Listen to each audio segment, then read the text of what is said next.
Hi, I'm Alicia, and I'm about to tell you how I met the love of my life. But before we get into that, please like and subscribe to MSA. If there's one thing you have to know about me, it's that I wasn't an ordinary little girl. Being raised by a single father who was an ex-army officer does that to you. I had rules, discipline, and responsibility drilled into me since I was very young. And growing up, I found other kids my age really immature. I don't know why he'd break up with me. I wore the clothes he liked, woke up at 5 every morning to do my hair because he liked them curly, and pretended to love watching wrestling. Excuse me, but I need to get that muffin. Can't you see that I'm crying? My boyfriend just broke up with me. Aw, I'm so sorry. You know, it reminds me of the time my dad took me for this obstacle course, and I twisted my ankle so badly, the doctors told me I'd never be able to walk again. But I didn't lose hope, and here I am. How is that the same thing? It's not, because that was an actual problem, but yours is just a bunch of high school nonsense. Now move your butt, please. Needless to say, I didn't have a lot of friends, and I didn't care either. My life was all sorted out. Graduate school, get into a good college, work, and retire. But then I turned 18 and met Arthur. He was a transfer student from Greece, and boy was he dreamy. The first time I met him was in gym class. We were playing catch, and I was so lost in looking at him. I totally missed the ball, and it hit me right in the face. I fell on my butt, and Arthur came running. Are you okay? You're bleeding. It's nothing. I'm used to much worse. On second thoughts, I might need a doctor. Arthur smiled and carried me to the nurse's office. The entire time I was there, he sat next to me, and later he dropped me home. We became friends after that, and slowly I fell for him. He was smart, mature, and sweet. If there was one guy I wanted to date, it was him. So I decided to ask him out, except I didn't know how. So I turned to MSA for help, and it did not disappoint. Rule number 1, never let your crush know you're interested in him. Avoid eye contact and do not speak at all. The next day, when Arthur waved at me in the hallway, I wrinkled my nose and turned away. He sat next to me in class, but I didn't pay any attention. But then in the cafeteria, he caught up with me. Are you avoiding me? Me? Avoiding you? Oh, don't be silly. I was just really busy thinking about global warming and how it's impacting the fish population. Oh, that reminds me. I have to water my fish.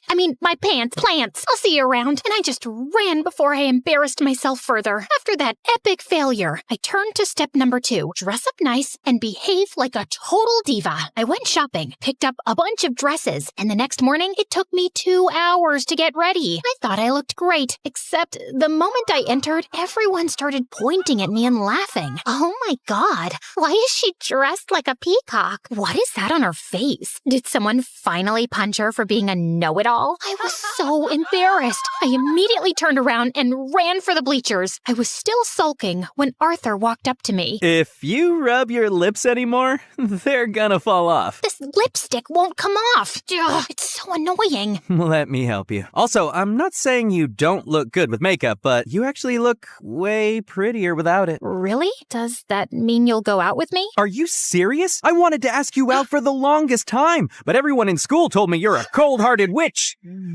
cold-hearted girl who hates people. That's not true. I hate dumb people. There's a difference. So, you and I, dinner tomorrow? I'd love to. My first date with Arthur was perfect, and he told me that his parents were divorced like mine, and he lived with his mom and 9-year-old brother Charlie. We started dating soon after, and spent all our time together. People in school were also nicer to me, since I was Arthur's girlfriend, and even Dad liked him a lot. Life was just better with him in it, until things started getting weird. Some days he would come to school looking like a half-dead zombie, and other days he would skip school altogether. His grades were slipping, we were barely seeing each other, and I knew something was wrong. So one day when he canceled our date, I went to his place with his favorite ice cream. But when I knocked on the door, some kid opened up. Hi, you must be Charlie. Is your brother around? Is that ice cream? Give me it. Hey, that's not very nice. Say, ma'am, could I please have that tub of ice cream? Repeat after me. Sure. Ma'am, give me the ice cream or I'll kick you. And Charlie kicked me on my shin, snatched the tub, and ran away. As I yelled out in pain, Arthur came running downstairs. Alicia, why didn't you tell me you were coming? When would I tell you? You hardly talk to me these days. I know. I'm sorry. It's just that Mom's getting married again. The guy doesn't want Charlie in his life, and Mom loves her stupid boyfriend so much that she decided to move out, leaving me in charge. Why wouldn't you tell me that before? Because it's embarrassing, and I didn't want to drag you in my mess. I'm already a part of your mess, and we'll get through it together. Okay, I know that was a bit cheesy, but Arthur looked like he was gonna break in a million pieces, and I really wanted to help him. Besides, how bad could a 9-year-old be? Turns out a lot, because Charlie was a total devil. He would cry over the smallest things, throw tantrums if he didn't get his way, and would constantly butt into my dates with Arthur. We hardly spent any time alone. I was pretty sure he just hated me. Like one time, I was waiting for Arthur in his living room, and Charlie kept giving me death stares. Something on my face? I was just trying to figure out how someone can look like a horse and a camel at the same time. That's kind of mean, Charlie. And you're kinda ugly. Anyway, have fun on the date. It won't last long. And 10 minutes into the date, Arthur got a call from the babysitter that Charlie had locked himself in the washroom and we had to run back. Then another time, it was Dad's birthday and I had planned a really cool surprise for him. I'd invited all his old friends from the army. Arthur helped me deck up the place and I was arranging the cake when Charlie walked up to me. Oh, wow. This cake looks yummy. Give me a piece. Only after my dad cuts it. But I'm hungry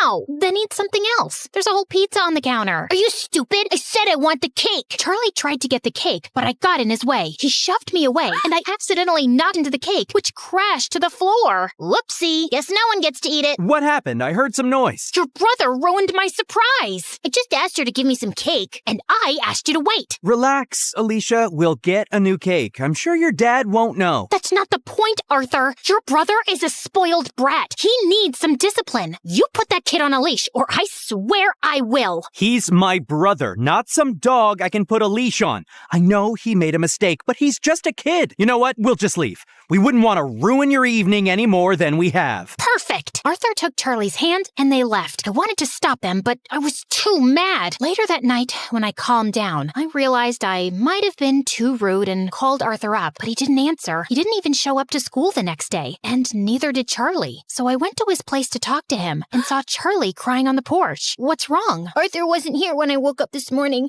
and I don't know where he went. Did you call him? He left his phone behind. Then why didn't you answer when I called? Anyway, don't worry. We'll find him. But till then, you're coming home with me. No, I don't like you. You don't have to like me, but I'm not leaving you alone till Arthur gets back.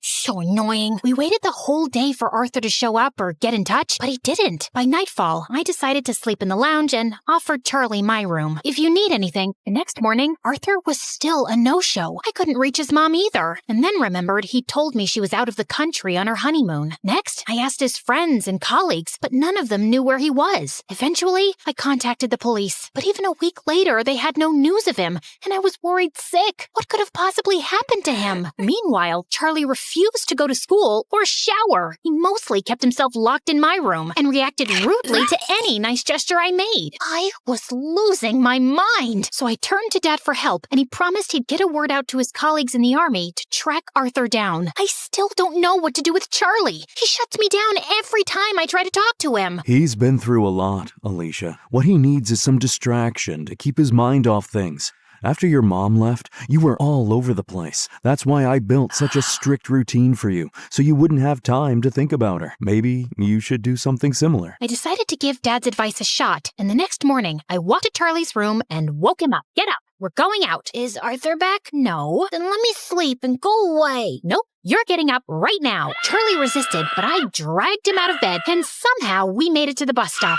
He kept cursing me the whole way, but I didn't care. And minutes later, we were at our destination, the paintball arena. I'm not going in there. Why? Too chicken to lose? As if you're on. Charlie and I had a great time at the paintball game, and it was the first time I actually heard him laugh. Afterwards, we went to a trampoline park and jumped our hearts out. By the end, he was so tired he could barely walk, so I called a cab and took him to my favorite burger joint, but he just stood at the entrance and stared. What, you don't like burgers? No, it's just that this was my favorite place to come with my mom. Every weekend, we'd come here and play our favorite songs on the jukebox machine. And now, she doesn't even call me, and Arthur's left me too. Arthur will be back in no time, I promise you. He loves you a lot, Charlie, and no matter what, we'll always be here for you. You too? Yes, me too. Charlie cried and hugged me tight. For the first time, I saw him as a heartbroken broken kid who just wanted his family back. Since then, Charlie warmed up to me. We'd have breakfast together, and he would always make my bed when I got home from school. He was a lot calmer and hardly threw a tantrum. I couldn't wait for Arthur to come back and see how much progress Charlie had made, but we still had no leads on him. I wanted to be strong, but with each passing day, my hopes of ever seeing him again were getting dimmer, and it broke my heart. Finally, one night, I broke down in front of Dad. "I don't think Arthur's coming back, Dad. It's been weeks, and no one knows where he is. If he was in town, we would have found him by now. And Charlie, he's lost his mom and might lose his brother too.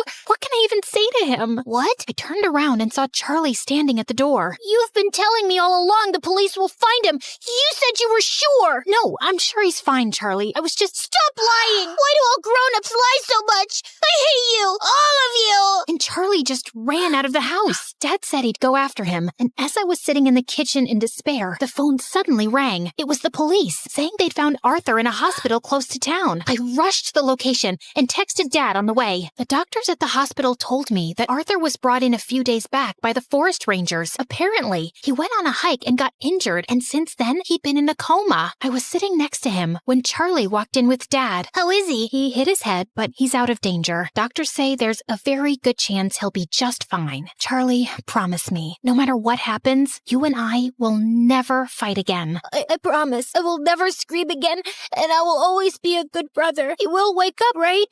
What do you think?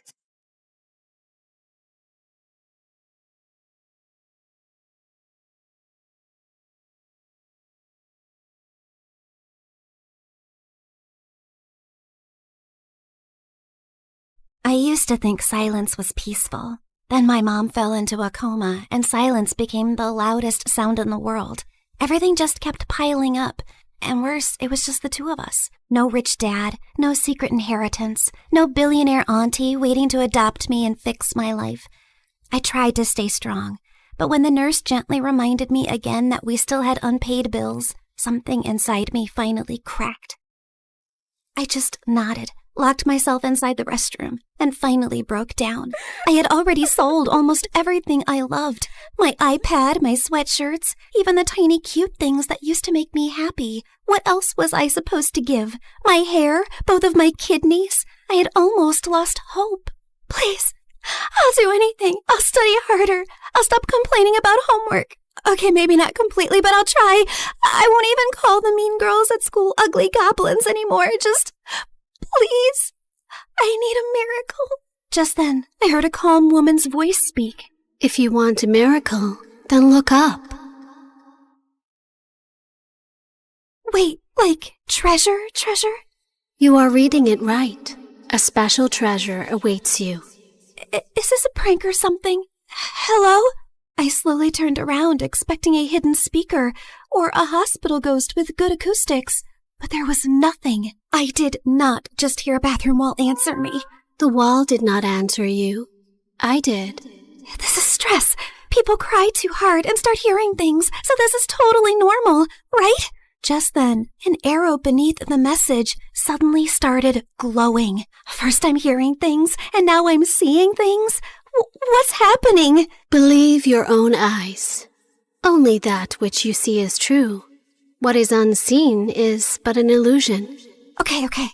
Let's say I believe you for 3 seconds. So, are we talking about gold? Money? Something that I could sell for millions? Because I don't need some riddles right now. I need some miracle, or at least some actual cash. Or some treasure valuable enough to change your fate. Whether it becomes salvation or disaster depends on who finds it first. And right now, you're already running out of time. Out of desperation to save my mom, I eventually gave in. I followed her out of the restroom, through the hallway, and toward the exit while she narrated every tiny step like a freaking GPS. Continue forward, and please do not look suspicious. Proceed to the exit. Step over the small crack. Avoid the wet spot. Lift your foot slightly higher. There is an unpleasant object 2 centimeters ahead. I stepped down, and my whole body froze. Oh, my apologies. I meant there was an unpleasant object 2 centimeters ahead. Too late. Soon, we reached a narrow alley between 2 old buildings. Miss, are you sure this is the right way? The path continues forward. Though I understand your hesitation, narrow passages often awaken the mind's instinct for danger. However, if treasure were always placed in bright, comfortable places, far few people would learn anything from searching for it. So, that's a yes? Oh, that pretty summarizes what I've said. So, yes. I finally stepped into the alley, and thankfully it was only normal scary and not dangerous and life-threatening scary. Just then, everything went silent all at once. Even the dramatic pigeon on the street shut up. Miss Lady Voice? Hello? Are you still here with me? Don't worry. I'm here. Just keep walking. Do not turn back yet. Step back and just breathe slowly. I only asked if you were there. And I answered with additional guidance. The alley stretched longer than it should have. Soon warm wind rushed past me, and when I looked back, the alley was gone, and I was now standing in an open field under a bright blue sky. Holy yummy cheese balls! Did I just teleport to another place? I also noticed a small glowing orb floating in front of me, shining softly like a tiny star. Yes, you have arrived in Mondstadt, the city of freedom, a land of wind, songs, nights, and many stories carried through time. I realized that the glowing orb pulsed when the voice lady continued yapping. So that meant her voice now had some sort of a body? So you mean I'm not somewhere in Europe and not dreaming? Yes, this is not Europe, nor is it a dream. A world with its own laws, gods, stories, wounds, and miracles. Why am I exactly in this unfamiliar land? I just want my mom to wake up. Then keep walking, Sabrina. The treasure hunt begins here. Fine. If this treasure can really give me a miracle, then lead the way. Watch out! Explosive encounter highly likely nearby. Explosive what? Just then, a loud boom suddenly echoed from somewhere near the trees, and a tiny red figure then burst out from behind a bush. Ta-da! Clee is here! Spark Knight of the Knights of Favonius. She is known throughout for her enthusiasm, remarkable explosive talent, and a long history of incidents that are best described as energetic. Sorry about that. Clee was only doing a little fish blasting. Well, maybe not a little, but the fish tastes so good, so Clee thinks being grounded for a day is worth it. Anyway, are you here for the treasure hunt? You know about that? Uh-huh. Miss Nicole told Clee. She said a dear traveler named Sabrina would arrive. Wait, you can hear her too? And she actually has a name? Of course, Miss Nicole is the best. And she talks inside heads because she can't talk with her mouth. Mom says she's very smart and very nice, but also talks a lot. Alice said that? Yep. I see. Clee skipped closer and grabbed my hand like we'd been friends for 10 years. Can Clee come play with her today, Miss Nicole? Please? Yes, you are allowed. As far as Alice is concerned, nothing is more important than a request from her beloved daughter. Yay! But why does Sabrina look so sad? Did someone make you cry? Was it a bad guy? Clee can blow them up! Only a little. Well, maybe not a little, but Clee will try. I'm not sad. You are. I know crying faces. Jean makes that face when Clee accidentally causes big disasters. My mom is really sick. She's in a coma right now. That's why I need to find the treasure so I can buy her medicines and pay the bills. Clee gave me a soft smile and squeezed my hand. Mom always says love can travel very far, even farther than my best bombs. So your mom's love must still be with you too, even if she's sleeping. Thanks, Clee. You're welcome. And don't worry, we're going to find that treasure, help your mom, and only blow up the bad guys. Maybe we can do the first two without the third one? Clee will try very hard. Just then, Nicole's panicked voice suddenly filled my head. Watch out! Hilly Charles incoming! Hilly what? Literally 6 seconds later, masked monsters burst out of the bushes, and Clee pulled out her bombs like this was a normal Tuesday. Jumpy, jumpy, go! Boing, boing, boom! Oh my god, am I gonna die? Stay calm. Step back. Duck! Now! Before I could fully lose it, golden light bloomed beneath us. Moment of birth. A glowing flower platform rose from the ground, blocking the monsters just in time. Then a calm boy appeared above us and landed lightly. Mr. Albedo, you came! Clee knew you would. I heard explosions nearby and thought it would be wise to investigate. Finding Clee here confirms my hypothesis. Sabrina, this is Mr. Albedo. He's like my big brother, and he's super smart. Nicole quickly explained that Albedo was the chief alchemist of the Knights of Favonius, and that his knowledge of ancient mechanisms would be very useful for our treasure hunt. Clee is my little spark knight. I need to keep her safe and sound. Besides, investigating the unknown is certainly my thing, so count me in. Well, I guess the more the merrier. After that, Nicole led us to Thousand Winds Temple, an ancient ruin full of broken pillars, weird symbols, traps, slimes, and things that clearly wanted me flattened. But somehow, because of Nicole's directions, Albedo's magic, and Clee's little bombs, we made it through. I thought you were just going to lead me to the treasure. You did not warn me about all this. Seriously, did I get transported into a video game world or what? A world is only called a game by those watching safely from the outside. To those inside it, every path, every danger, every choice is real. Wow, that was beautiful, but also very unhelpful. Then allow me to be more direct. Keep moving. Something larger is approaching. Larger? Just then the ground shook. From the dark corners of the ruin, 2 giant metal monsters slowly woke up. Please tell me those are statues. Please? Unfortunately, no. Those are ruin guards. Ancient machines built for battle. And judging by the glow in their eyes, they have already identified us as a threat. Before I could pee my pants, someone crashed down from a broken wall and stood between us and the machines like a walking shield. One swing sent a ruin guard flying back like a stupid little tin can. Whoa! This guy looked like he could punch a mountain and the mountain would apologize. Uncle Varka, you came! Clee knew you would. Now the big metal meanies are in trouble. Ah, the almighty Knight of Favonius to the rescue. How timely. Ha! Miss Nicole! Didn't expect to find you leading children into ancient ruins. And I didn't expect you to enter by jumping from a wall. Yet, here you are. Fair enough. When the coast was finally clear, Albedo calmly stepped toward the broken machines and found a small glowing fragment inside them. The moment he lifted it, the air around us shimmered. The first clue has awakened. First clue? Nicole's glowing orb rose into the air, stretched like a flower opening, and became a beautiful woman. Well, there you are. I was wondering how long you planned to stay as a floating light. Wait, you're Miss Voice Lady? You actually had a physical form this whole time? Nicole looked at me, and even though her lips did not move, her voice gently entered my head again. My apologies. Until the first clue awakened, I could only guide you through a small projection of my presence. Now that the path has opened, I can take this form before you. However, for certain reasons, I am unable to speak. This is the only way I can communicate with you.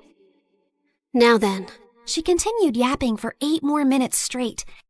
And from what I understood, she was an angel called N from the Hexen Circle, a circle of powerful witches. She then explained that the glowing fragment was a piece of the treasure's scattered light and could lead us to the traces left across Tevat. The treasure you seek was broken long ago. Its light scattered across Tevat, leaving traces behind. This fragment will reach those traces. The brighter it shines, the closer we are to the treasure. Across Tevat? As in, this whole world of yours? Several regions, yes. That means a long trip, but don't worry. With Miss Nicole's incredible sense of direction, we'd never have to worry about getting lost. Yay! More big adventures! Wait, no, not yay. I need to go back. I have classes tomorrow and a sick mom in the hospital. Nobody told me this treasure hunt came with a lot of obstacles and a whole world tour. I understand. Your fear is not unreasonable, but the treasure you seek cannot be reached by standing still. Each clue will bring us closer, and each step will return you to the wish that brought you here. Fine. For Mom, I would continue this crazy mission. After that, everything turned into the fastest, weirdest world tour of my life.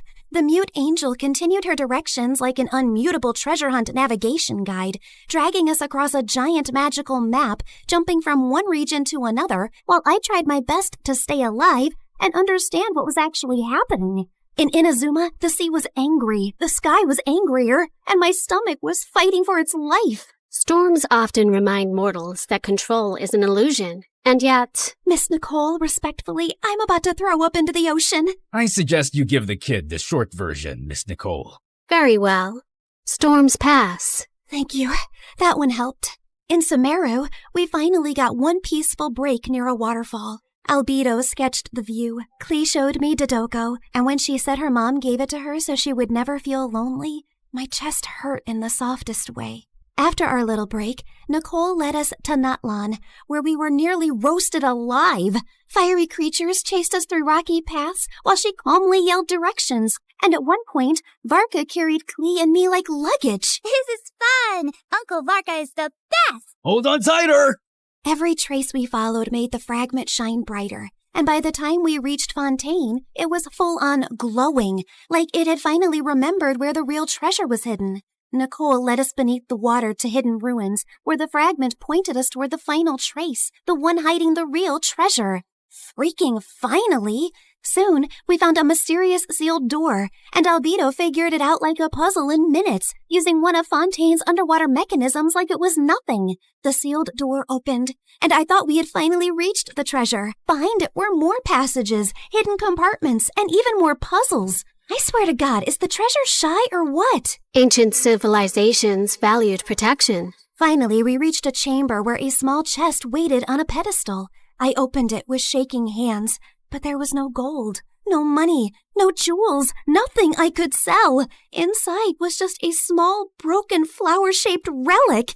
No, we traveled across Tivat for this? For a broken thing? It is indeed damaged. We can fix this, right? Yes, but not with gold, not with force, not even with knowledge alone. Then how? This relic is a vessel of hope. It reflects the heart's deepest wish. It was never meant to make someone rich. It was meant to answer the part of a person who refuses to give up. I stared at the tiny broken flower and slowly understood. The treasure was never something I could sell to fix my life overnight. It was hope. The one thing I had almost lost in that hospital restroom. Nicole said every region had left something inside me. Courage, endurance, wisdom, strength, and truth. I held the broken relic and thought of Mom's smile, her warm hugs, and the little things she did whenever I was sad. I wish for my mom to wake up. I don't need gold or anything. I just want more time with her. Please. Just then, the relic started glowing. Golden light filled the cracks, and the broken petals slowly repaired themselves until the flower became whole again. You fixed it! The restoration is complete. The way home can now be opened. A portal appeared behind us, and my chest hurt when I realized I was really leaving them. They were supposed to be just my treasure hunting team, but somehow they had become my friends. Klee hugged me first and gave me a tiny Dodoko charm. So you won't forget Klee. Fear doesn't mean you're weak. It means what you're fighting for matters. Always remember that, kid. If fate allows us to meet again, perhaps we could continue this conversation over dessert. You asked for a miracle, but you were the one who kept walking toward it. Remember that, too. After a tearful goodbye with them, I finally stepped into the light. When I opened my eyes again, I was back in the hospital restroom. I thought it had all been a dream until I felt Klee's Dodoku charm in my pocket. So it was real. Everything was real. I ran back to Mom's room. The bills were still there. Mom was still sleeping. But I felt different. Scared, yes, but not empty and hopeless anymore. One day, my seatmate was secretly playing some online game called Genshin Impact, and the second I saw her screen, my soul almost left my body. The characters looked way too familiar. And then it hit me. So I was in a game? That night, I downloaded the game beside Mom's hospital bed, and when Nicole's banner finally appeared, I pulled for her. Not gonna lie, I really miss her voice and her endless yapping about lore and random facts. Step into the world of Genshin Impact, the open-world action RPG where you explore, battle, and uncover the secrets of Tivat across PC, mobile, and console, all seamlessly connected. Experience exciting new adventures in Luna 7 Truth Amongst the Pages of Piranha, featuring powerful new weapons, fun minigames, and exciting rewards to enjoy. Uncover a brand new story chapter in Sumeru. Meet new Wishbanner characters like Nicole, Prune, and Lowen. One afternoon while I was studying beside Mom, her fingers finally moved. Mom? Hey, sweetie. Mommy, you're awake! You're really awake! I missed you so much! And for the first time in a long time, the silence in the room did not feel scary. It felt peaceful at last.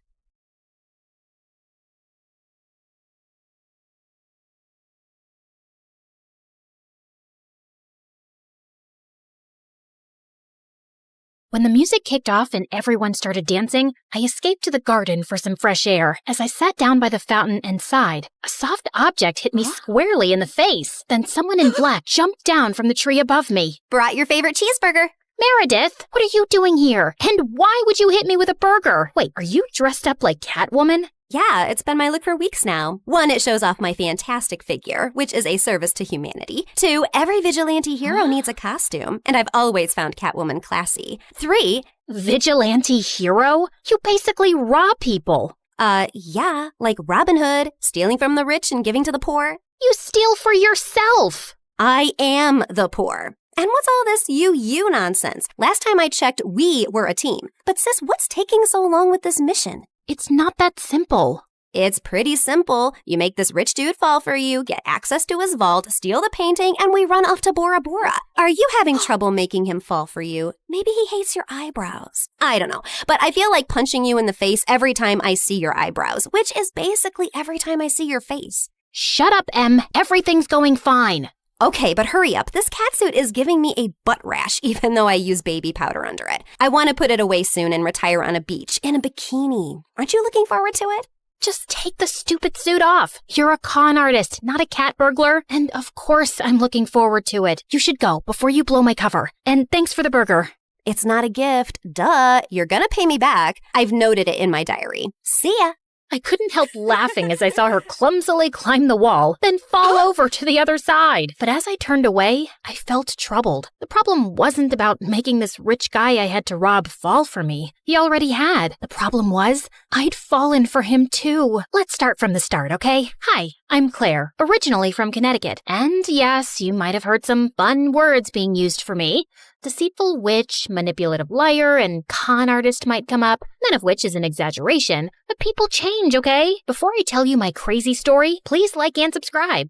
My mother was born into what she always called old money, which basically means her family had been rich for a long time and their wealth was passed down generations. Unfortunately, it skipped our generation. Apparently, my dad was extremely charming and swept Mom off her feet when she was just 20. She married him against her parents' wishes and they cut her off from their wealth. Then, 2 years later, Mom gave birth to twins, Dad met another woman, and he abandoned us. At least he left us the house in a nice neighborhood, but my grandparents refused to help Mom out and said she had to live with her decisions. Mom, how are you feeling now? Like my organs are shutting down one by one. So, same as this morning then. Here's some chicken soup. There's no chicken in it. Well, you asked for chicken soup when there was no chickens in the fridge, so I guess we all have to use our imaginations, don't we? Oh, the soup at my parents' house always had chunks of chicken and big fat prawns. What has life come to now? I was raised as a creature of luxury. I'm like that fairy tale princess who couldn't sleep because of a single pea under her mattress. So you say, but there's a bunch of sharp pebbles under your mattress and you sleep like a log and snore like a bear. What? How could you put pebbles? I do not snore. Leave me to decompose, please. Well, you have to return to your waitressing job, so get well soon, Mom. Shall not. I loved Mom, but she was basically a spoiled, selfish child. who just couldn't adapt to her changing fortunes and start acting like a freaking parent. My sister Meredith and I were twins, but we looked nothing alike. With her soft blonde hair and big baby blues, she looked like the kind of sweet soul who saved kittens from trees, helped old people across the road, and sang to birds. She didn't look like she had an ounce of evil in her, which wasn't true, like at all. But we'll come back to that later. From an early age, it was clear to me and Meredith that we had to be resourceful for money. I started doing odd jobs for our rich neighbors in the 8th grade, like raking their gardens, walking their dogs, and babysitting their kids. But Meredith was always finding more creative ways, like taking stupid boys in her class on paid exclusive tours to an alien site she'd discovered in the nearby forest. I'd seen her digging up the crater where the spaceship had landed, or selling youth water to high school girls, claiming she'd traveled far to the Fountain of Youth over summer break and had a limited supply. They actually thought she was telling the truth because it tasted different. Yeah, that's because she was filling up bottles from the neighbor's gross jacuzzi. People eventually caught on and stopped buying from her, and that's when she started stealing from me. But whenever I'd confront her, she'd throw a tantrum and deny it like I'd accused her of killing someone. So the next time, I hid money in my diary and made my latest entry. Dear Diary, guess what? What? When Mom took Meredith to the hospital for her sore throat the other day, the doctors made a shocking discovery. Meredith has a rare, incurable disease. She only has a few more months with us. We've decided not to tell her so she isn't scared and lives the rest of her short life in peace. Yes, I'm sad, but not that much because my baby sister is going to a better place and leaving me all her stuff. I knew my trick had worked when Meredith came down one morning with swollen eyes. When Mom asked her what was wrong, she burst into tears about her incurable disease. Where would you get an idea like that? Yes, Meredith. Please, tell Mom where you got this idea from. You wrote it in your... Wait, you chubby witch! You made me believe I was dying! Meredith lunged at me and we went rolling all over the kitchen floor. But she ended up getting grounded for a month for stealing and invading my privacy. I soon started missing her at dinner time though. So late one night, I snuck into her room with ice cream to find her playing darts with my face as the target. I'm sorry you're stuck here, but you did steal from me. I know we don't have a lot right now, but we'll work hard and make money in the future. But the future is in the future. What do I do now when I need money for mascara and gummy bears? Maybe we can think of some business idea. Oh, I thought you'd never ask. She pulled out a box from under her bed full of t-shirts. So you know my friend George, the next-door gardener's nephew? Apparently he volunteers at a mental institution every weekend. The owners got t-shirts made from all the patients, but they refuse to wear them, blah, blah. So now the mental place has hundreds of these lying in storage. George said he can score them for me, and we could have our own t-shirt range with cute things written on them. Look, here's one I made for myself. I want to go to Bora Bora, but I'm Bora Bora. Please help me. Funny. I'm very serious, actually. I'm gonna live in Bora Bora one day. So, are we selling these t-shirts? I'm in. I also made one for you. That'll be $10, thanks. Money can't buy happiness, but poverty can't buy anything. Please help me. You should pay me for wearing this. Meredith didn't have the best reputation in our neighborhood or school to sell things, so we decided to hit the other end of town and set up a t-shirt stall outside a private school. With my salesmanship and Meredith's flirting, we managed to sell quite a few on the first day. We started setting up shop at different locations, and one day as we were heading home, Meredith suddenly said she had to pee really badly. So we walked up to the closest house to ask if they'd let us use the bathroom. We rang the bell, but no one seemed to be home. I was peeking in through the window when suddenly I turned around to see Meredith already crawling halfway through one. Are you crazy? That's breaking and entering! I'll kick in your face so hard that you'll need plastic surgery, which we don't have money for. If you don't want to be ugly for the rest of your life, let me pee. I let her go and was standing guard at the door when, to my horror, a car suddenly pulled into the driveway and a snooty woman stepped out. Hey, you girl. What are you doing lurking around my house? Were you thinking of breaking in? What? No, of course not. I'm a Girl Scout selling cookies. Yeah, I study in the, Aston Bridge School for Girls. Oh, I see. It's a lovely school. I know many people whose children go there. Sorry for my mistake. I'll be happy to buy some cookies from you. Put me down for 20 boxes. Sure.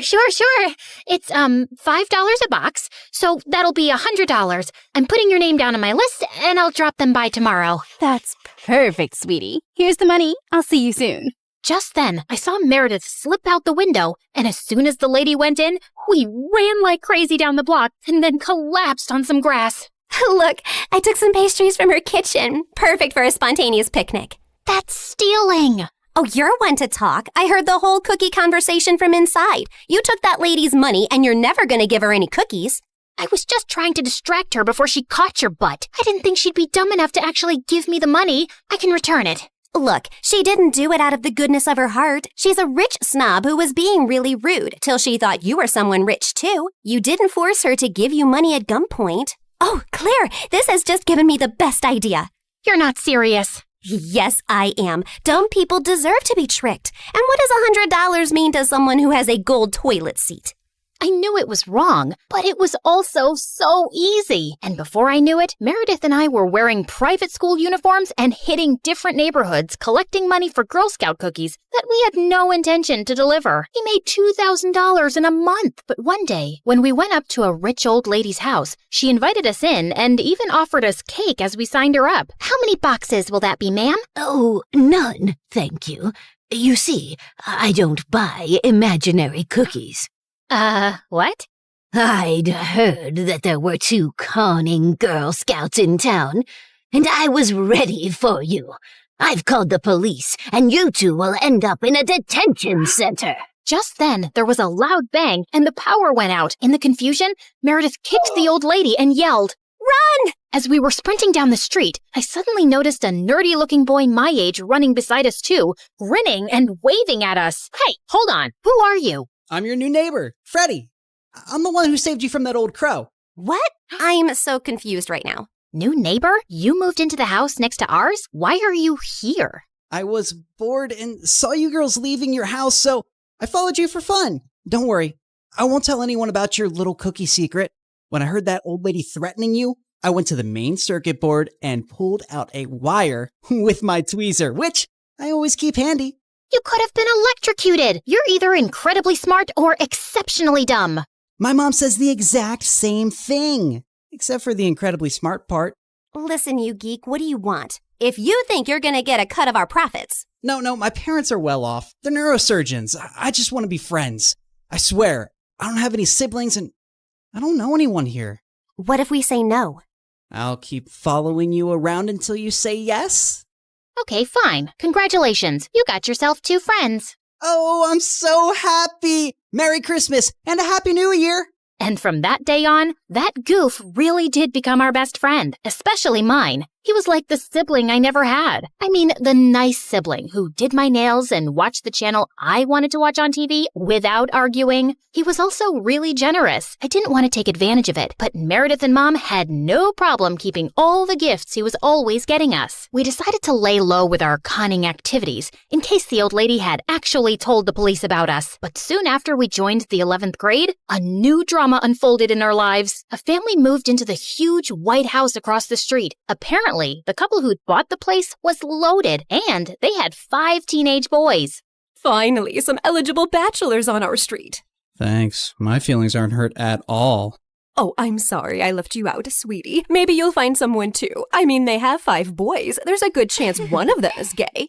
What? Why would you think? Okay, girls, here's a basket of goodies for you to take over as a welcome present. Now go, throw yourselves at those boys.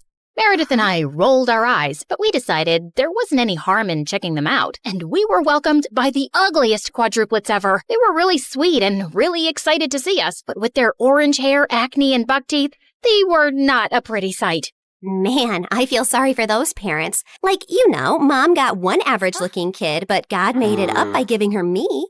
But those parents, oof, God decided to use copy-paste on that ugly model. They must have done something terrible to deserve this. Huh? You are so rude. Oh, shut up. I know you're thinking the same. I just have the guts to say it out loud.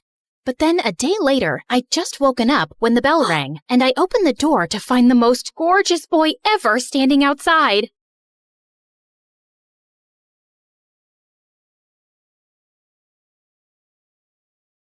I felt a firm push on my back, and before I knew it, I was being dragged into the back of a waiting van. Let me go, please! I pleaded as tears streamed down my face, but my cries fell on deaf ears, and the van roared to life, carrying me away to a fate unknown. Little did I know, social media would save my life. Hey, my name is Carly, and I live in Washington. Don't forget to like and subscribe to MSA. Growing up with a politician as a dad was like living in a reality TV show on steroids. We jetted off to fancy places like nobody's business. Forget Disneyland. Our family vacations were on a whole different level. It was so glamorous. Red carpets? Check. Paparazzi? Double check. Speaking of paparazzi, I remembered the day when a photographer jumped out at me after school and asked me how much I loved my parents. I love them both, but when Mommy comes in for a kiss, it's like I'm being attacked by an octopus. It was a joke, but I was only 4 years old.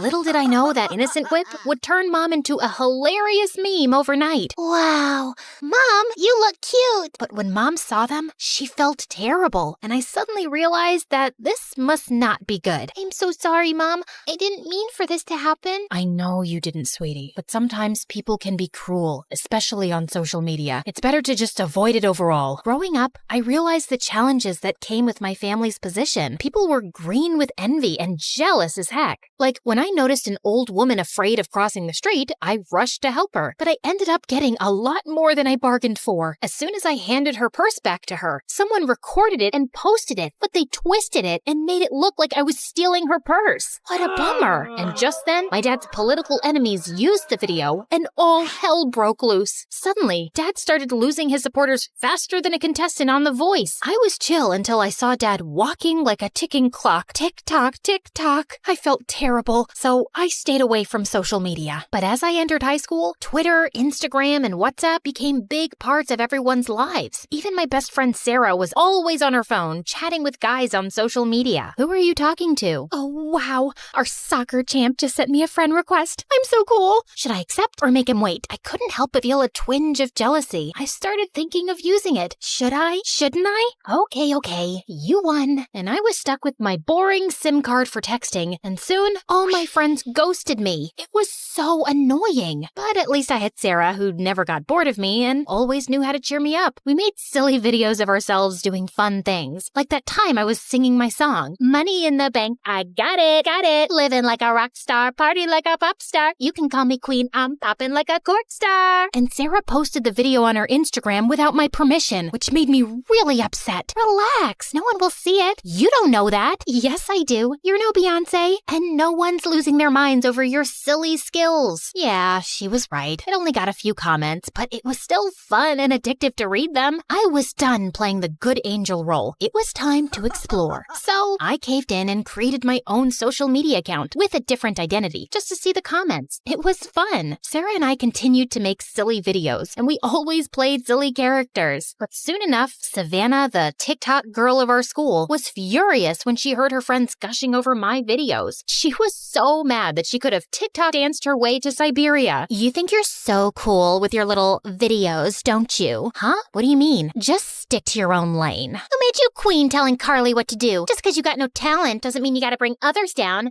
Bye, Felicia. Get off your throne. We both laughed, and Savannah just rolled her eyes and walked away. Like she was Kim Kardashian and I was just an extra in the Kardashian reality show. But then I quickly put an end to our Instagram or TikTok war when Matthew joined our school. He was Justin Bieber's son. I mean, he looked like him. Actually, he was the son of my dad's faraway friend. And the second he stepped through the door, he had everyone's attention. He was smart, handsome, and had a charm that Savannah was all too eager to bask in. She was practically throwing herself at him. Hey, Matthew, you're looking good today. Mind if I take a quick selfie with you? Actually, I'd prefer if you didn't. Come on, don't be so uptight. It's just a harmless picture. I'm sorry, Savannah. I'm just not interested. I was wondering why Matthew didn't. I mean, everyone has social media, right? So I did what any self-respecting Gen Z would do. I stalked him online. To my surprise, I found absolutely nothing, leaving me to conclude that Matthew must be part of the 1% of people who don't have a presence on the internet. Hashtag, where are you, Matthew? Hashtag, no social life. Is this seat taken? Yes, by me. Just kidding. It's all yours, thanks. Hey, I noticed you haven't been very active on Insta lately, or, oops, why am I always in a rush. Someone stalking me? Well, I like my privacy. I can't stand social media. What about you? Ugh, I hate it too. I recently deleted my account. I turned red. Why did I just lie? Same. I mean, what's the point of having thousands of followers if you don't even know them in real life? Yeah, totally. I'm sure all my followers were robots anyway. As we chatted, I felt myself opening up to Matthew like a book. Pretty soon, I realized that I was falling for him faster than a ton of bricks. Why are we waiting? Let's go for a class. I'm just waiting for the montage of us running through a meadow hand in hand. You're different from all those other girls. You don't need to seek validation from others. Matthew seemed to feel the same way, and we started spending more time together. And next, I was expecting a romantic dinner, but instead, I got a hiking invitation. At first, I felt let down a little, but it turned out amazing as we spent the entire day there. And when we were making our way down, my foot slipped, and that's when I got my chance. So I pretended to be in real trouble. I stretched out my arms and closed my eyes, expecting Matthew to scoop me up like in the movies. But instead, he ruined the moment by calling the rescue team to help me out. Talk about a buzzkill. And for the next few days, I was tossing and turning until one morning when I finally mustered up the courage to tell him how I felt. As we sat on a hilltop watching the sunset, I looked into his perfect eyes. I need to tell you something. Me too.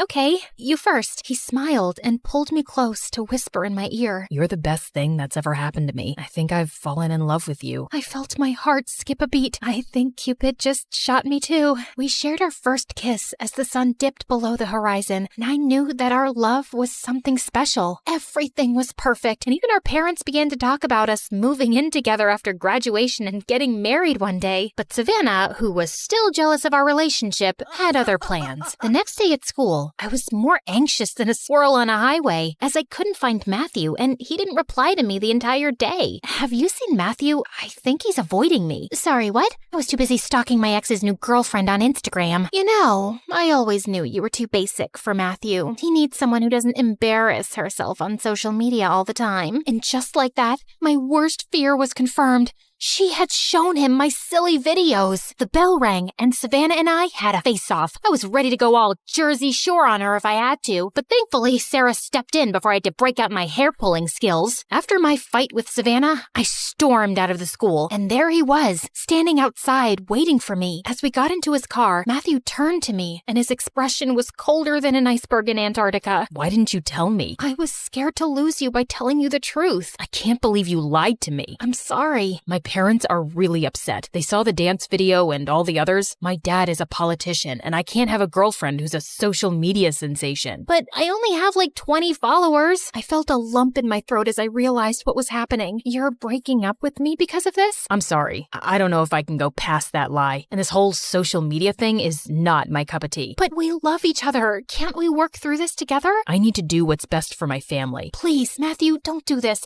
I'll delete my account. I'm sorry, Carly. I need some time to think about things, but we can still be friends. I got out of the car and watched him drive away. Friends? As I walked home, I noticed a van following me. At first, I didn't think much of it, but then 2 men got out and dragged me into the van. I was terrified and confused, wondering what was happening. As we drove to a secret location, I kept thinking it was a prank. Savannah must have paid these guys to play a joke on me. Is this some kind of punked episode? Do I get to meet Ashton Kutcher now? Seriously, if this is Savannah's idea of a joke, tell her it's not funny. As the van stopped in the middle of nowhere, I realized this was no prank. It was real, and I was in trouble. Look, I don't know what you guys want, but all I have is some gum and a half-eaten granola bar in my backpack. There was silence from the guys in the front of the van, and I started to feel a little uneasy. Suddenly, the kidnappers hopped out, and I heard a dial tone. Hey, we got her. No, we didn't hurt her. Sure, we're ready, as agreed, asking for a ransom. A ransom? Who do they think I am? A Kardashian? After what felt like an eternity, I heard the sounds of footsteps approach the back of the van. I knew this was my chance to escape. I braced myself for what was to come. But then I heard a familiar voice. Carly, are you in there? I couldn't believe it. It was Sarah. She found me. Or was she one of them? The back door opened, and I saw Sarah and Matthew standing in front of me with a group of police officers behind them. Are you okay? I'm so sorry for what I said earlier. I can't ever lose you. I nodded, too overwhelmed to speak. Matthew lovingly scooped me up like a pizza from the van. Come on, guys, it's a serious situation. situation. Stop giggling. What is happening here? How did you find me? Social media. Savannah was acting really weird in school, like wearing sunglasses inside and being afraid of her own shadow. I got suspicious that she was hiding something. I checked her social media and saw that she had posted a vlog of herself walking. And that's when we saw you in the background of our video getting shoved into a van. We got the license plate and gave the information to the police. You saved my life. Carly. My parents arrived by helicopter like their own personal Mission Impossible, and it was hard to tell who was more relieved, me or them. Oh my dear, we were worried sick about you. I can't even imagine what you've been through. Your safety is our top priority, Carly. We were ready to do anything to bring you back. I thought I was never gonna see you guys again, but thanks to Sarah and Matthew, I'm here, and social media. It's funny how something that almost ruined my life ended up saving it. Social media caused so much drama in my life and almost cost me everything, including Matthew. But without it, who knows how long it would have taken to find me. Just then, the police took the kidnappers into custody. You'll pay for this! Something just doesn't feel right. The police stripped the bad guys of their belongings and shook hands with my dad. I quickly dialed the last number and saw my dad pull out his phone and drop the call. It was him! I was horrified! My own father orchestrated my kidnapping? That night, Dad admitted to it and asked for my forgiveness. I know it seems extreme, but it was the only way to win back my voters. If I lost the election, my opponent would have won and ruined everything that I've worked for. I don't care about losing, but people would have suffered. There would have been no social security, no free education, and no health insurance. I couldn't let that happen. But you put your political things ahead of your own daughter's safety? And if it was for good, why didn't you involve me in your plan? I could have helped you, or at least have been prepared for what was going to happen. I wish I could have involved you, but the plan involved highly confidential information. Even family members can accidentally leak information, and I couldn't take that risk. I truly believed that what I was doing was for the greater good. I instructed the fake kidnappers not to hurt you, and they didn't. And now that you're home safe, I hope you can understand why I did this. As news of my kidnapping spread, the public's empathy for my father grew. I knew his intentions were good, but his actions were wrong. Still, I forgave him. He was reelected and made sure that everyone got what they deserve. Better wages. I learned the value of honesty and communication. I realized that sometimes people make mistakes, but forgiveness and understanding can bring healing and peace. As for Matthew and I, we were able to continue our relationship, and our love only grew stronger. He even willingly participated in a video for Sarah's TikTok.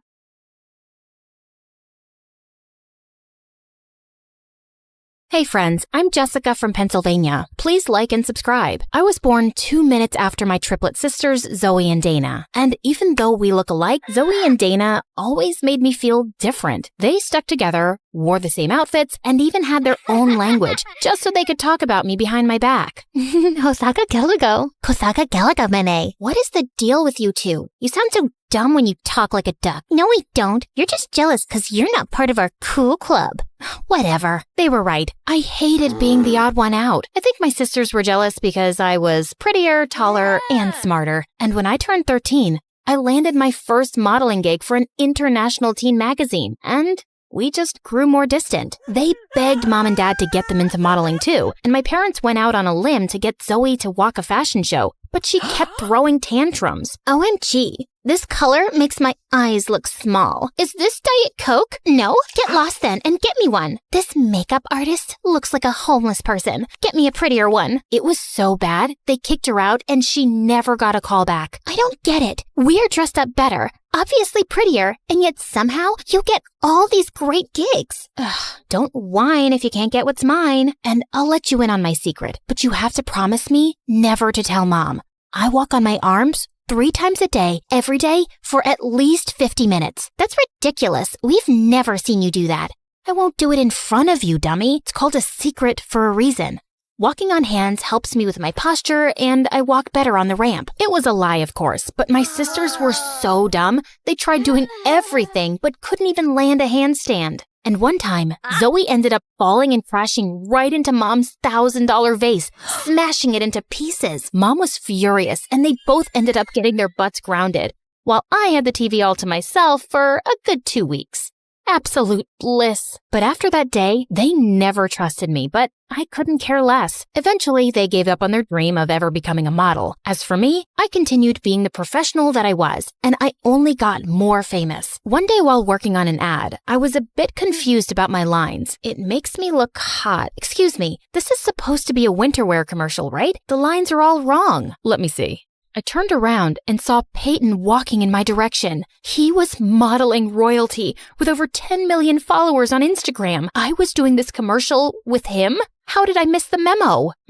Say it like this. I feel so hot when I'm wearing these, I can barely feel the cold. You try. I feel cold, hot. No, wait. I can get this right. It's okay. I have that effect on girls. I'm Peyton, by the way. I'm sure you've heard of me. Who hasn't? It's such an honor working with you. Peyton and I absolutely nailed that winter wear ad, and our chemistry was so good, we ended up doing a lot of ads together. We started hanging out more and more, and soon became good friends. The more I got to know him, the closer to him I felt. You know, apart from good looks and almost perfect body, I also happen to be an amazing singer. Oh, how cool. I've always wanted to be a model, but... Do you want me to sing for you? Oh, yes. I'd love to. Before I could even finish my sentence, Peyton started singing, and it was so bad. I could feel my eardrums cry. But despite that horrible singing, when Peyton asked me out that evening, I happily said yes. And when my sisters found out, they burned with rage. Seriously? You think I won't know you're talking about me and Peyton? Guess your secret language doesn't make you cool enough to be with someone like him, so I'm just gonna ignore you. Ignore us all you want, but you can't ignore the fact that Peyton is too good for you, and you'll never be able to keep him happy. Say what you want, I'm late for my meeting with my super hot boyfriend. It felt so good to rub it in their faces. The next few weeks were bliss. The news about me and Peyton being an item skyrocketed our reputation, and everyone wanted to sign us up. Life was perfect, until my agent booked us for a Christmas ad, and this time, they wanted to use my whole family, including Zoe and Dana. I begged my agent not to go through with it, but she didn't give a rat's butt about it. The press is big on this, Jess. If you guys crack this, people will run to get in line for your autographs. Come on, I'm sure your sisters are not that bad. They're horrible! But if this brings more work, then I'll try and give it a shot. I tried to make peace with it, but the next day when the photographers came, Zoe plopped her butt right next to Peyton, and I felt my insides explode. Every time Dana gave Zoe a look, Zoe whispered something in Peyton's ear, and they burst out laughing. What? What's so funny? Tell me too. Forget it. Your boring brain wouldn't get our jokes. It's okay, Jess. I'll just tell you everything later. And with that, Zoe whispered another joke to him. The photo turned out great and did a fab job at making us look like a perfect family.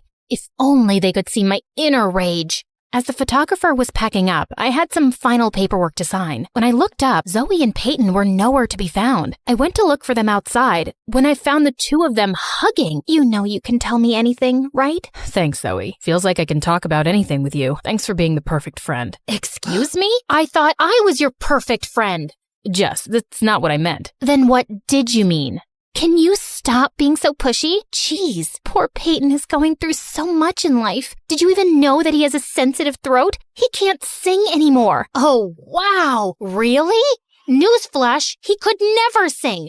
He sang like a toad with a throat infection. You want to be friends so bad? Then go ahead. But I'm done with all of you. Jess, wait. Oh, just leave her. You're better off without her. Peyton kept shouting at me, but I was super mad. The next morning, I was feeling a bit better, so I called Peyton, but he didn't answer. Instead, my agent called me up and gave me the shock of my life. The company we did the Christmas ad for loved Zoe and Peyton's flawless chemistry, and they want to go ahead with them. They want you off the project. Are you kidding me? She's the worst model ever. I'm really sorry, Jess. I was devastated beyond words and rushed to give Zoe a piece of my mind. But when I went to her room, I saw something interesting. Zoe and Dana were arguing over Peyton. You shouldn't keep him all to yourself, okay? We decided I'll get a fair chance to impress Peyton too. Really now? I don't think he's interested in anyone. I mean, look what happened to Jess. She's prettier than both of us combined, and he chose me over her. You don't stand a chance. We'll just see about that. Just stay away from him till I ask him out on a date, okay? Wow, at least they accepted I was better than them. But this was the first time ever I'd seen them argue. I thought this was the worst they could do. But a few days later at the success party of our Christmas ad campaign, Dana walked up to me asking if I'd seen Zoe, and the perfect idea struck me. I think I saw her go upstairs in the study. Oh, Dana, I think she's with Peyton. If I were you, I'd let them be. She's what? I'm gonna kill that witch. Dana looked like a raging bull as she ran upstairs, and of course I followed. She opened the door dramatically, just as Zoe was about to kiss Peyton. Get your filthy hands off him. Oh my God, Dana, are you crazy? Get out. Not before you tell me what's happening. What do you think is happening? We're making out? And then Dana jumped on Zoe, and the two broke out in a huge fight. Peyton and I tried to separate them. But suddenly, Zoe lost her mind and somehow ended up smacking Peyton across the face. Oh my God, perfect. Peyton left angrily and Zoe followed him, while Dana ran and locked herself in the room. I celebrated with the team alone and managed to impress them so well, they gave me another individual project. That evening, as I went onto the porch to get some fresh air, I saw Dana sobbing silently. Here, drink this. It's vanilla milkshake, your favorite. What? Suddenly, she hugged me tightly and started sobbing inconsolably. I'm so sorry. I'm the worst sister in the world. Please, please forgive me. Ew, you got a booger all over me. Yuck, Dana. Sorry. It's just that I've been awful to you all my life. I even tried to get in the way of your career and love life, and look where it landed me. My life's a mess. No, it's not. Get a grip, girl. And why are you sorry now? Did you not think about the time you left me alone while you gossiped in Egyptian with Zoe? What? Your dumb secret language? Oh, that was actually nothing. We just said some nonsense to piss you off. It was Zoe's idea. So you're telling me there's no language at all? Man, you guys are evil. Wait, Jess, I know we've been really bad to you, but how about we join forces and get some good old-fashioned revenge on Zoe? You know you want it, and God knows she deserves it. And how am I supposed to trust you? You have to take your chances, but I won't let you down. I promise. I had to admit, that sounded pretty tempting, but I wasn't a spiteful person. Or maybe I was. Either way, I wanted Zoe to pay for butting into my life and stealing Peyton from me. So I agreed. The plan was simple. Every time Peyton and Zoe went out on a date, Dana and I would follow them and tip off the paparazzi to take the weirdest pictures, till one of them eventually got annoyed. It went on for days, till one day Peyton got so fed up that he turned to one of the photographers with a snarl. Come on, Peyton, how about a smile for the camera? How about this instead? Peyton punching the reporter and Zoe's smirking face was all over the papers and tabloids. He lost most of his contracts, and so did Zoe, since she only worked on his recommendation. Once their professional relationship was over, their personal one soon followed. Dana and I watched as Peyton came over to see Zoe. I can't get any work since that terrible night. Why couldn't you control yourself? It wasn't such a big deal. Of course it's not a big deal to you. You like the attention. I don't. What do you mean? I mean that a small-time dumb model like you would want cameras to follow you everywhere. Wait a minute. Maybe it's you who keeps tipping them off. This makes no sense. Oh, it makes perfect sense. Getting photographed with someone as famous as me would be a dream come true for someone like you. Shut up, Peyton. You can't talk to Zoe like that. Why are you jumping to her defense? Did you forget how she took over your life and your boyfriend? Seems like she did me a favor there, because I can do a lot better than a bug-eating idiot like you, and so can Zoe. Now do us both a favor and get out before I knock your teeth in. Peyton pouted and left, and Zoe turned to me. Why did you do that? I clearly don't deserve your sympathy. You're my sister, Zoe. The only person who can talk down to you is me. But I hope you learned a lesson. I did, and I'm sorry for everything. All the times I've been mean to you. Yeah, we're sorry too. We're the ones who tipped off the paparazzi. It's okay. I kinda deserved it, so we're good? Might take me a little while, but I'll get there. Even if it takes us years, we're gonna prove to you that we've always got your back. Triplets. To the end. A few days later, my agent told me that due to bad publicity, Peyton got dropped from his modeling agency. Zoe and Dana worked non-stop to get back into business, and I helped my sisters in every way I could, till they were eventually good enough to land their own gigs. Working together brought us closer. But I think the best part was when we got to go on vacation and just relax and do little things together like chatting and even learning new languages. Agana bina gutge, amunkachukadu.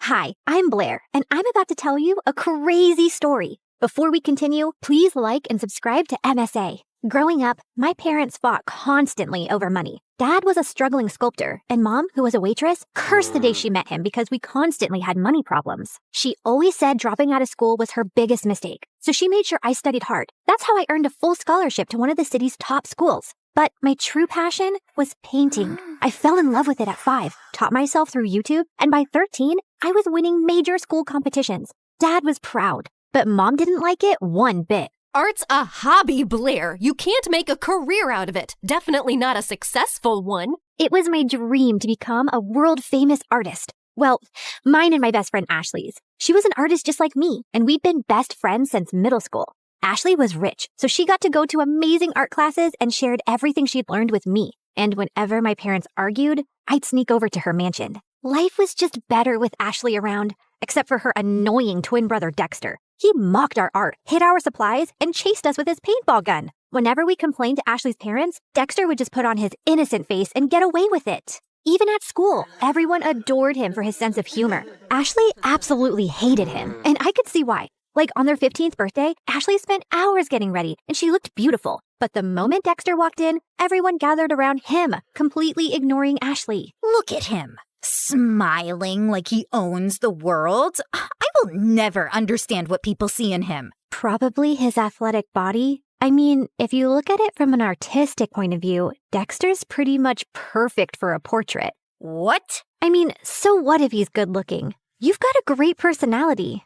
That's what you tell ugly people, Blair. You're also so much more creative and way smarter. People would notice that someday. Notice what someday? That you're a total jerk. Aw, are you jealous because no one's paying you attention? Go away, Dex. It's her birthday too. Don't make things worse. Fine, I'm sorry.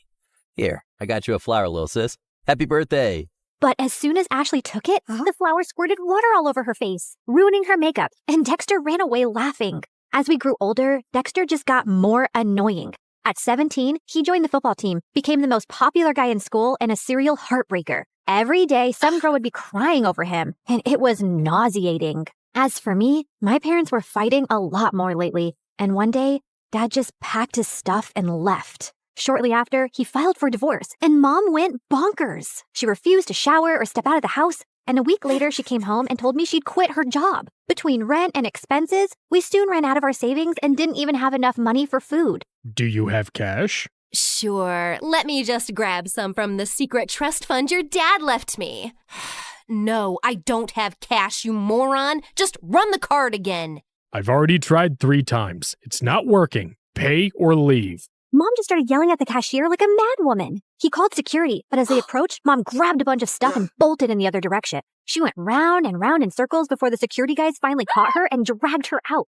Since Mom was acting all kinds of crazy, I took up a part-time job at a cafe to help out. But between work and school, my life was miserable, and Ashley wasn't helping. What do you mean you're not coming for the concert? We booked this months ago. Things were different back then. Now I have to work. Ask someone to cover your shift. We're short-staffed, and I need the money. But Hank's gonna be there, and I need your help talking to him. You're not getting out of this. Ashley kept pushing me, but I kept refusing, and eventually she gave up. The next morning, she told me Hank had asked her out, and I was happy for her. College applications were looming, and I desperately wanted to get into NYU's art program, where Ashley was applying to.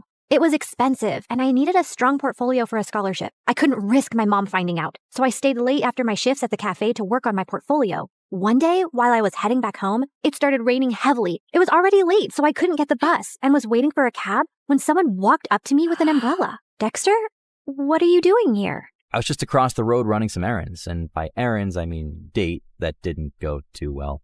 Anyway, I saw and I thought I'd help.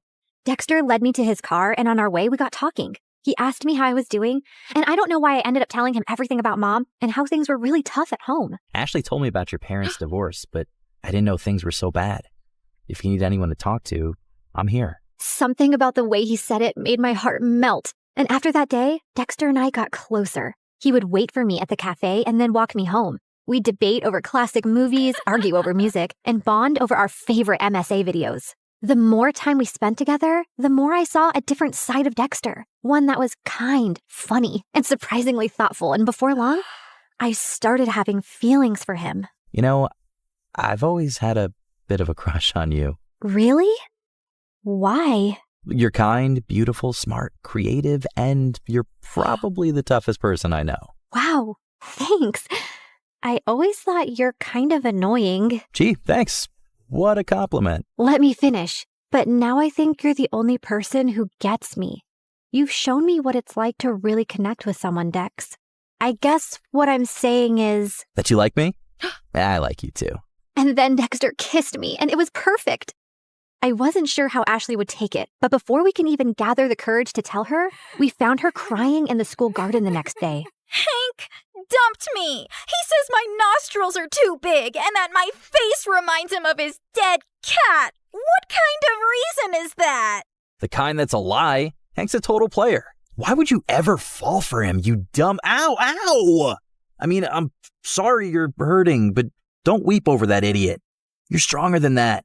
Be a man, woman, girl, be a girl. Did you hit your head or something? Why are you even talking to me? Blair, I need a hug.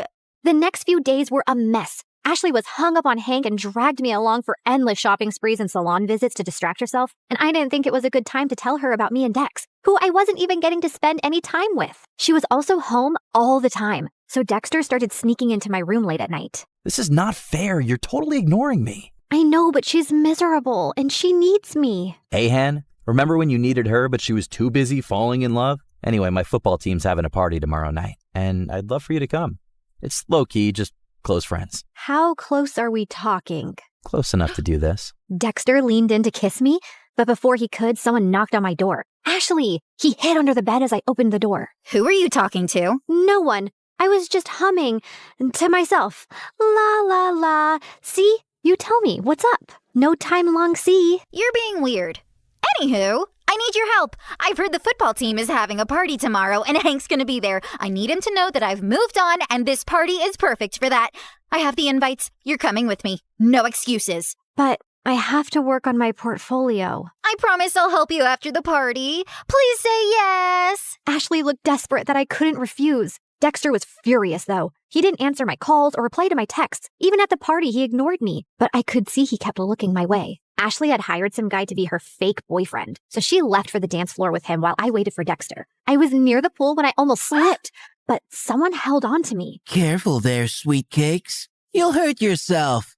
Blair, right? I'm Hank. I know. Great. Then let's skip the introductions and dance. I don't want to. Come on. She said no. I turned around and saw Dexter looking furious. And who are you? Her boyfriend? Yes, now back off. Or what? You'll hit me, pretty boy? You bet I will. Dexter punched Hank right in his face and he stumbled backward. Hank charged at Dexter and the two got into a fight. Everyone gathered around and I caught sight of Ashley's face in the crowd. She looked furious. I ran over to her, but I slipped and fell in the pool. I don't remember much after that, but when I opened my eyes, I was in a room with Dexter and Ashley staring at me. What happened? You passed out. You don't know how to swim? I didn't exactly grow up with a pool in my backyard, so no, I don't.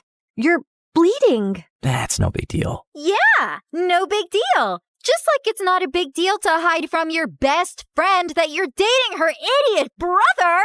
How could you not tell me? I don't know, okay? I freaked out. You've always hated Dexter, and then you'd just broken up with Hank, so I didn't want to rub my relationship in your face. You don't have to treat me like I'm a child who doesn't have a handle on her emotions. Anyway, you've chosen Dexter. Although I can't understand why him out of all the boys on the planet. But you did, and you're my best friend. So I'll accept it on one condition. Never, never make out in front of me, or I'll projectile vomit all over you. Deal? Deal. After that, things went smoothly. Dexter and I could now date openly, which made me really popular. One of his friends asked me to create a portrait for her dad. He loved it so much that he gave me a lot of commissioned work. Soon, I was making enough to quit my job at the cafe, and life became a lot easier. I even finished my art portfolio and was working on some last-minute changes one night when Mom barged in. You're applying to an art college? Why didn't you tell me? Who told you? Doesn't matter. Have you forgotten how much we've struggled because of Dad? And who will even pay for this college? I don't have that kind of money. I'll get a scholarship, Mom. I made a portfolio. Look. No, art school is too expensive and not worth it. You'll join a community college and stay close to me. Now give me that. Mom snatched the portfolio from me and left. I followed her, but she locked herself in her room. No matter how much I begged, she wouldn't open the door. Mom didn't get out of her room the whole day, and since submission was only 2 days away, I had no choice but to give up on my dream. I was talking to Ashley and Dexter about it when he came up with a brilliant idea. Dad knows the dean personally. How about I talk to him and get you a personal interview? And we can ask my friend whose dad bought paintings from you to let us borrow those. It could be your portfolio. That'll work. It should. I'm not letting you give up on your dreams, Blair. What about Mom? She just has to make peace with it. I know you love her, but what she's asking of you is not fair. She's acting like the kid in this relationship. The interview was scheduled for 2 days later, and I spent every second preparing. On the big day, I felt really confident, but as I was on my way, I got a call from the admissions office saying that my interview was canceled. Apparently, I had called and canceled my interview, claiming my mom was unwell, even sending medical reports as proof and withdrawing my application because I needed to take care of her. I tried telling them so many times that it wasn't me, but they just cut the call. I had no idea how Mom had found out about my interview, but I was furious that she'd done this. I went back home to confront her, but to my shock, I found her passed out on the floor. I called 911 and immediately rushed her to the hospital. On my way, I messaged Dad, and by the time we reached, he was already there. And what he told me next shocked me. A month ago, your mom fainted at work and was diagnosed with a rare heart disease. She needs a transplant, but since she couldn't afford it, she turned to me for help. But why didn't you tell me? We're trying to arrange money, and we wanted to wait till then to tell you. She didn't want to worry you. And here I thought she was lying when she submitted those documents. What documents? I explained about NYU and my interview with the dean. I don't think your mom's behind this. She was skeptical, but after seeing your portfolio, she was impressed. She told me she was changing her mind about you pursuing an art degree. I thought she threw my portfolio away. No, sweetie. She was proud of you. But Dad, if Mom didn't call them, then who did? Does anyone else know that she's sick? Yeah, Ashley's dad knows. We needed money for tests, so I asked him for a loan and sent pictures of your mom's report to prove it. I told him to keep it a secret so you wouldn't find out. I immediately understood who might have done this. But just to be sure, I called the admissions office and asked them for the number they received the call and reports from. And when I saw who it was, my mind exploded with anger. I took a cab, reached Ashley's place, and barged into her house. You called the admission office and told them that my mom was sick and I won't be attending the interview? Don't even try to lie to me. I have proof. My mom was sick, Ashley. You could have told me that at least. Instead, you used that against me. Hold on, I think there's some confusion. Why would Ashley do that? Ask her. And suddenly, Ashley's face twisted into rage. Yes, ask me. Ask me why I'd go out of my way to make your life miserable, Blair. It's 'cause I hate you. There, I said it. I hate you. First, you were my best friend, and you chose to date the person I hate most, my doofus brother. It was bad enough my parents always chose him over me, but even you? Also, I couldn't stand how perfect your life was. You have a football jock boyfriend. Everybody loves your art. Everybody loves everything about you. Heck, even the boy I likes you more. I didn't want to go to college and be second to you again. So I told your mom about your art school plans, hoping she'd stop you. And when she failed, I used the pictures and did what I had to. I can't believe I trusted you. I thought you were my best friend. How can you do this to me? You've shattered everything we had. I never want to see you again. We're done. Don't think I'll cry over it. I'm going to NYU, Blair. I'll make new friends. You disgust me. Whatever. I never saw Ashley's face again, and Dexter told me that his parents heard her entire confession and ended up grounding her big time. She didn't even get through NYU, but I did, thanks to Dexter's dad who got me a second interview.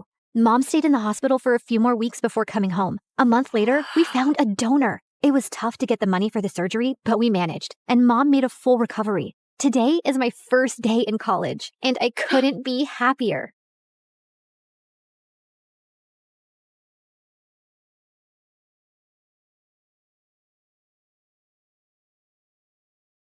I woke up in the middle of the night feeling extra thirsty and almost passed out when I saw the time. It was 3 a.m., the devil's hour. I tried to go back to sleep, but I just couldn't. Come on, girl. Ghosts aren't real, but dehydration is. So hold yourself together and get your ice-cold water. I silently prayed as I went down to the kitchen. Suddenly, I caught someone moving in the shadows. Holy Mother of God! Was it the devil? I was about to scream when I realized that it was just my older brother, Kevin, who looked suspicious. I silently followed him as he went down the basement and was surprised when he opened a mysterious door that I had never seen before. But before he could enter, he looked back and saw me. Don't you ever tell anyone about this, especially Dad, no matter what happens. Why? What's inside that room? He just patted my head and smirked. The devil himself. He then disappeared into the room and locked it, leaving me shaking in fear and confusion. Hi, my name is Kendra, and this is my story of how my mysterious brother changed my life forever. Before I continue, please like and subscribe. After what happened last night, the first thing that I did in the morning was to check that door in the basement. But unfortunately, it was padlocked to death. Kevin was definitely hiding something in there, and it was killing my curiosity. I was finally able to corner him during dinner. Are you sure that you weren't dreaming? Because that totally didn't happen. That night was really weird, so he could be right. Our conversation was cut off when Dad joined us. Son, it's time for you to take over the company. We will be holding a gala next weekend to introduce you to everyone. They're all so excited to meet you. But Dad, no buts. You're graduating in a few months, so prepare yourself. I don't want any problems. Understood? Of course, my brother couldn't say no to him. He was always Dad's favorite, his golden boy, the perfect son. While me, I was just a stranger to him. If Mom was still alive, things would probably be different. Later that night, when I was about to sleep, I almost screamed when I saw Kevin leaning against my door. Can I help you? What makes you feel alive, Kendra? Huh? What's with you? Why are you being so weird? The less you know, the better. Good night, Peanut. Peanut? Where did that come from? That was the weirdest and longest interaction we've ever had. He was a year older than me, and we had never been close growing up.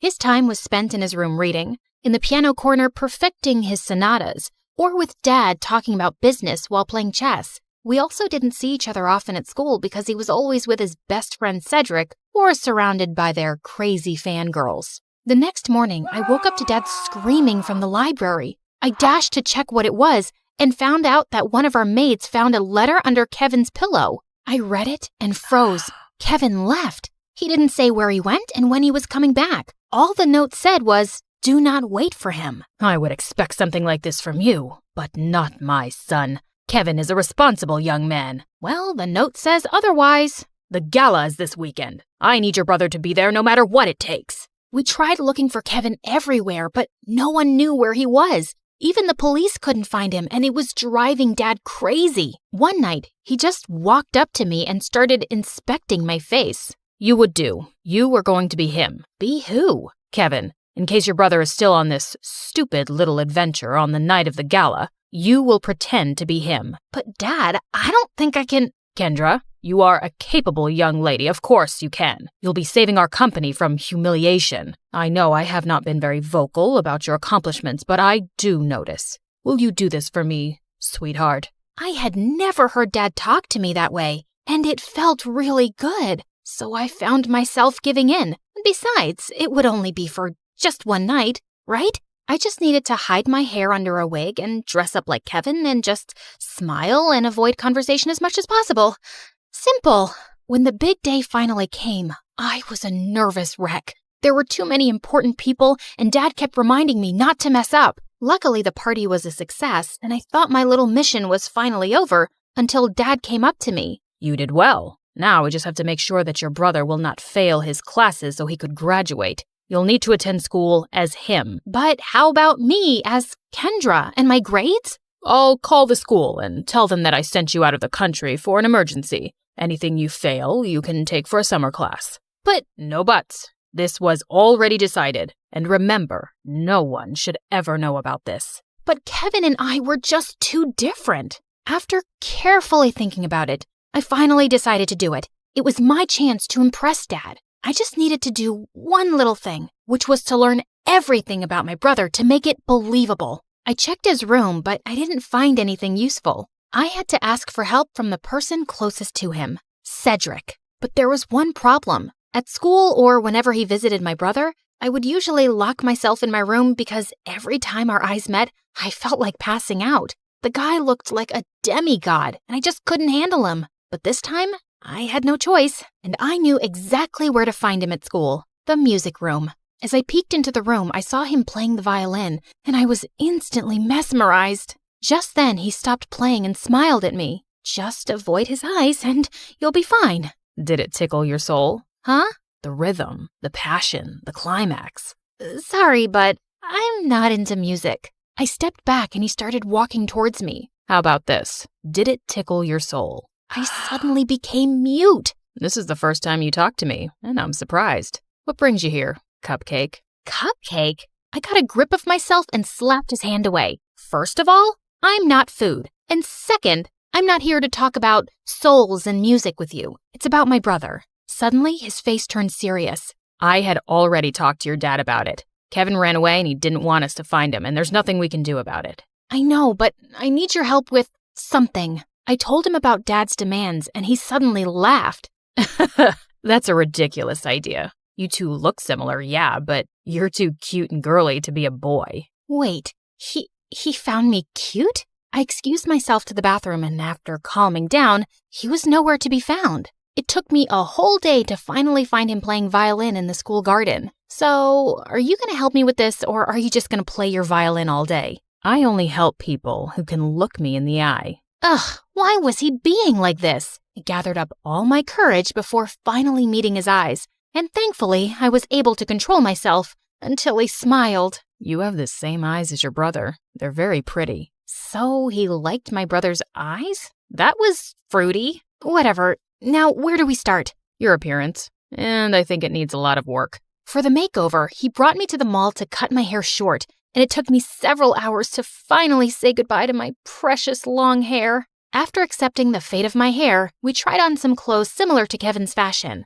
As I walked out in a leather jacket, he came up to me to zip it up. He was so close, I could hardly breathe. Looks perfect now. He then taught me about my brother's stance, walk, and gestures. I told you to walk faster, not like a gangster. And stick out your chest more. Think of yourself as the hunkiest man alive. Like this? He held my hips to guide me, and I felt like exploding from the sparks. Just then, I noticed some girls around drooling over us. Both guys are so cute. I'll take either of them.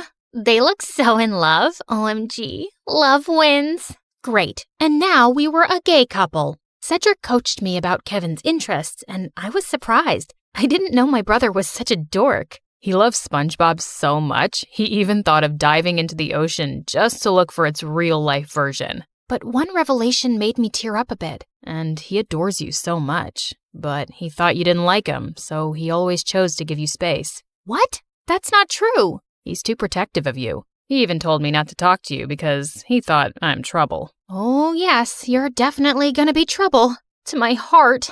That weekend, we continued practicing until I looked convincing enough, and when we finally got to school, I just stayed close to him and smiled at people from time to time. I was doing an excellent job at being my brother until it was lunchtime. We sat at their usual table for lunch when suddenly someone sat on my lap and kissed my cheek. It was Lauren, the prettiest and coolest chick at school. What in the frickin' pregnant duck is happening? What? You hate my kisses now? You look like you've seen a ghost. I turned into the ripest tomato when she giggled into my ear. I could never hate such a goddess like you. Wow. Since when did you become this cheesy? I gave Cedric a panicked look, but the jerk was trying his best not to burst out laughing. I kicked his leg under the table and his wince was satisfying. I then excused myself in the bathroom and dragged him with me. There, he revealed that Kevin had been dating Lauren for a while now, and I had no idea about it. Lauren had been all over me for the next several days. This was totally normal, of course, except for the little detail that I was not her actual boyfriend. And through all of this, Cedric remained an unhelpful idiot who was clearly enjoying my discomfort. We were walking to our last class when someone suddenly grabbed and pushed me against the wall. You're acting weird lately, and I like it. Before she could kiss me, I acted like there was a bug inside my shirt and ran away. I needed to talk to Cedric. As usual, I found him in the music room. We need to tell Lauren. Suddenly, Lauren appeared from behind me. Tell me what? Wait a minute. Don't tell me that you guys are dating? What? Cedric finally stopped playing the violin and grinned at me. I'm straight, but I don't know about your boyfriend. Aw, baby. You know I would accept you however you identify, right? Well, that's good to hear. Lauren looked like she bought it, and I just found myself exploding. I'm not Kevin. I'm not your boyfriend. I'm his sister Kendra pretending to be him. I then explained everything to her. Oh, okay. Explains why you look and act differently. That's it? No violent reaction whatsoever? I'm used to Kevin's quirks. So, anything I can do to help with this mission? Just don't tell anyone about this. Got it, baby. Despite knowing the truth, she still kissed me on the cheek, and it made Cedric laugh. I started hanging out with both of them since then. They would talk fondly about my brother and share things about him that I didn't know. It made me realize that he wasn't as boring as I thought he was. One day, Cedric dragged me to the music room and asked me to listen to his new composition. It was a wrong move to come with him, because the way his fingers moved and his handsome face played with the painfully sweet tune screamed danger to my heart. I calmed myself down and hyped him up when he was done. You really like playing the violin, don't you? I like to touch people's hearts with classical music. How about you? What makes you happy, Kendra? I'm curious. I ended up telling him about my passion, which was fashion designing. I used to draw my designs every day, but when Dad saw it, he burned all of them. He found it lame and useless to his company. I'm sorry to say this, but your dad is the biggest jerk in the world. He treats you and Kevin as assets to his company, and never as a son and daughter. You're right, but it just made me crave for his love and approval. Someday, I hope you'll be able to find the courage to do what you need to do. You have me now, you know. I'll take care of you. He leaned in closer, and I thought he was going to kiss me, but to my surprise, he pulled away and walked back to the platform to play again. What was that all about? After the incident in the music room, I started thinking that maybe Cedric liked me too, until one day I heard him talking to Lauren in an empty classroom. You like Kendra, don't you? What are you talking about? She's off limits. And besides, she's just like the little sister I never had. Those words were enough for me to accept the truth, that Cedric will just be my dream. To distract myself, I invited Lauren for a sleepover, and as she was trying on some of my favorite clothes, I couldn't help but admire how beautiful she was. Just then, I found her smirking at me through the mirror.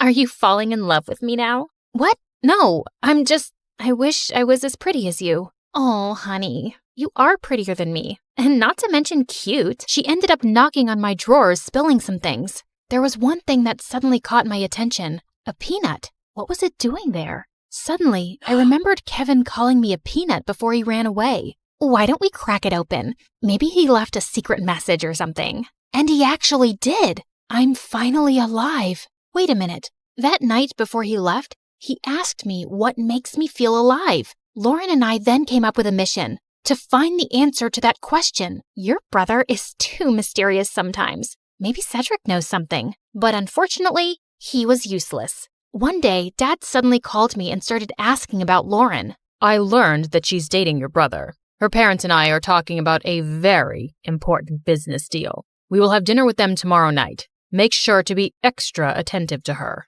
I thought it wouldn't be much of a problem until they suddenly decided to marry us off with Dad knowing that I was Kendra. He was crazier than I thought. Do you think Kevin will be home by then? I don't know if he's ever coming back. I can't believe you dated an idiot. Watch your words, honey. That's my idiot. Well, we need to find your idiot ASAP. The next day, we met up with Cedric in a cafe to talk about finding my brother. We don't even know what makes him feel alive. Shouldn't we just wait for him to come back? Our parents are talking about marriage, for Pete's sake. We're running out of time. Do you know what my parents would do if they found out they were being played?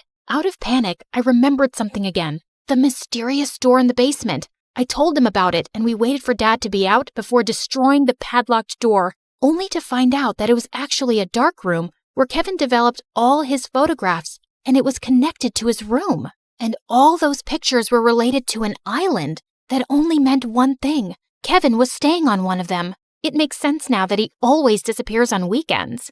I also found a camera in his bag one time, but I never saw it again. And why didn't you both tell me about this earlier? You're both idiots. And with that, the three of us were off to an adventure to get my brother back. As we traveled, I kept on flirting with Lauren to avoid Cedric. And for a moment, I thought I saw his deadly glare through the rearview mirror. Was he jealous? I wished. In a span of 2 days, we had already visited 7 islands, but there was no luck. Just when we were about to give up, we suddenly spotted someone resting on a hammock. It was Kevin. He looked shocked to see us. Suddenly, he glared at Cedric. Dude, you told them? Wait, you knew? Let me explain. No, you knew. And you kept silent while I was going crazy trying to find a way to bring back my brother so I could get me back. Kendra was equally furious. Babe, I can explain. Shut it, Kevin. You're not my favorite person right now. Kendra. Later. I need to speak to my brother. I walked away and Kevin followed me. Now start explaining the reason I'm sacrificing my identity. I'm sorry, Peanut. I didn't mean for you to be tangled up in my mess. I felt stuck and suffocated because of Dad's expectations. I always knew I would have to take over the company someday, but I didn't know it would be this soon. I thought I would have enough time to still do what I love, to enjoy every island and see its beauty through my lens. But suddenly, I didn't even have a year, so I panicked and I ran away. I'm such a coward. It didn't take a second for me to melt. No, that's the bravest thing I've seen you do. All our lives, I've only ever seen you nod to Dad's every demand. I'm proud of this version of you. I convinced him to come back, but he ended up convincing me to ditch Dad and come with him. After everything that happened, I just realized one thing. Dad wasn't worth it. So I agreed. Lauren is amazing, you know. She didn't deserve to be left without a word. I know, Peanut. I guess I have a lot of making up to do. Good luck, Walnut. Later that day, he spent his time making it up to Lauren and talking to Cedric, while I was left alone doodling some cute dresses on the sand. My brother then came up to me and asked me something. Are you mad at Cedric? I asked him not to tell anyone. Keeping this from you must have been very hard for him. I understand, but you like him, don't you? What? No, I mean... Don't worry. I finally gave him the go signal. You two can kiss or whatever. As soon as he left, Cedric walked up to me with an earth-shattering smile. Can we talk? I couldn't look at him in the eye again. About us. I've always fancied you, you know. More than violins. I felt like melting at his confession. I told him about the reason why I'd been avoiding him all these years, and he responded to it by finally kissing me on the lips. Thank God I didn't pass out. So, did it tickle your soul this time? Yes. Finally.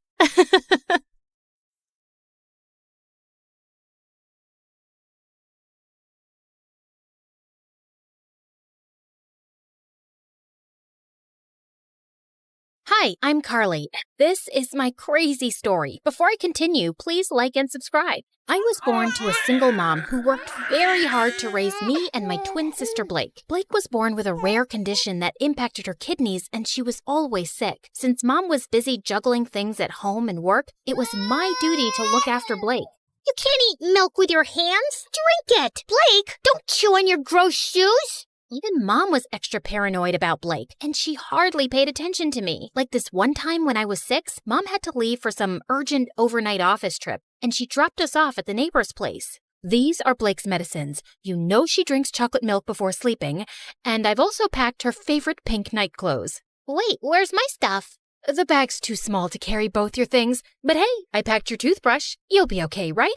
I wanted to say no, but Mom already looked tense, so I nodded and she left. Everything was going great, but right before bedtime, I went to get milk for Blake, and I heard a huge thud. I rushed to see Blake crying on the floor with a bleeding nose. Apparently, Blake was jumping on the bed with the neighbor's son, and he thought it would be fun to push her off of it. Thankfully, the injury wasn't big, but when Mom found out, she went ballistic on me. Carly, I trusted you to look after her. And I did. I was just getting her milk, like you asked me to. And she's okay, Mom. Everyone falls sometimes. Your sister isn't like everyone else. After that day, Mom banned both me and Blake from participating in any extracurriculars at school or playing in the park afterwards like other kids. I was always stuck at home with Blake, so I never really got a chance to make new friends. And those at school joined clubs and got busier. I missed having a normal life, but Blake needed me more. Mom got more paranoid with time and took special care preparing food for Blake. I knew how tired she was, so I'd get by with frozen meals. And over time, I started taking comfort in junk food, eating candy bars from the hospital vending machines while I sat in waiting rooms for hours. By 13, I was much bigger than most girls my age. One time, our aunt was visiting us, and she hadn't seen me and Blake in a while. Look, I bought you girls matching outfits. Go on, try it. I'll just wear it later. What are you saying? Come here. Aunt pulled me to her and tried her best to fit me into the dress, but it barely got past my neck. I was so embarrassed. I went to my room and didn't come out till Aunt left. Don't be so sad now. So what if you're a little bigger? Easy for you to say. You don't have to wear clothes 3 times your age. You're thinking too much. Here, I got you these. Blake's health improved as we got older, and by 16, she was much better and put on medication to manage her condition. Soon after, Mom got married, and a year later, she delivered my twin brothers, Jake and Jonah. I was happy for Mom, but I could tell Blake wasn't adjusting so well. I want to pluck out my ears, they cry so much. I know for a fact Jonah hates me. He farted and gave me the stink eye. That one's a devil. I knew Blake didn't mean that. She just missed Mom since she was busier than ever, and I tried my best to make Blake comfortable, but she was constantly throwing tantrums and hardly ever helped me take care of the boys. Oh, Jonah pooped his pants again. Quick, hand me a nappy. Right. What's that? Forget it. Can you just warm up the milk? Actually, I don't feel so well. I'm getting a headache in my stomach. A stomach in my headache. You get the point, right? And when I asked Mom to hire a babysitter, she just gave me a lecture on money and expenses. My grades were getting affected too, and I was an overall mess. I knew it had something to do with my eating habits, so I started taking care of my health. I went for runs, ate better, and over time, I could see the results. One day I was jogging when I saw someone taking my picture, hiding in a bush. I caught him by the collar and dragged him out. What do you think you're doing? I just thought you were pretty. I'm good at taking pictures. Here, have a look. Wow, that's me? Yeah, whatever. But you should be asking me first rather than acting like a creep. I get it. I'm sorry. Can I make it up to you with some coffee? Fine, but I want a copy. Deal. Eli and I went to a coffee place close by and hit it off instantly, and soon we became good friends. He was into filmmaking and would always have his camera around his neck. Watching him, I got interested and tried my hand at handling a camera too, and it was love at first sight. Okay, so that's how you focus. Now look at that sunset. Beautiful, isn't it? Yeah, you know so much about the camera. It's really fascinating. I've always wanted to make movies, and I love the ocean too. I'll tell you a secret. I'm part mermaid. Oh yeah? Prove it. Eli got up from the rock he was sitting on and started doing an awkward dance, flapping his arms like fins. Okay, I believe you. Well, good, because I was afraid I'd have to splash you with my tail. Really? That was on your mind? Well, that and something else. With that, Eli jumped down and pulled me in for the most magical kiss. Eli and I started dating soon after, and I decided to make him finally meet Blake. So the next time he invited me out, Blake tagged along, but the moment she saw him, she burst out laughing. Oh my God! Where did you get that shirt from? Your grandpa's closet? Actually, yeah, he has a really good shirt collection. Do you like it? I can get you one. Ew, no thank you. I'd rather wear a tent than slip into something so cringe. Come on, Blake, that's not very nice. What? I'm kidding. I'm sure Ebola can handle a few harmless jokes. Eli. Blake made it painfully obvious that she didn't want Eli around, and even though Eli kept his cool, I knew she made him uncomfortable. Then one time, Eli invited me and Blake to the launch of his dad's new restaurant. I appreciated the effort he was making with her, and I hoped she would too. But I was so wrong, because minutes into the event, Blake threw a massive tantrum over pickles. What do you mean you're out of pickles? Pluck them from a tree or something. Could you please keep it down, Blake? Everyone is staring. So, you care about all these fancy people, but not your sister? No one understands me. I just had a very big lobster, and I feel like throwing up. You know pickles calm me down. This is such bad customer service.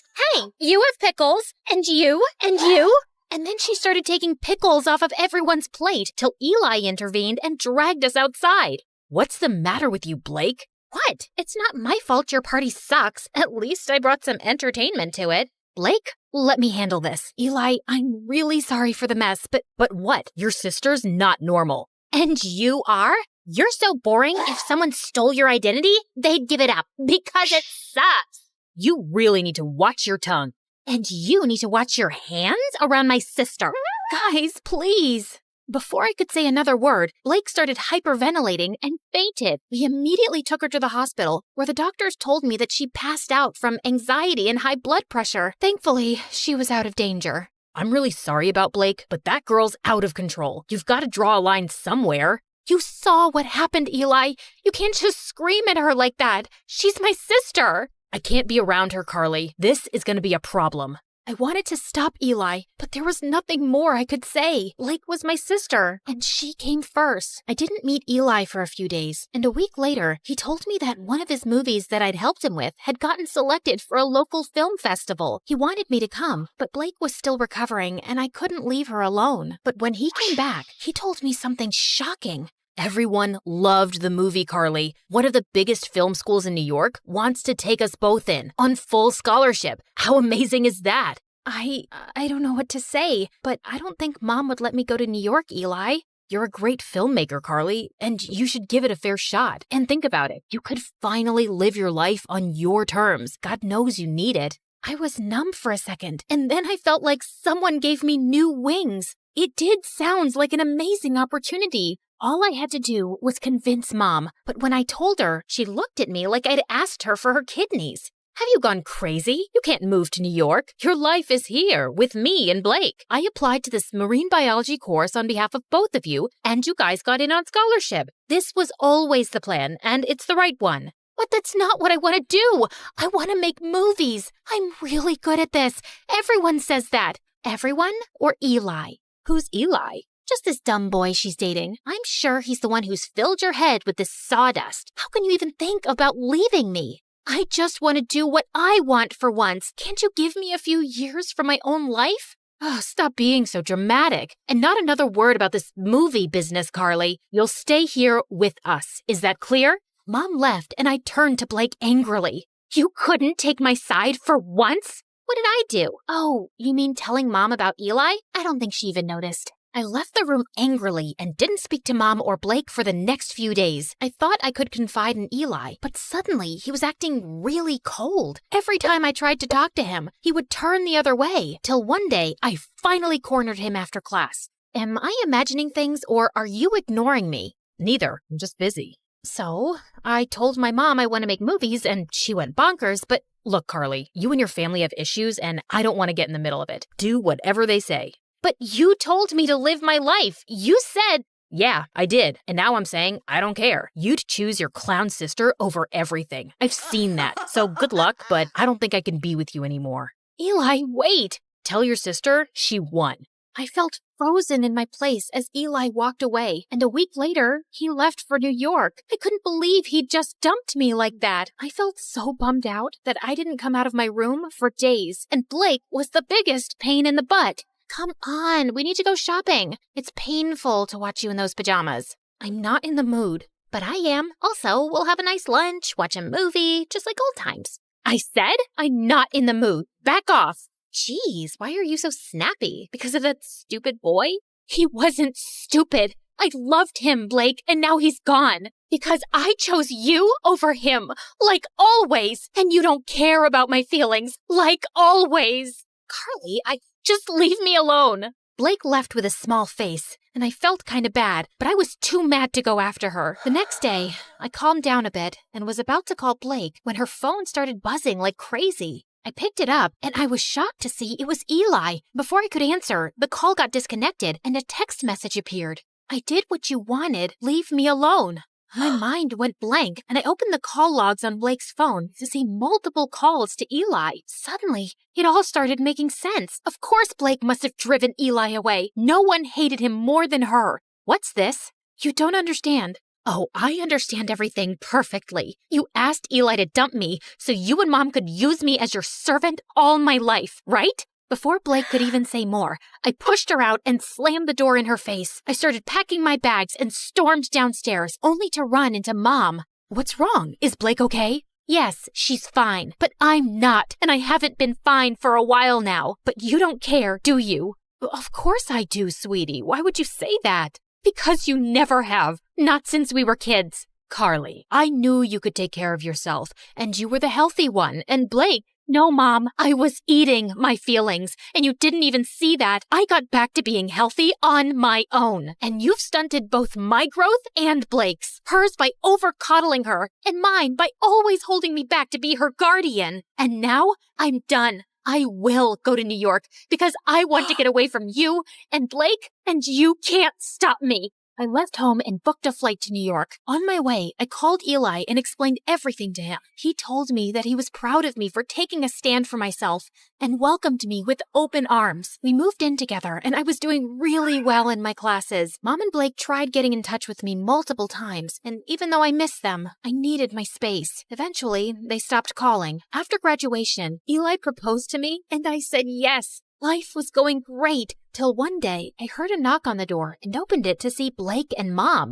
What are you guys doing here? Eli called us and told us about the engagement. Carly, I have a confession. It was me who convinced Eli to break up with you, not Blake. Wait, what? Eli never told me that it was Mom behind everything. I didn't want to stress you out more. I could see you missed your family, and this would have made you sad. But I saw the call logs and the messages on Blake's phone. I'd actually been calling him to apologize, but I guess he thought both me and Mom wanted him to dump you.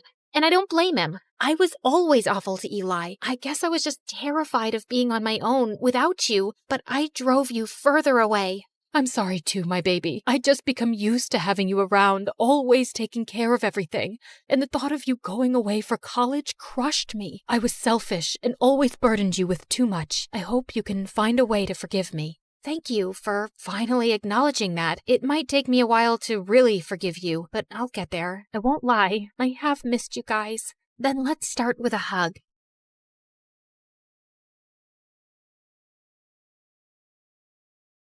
People call me the queen of entertainment, a famous pop icon, a musical superstar.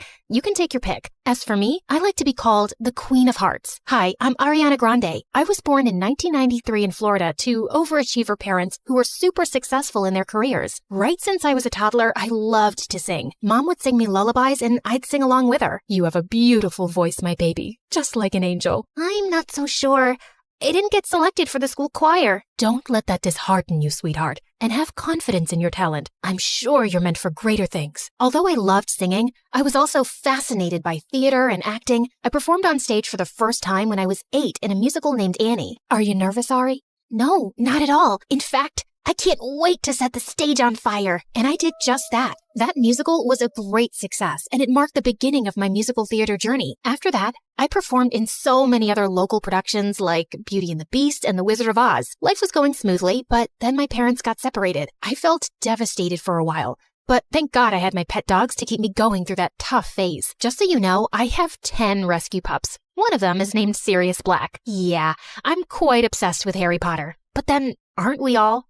So by the time I turned 14, I decided I'd acted enough and now wanted to make a career in singing. I packed my bags and moved to Los Angeles to meet my managers. Guys, I think I want to make an R&B album. That's a hell of a goal, but who do you think's gonna buy a 14-year-old's R&B album? Well, that kind of made sense. So I went back to Florida and decided to focus on theater for the time being. Then when I was 15, I got chosen from among thousands of girls to play one of the main characters in a Broadway musical called 13, for which I later bagged a prestigious award. By this time, I had moved to New York, so I was missing school a lot. Mom, I want to continue performing, but what about studies? I want to finish high school at least. Don't worry, sweetheart. Your school has agreed to send study materials so you don't miss out on your studies. That was pretty cool. I was studying and focusing on my career, even though I was miles away from home. Then in 2009, I bagged the role of an adorable goofball named Kat Valentine in the famous Nickelodeon TV show named Victorious. Since the show was set in a performing arts school, it gave me an opportunity to showcase my acting as well as my singing abilities on a national platform. Thanks to the show, I was suddenly a teen idol. So, Ariana, what's next? Are you looking at a career in Hollywood? To be honest, acting is fun, but music has always been first and foremost with me. I was determined to give singing a shot, so I kept uploading my videos on YouTube where I sang covers of songs by Adele, Mariah Carey, and Whitney Houston. Meanwhile, the second season of Victorious premiered in 2011 to 6.2 million viewers, becoming the highest rated episode of the show. Victorious ran for 3 seasons until it was finally wrapped up in 2013. Then one day, I got the most unexpected call. Hello, Ariana. I'm Monte Lipman, CEO of Republic Records.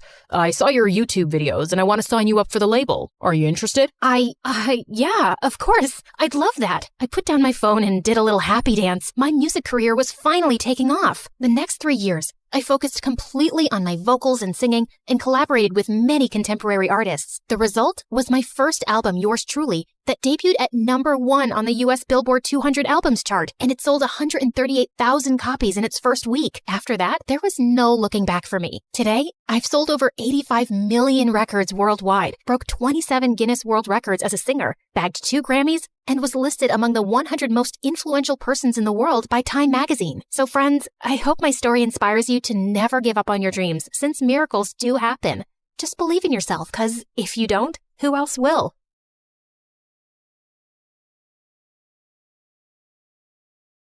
Hi everyone, my name is Marina, and I'm from Nevada. Please like and subscribe. I was raised in a small town by my aunt who owned a small bakery and loved me to bits. Aw, honey, today's your first day at school, so I packed muffins for all your classmates so you can make a lot of new friends. You're awesome, Aunt June. She wasn't super rich, but she was the richest person at heart, and that's why everyone loved her so much, including me.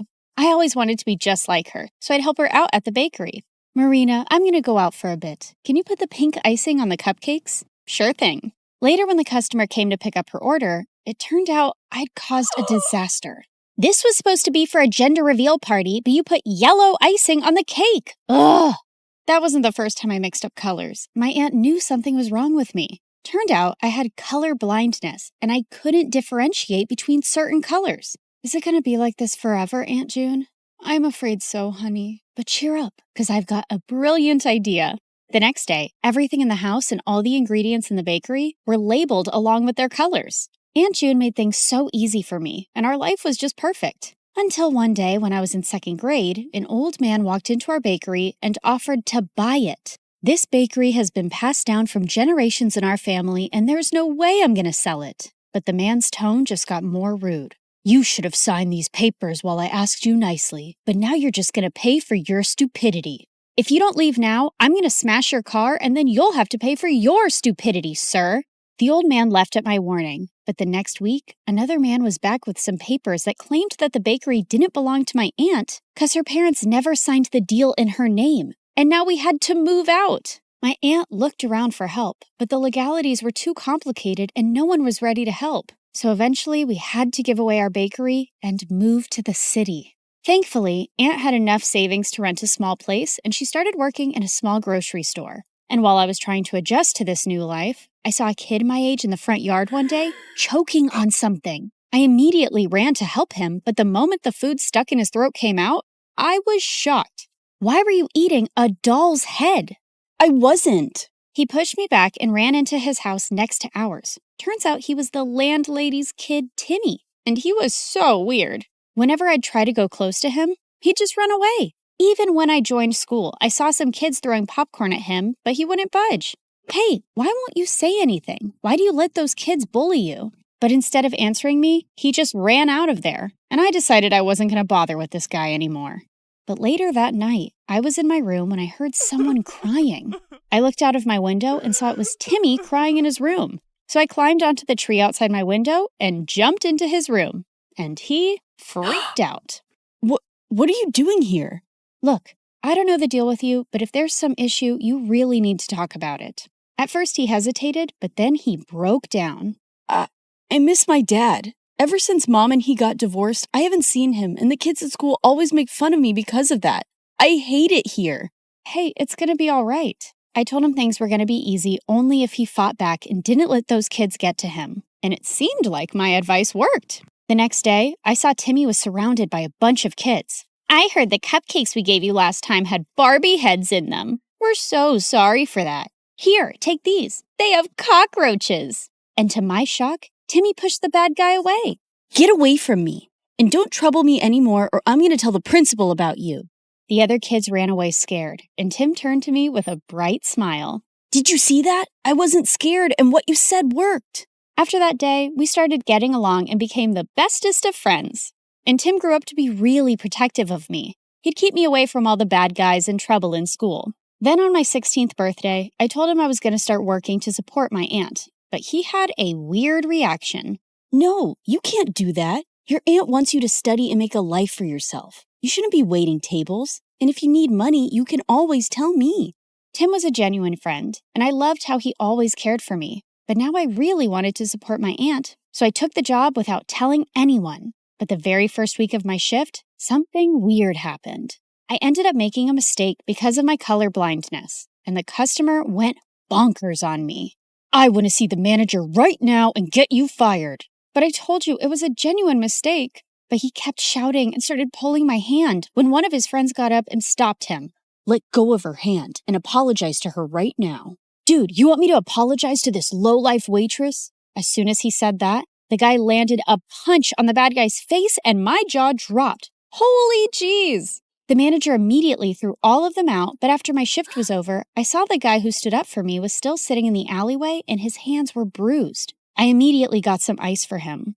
Excuse me, sir, you can use this. But for some reason, he looked really mad at me. Who do you think you are trying to act all nice, huh? Just leave me alone. I could see his eyes were red, like he'd been crying, and I thought it was best to leave him alone. But to my complete shock, I saw the same guy in my class the next day. The teacher introduced him as a new student, James. While the girls were drooling over his handsome looks, he kept staring at me the entire time, and the moment class was over, he came up to me. I don't want you spreading any rumors about me from last night. Do you get that? Before I could even reply, he just stormed away, and Timmy came running to me. What happened? Was that guy bothering you? I didn't want Timmy knowing about my job or anything about how I knew James, so I brushed it off and went ahead to prepare for my chemistry practicals. But turns out, James was already there. Minutes into the practical, I realized some of the labels on the chemicals were missing, so I asked James to help me differentiate, but he didn't even look at me. That jerk.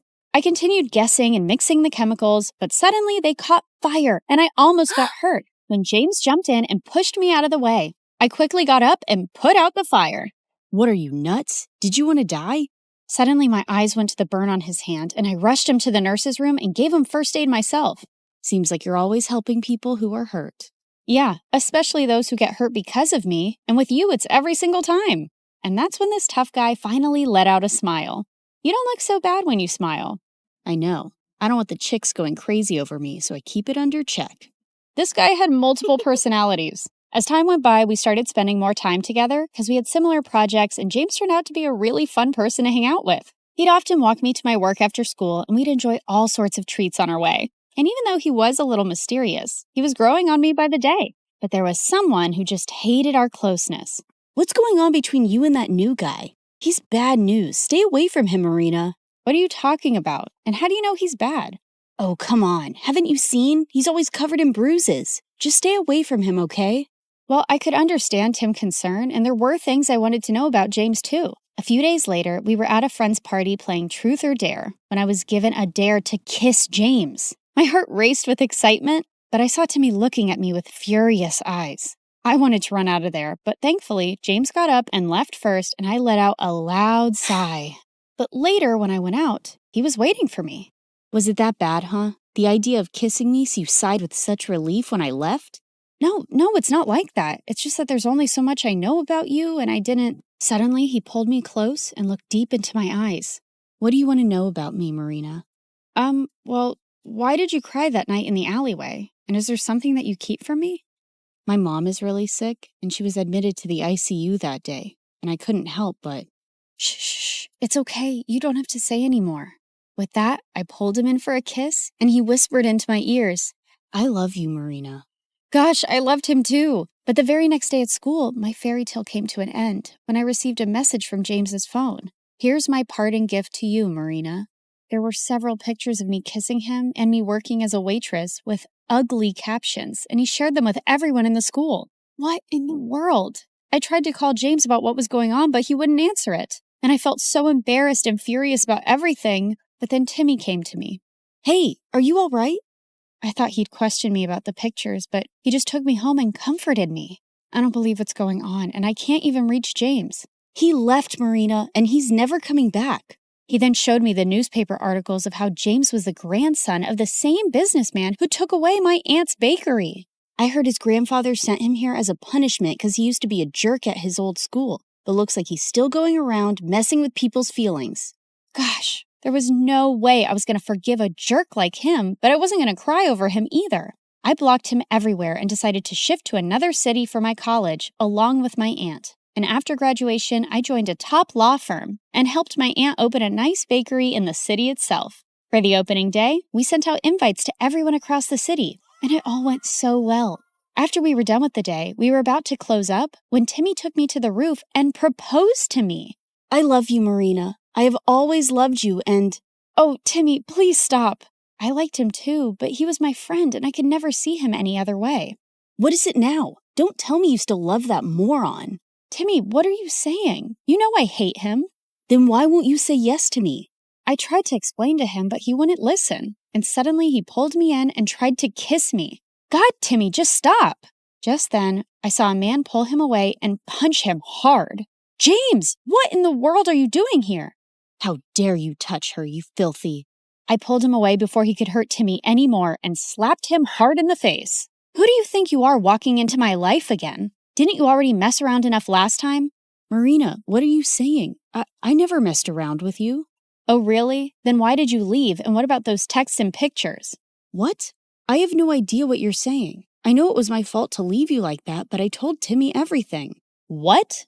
What do you mean? That night after you left the party, I received a call that my mom had passed away. My grandfather wanted me to return home. Timmy was right there, and I asked him to inform you. What? I even tried to contact you, but you had me blocked everywhere. And when I called Timmy, he said you hated me and you were with him now. Timmy, what is he saying? Did you hide this from me and lie to him? Yeah, I hid the truth. I didn't want you to be with a jerk like him when I've loved you all my life. So I lied. For you. But those messages from your phone and those posts. I have no idea, Marina. I lost my phone the same night. You didn't lose it, moron. I stole it and sent those messages and those pictures. Timmy, I can't believe you. You son of a witch. No, James, just let him go. He's a jerk and doesn't even deserve that. Oh, Marina, please don't cry. I'm here. I'm here for you now.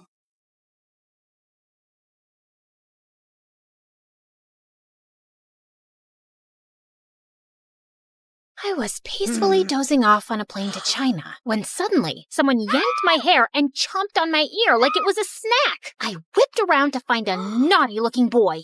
Ow! Seriously? Keep your teeth to yourself, kid! He then burst into tears and his mom turned to me. 你竟敢对他大喊大叫，他还是个孩子。 I wish I understood Chinese, but her dramatic glare made it clear I was the villain here. I tried to dive back into dreamland, but the woman next to me had other plans. She woke up and started chewing her gum like a goat who hadn't eaten for 300 years. It was so loud that people from 30,000 feet below could hear it.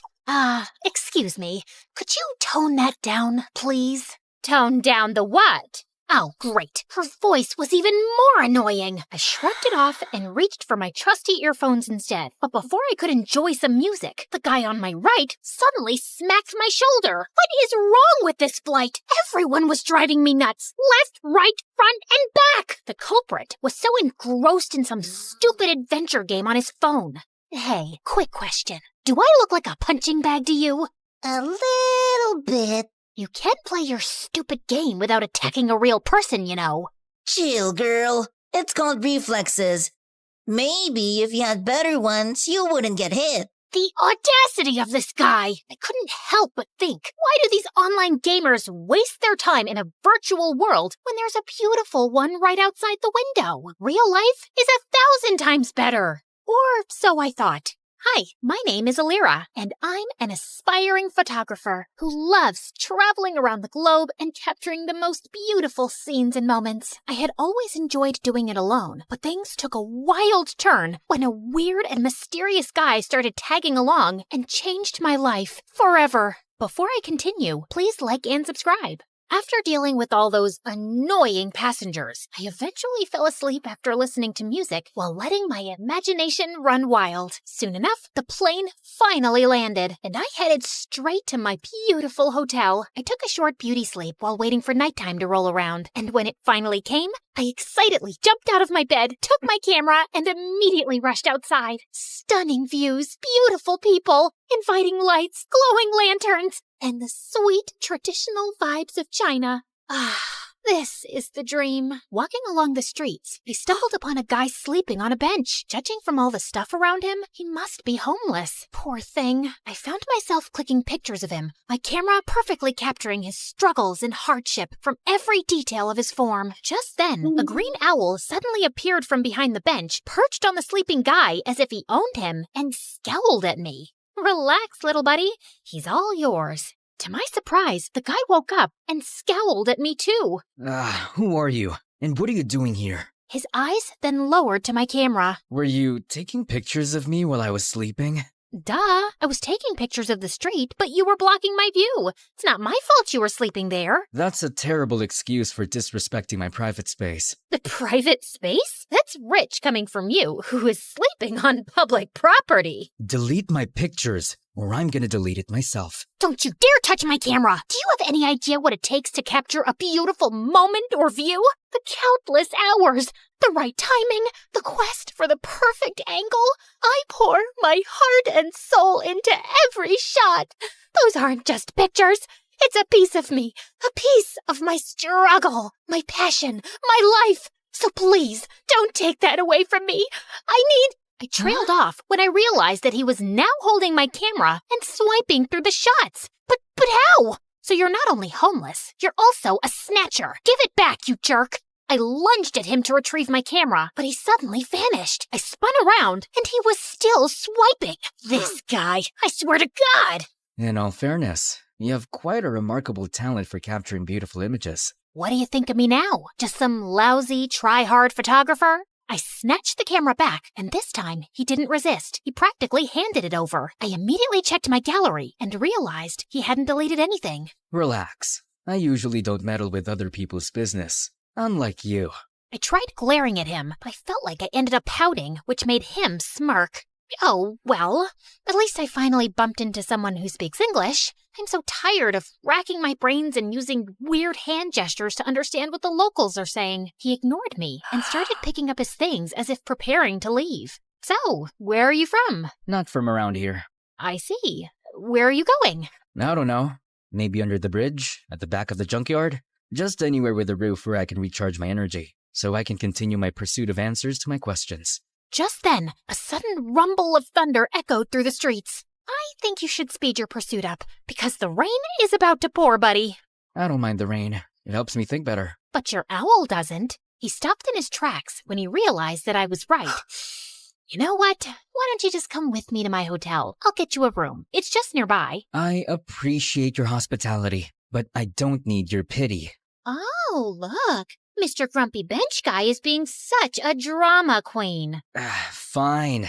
But the moment the rain stops, we're out. Another thunder rumbled as we started walking away. When we reached my hotel, the receptionist immediately greeted me with a question. 给你朋友另一个房间? As I scrambled for my translation book, Hatham suddenly swooped in. Shida, Ching. Did you just speak Chinese? I speak multiple languages. I have a constant hunger for endless knowledge. So, you're a polyglot. So cool. That's literally my dream. But learning another language is so difficult for me. What's your secret? Oh, I use this splendid application on my phone, Duolingo. Oh, I have heard about it, but I never tried it. It has a fun and engaging approach to learning a language. It's like casually playing a game, which is a pretty good motivation for the learning process. Okay, that sold me. I immediately downloaded the app and was greeted by a cute green owl named Duo, who looked very familiar. I turned to his pet, who was sitting on his shoulder. Whoa, Duo looks exactly like your owl. They have the same name too. Just a little warning.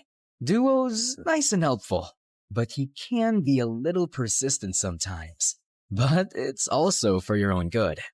Well, he seems to be a cute little guide. I went straight to my first lesson, and I was already liking it. Shui means water. Shui? Gosh, I am so thirsty. I need some shui. Okay, got it. Okay, so this is my room, and yours will be that one. I was talking to him, but he seemed preoccupied with something over my shoulder. I turned around and realized that he was looking at my collection of postcards on the wall. To my surprise, he suddenly barged inside. Where did you get these photographs? Those are the places that I captured with my precious camera. And these right here are my goal destinations. They're beautiful, aren't they? He looked so ecstatic as he gawked at one of the pictures like it was the most delicious meal he had ever seen. Where is this place? That's my next destination, the Tianzi Mountain. It's one of the reasons why I visited this country. Take me with you. Consider yourself lucky, my friend, because I'm going there tomorrow. I always preferred traveling alone, but maybe it was time for me to try it with a travel buddy this time, at least for a day, and just for fun. The next day, we traveled to the mountains, and when we got there, Hatham's calm demeanor instantly changed to ecstatic. The stone forest. An image of a familiar place seemed to have flashed right before his eyes. The stone, what now? He ignored me and started navigating the place, running around like he owned it. Dude, wait up! We rode a cable car, crossed a river, and jumped from one stone to another, and after an hour, I felt like collapsing. Slow down, Spider-Man. I'm not a marathon runner with endless stamina, you know. Jeez. When I finally caught up, I found him standing in front of a mysterious and ancient-looking monument. He fiddled with a rock against it, but nothing happened, and he looked super frustrated. Hello? I would really appreciate it if you would tell me what's going on. What is that thing? And what are you trying to do with it? This is a totem, and I need an electro-element to activate it. What do you mean, electro-element? Electro-element. Something, anything that produces lightning. Oh, you mean electricity? Huh? Lucky for you, I've got something here. What is that? You don't know what a taser is? It's my go-to for self-defense. Zaps people with electricity or whatever you call it. Interesting.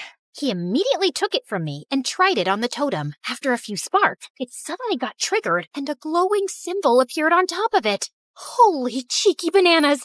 Is that a hologram or something? He found 2 more totems, and after doing the same thing to each of them, a strong streak of light came from above, forming a pillar. What in the world is happening? Is this some kind of secret experiment from the government? And what's your deal with all of this? I've been traveling from place to place looking for these runes. Since I'm not from around here, I don't know where to go. I need to activate these beacons in 6 places scattered around the world. With your knowledge and resources, things are going to get easier for me now. But for what? Why are you doing all of this out-of-this-world stuff? We need to go. Dude, you didn't answer my question. Sometimes, the journey to find answers is more important than the answers themselves. Whatever you say, Plato. After activating the first beacon, we embarked on a thrilling and action-packed adventure of a lifetime. After Tianzi Mountain, we rushed straight to Huanglong River, which Hatham kept calling Luhua Pool Liu. There, we had to light up some fire totems. There were 5 of them, but according to him, only 3 needed to be activated. Of course, those 3 we needed were surrounded by water. Great, right? Hatham was all business, using his fancy tricks to get those waterlogged totems blazing, while I just snapped pictures of these outrageous moments. Our next stop was the breathtaking Matterhorn in Switzerland, aka Dragonspine, according to my travel buddy, where we faced a puzzle with circular platforms and wall signs. The place was so cold that I had to huddle by fire torches just to keep myself from turning into a popsicle. I let Mr. Mysterious Smarty Pants solve the puzzle by himself, while I continued my Duolingo sessions. You know I can't miss those streaks. With each beacon we activated, I felt a mixture of excitement and curiosity. What was this leading to? And why did it feel like the world had turned into one big adventurous playground? During our flight to our next destination, I found myself fully immersed in my new favorite app, Xin Ten Toila Elira. You could take a break sometimes, you know? I need to learn the basics, at least for now, and I like how Duo keeps reminding me with his cute little expressions. When we finally reached Vietnam, I decided to try out what I learned by asking the locals about the directions. Xin Loi, Bang Ko Te Chung Toi Duang. The woman stared at me as if she was solving the most difficult math puzzle. Ko Te... Xin lỗi, nó ngàn con đít chỗ, chúng tôi viết đúng viết vinh, ha lồng đục trong. Được chứ, bạn chỉ cần đi thẳng, rồi đi qua cái cây khổng lồ kia, sau đó rẽ phải và đi bộ khoảng 200 mét sẽ thấy một khoảng đất trống. Okay, I guess it was too early for me to attempt a conversation. After learning the direction, Hatham continued walking towards the bay. Ugh, Why is this guy so good at everything? You still have a long way to go, Elira. I literally just started. Just wait and see. I'll be leading the leaderboard with an unbeatable streak in no time. I commend your determination. Keep it up.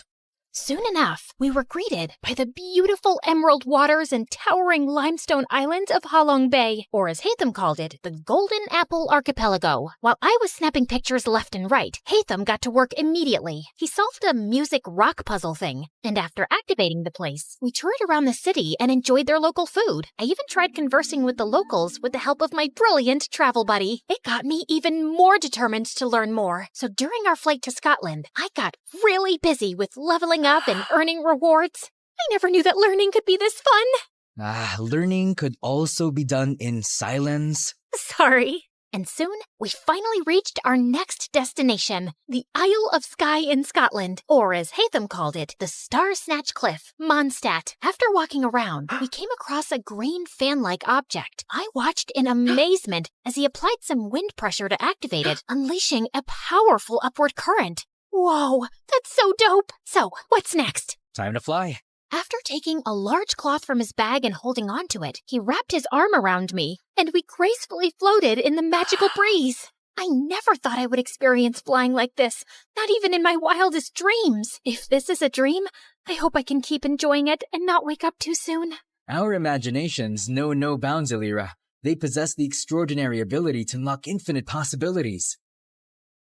We then found 2 more fans along the way before we finally activated the totem at the top of the cliff and summoned the pillar. I stood there for a while and looked ahead at the seemingly endless horizon, thinking about how Hatham sees this beautiful world in his own vision. Finally, we were down to the last one, Deshra Desert Sumeru, or as we call it, the Great Pyramids of Egypt, my favorite. Hatham looked so nervous and excited while I was taking some pictures of the legendary structures. After hours of touring around, I followed him as we headed to the group of old, weathered columns. So, how do we solve this one?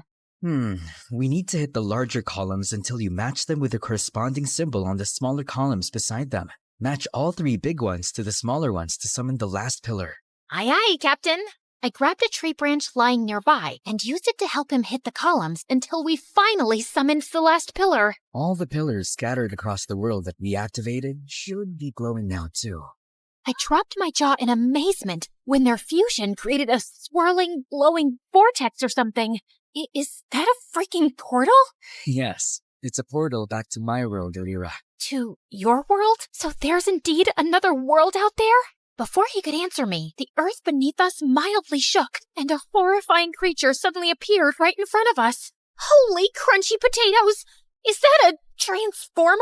Did Hatham summon that machine from their world? What if he was actually a bad guy who was set to ruin our world? Oh my gosh, what have I done? I wasn't ready to say goodbye to our beautiful earth just yet. I have yet to discover the other wonders of... My paranoid voice trailed off when I realized that Hatham was gone. Just then, I felt a strong, glowing presence behind me. I slowly turned around and saw him and Duo transforming into something with dust particles and glowing green projections dancing around them. Everything then cleared away, revealing a strikingly handsome video game character and his adorable sidekick. Hatham, is that you? This is my true form, Elira. And my real name is Zal Hatham, a scholar from Sumeru, and our academia scribe. That machine in front of you is a primal construct, only found around the desert area of Sumeru. This machine enemy is often found guarding the temples and ruins, and I need to defeat it. So it's like the final boss in the game, and you're the brave hero.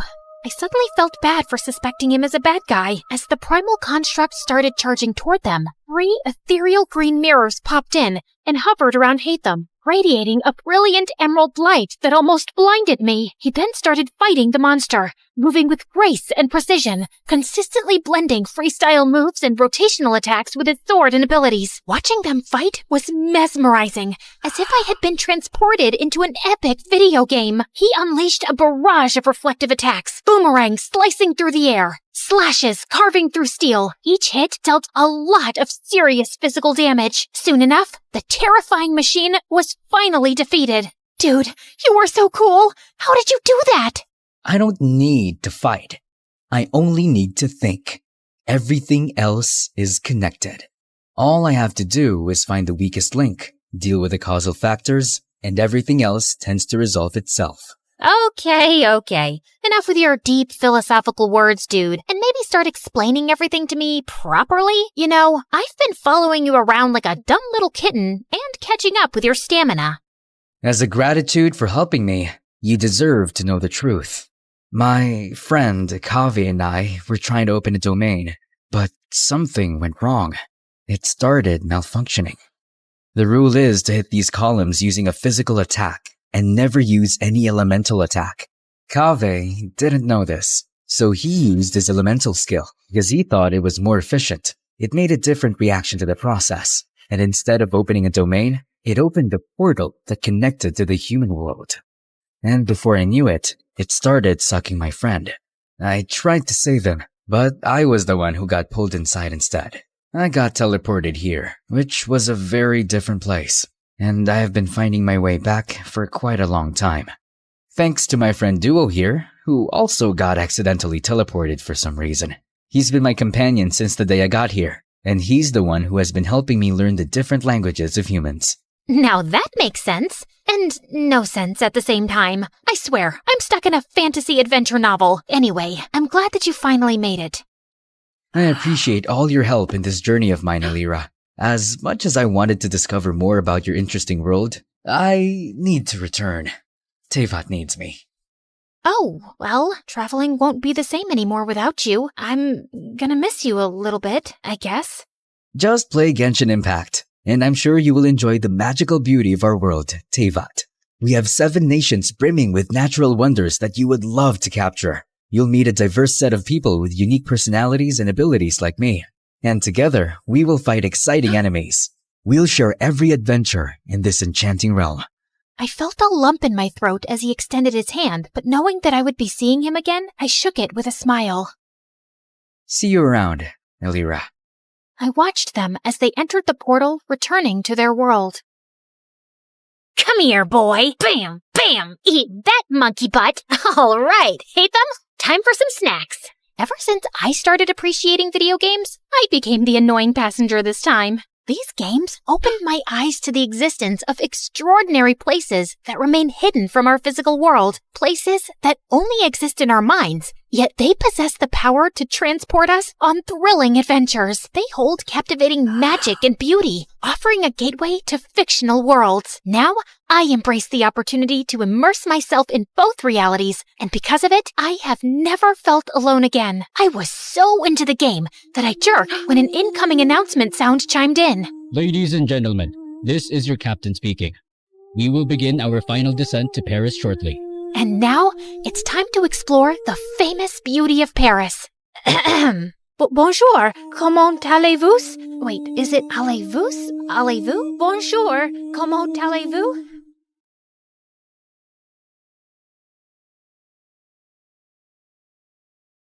You're never here when my tears dry.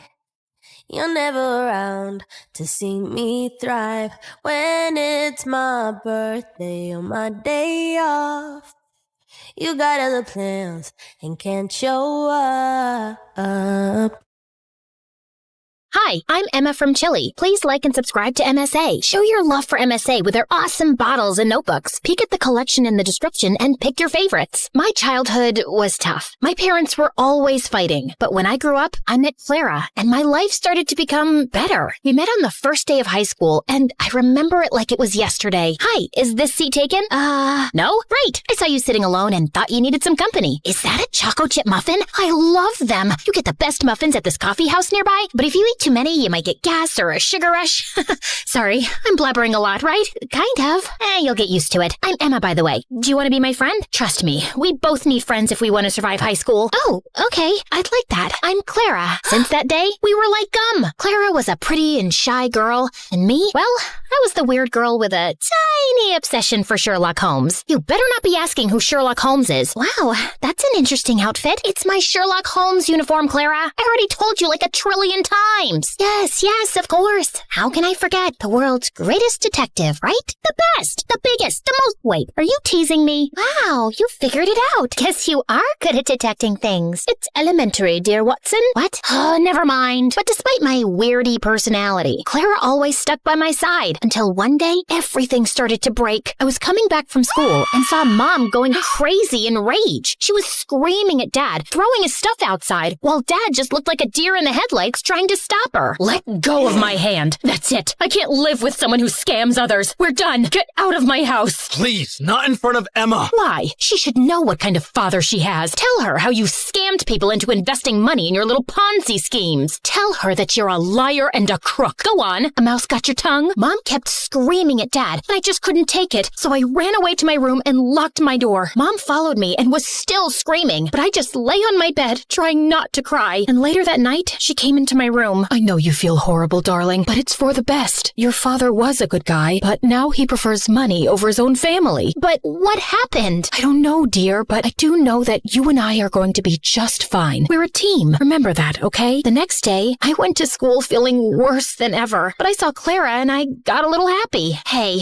I had the most awful day yesterday. Can we skip classes and talk? I really need to vent. And why do you think I have the time to listen to you whine? Excuse me? Clara started to walk away from me, but I stopped her. No, wait, I don't understand. Did I do anything wrong? We can talk about it. Oh, God, if I have to listen to you talk one more time, I will kill myself. I don't even know how your parents tolerate you. You're so childish and annoying. I can't be around you anymore. But we're best friends. And now we're not. So please don't talk to me again. Clara left, and I felt completely broken. Did she always think of me like that? I tried to talk to Clara between breaks, but she ignored me, and she did so for the rest of the week. I had no other friends, so I just spent my time in the school library reading some Sherlock Holmes. At least the books were loyal. But one day, I was walking to my next class and saw a notebook by the lockers. I opened it out of curiosity, and what I saw blew my mind. The notebook was full of pictures of Clara. Clara going to class, Clara in the gym, Clara walking to her house. What kind of creep would do something like this? I was flipping through the pages when I noticed someone familiar in one of the photographs. It was this guy from our class, Gerardo, and he was holding a camera in a mirror reflection in the photograph. I'd seen Gerardo following Clara around in school, and I always felt that there was something off about him, but Clara would never let me chase him away. And now he was taking her pictures? This guy was a freak, and I had to do something before Clara was in some serious trouble. So I went to the principal and explained everything to her. I can't accuse any student without real proof, Emma. I mean, Gerardo is the official photographer for our yearbook. He could be taking pictures of anything else. But if you feel so strongly about this, I'll tell the teachers to be on the alert, okay? But nothing ever happened. Since telling the principal blew up in my face, I fell back on the one thing that I knew would work, my awesome detective skills. I spent the entire night stalking Gerardo on social media, but it was a dead end. The only possible solution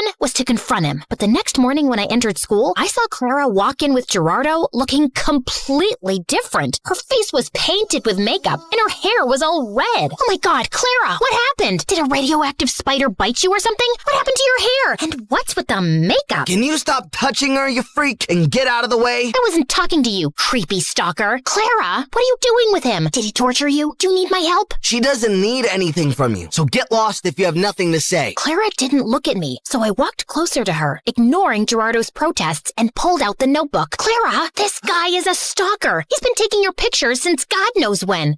Look, he's even in one of these pictures. Can you see that tiny little reflection in the background? Clara ripped the notebook out of my hands and finally looked at me, angry. What part of I don't want to be your friend didn't you understand? I don't care about your little detective games, okay? It's not a game. This guy is creepy and weird, and my boyfriend? He's my boyfriend, okay? Now stop insulting him with your dumb games and get out of my face. Clara stormed off before I could ask any questions, but Gerardo stayed, smiling at me. Thank you for finding my notebook. I was worried about losing my favorite photos of my girlfriend. Listen, I don't know how you brainwashed her, but she's not like that. I didn't do anything to her. I just offered her a quick way to earn money. What did you make her do? Why don't you ask her? He left with a victorious grin on his face, and I started to feel really worried about Clara. The next day, after the end of the school day, I was determined to save Clara any way I could, so I decided to follow Gerardo like a shadow. After a while, I saw him slipping through the school back gate and entering a scary dark alley. I hid behind a pillar and saw him wait there, and moments later, a bunch of guys came in on their motorcycles, each scarier than the next. How you feeling about tomorrow? tomorrow, boss. Pretty good. You have the motorcycle I asked for? Yeah, it's in Clara's house. Perfect. I taught Clara everything she needs to know about riding motorcycles, and I've told her to meet us right here tomorrow. I'm telling you, Clara's so ready for this race. She's gonna nail it. And what if she doesn't? Then we train her more till she can. But don't worry, I can feel that money is ours already. Everyone started cheering in celebration, so I got out of there before they saw me. I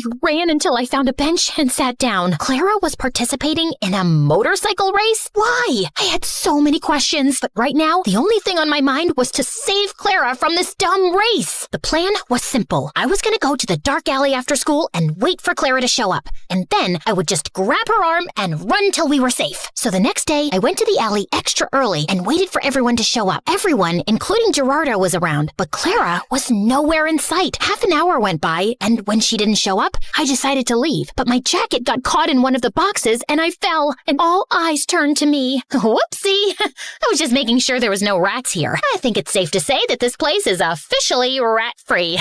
Okay, bye! I turned around to run for my life when suddenly Clara popped in front of me looking like a raging bull. I thought I asked you to stay away. I just want to help you, Clara. This is too much. I don't know what's happening with you, but I can help. How? You didn't even know your father's a scamster till your mom told you. I know you think you're some great detective and you can help everyone, but no, Emma, you can't. You have to stay away from this. Get that in your thick skull and leave me alone. I know you're saying this to hurt me, and I am hurt, I won't lie. But Clara, this is too dangerous and— Okay, enough. My head's hurting listening to your annoying voice. Lock her up. Wait, Clara tried to protest, but someone dragged me into a room nearby, took off my backpack, threw me in, and shut the door. I could hear Clara almost crying, so I pressed my ear to the door, trying to hear outside. I know she's in trouble, but you can't leave her here. You need to focus right now. We'll come back for her later, I promise. Now get on the motorcycle. You've got a race to win. I tried to scream for help, but I gave up after a while and just sat down on the floor. Ugh, how did I let this happen? I spent hours walking in circles and knocking on the door, but then I suddenly came up with an idea. I'd read in the Sherlock Holmes books how to pick locks with a hairpin, so I took the one I had in my hair and started to try it. Something clicked, and all of a sudden, the door opened. Bullseye! I knew I had it in me. Okay,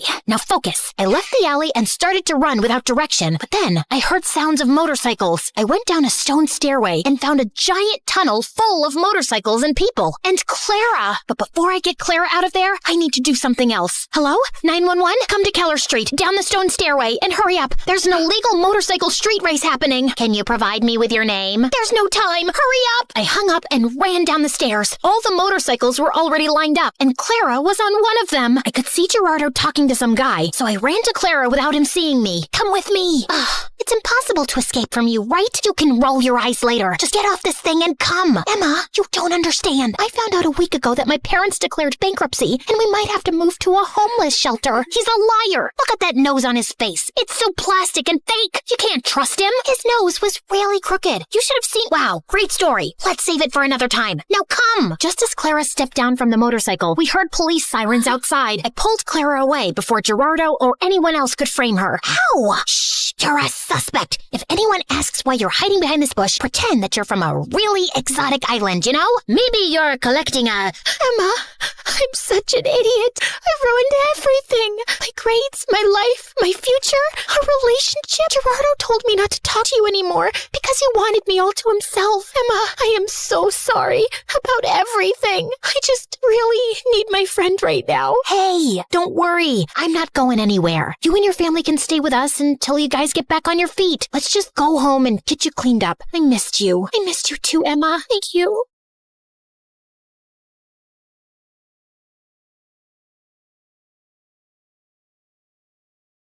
Hey friends, I'm Sabrina from Miami. Please like and subscribe. I was born to two high school sweethearts who loved me to bits. My parents were like each other's best friend, and people called them couple goals. But in reality, they were complete opposites. While Mom was a hardworking, no-nonsense lawyer at a big firm, my dad, well, he was a stay-at-home dad. Polar opposites. Yeah, I know, but still, they were so much in love. As a kid, I wanted to be just like them. I was the best student in class, and I guess that came from my mom considering what a book nerd she was, and a total goofball. That part I am 100% sure came from my dad. As a kid, I always dreamt of becoming a scientist after a field trip with my school to a science lab. I was mesmerized by the many colorful test tubes. I would read science magazines like they were fairy tales and was able to remember everything. Why is it so hard for you to wake up in the morning? Come on, we're going to be late. That's because of Newton's first law.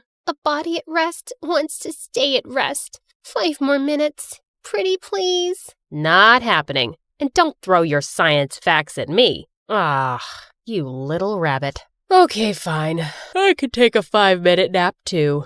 Growing up, I was always close to Dad because he was the parent mostly around. One time, Dad took me to the water park and I was having so much fun. When I went for the water slide, I spotted a girl crying and instantly recognized her. It was Gemma from my school. Even though we were in different sections, I had often seen her. Hey, what happened? Are you hurt? No, my mom. She wants me to go down the slide. But look at it. It's so scary. It's dark. I'm scared. This one? It's for babies. Come on, I'll be right behind you. The trick is to close your eyes and enjoy. Ready?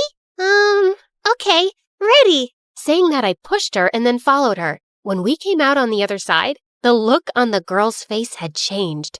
OMG! It was perfect.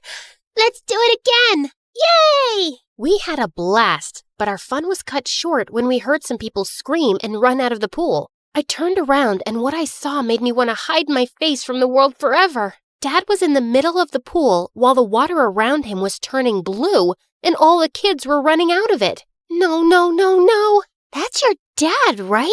I'm not with him. Yeah, I'd say the same thing if my dad did that. You see, my dad was adorable, but he could be pretty annoying at times. I guess that was the reason why Mom was always saying that she had to raise 2 kids instead of 1. Well, Gemma and I became pretty good friends, and the fact that she kept the whole pool thing a secret made me like her even more. While I was happy to finally have an awesome friend, things at home were going south. I started to notice that Mom and Dad were always at odds. One moment they would be smiling at each other, and the next they'd be arguing like kids. They'd bicker over the smallest things, like who would take the trash out, who squeezed the toothpaste from the middle, who left the dishes dirty, and whatnot. One time, they started a huge fight over air conditioning. Yeah, it's frickin' freezing. Where's the remote control? Do you have any idea how much last month's bill was? So, now you're gonna throw the I'm the one who brings the money in thing at me. Mom? Dad? I have homework. Can you help me? How about later, honey? Daddy has to go out with his friends. Friends? Yeah. Run away like a little boy. Ugh, you're always acting like a kid. I always hated their fights, but on my 10th birthday, they crossed all limits and started arguing on my birthday in front of so many guests. I had had enough. Oh, please. For once, I really wish you guys would either stop fighting or just leave each other. Because of Mom and Dad, I officially hated love. As if my wish came true. The next day, Mom left for New York, and when Dad found out, he was heartbroken. I can't believe it. How could she do this? I know we had our differences, but this? How come she didn't ever think about you? The realization stung. Mom didn't just leave Dad, but me too. For many days, my mind was in chaos. Seeing me so quiet at school, Gemma asked me what the matter was, and I told her everything. I am never falling in love. It's stupid. Totally. Friendship is the best ship. With Gemma by my side, I felt like things would be all right. But boy, was I wrong. With Mom gone, Dad was out of control. It was like his life's mission to embarrass me. One time when I had participated in a debate competition, Mom was a no-show and I knew the reason. As for Dad, he was in the audience all excited for me, dressed up like a cheerleader, carrying a huge sign. Oh my God, I might die because of embarrassment. Come on, your dad is so supportive and cute too. After my speech was done, I heard noises from the audience. This idiot has been screaming in my ear for an hour now. It's time he gets taught a lesson. What? If cheering for my daughter is a crime, then I'm a Ah! Before Dad could even finish his sentence, the other guy gave him a black eye. I so hated that my dad got his butt kicked the same day I got an award for the best debate, but he was always acting like a kid on a sugar rush. Once we got home, I was so angry at Dad that I locked myself in my room, even though Dad apologized many times. When I finally came out, Dad was relieved. Honey, I am so sorry. I just wanted to make you laugh. Happy. I thought if I acted like a friend, we'd be... Wait, but why a friend? I want you to be my dad. I can have many friends, but only one dad. I guess my words struck a chord because after that day, I saw how slowly Dad was becoming more responsible. He was managing the house and even started a small business from home, which was going well. He even started to help me with homework, and when I had a science fair at school, he worked with me and we made the best project.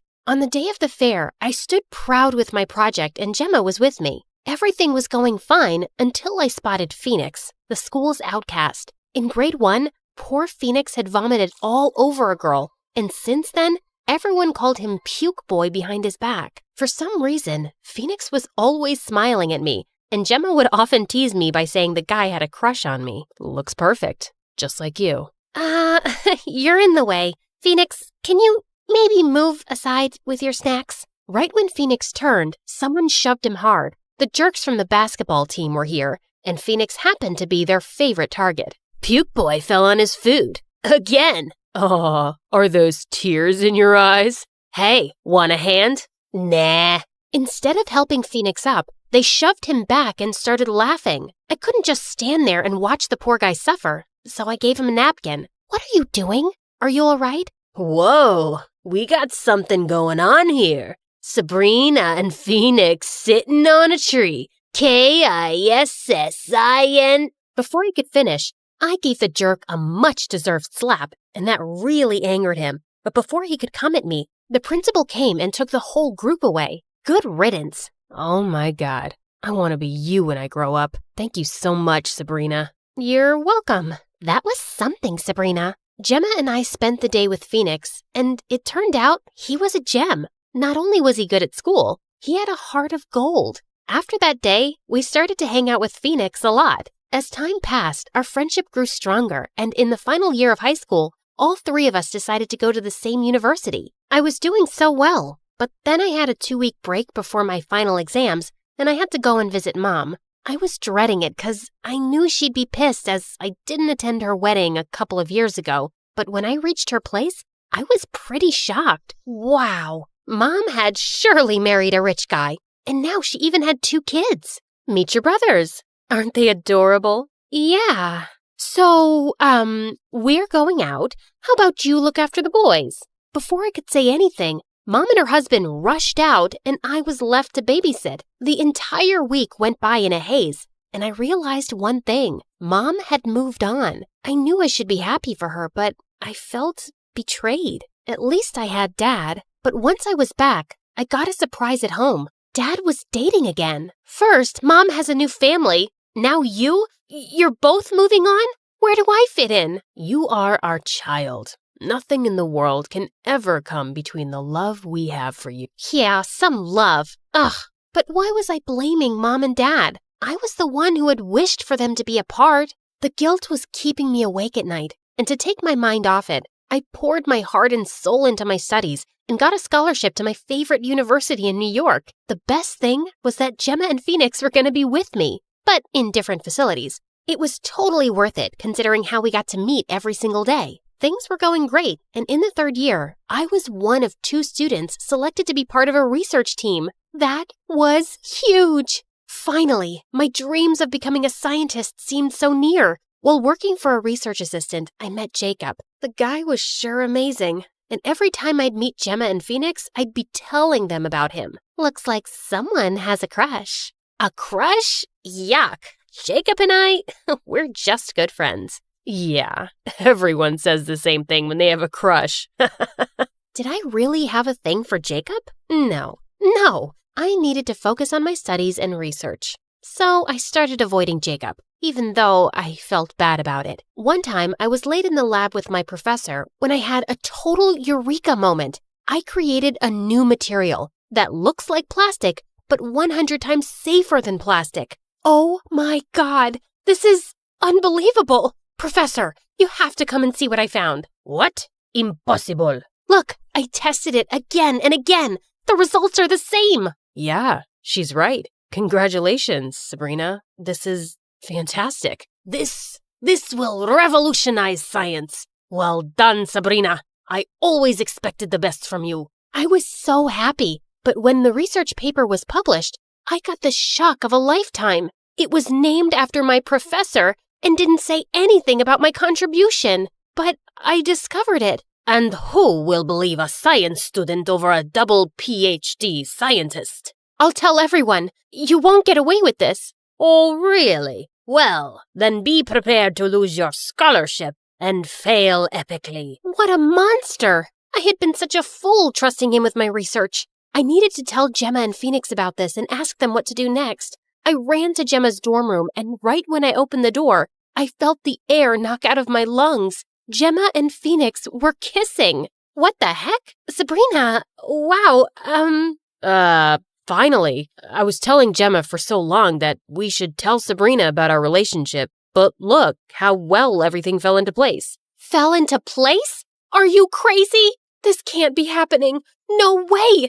You betrayed me! It was like the walls were closing in on me. I felt like my mind was spinning. It actually was, and when Gemma came to hold me, I slapped her. Accidentally. Gemma, I am so... What has gotten into you, Sabrina? You hit her. I didn't mean to. Saying that, I ran out of there. I had been walking in the rain for what felt like forever. All my dreams were crushed. My family, my friends, and my career, everything. I didn't know why, but that night I ended up knocking on Mom's door. Oh my God. What happened, sweetheart? Mom?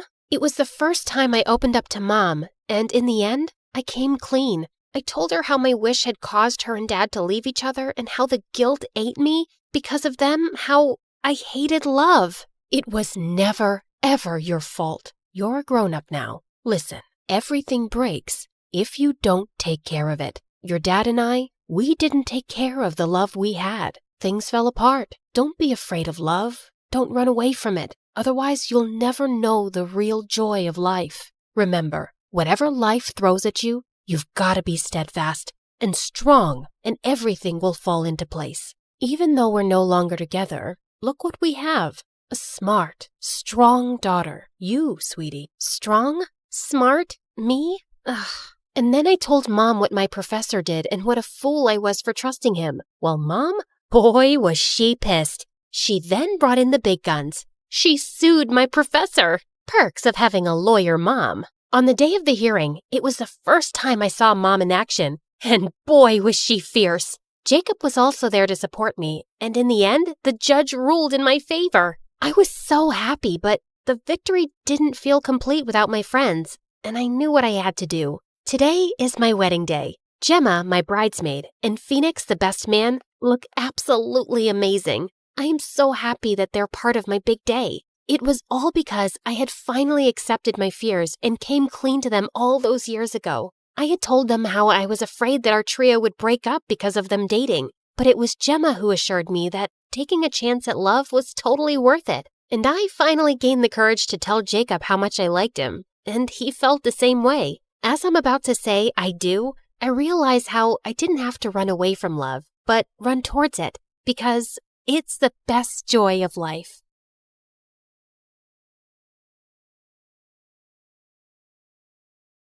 Contestant 9, please state your name. Sierra? Looks like a nightmare, right? Hi, I'm Sierra, and ever since I could talk, I've had a stutter. I didn't think much of it until I moved to a new town when I was 6. Welcome to the neighborhood. I'm Dean. This is my daughter, Kelsey. What's your name, sweetheart? Sierra. Why do you talk like that?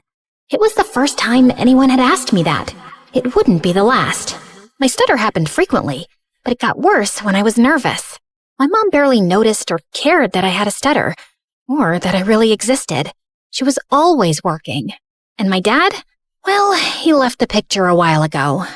Most days, Mr. Dean would watch me after school, and Kelsey and I became fast friends. We did everything together. Played at the park, put on fashion shows, grabbed ice cream at Scoopy's. When we went out as a trio, I'd secretly pretend that Mr. Dean was my dad, and Kelsey was my older sister. In those moments, it felt like the family I'd always wanted. But things started to change when Kelsey's mom announced she wanted a divorce and moved out of state. After that, Kelsey started to change. She wasn't just upset. She was furious. She yelled at everyone, and once even smashed the living room furniture in a fit of rage. She lashed out in class and got held back a grade. And if her dad hadn't been the superintendent, she probably would have been expelled. By middle school, we ended up in the same class, and Mr. Dean dropped us off on the first day.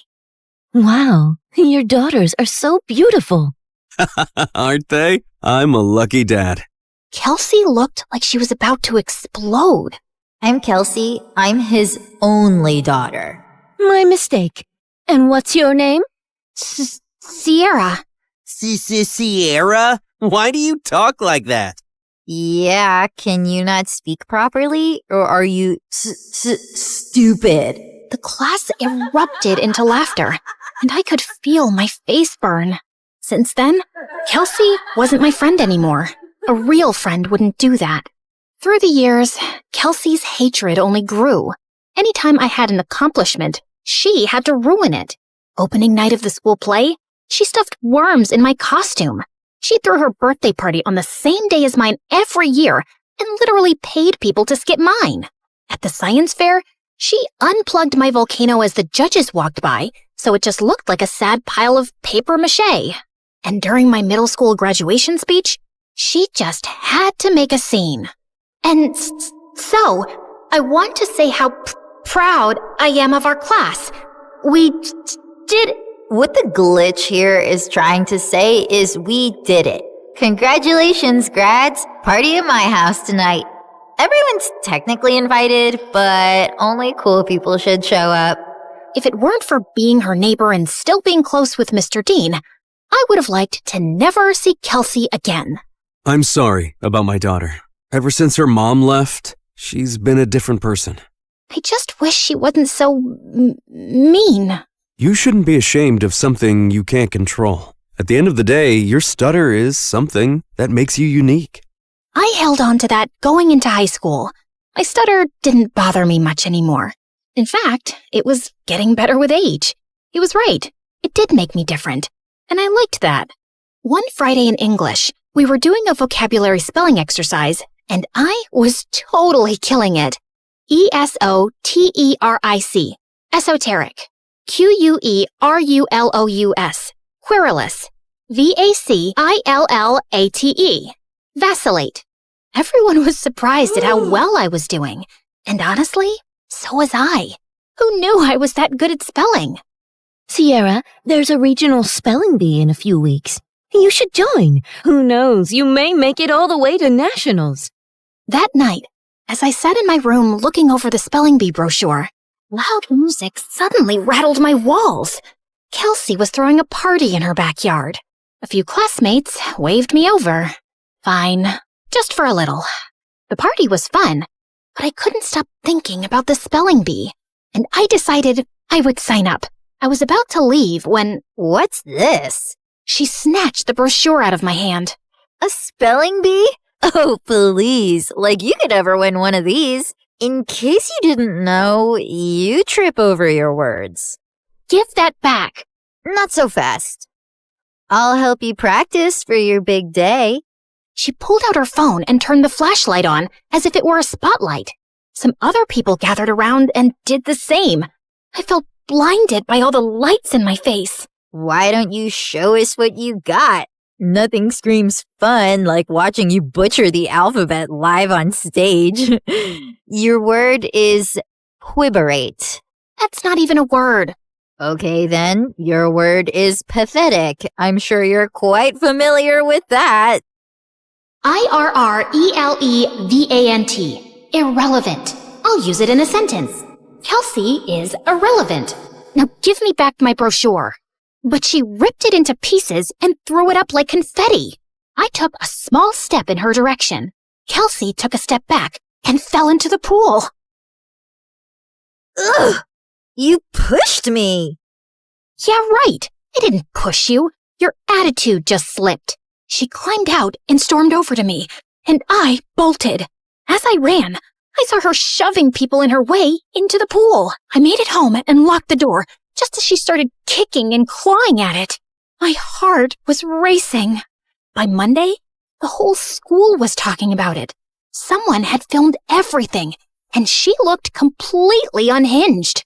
I avoided her all day. After class, I asked my teacher if she would sign off on my spelling bee application, and she wrote a letter of recommendation. That night, I was recording myself practicing when I heard Mom come home early. I rushed downstairs to tell her about the bee, but she really wasn't listening, as usual. Sierra, that's great and all, but I'm working and I don't need any distractions tonight. And the Mother of the Year award goes to... Feeling annoyed, I went back upstairs and found Kelsey sneaking through my bedroom window. What are you doing here? Get out! Relax, Miss Broken Record. I'm just here to apologize. Apologize? Yeah. I saw the video from the party over the weekend. I looked crazy. It wasn't okay how I was treating you, so I'm sorry, okay? Thanks? I'm not really sure what to make of this. Yeah, well, we used to be friends or whatever. I think it's time to put the bad blood between us to bed, right? Trust doesn't just snap back into place, not after everything that's happened between us. I understand. I intend to prove it to you. Do you mind getting me some water? Climbing up the vines was harder than I thought. Uh-huh. Sure. This certainly wasn't on my bingo card for how the night would go. I brought her water, which she downed in one gulp. Thanks. I'll see you tomorrow. Maybe we can sit together at lunch? Maybe. Also, never sneak into my room again. Then she climbed out the window. What a strange interaction. But maybe we really were turning over a new leaf. The next day, I walked into class feeling good about the new era I was in, where I tried new things and made up with old friends. But that confidence vanished when I found my teacher waiting for me, looking pissed. Sierra, you will not be attending class today. I've contacted the spelling bee and pulled my recommendation for your application. What? What did I do? You should be ashamed of yourself. The principal is waiting for you in his office. What was going on? It has come to our attention that the English exam answers were sent to your entire English class yesterday. I'm sorry. I have no idea what you're talking about. That's strange. Given the exam answers were sent from your email address, you'll be suspended for 3 days. Your mom is on her way here to come get you. What? This wasn't possible. I didn't do it. When Mom showed up, the veins in her forehead were practically bursting. I begged her to believe me the whole way home, but she didn't say a thing. When we pulled up to the front of the house, she told me to get out of the car. I can't believe I missed an hour of work for this. You're grounded. Then she just drove off, and I burst into tears. I was wrongly accused, suspended, banned from the spelling bee, and all my mom cared about was missing work. Over the next few days, I stayed home and studied, and I kept practicing spelling words anyway. Failure. Failure. Dismay. Dismay. Okay, maybe I was leaning into the drama a little. When I finally got back to school, everyone basically hated me. A bunch of students had used the answers sent from my email, so the teacher failed the entire class, and now everyone was blaming me. Next few weeks were so lonely. I walked straight out of school one day and went to get an ice cream cone from Scoopy's, and Mr. Dean happened to be passing by. I told him everything that happened. Let's go talk to the principal right now. It was nice to have one person who actually listened and seemed to care. Back in the office, Mr. Dean demanded answers. It was sent from her email account. My hands were tied. Steve, you're talking like you weren't the biggest troublemaker back in school. Honestly, I'm shocked you became a principal. Mr. Dean insisted on seeing the email with the timestamp. It was around the time I was practicing spelling. Wait, I had recorded myself doing that. I pulled out my phone to prove it. We watched me spelling, then leaving when Mom got home. Then Kelsey climbed through my window and went for the laptop, but I walked in. Once she sent me away for water, she sat down and typed out the email. She did this. They called her into the office. Dad, what are you doing here? You framed Sierra for stealing exam answers when she's completely innocent. I did not. He showed her the video. Of course you go to defend her. She's never been completely innocent, Dad. What had I ever done to her? The principal and I had front row seats to their screaming match. Kelsey got suspended for a week, and the principal and teacher apologized to me and reinstated me in the spelling bee. That night, I heard a commotion outside. I looked out my window and saw Kelsey stuffing suitcases into her car. I'm over you, Dad, just like Mom was. She slammed the door, rammed the car into the garage, and peeled out of the driveway. I ran to Mr. Dean, who was covered in food. What happened? We were in a huge fight about what she did to you, and she threw everything in the fridge at me. I kicked her out, and she's gone to live with her mom. As much as I wanted to jump with joy at the thought of never seeing Kelsey again, I didn't want things to be like this. Mr. Dean looked crushed as he walked back inside, and I followed him to help clean up the mess. At school, word got out about what Kelsey did, and people started being nice again. Things weren't just back to normal, they were better. I gave an incredible anti-bullying speech at a school assembly that got a standing ovation. I started a support club where victims of bullying could share their stories. And at every free moment, I was practicing for the spelling bee, often with Mr. Dean's help. He still seemed down about being alone, but when I was around, he cheered up. He drilled practice words with me every day until regionals. And on that day, he was there in the audience. My mom wasn't. I got second place and was qualified for nationals in a month. Afterward, the top contestants did a group photo shoot. I was smiling for the camera when someone put an arm around my shoulder. I looked up. It was the guy who won first.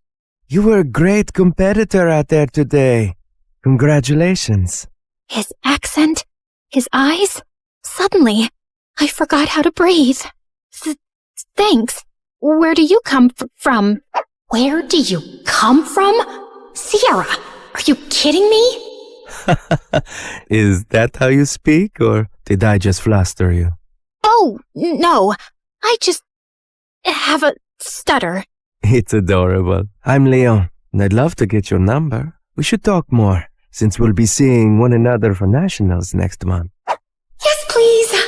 We exchanged numbers, and I practically floated back to Mr. Dean. It felt like the best day of my life. When we got home, Mom was on the porch, arms crossed. She rolled her eyes when she saw us together. And where have you two been? The spelling bee, Mom. Remember? I won second place. She did amazing. You should have seen her. I'm sure, but I was too busy with the logistics of moving. Moving? Work wants me to relocate to California within the next couple of weeks. Mom, no! I have nationals next month. Well, that's too bad. Work comes first. You know that. Work always comes first for you, Mom. It's never me. Oh, stop being so dramatic. What if she stays with me until the end of the school year? What? I have Kelsey's empty bedroom. She can compete in nationals, finish out the year, and then move out to California. Please, Mom. Fine. Within a week, Mom was gone, and I had moved into Kelsey's old room. Mr. Dean cared in a way my mom never had, and this new life felt good. And to top it off, Leon reached out. He was a foreign exchange student from Spain living in New York, and we hit it off instantly, texting all night, every night. We had so much in common, and he was so easy to talk to. I had a major crush. One night, I even felt bold enough to tell him. I was losing sleep, slipping in school, and didn't care. I had never felt like this about someone in my life. Leon and I even planned our first date the night before nationals. That weekend, I was behind on prep, but I was more excited to see Leon than I was to compete. We planned to meet at a park, and I spent hours getting ready. I waited for him at the park. He was 5 minutes late, then 15, then 30. After 2 hours, unanswered calls, and 20 unread texts, I gave up and walked home. I got in bed and cried. Had something happened? Had I been stood up? I barely slept that night. The next morning, I was exhausted. Mr. Dean and I headed to the B. I checked in and looked for Leon. Nothing. When it was time to go on stage, I scanned the crowd. No Leon. But then backstage, I heard whispered voices. I turned and saw Leon talking to someone behind him. No, I can't keep doing this. Leon, come on. It's not that hard. He pulled away, and I gasped. Their heads snapped towards me. Kelsey laughed, while Leon froze like a deer in headlights. Was this all just a setup to mess with me? Sierra, wait! My ears started ringing, and I don't remember anything else that happened until... Contestant 9? Contestant 9, please step forward! A contestant sitting next to me tapped on my shoulder, and I walked up to the mic, trying to steady myself. Sierra, why do you talk like that? Yeah, can you not speak? Are you stupid? You should be ashamed of yourself. Like you could ever win one of these. In case you didn't know, you trip over your words. Contestant 9, please state your name. Sierra? Your word is vicissitude. Vicissitude. VICISSITUDE. That is correct. And just like that, my first round was over. With every ring of the bell that told me I got the word correct, my confidence rose. I shut Kelsey and Leon out of my mind. Contestants were dropping like flies, but I stayed strong. Until it was just Leon and I. Your word is appoggiatura. Appoggiatura. A-P-P-O-G-I-A-T-U-R-A. Appoggiatura. I'm sorry, that is incorrect. Sierra, if you can correctly spell the word, you will be our national spelling bee champion. Appoggiatura. A-P-P-O-G-G-I-A-T-U-R-A. Appoggiatura. That is correct! I did it! The audience went wild. I got my huge new trophy and went to the lobby to find Mr. Dean. But I heard Leon's voice behind me. Wait, Sierra, please! Leave me alone! Sierra, please, let me explain. It was all Kelsey. She put me up to this. She wanted to get in your head so you'd lose. Wait, don't go to the lobby. I walked through the doors, but Leon lunged at me and pushed me out of the way. The doors had buckets of slime and feathers on them, which all fell on Leon. Why did you push me away? I was trying to save you from this. Listen, Kelsey moved to my school and found out I was going to regionals for the spelling bee. She said she'd pay me to flirt with you and distract you from studying. I'm so sorry. I was just a game to you? I only agreed because I really needed the money for my mom's treatments. That's why I'm even competing in the bee. I didn't expect to end up having real feelings for you. When Kelsey found out, she stole my phone and smashed it. She even threatened to get me kicked out of school. Just then, my mom and Mr. Dean walked up. Mom, what are you doing here? Mr. Dean convinced me to attend, and I had no idea you were so talented at this. We're so proud of you, Sierra. And then Kelsey walked in. Of course my dad is here to support perfect little Sierra. And Leon, I see you've betrayed me too. Guess your mom isn't going to get any better. Why are you so evil? What did I ever do to you, Kelsey? You stole everything from me. Everything! She didn't steal anything from you, Kelsey. Oh, really? Because I remember the night you and Mom screamed at each other when she found out about your little affair, when we both found out Sierra is your daughter. What? Oh, yeah. My neighbor was actually my half-sister, the girl who ruined my family and took my dad away from me. Is this true? Yes, it is. Even though this was the craziest day ever, the news warmed my heart. I'd seen Mr. Dean as my dad since I was a kid. You didn't lose your dad to me, Kelsey. You lost him because of you. You could have told me the truth. You could have been my sister. But you chose to be a liar, a bully, and a sad little lowlife who only feels powerful when someone else is hurting. I may stutter, but I never had to hurt people to be heard.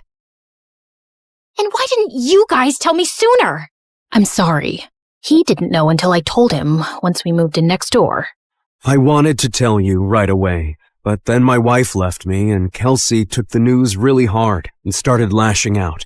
We thought it would be best for you to not know. For your sake, and Kelsey's. I was planning on telling you. I figured since we live together now, it was the right time. You live together now? She screamed, grabbed my trophy, and hurled it through the convention center's windows. She got arrested for property damage and spent some time in juvie before going to live with her mom. I told my mom I wanted to stay with Mr. Dean for the rest of high school, and thankfully, she allowed it. I gave the prize money to Leon to help his sick mom, but I refused to date him even after all his apologies. My self-worth wouldn't allow me to be with someone who thought it was okay to play with my feelings for any reason. I'm so proud of you, Sierra. Thanks, Dad.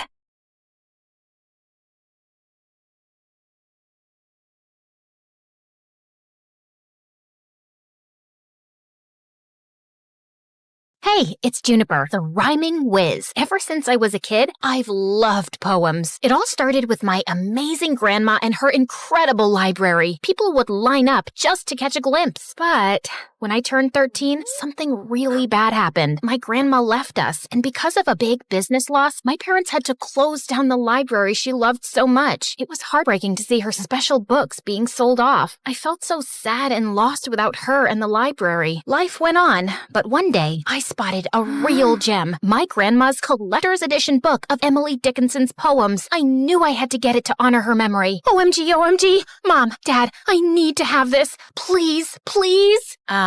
It's pretty expensive. I know you want this because it once belonged to your grandma, but honey, we can't afford this. And you're just 16. Do something fun, like some TikTok dances. Isn't poetry like watching grass grow? I knew Mom and Dad would never understand my love for poetry, so I decided to take matters into my own hands. I took every job I could, from mowing lawns like a boss to delivering newspapers. I was working hard. One day, while I was sweating like crazy, Mrs. Peterson, our neighbor, approached me with an offer I just couldn't refuse, to babysit her toddler son, Tim. But I was a bit unsure. While Tim was as cute as a button, his older brother Jim was a handful. We were in the same class, and that dude had a special talent for getting into sticky situations with his failed magic tricks. But beggars can't be choosers, so I accepted the job. So there I was, babysitting like a pro, changing Tim's diapers and trying to keep Jim out of trouble. And one day, Jim called for help, all tangled up in chains while attempting a magic trick. I helped him out of the tangled mess, all the while laughing my heart out.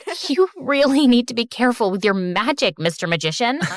Oh, I'm so sorry. But you know, it's all part of the magic charm. How about being my assistant? Every magician needs one. One day in the library, I was reading a poem, and Jim looked over. What's so fascinating about those words? Poetry is like a secret language of feelings and thoughts. It's like life in a nutshell, bro. You should try it. And he did. For the first time, I had a friend who showed interest in poetry, and I appreciated it. One day, Jim and I were hanging out at the bowling alley, and he went to get me some water. Right then, something totally unexpected happened. Aaron, of all people, came over to me. I'm not gonna lie, my heart was literally racing with excitement. But what he said next shocked me. What are you doing here with Jim the Dim? Shouldn't you be with someone like me?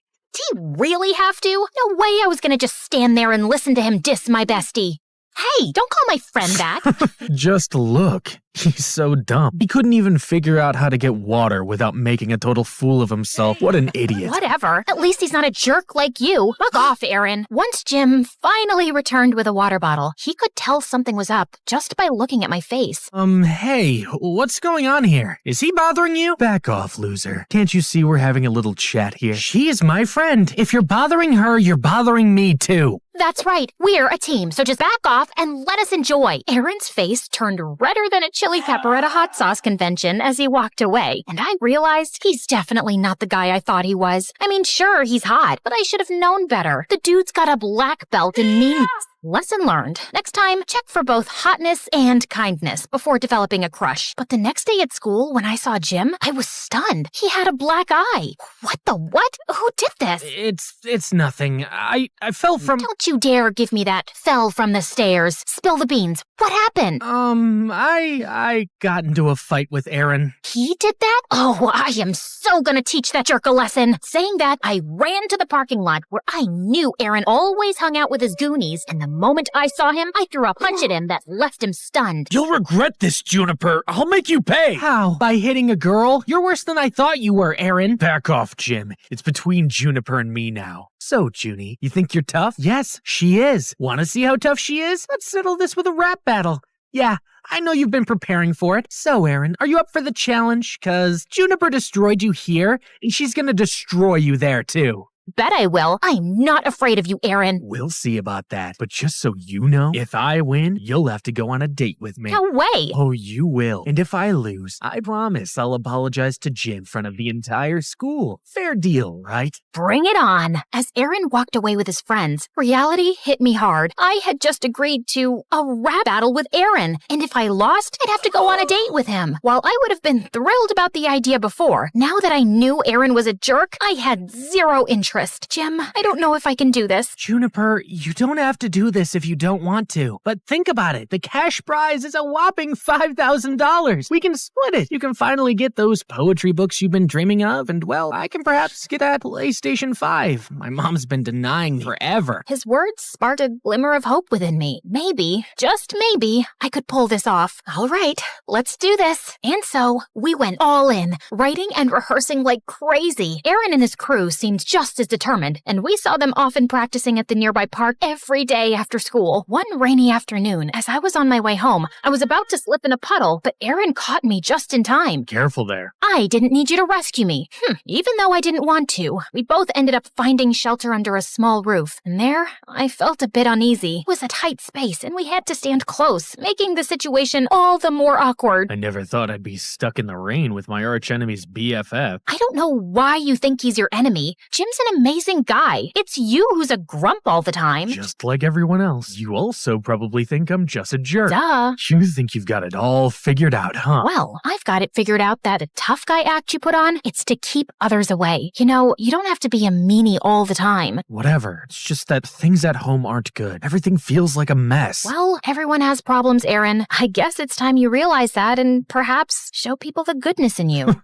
You're weird. You know that? Takes one to know one, I guess. As Aaron and I kept talking, I realized he wasn't so bad after all. Once the rain finally eased up, we both went our separate ways, but I couldn't help but feel a newfound understanding for Aaron. As the days passed, I saw a new side of Aaron, and it amazed me. One time, I spotted him helping a stray dog find its way home, and another time, he even shared his lunch money with a classmate in need. One day, I noticed Aaron leaving school in a hurry, forgetting his phone. I chased after him on my bicycle and found him at a hospital, sitting in a room and crying. Hey, Aaron. What are you doing here? You left your phone at school. Is everything okay? You seem upset. It's none of your business. This is my mom. She's been in a coma for a long time. I come here every day to see her. Oh my God, I had no idea. I hope things get better for you. Yeah, thanks. From that day on, I saw Aaron in a totally new light. And when I told Jim about how Aaron's mom was sick, without revealing the part that I spoke to him, he just rolled his eyes. That guy's a phony. Don't believe everything you hear, Juniper. Jim hated Aaron, but I guess I had started to have feelings for him. One day, at lunchtime when Jim wasn't around, Aaron approached me. Hey, Juniper. Want to catch a movie together? Barbie's playing. I heard it's hilarious. Sure. Why not? But just as friends, right? But Barbie? Are you sure? Absolutely. I know you'll love it. If you love it, I'm sure I'll love it. I'm talking too much. See ya. Day of the movie arrived, and I had come up with a plan to watch Barbie with Aaron without Jim knowing. I told Jim I was feeling sick and needed to rest, which wasn't entirely a lie because I felt butterflies in my stomach at the thought of spending time with Aaron. At the cinema, Aaron and I laughed our hearts out at the silly scenes in Barbie. It was so fun. But as we left the cinema, I was in for a surprise. Jim was standing there looking heartbroken and hurt. Juniper, you lied to me. I thought we were supposed to be best best friends, and here you are with Aaron of all people? It's not what you think, Jim. Aaron is a really nice guy. Juniper, please. This guy, he's a snake. Hey, dude, I'm standing right here. You better shut that mouth. You shut up and stay away from Juniper. Before I knew it, Jim threw a punch at Aaron and knocked him on the ground. I was shocked. Are you crazy, Jim? What's gotten into you? You hurt him badly. But Juniper, you're my friend. You're supposed to be on my side. Jim, I'll be friends with whoever I want. I can't stay around you. It's like I don't even know who you are. I then helped Aaron up and walked him home. He could have pressed charges against Jim, but he didn't, which was very kind of him. In the days that followed, Jim tried to contact me many times, but I wasn't ready to talk to him yet. It felt like everything was spinning out of control, and I needed some time to sort out my feelings. So, on the day of the rap battle, instead of participating, I messaged Jim that I wouldn't be joining. All he replied with was a simple okay. Feeling torn and anxious, I decided to at least visit the rap battle to see Aaron perform and support him, but what I saw there left me shook. Jim was trying his best, but Aaron, he was killing it, and not in a good way. Hey, Jimbo, you lost your friend. Now you're on your own. My tricks played well. She fell for my lies. What a surprise. To the cinema. Took her. She didn't know. Faked about my mom. Perfect sorrowful show. She thought I'd changed, but it was just a facade. Remember that call? I tipped you off. So odd. To gain her sympathy, I took a punch so tough. Now she's on my hook. My power to show it's enough. My emotions went wild as I heard Aaron's hurtful words. Seeing Jim's pained expression, it hit me hard. He was right about Aaron's tricks. It all clicked. He had done the whole nice guy act to distract me from the rap battle. He messed with the wrong girl. Without even thinking, I jumped on the stage next to Jim. Jim, my buddy, you know I got your back through thick and thin. We never lack. Fake friends leave, but we stand tall. Bonds unbreakable, never gonna fall. They're just haters, but we're the real deal, and that's all. As for you, Aaron, you're a fake, always playing games. Lies, manipulation, it's all the same. Emily Dickinson said, tell the truth but tell it slant, but your lies won't fool me. They won't enchant. With Jim, I stand firm. Your tricks won't grant. Hearing this, Jim jumped up and down and hugged me tight. I knew you'd come. I had to. Now come on, let's win this thing. Jim and I were doing amazing. We were spitting verses in the mic like we were on fire. In the end, it was us against Aaron and his gang, and I decided to bring my A-game and finish him once and for all. But before I could speak, Jim took the mic and left me totally blown. You call my friend naive, but let me retort. She's like a rainbow, shining bright, never short. Like twinkle, twinkle, little star, she'll reach for the sky, while you're stuck in the dark, telling lie after lie. Life's a journey, not a devious scheme. In the little engine that could, she follows her dream. She'll rise and shine while you're left in the dark, with no true friends, no real spark. The rap battle ended. Jim dropped the mic, leaving Aaron speechless. OMG, how did you do that? Learned from you, Juniper. In the end, we totally nailed it and won the cash prize. As Aaron tried to get off the stage, I quickly called out his name. Hey, Aaron, remember the deal? Apologize to Jim in front of everyone. Come on, yeah, come back on stage. Aaron's face turned red as a tomato, and like a kid who was punished, he took the mic and apologized to Jim. Now that was a mic drop. Once we left the venue, Jim took me straight to the bookshop where my grandma's book was. Get that poetry book you've always wanted. But it's not just my money. We both won. You get part 2. No, I wanted to win just for you, Juniper. OMG, you're the best friend ever, Jim. Remember, true friends got your back, no matter what. Fake people and lies can't break real friendship. Trust your buddies.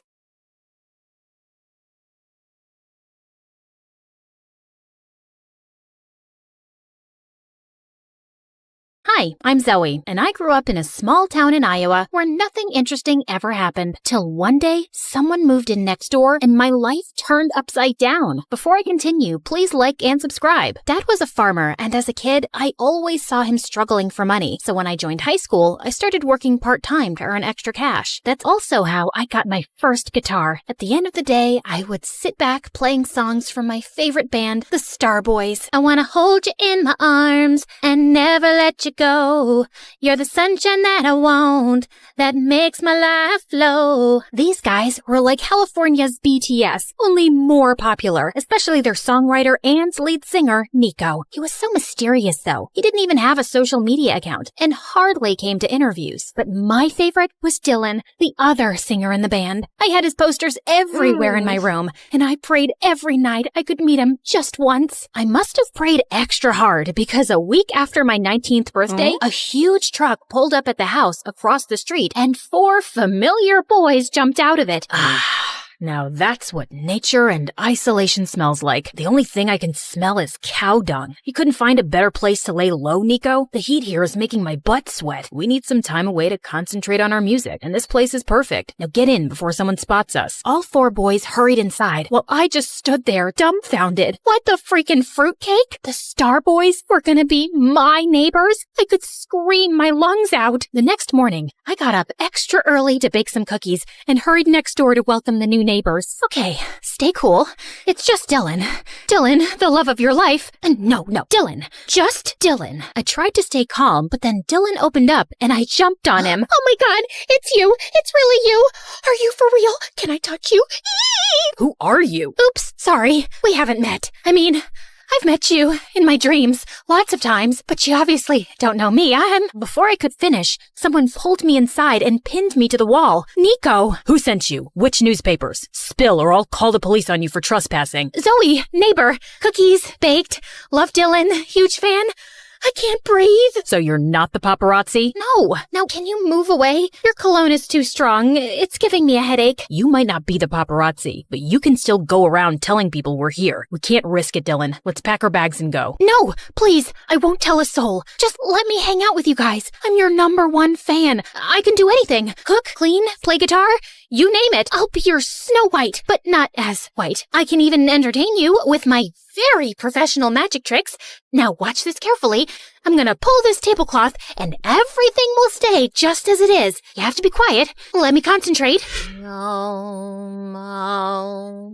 Abracadabra! I pulled the tablecloth, feeling confident. But I guess I pulled it too hard and everything came crashing down. It doesn't always work. But, yeah, not a magician.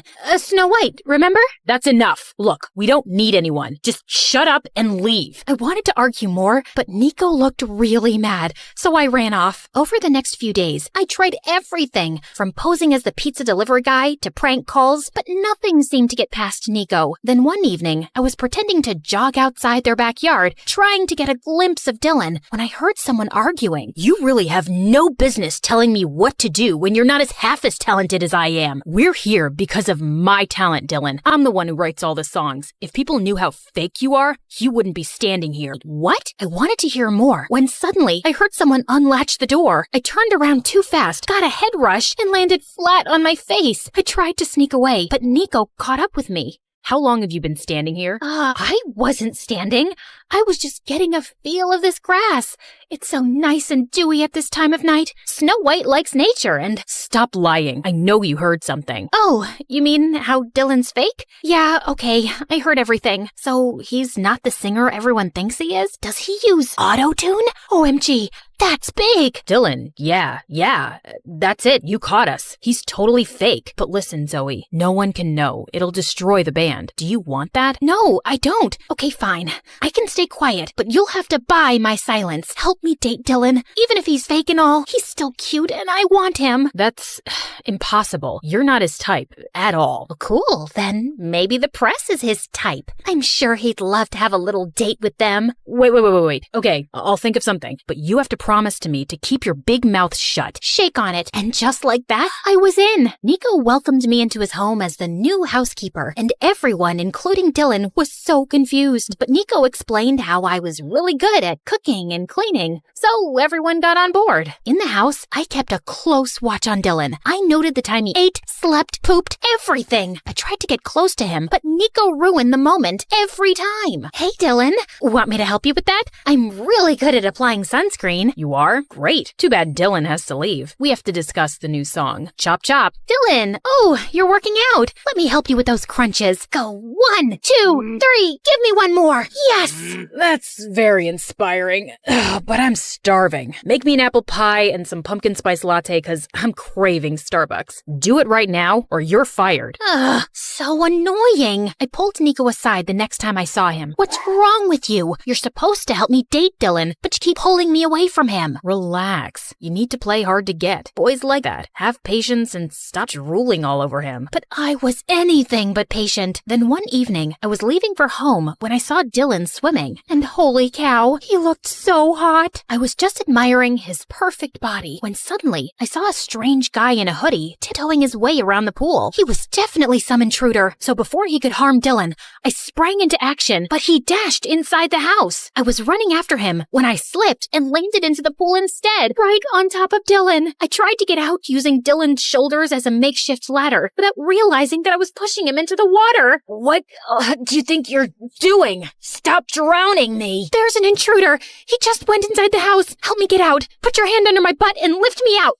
Now! What? You're crazy. Dylan got out of the pool and stormed inside, and I followed. Fire this stupid girl or I will. What's wrong? I saw an intruder running just now. I'm sure he's hiding here somewhere. We need a game plan. You two go that way. Nico, you go to the right, and Dylan and I can search the bedrooms. Zoe, we've been here the whole evening, and if there was an intruder, we would have seen him. But I just saw him come in. You're hallucinating, weirdo. You've ruined a perfect evening, so thank you and go away. As Dylan left angrily, Nico turned to me with a towel. I swear I saw someone go in, Nico. Or, I don't know, maybe I was imagining things. I mean, sometimes I see little pixies flying here and there at night. And we all know pixies aren't real, right? Oh God, I messed up everything. Dylan hates me. The Snow White plot isn't working. He doesn't hate you. He's always been a little short-tempered. How am I supposed to win him over when he doesn't even look at me? And you're not helping at all like you promised. I told you to be patient, but I guess that was clearly a mistake. Hold on, give me your phone. Ew. Zoe, what is this? Oh,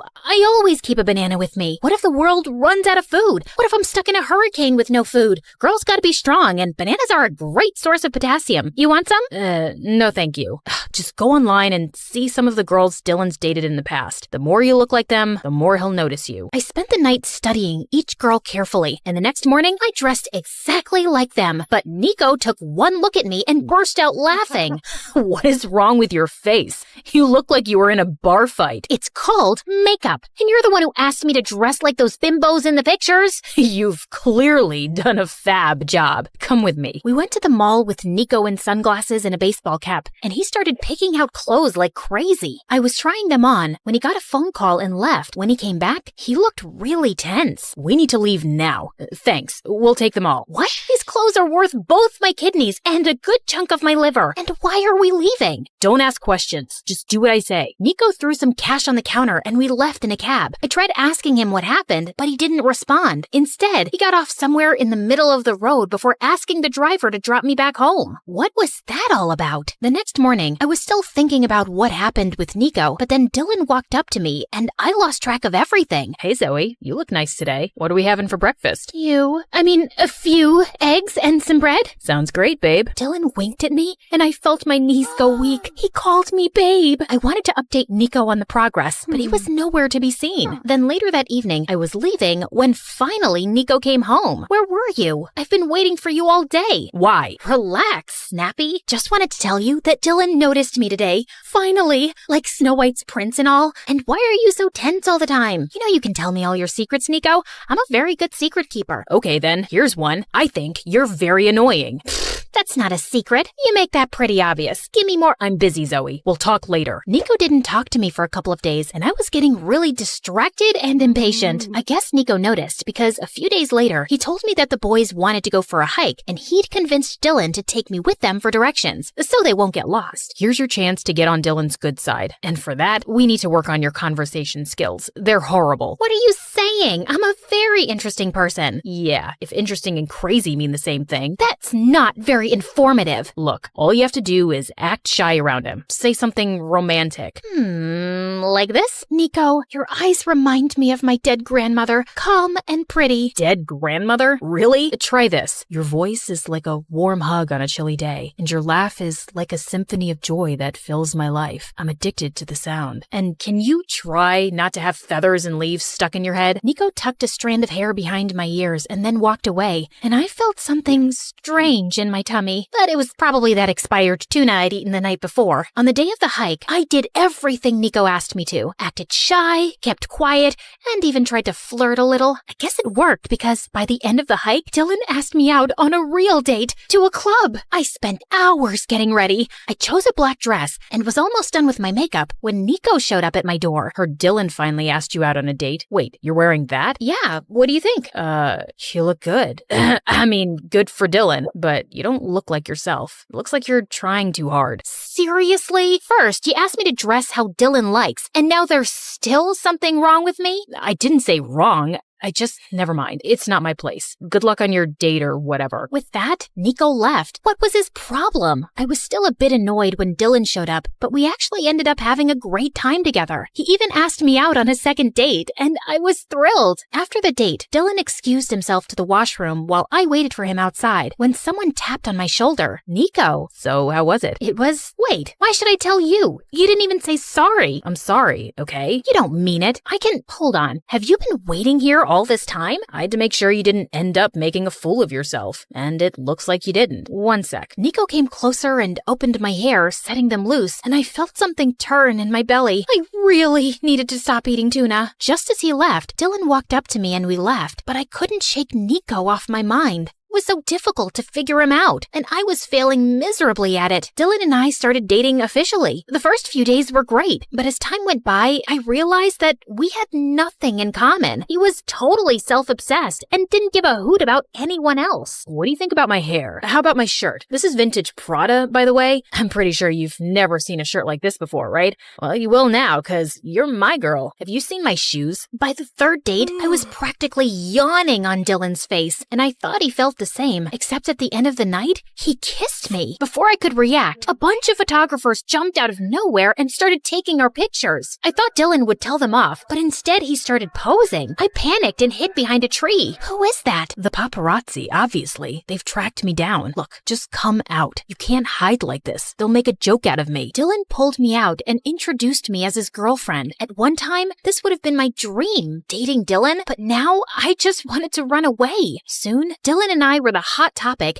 and everyone wanted to know about the poor girl he was dating. We were constantly getting interviewed, and it was exhausting. Does Dylan snore while sleeping? Do I look like his mother? How am I supposed to know? Are you dating him because he's rich or because he's very rich? Are you talking like this because you're dumb or because you're really dumb? Calm down, babe. We fell in love. Although I must say, Nico tried his best to sway her. She's so pretty, I wouldn't blame him. And he always wants what I have. Obviously, I'm better, and that's why we're together. That's not true. Nico... Oh, look at the time. I'm late for practice. Before I could say more, Dylan rushed us out of the interview. Why did you lie about Nico and me? He'd be so upset. You think I care? And you're supposed to be my girlfriend, so you should be on my side. I didn't know we were choosing sides. I thought you guys were a team. Team? Nico's anything but a team player. He's nothing like what he seems. You aren't either. With that, I slammed the car door and left. I was furious at the way Dylan was behaving, and I knew in my heart that I didn't want to be with him. I wanted to talk to Nico about it, but for the next few days, every time I tried, he'd make up excuses about being busy with his songwriting and just walk away. Then one day, I was coming out of the grocery store when I noticed Nico sitting in the coffee shop across the street. I was on my way to him when suddenly, a black van screeched out of nowhere and two men in dark suits grabbed him, pushed him inside, and left. Nico was getting kidnapped. I stood there horrified for a few seconds, and then my brain sprang into action. Hey, can I borrow this bicycle? No?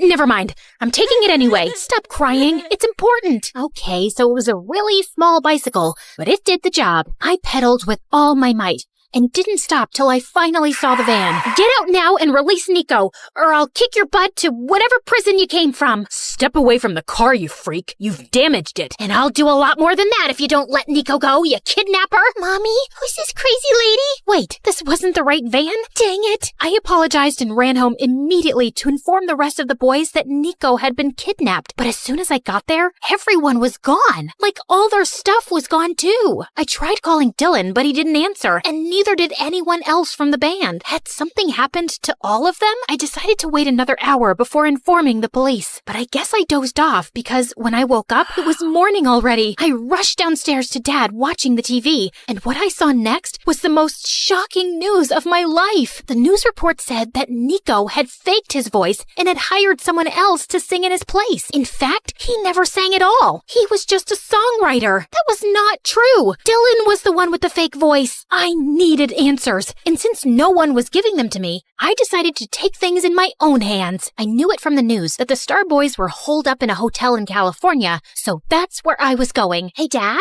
can you feed the chickens and make sure the pig doesn't run away again?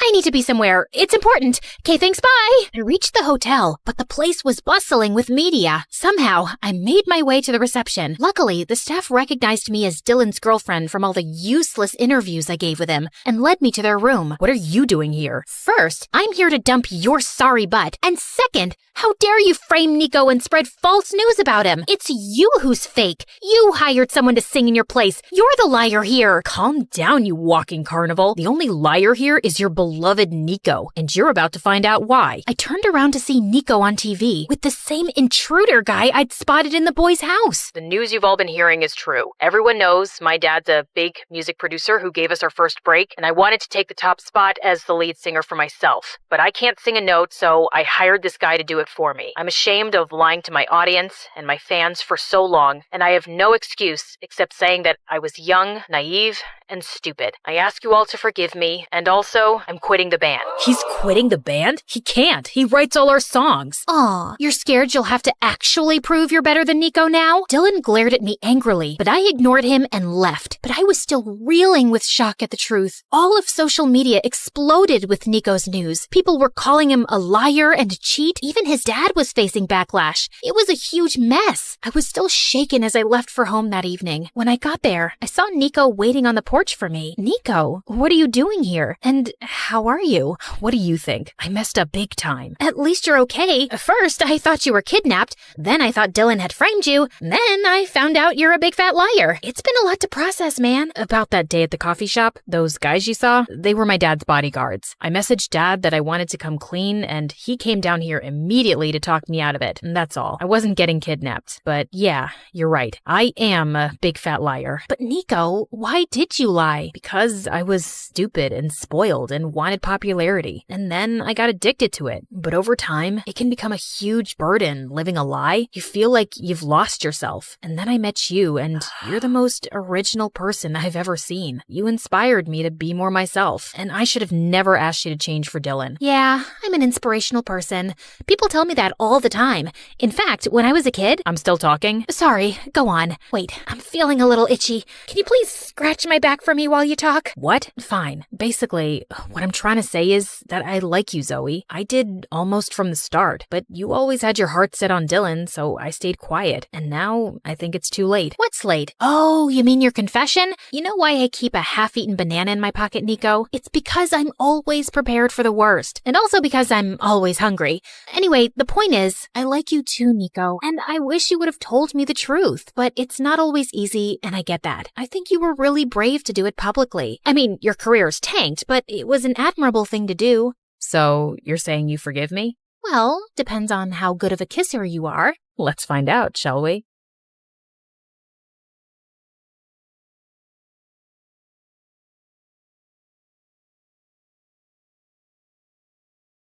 Hi there, I'm Ellie, and I've got a story that'll make you laugh, cry, maybe even question your own sanity. But hey, don't we all need that from time to time? So like and subscribe and strap in, because this roller coaster is about to take off. You see, I was born with a slight anger problem, the kind that made me want to karate chop a stuffed animal when I was just 5. Yep, I had anger issues. On a sunny day at the park, 5-year-old me just wanted to have fun on the swings and slides, but things took a different turn. I'm gonna slide like a penguin. Move it. I'm going first. Hey, no cutting. That's not nice. Do I look like I care? The bully pushed past me, smirking. Feeling furious, I climbed the ladder fast with my juice box in hand. You'll be sorry, mister. I squeezed the box hard, squirting juice straight into the bully's eyes. Then I slapped him and pushed him down the slide, and his nose started bleeding. He started crying like a baby, and his dad came running over. What is wrong with you? Behaving like a monster? You should be ashamed of yourself. I picked up a pebble and threw it at him, but it missed him by an inch.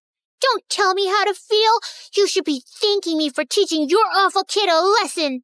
I threw another pebble at him and then ran away. Mom and Dad yelled at me all the way back home. I cried and said sorry. Then I jumped onto my parents and smothered them with kisses till they forgave me. Yeah, I think I'm a kind person in general. I mean, as long as I'm not angry. Fast forward to 1st grade, and there I was, little Ellie, eager to make friends at school. One day during recess, I spotted a group of girls playing hopscotch, and I approached them. Hey you, I think we should be friends. No thanks, I already have friends. Well, that didn't go as planned, but I wasn't giving up so easily. Oh yeah? Well, well, you haven't met a friend like me. I started shouting and spinning with my arms spread out like a wild little windmill. I even threw my sandwich on the ground. I'm fun. I'm cool. And I'll bring snacks to share. So why wouldn't you want to be my friend? Say yes or you'll regret it. Say it. The girl hesitated, then let out a sigh. Okay, fine. I'll be your friend. Please just stop yelling at me.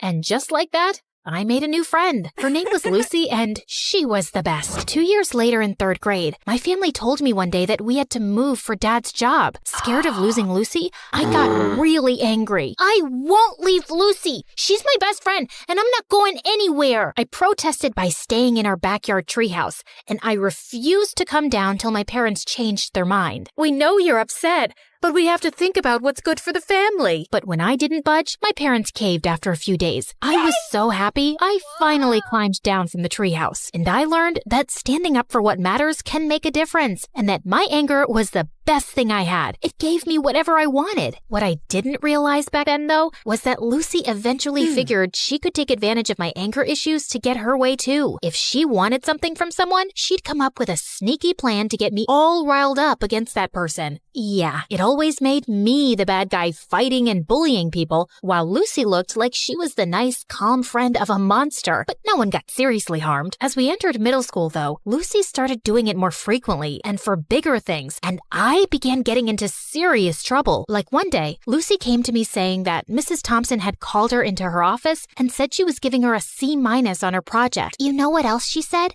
She told me that I should get myself a better friend because you're distracting me with all your fights and affecting my grades while you get good grades yourself. She even said that you hang out with me just so you can feel better than me. Can you imagine? What? That's not true. Of course I know that. Listen, in today's lesson, I'm going to confront her about this psychological manipulation. And if she sneezes a lot, it means she's nervous that I've told you everything she said. You know all the teachers fear you, but Mrs. Thompson is always sneezing because of her allergies. Yes, but sneezing a lot means she's nervous and she's hiding something. She told us that once, but I guess you forgot. Lucky you have me to remind you. When it was Mrs. Thompson's class, Lucy gifted her a red nose, and seconds later when she confronted her about the manipulation, Mrs. Thompson started sneezing like crazy, and I felt furious. How could you? I thought you were a nice teacher, but you're just like the rest. And with that, I pushed her hard. She fell down and screamed in pain. While everyone's attention was focused on me, Lucy sneaked into Mrs. Thompson's laptop and changed her own grade on the project. Mrs. Thompson broke her arm, and I got suspended for 3 weeks. My parents were furious with me and insisted that I tell them exactly what happened. When I did, Mom said that Lucy was the manipulative witch here. I yelled at her and didn't talk to her for days. How could she say that about my BFF? Days later, I visited Lucy, and her mom opened the door and looked at me like I was some cockroach. Ugh, you again. What do you want? I heard what happened with Mrs. Thompson. Why can't you be a normal human being? Poor Lucy, she almost failed her project because of you. What? Yeah, you're crazy and you're affecting my child. She'll end up failing all her classes because of you. Why does everyone keep saying that? Because it's true. Hey, listen, you silly woman. I was about to scream at her when Lucy showed up and pulled me inside her bedroom. Please, Ellie, you can't talk to Mom like that no matter what she says. But I'm a good friend and I forgive you. Now calm down, girl, and take the Snickers bar. I know it's your favorite candy. Lucy had clearly been spreading lies about me, but I was too blind to see it back then. And when I returned to school, things were a bit different. A new girl, Isabella, had joined our class. She was rich, pretty,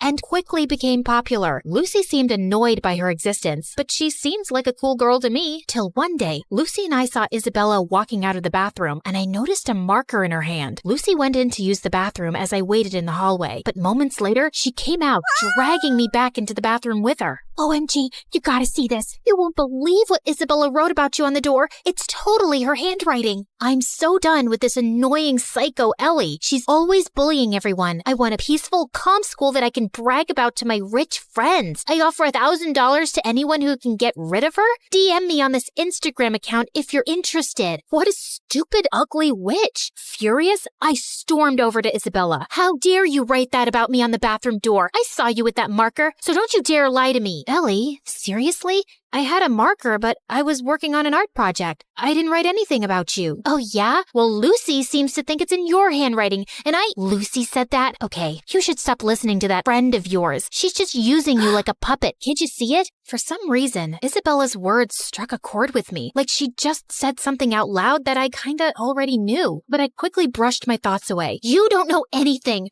Just leave me alone. But Isabella didn't leave me alone. She'd always make an effort to talk to me and waved at me with a smile. I started warming up to her, and we got closer. But that drove Lucy crazy. One day during lunch, I was sitting with Isabella, laughing and chatting, when Lucy stomped over angrily. Ellie, how could you ditch me for Isabella?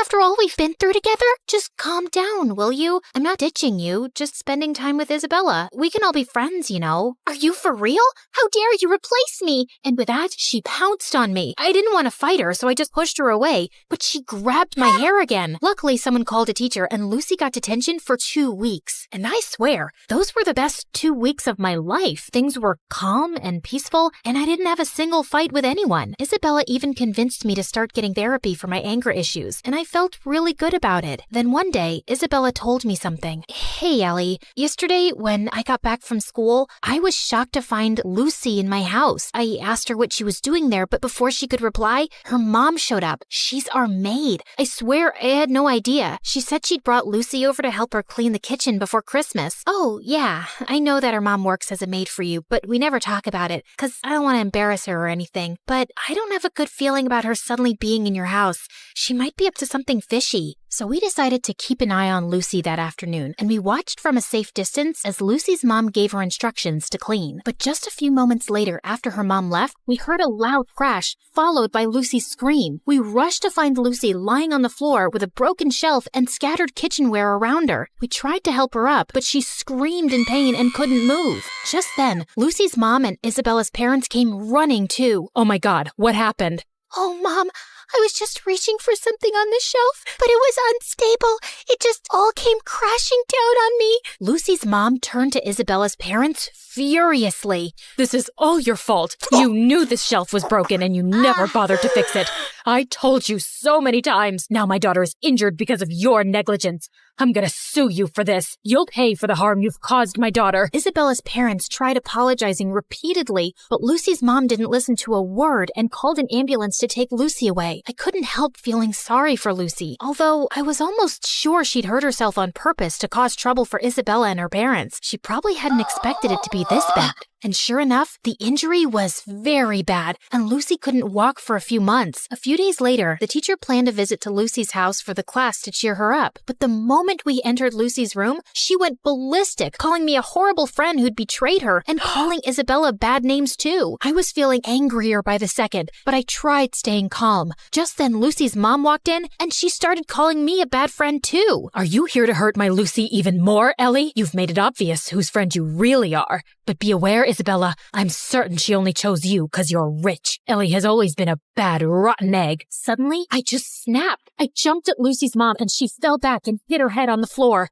Everyone looked shocked, and I knew I'd messed up big time. I ran out crying. When Mom found out about it, she was so mad. Ellie, I can't believe you attacked Lucy's mom. She called me, threatening to contact child services and telling them that you need to be put in some rehab center because you're a danger for other people. I honestly felt terrified hearing that, and my first instinct was to lash out and scream in my defense. But instead, I took a deep breath and thought of my friendship with Isabella, and it helped calm me down. Mom, I know it was wrong, and I'm really sorry. I'm working on controlling my anger. I'll be better, I promise. Mom looked really surprised and then nodded, but she still took my phone away and grounded me for a month, and I didn't protest. I knew I deserved that. Back at school, Isabella told me Lucy's mom was going ahead with the lawsuit, and I really wished there was something I could do to help. Lucy or her mom wouldn't listen to a word I'd say. But then one day, I was in the school's bathroom when someone knocked on the stall door. It was Lucy's mom. Ellie, I need to talk to you. I've been reading Lucy's diary,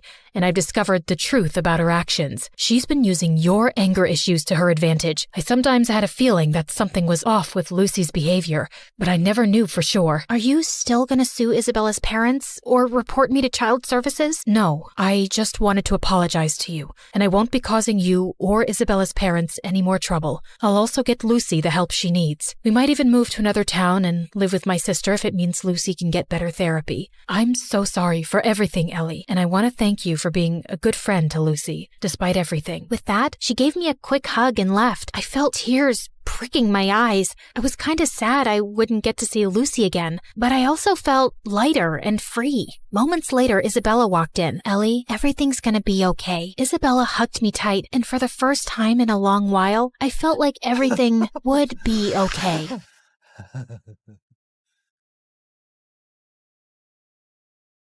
Hi, I'm Clara, and I'm a story hunter. I see a story in everything, and I won't stop until I find it. But before we get into it, please like and subscribe to MSA. My parents thought they'd never have kids, but 10 years after their marriage, they had me. While Mom was over the moon, Dad always seemed annoyed when I tried getting his attention. Daddy, look, I found a ladybug in the park. Isn't she cute? I rescued her from a parade of ants. Could you please take this girl away? I'm on a phone call. Of course, honey. Come on, Clara. Let's read some Nancy Drew. Yay! My favorite! Dad was weird, but at least I had Mom. She was a journalist before she married Dad and had the craziest stories to tell me. And growing up, I wanted to be just like her. When I turned 10, Mom got me my first recording set, and I went crazy interviewing people on the streets. Since how long have you been homeless? That's a cute dog. Did you steal it or buy it? People would pass me weird stares, but I just didn't care. I was following my passion. One evening, I was in a far end of my neighborhood when I missed a turn. The street was empty and it was getting really dark, so I started to walk quickly when a shady black car pulled up next to me. Hey, kid, are you lost? It's freezing out there. Hop in. I'll drop you off. Don't be scared. I won't harm you. See, before he could finish, I punched him hard and ran. I thought I was successful, but seconds later the car stopped again and the guy got out, and I was shocked to see he was the frickin' mayor. He wasn't hurt, but this was so embarrassing. I apologized and he dropped me back home, but someone on the street had made a video of me punching the mayor and it went viral. I was the joke of the town, and Dad was furious. You've crossed all limits. You hit the mayor. It was a reflex, Dad. I was scared, and I've read so much about these kidnappers in a black car. All this investigation and these stupid stories are ruining you. What if he wants to take action and drag us to court? I'm a really private person. I don't want this. Jeez, relax, Dad. He won't. He knows it was just a mistake. Why are you getting so worked up? That's it. You're grounded. And no more story hunting. But why? Mom, say something. But as always, Mom said nothing, and I was done for. Growing up, Dad and I drifted further apart. He stayed cooped up in his office while I got busy with school and perfecting my investigation skills. On my 15th birthday, I begged Mom to get me a professional recording set with a mic, but she simply refused. We just don't have the money for it. I decided to try my luck with Dad and ask him for some money. I wouldn't tell him what it was for exactly, but he wasn't in his office. As I was leaving, suddenly my foot got caught in the carpet and I landed on some boxes full of money. Oh my God, Clara, what are you doing in here? Mom, you said we don't have any money. What is all this? It belongs to your dad, and it's not your concern. But it's a lot of money, Mom. It has to come from somewhere. Is Dad a mafia guy? Oh my God, he robbed a bank, didn't he? Stop it. Please, Clara, you don't understand. You need to leave, now. And don't say a word about this to anyone, least of all your dad. Promise me. Something was definitely fishy, but I'd never seen Mom so serious. So I did what she said. I wanted to know more, but I just didn't get the chance to go into Dad's study again. Soon, I got busy with school and forgot all about it. One time in 11th grade, Lena, the head cheerleader and the most popular girl, walked up to me. I heard you can uncover any truth in the world. Is that true? That depends on what kind of truth you want. Well, don't tell anyone, but I think Nick's cheating on me. Who's Nick? Do you live under a rock? Nick's my boyfriend. He's the captain of the football team. Got it. What about him? I just told you he's cheating on me and I want you to find out the truth. Oh, yeah. Leave this to me. Be careful. He's a very good liar. No liar can ever hide the truth from the world's greatest investigator. Go and chill, kid. I got this. I started following Nick around everywhere, but I couldn't find any dirt on him until one day I saw him sneak into the coach's office and saw him making out with another girl. I waited till he left without noticing me, and then, right in the middle of the cafeteria, I made him pay. I dropped an entire carton of milk all over his head. What the heck? What do you want, weirdo? Listen up, everyone. This jerk right here cheated on his girlfriend. No, I didn't. I knew you'd say that. Here's the proof. Nick looked at me in shock as I showed him the video of his makeout session. Lena broke up with him instantly, and he was getting a lot of backlash for cheating on the most popular girl around. Soon after, he left and got transferred to North High, our rival school. After that, Lena and I started hanging out and became besties. As much as I liked having her around, her band of cheerleaders annoyed me. Especially this girl, Wendy. Lena even had a YouTube channel with her where they ran gossip sessions and fashion advice. You know, I was thinking, why don't we add Clara to the channel? Why? So we lose all our followers and our popularity? I don't think having 5 followers makes you popular. But then again, what do I know? Stop it, you two. Clara is a professional. You saw what she did with Nick, and with her brains and cool stories and my beauty tips and styling, we'll be so much more popular. We'll be like Daphne and Velma. Who? Scooby-Doo? Forget it. We should totally do it. I joined the YouTube channel soon after, and we started with collecting scoops on everyone in school. Within a few months, we hit 1 million subscribers. I was happy, but Lena was on cloud 9. Her popularity was through the roof, and she loved the attention. We got invited to every party in town, and she would drag me with her even when I didn't feel like going. One day I was at her house getting ready for a party when Wendy made a snarky comment. Do you always have to dress up like a homeless person? And why's your hair such a mess? There's nothing wrong with my hair or clothes. I don't want to look all dolled up. Detectives are meant to look rugged, right, Lena? Yeah, but it won't hurt you to put on a little makeup now and then. It'll only make you look prettier. No, it'll make me look like a bimbo. So you think I'm a bimbo? I didn't mean it like that. But Lena was already walking in the other direction. Good job, Sherlock. I wanted to apologize to Lena, but she kept ignoring me at the party and at school the next day. I got that she was mad at me, but it wasn't like she supported me in front of Wendy either. I decided to give her some time and continue doing my bit for the channel. The next day after lunch, I was passing by when I saw Wendy terrorizing the school topper and making him do her assignments. But as I took my camera out, Lena walked up to me and knocked it out of my hand. What are you doing? She's our friend. Nope, she's your friend. She doesn't even like me. Why can't you guys just try to get along? For me?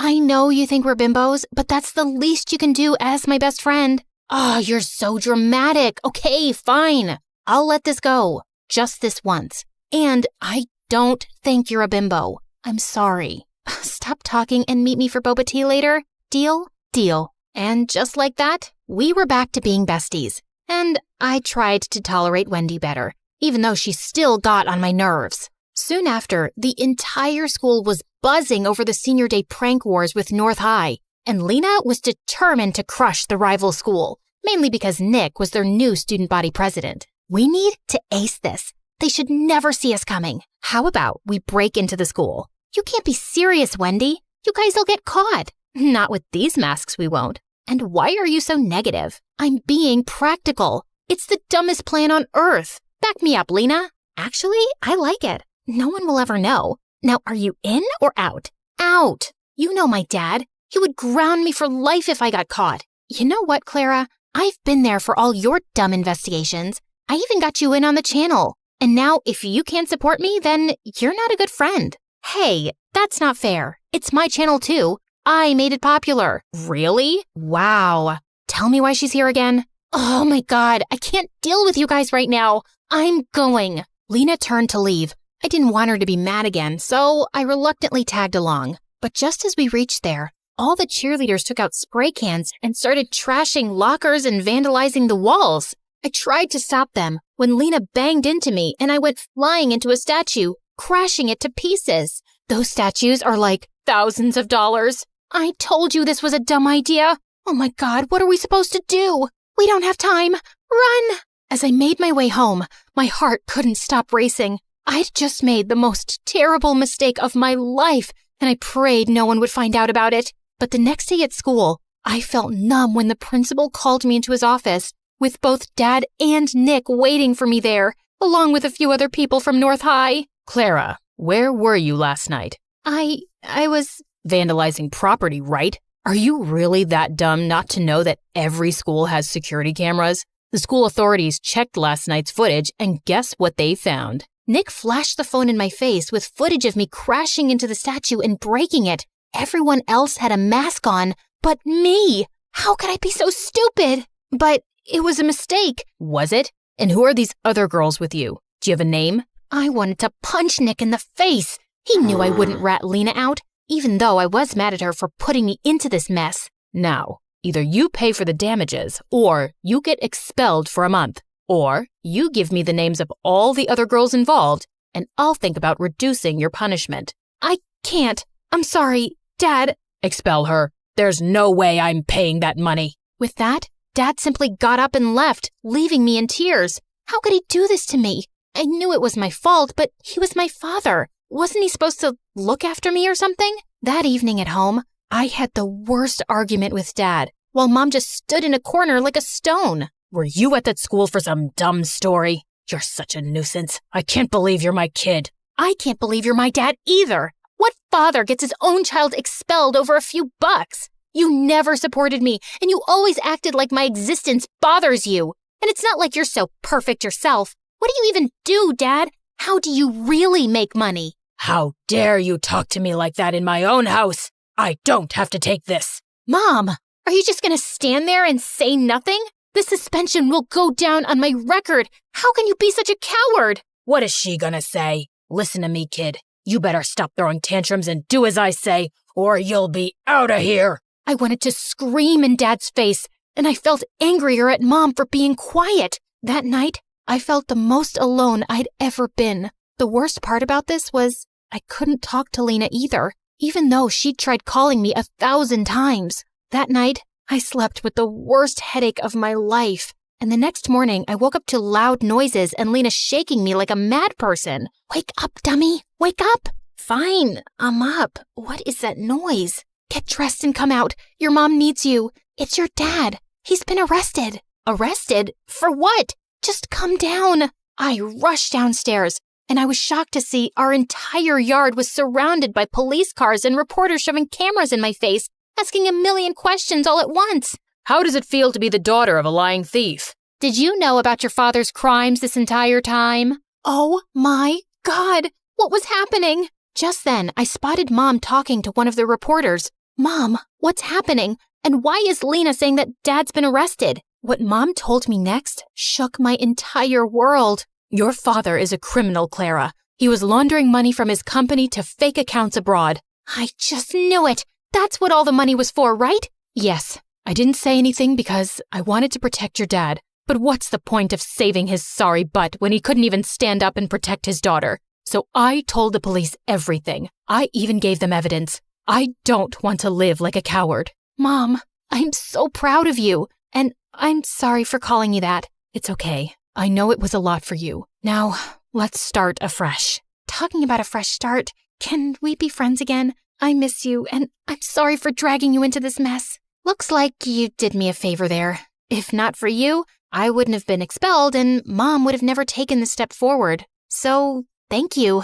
So that means we're cool? Well, will you treat me to boba tea later? And keep that Wendy away from me? You got it.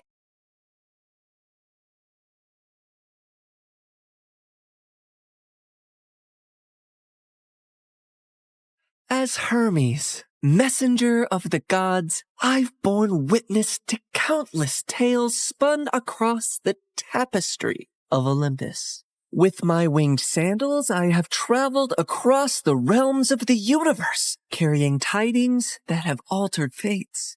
Among these tales, one that stands out in my mind is the story of Persephone and how a twist in her fate affects every mortal until eternity. You see, Demeter is the goddess of harvest. And she could turn the earth green with her touch. She made countless flowers bloom and coaxed bountiful crops from the soil. With her presiding over the planet, no living creature ever went hungry. She took great joy in her role, but her heart belonged entirely to her daughter Persephone, the Maiden of Spring.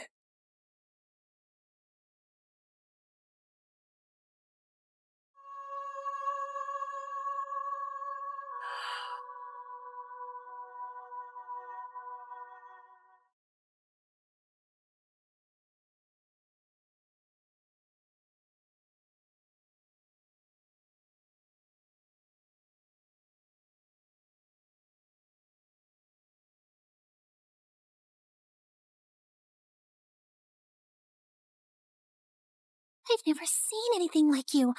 Are there more of you nearby? Little princess, I know of a field where the flowers bloom as far as the eye can see. I can take you there if you want. Really? Oh, that would be a sight to behold. Then come with me, sweet child.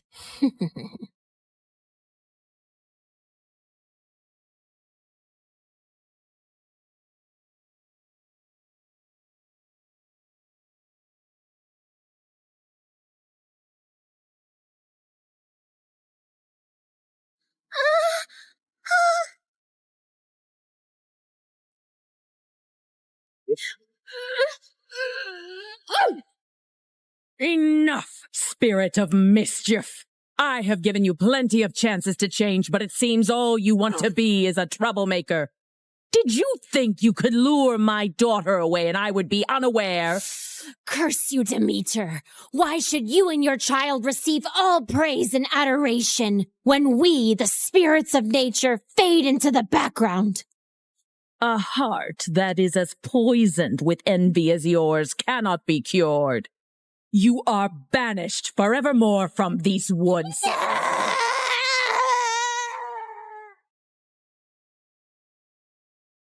Did you forget that you are not allowed to venture into the forest alone? I'm so sorry, Mother.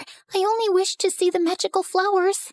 And you shall see many wonders, my child, but always within the safety of my reach. The world holds great beauty, but also grave danger. Come now, it's almost dawn. Let us go out into the meadows and make our own magical flowers bloom. That sounds perfect, Mother.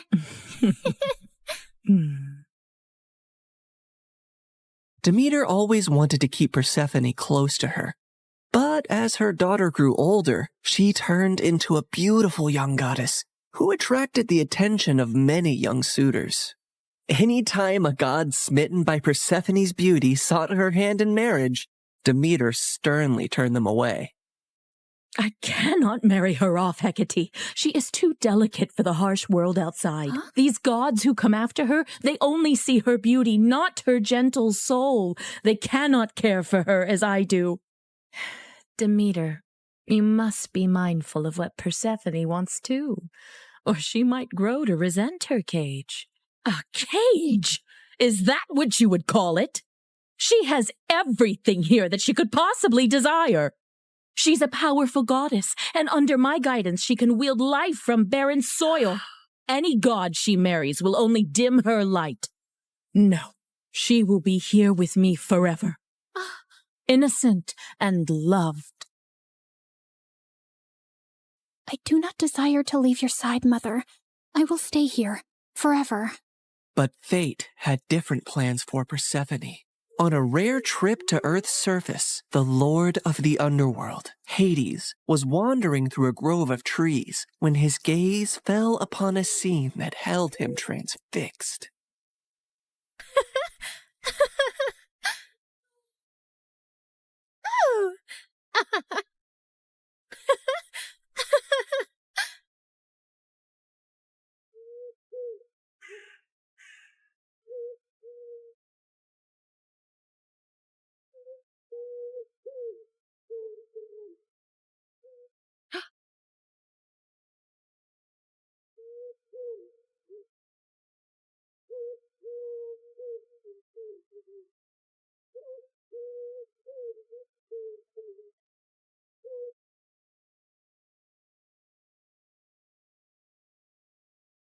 Hades, my lord, you seem to be troubled.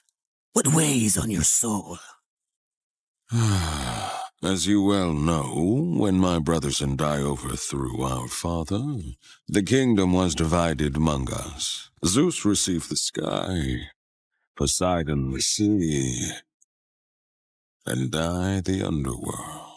I've never complained about my lonely lot, and do my duties justice. I don't frolic or play like the other gods, and work hard in my solitude. But mortals and gods alike see me as the embodiment of darkness, and their tales paint me as a monster to be shunned. My realm is necessary, but it is hated by all, as am I. But do they not see that I also have a heart, that I am made of the same cosmos as they, even yearn for the light sometimes? What has brought this on, my lord? Persephone, she is the light where there is none. She is life where all is death. Ever since I laid eyes on her, I can think of nothing else. But would she ever see past the darkness that cloaks me? Could she ever gaze upon me and see not a lord of despair, but a soul longing for companionship and warmth? Persephone, Demeter's daughter. Indeed, her radiance rivals the dawn, but she is of the upper world. I must have her as my queen, as my wife. Her presence would bring joy and life to a realm that only echoes with loneliness and sorrow. And I must believe that even in the underworld, love can find a place to blossom. My lord, her mother would never allow it. Perhaps there is a rightful path to this union. I will go to her father Zeus with a proposal of marriage. I only need his permission according to our customs. Get my chariot ready and prepare for my departure. Today, either I win a queen for my empty halls, or I resign myself to an eternity of despair.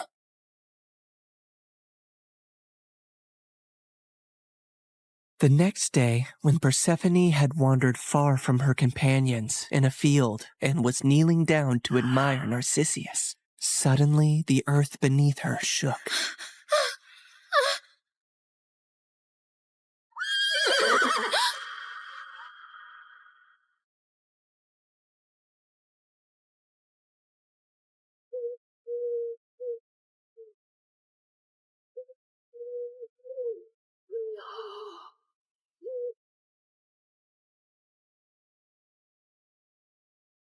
Fair Persephone, be not afraid. I am Hades, lord of the underworld. My kingdom is vast and rich, but it lacks the radiance of your presence. Unhand me! Come with me and rule by my side in the shadows where eternity lies. Let me go. My mother will tear the world apart to find me, and there will be no place dark enough to hide.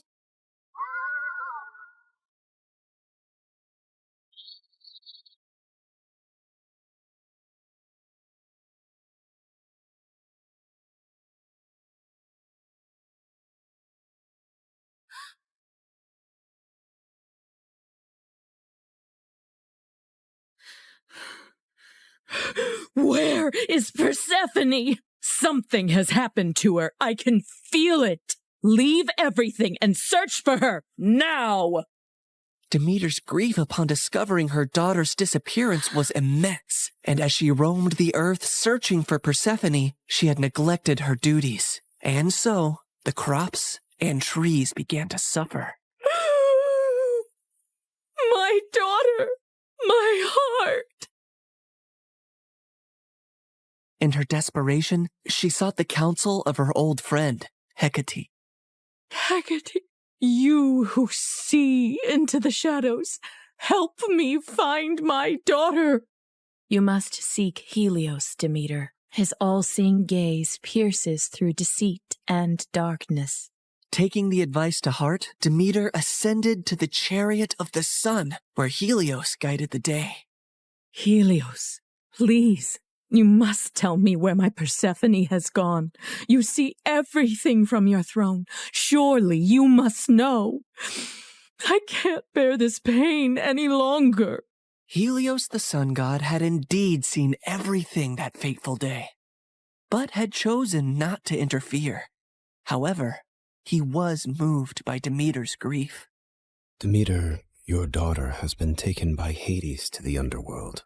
He desires her as his queen. That cannot be. My daughter, queen of that cold, dead realm? I won't allow it. Perhaps it is not as dire as you fear. Persephone's grace could bring life even to the underworld. Also, he is one of the most powerful, wealthiest gods in the universe, and she would rule by his side. Is that so terrible? This is an outrage!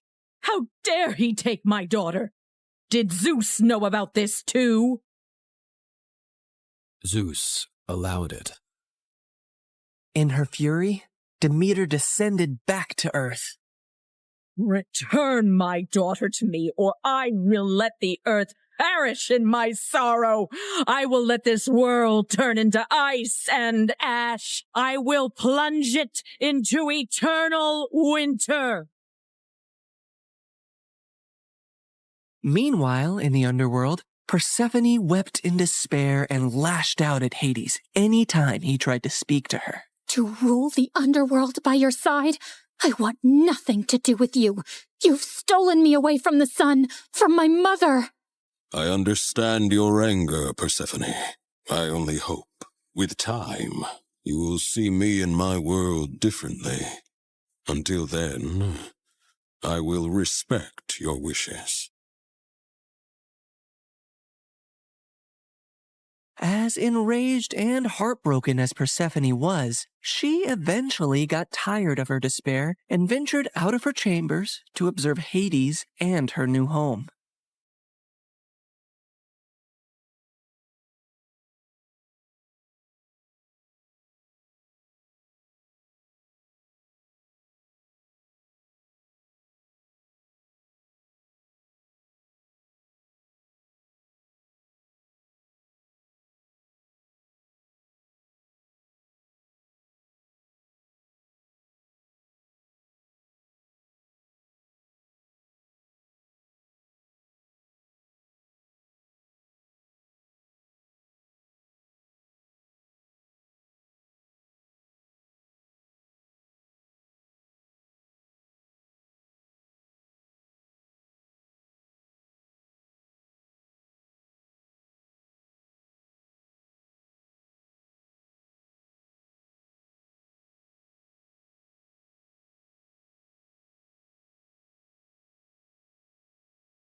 I built this for you, to remind you of the surface and to give you a place of peace.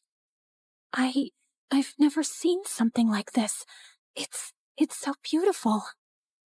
As are you, my queen.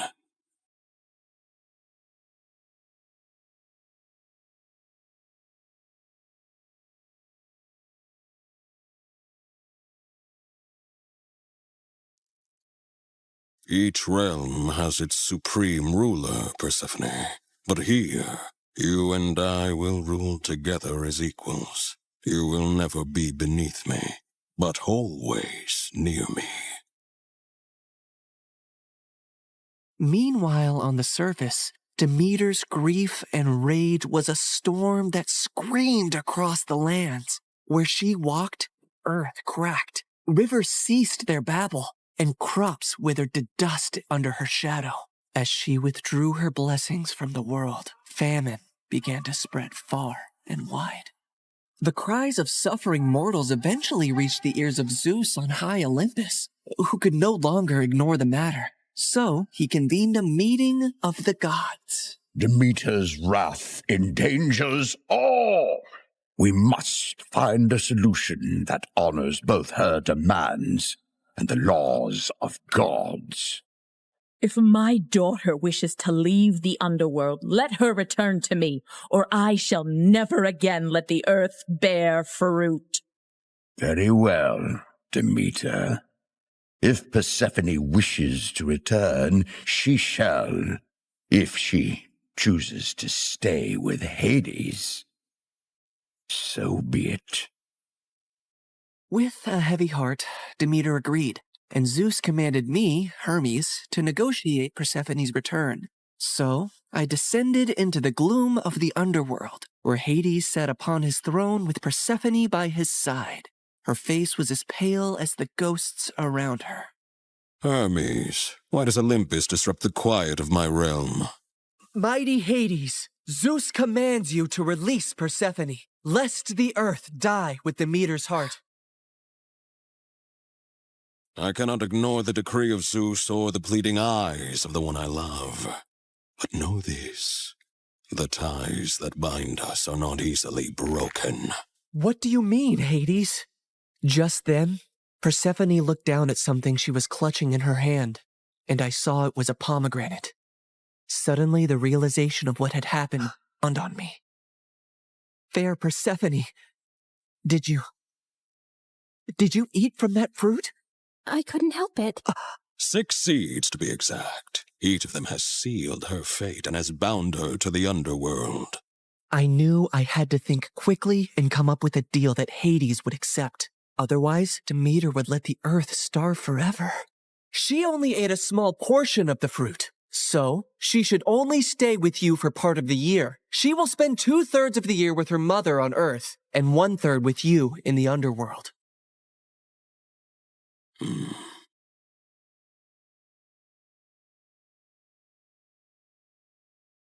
Go now to your mother, but feel compassion kindly in your heart towards me, and do not feel sorrow upon your return. For while you are here, you shall rule as my equal, and have the greatest rights and honor among the gods, as well as my undying devotion. Persephone assured him she would return on the agreed time, and he arranged his chariot for her to depart.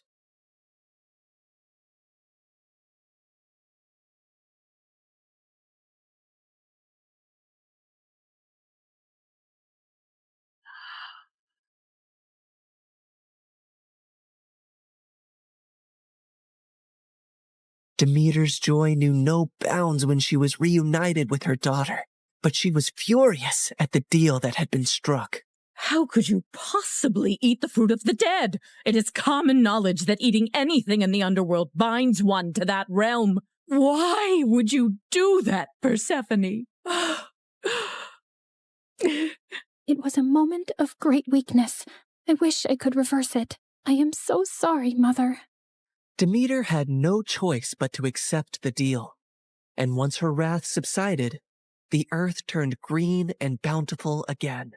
But when it was time for Persephone to return to the underworld, Demeter began to mourn once more, and winter would arrive, thus setting the cycle of the seasons.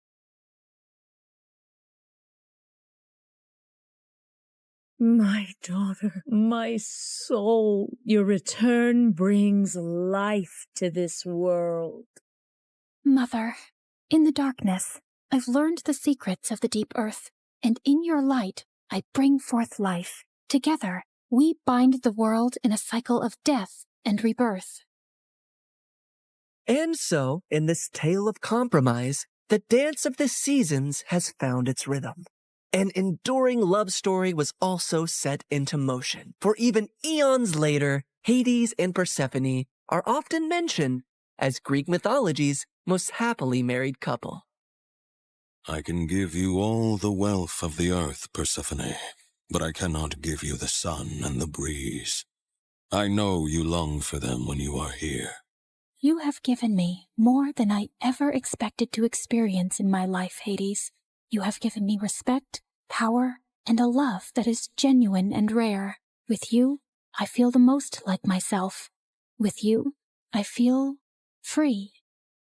So you do not regret your decision to eat the pomegranate seeds? Never, my love.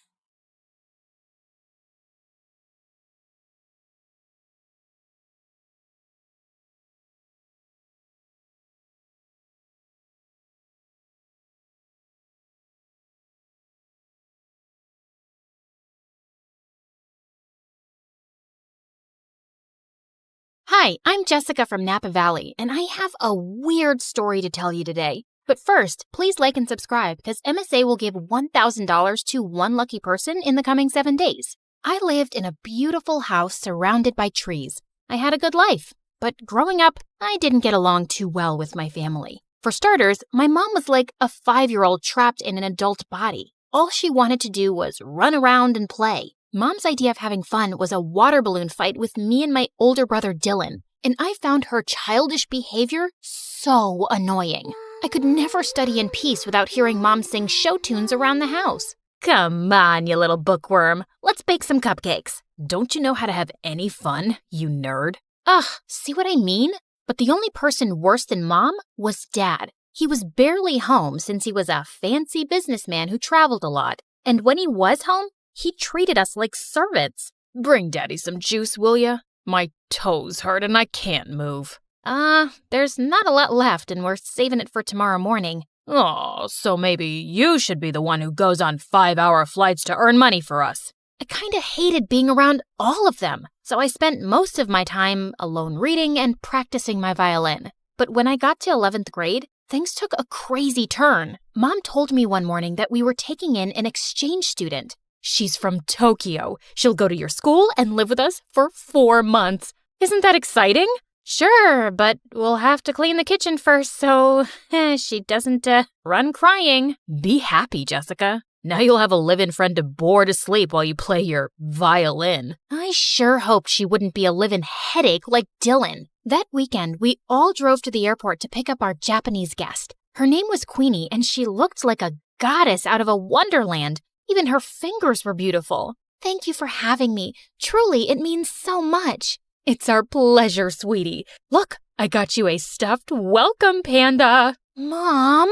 Hi, I'm Jessica, and I'm the normal one in the family. Please, don't judge me based on them. Oh my goodness, this is so sweet. Can one of you help me with my bags? They're heavy because of all the books I brought. Wait, Queenie was into books? I loved this girl already. She and I were talking about our favorite authors on the way home, and after that, we really started to bond. It was nice finally having someone I had stuff in common with. Queenie was also super helpful around the house, so both of my parents adored her, especially Dad. Aren't you amazing? How about I buy a present to thank you for all your hard work? Maybe new shoes or gold earrings? I would have bought some for Jessica, but all she cares about is school and homework. That's very kind, but you guys have already done enough, really. Then one night, Queenie and I decided to go on a walk, and she grabbed a jacket from the coat closet. Oh, that's actually Dylan's. But it's so comfortable, and I don't have any warm jackets. Can't Dylan lend clothes to his guest? You can't just take someone's jacket without permission. Give it back. I don't want you wearing it. Fine, here you go. I'll just freeze to death then. Come on, Jessica. Dylan looked really mad, and suddenly he pulled me aside. What's her deal? After all we're doing for her, she gets this worked up over a jacket? I don't get why you can't just lend it to her for 10 minutes. Because there's something about that girl I just don't like. You mean 'cause she's actually sophisticated and has manners? Makes sense why you wouldn't like her. Dylan just looked angry and stormed off. Jeez, what a drama king. He probably was just jealous that Mom loved Queenie so much. He'd always been Mom's favorite. The next day at school, I was studying for exams in the library when Queenie came in and sat next to me. Hey, girl, listen, I just want to apologize about Dylan being so mean to you. He must have forgotten to take his meds. Don't worry about it. Actually, I was wondering if you could help me with my English assignment later. I'm still not fully comfortable with the language. Yeah, of course. Thank you so much, Jessica. I'm really grateful for you. Queenie hugged me super tight, and I realized I was her only real friend here. I could just feel how sad and lonely she was. I waited for Queenie at her house for several hours, but she didn't show up, even though I called and texted her 100 times. Then finally, Queenie arrived carrying a small box. Sorry I'm late. I was buying you a present. Here, open it. Aw, Queenie, you didn't have to get me. At that second, I saw a hissing rat and I started to scream. Jessica, calm down. This is a pet rat. I have one just like him at home. He's so sweet. Just hold him. Queenie let the rat crawl on my arm, but he bit me. Minutes later, I had to go to the emergency room, and Queenie burst into tears. I swear, I had no idea that rat bites were poisonous. I have the exact same one at home, and he's such good company. It's okay, Queenie. The doctor said I'll be fine. Just don't go around giving people pet rats in the future. Queenie just kept apologizing and hugging me. I felt bad for her, but man, it had been an exhausting day. And for some reason, things kinda went downhill after that. Queenie wanted to be around me 24/7 and do everything together. I was thinking I could come with you to your violin lesson today. I've always wanted to play an instrument. I have a recital tomorrow, Queenie, and don't take this the wrong way, but I need a little space. We already go to school together and live in the same house.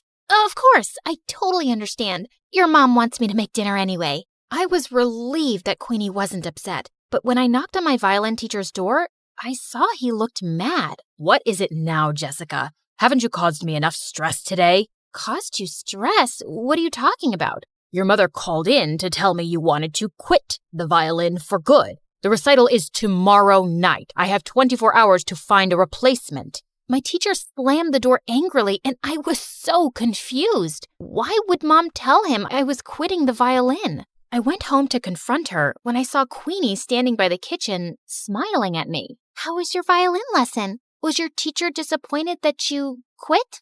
How did you know about that? Wait, unless you were the one who said I quit? Yeah.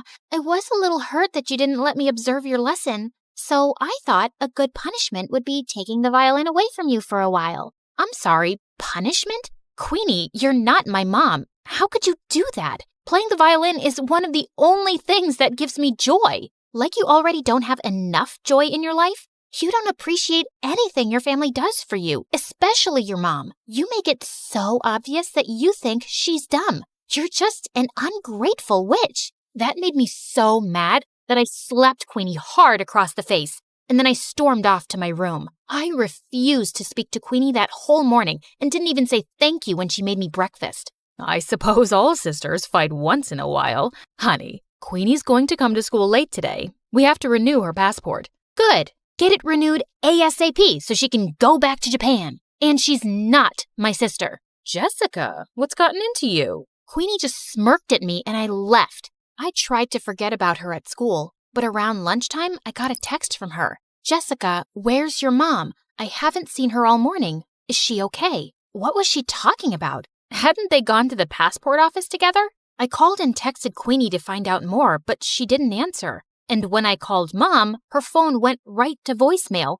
I started panicking and went home as fast as I could to see what was going on. And I found Dylan on the porch looking super upset. I just got a text from Queenie asking where Mom is and if she's okay. What is she talking about? Neither her or Mom are answering their phones. Why would Queenie send a text like that? Something's going on. We have to call the police. Okay, but go tell Dad first. I found Dad in his office and told him everything, but he shrugged like it was nothing. What's the big deal? She'll turn up soon enough. So you're not worried at all if Mom's okay? You don't think those texts were weird or... Quit bothering me, Jessica. I could use a break from your mom.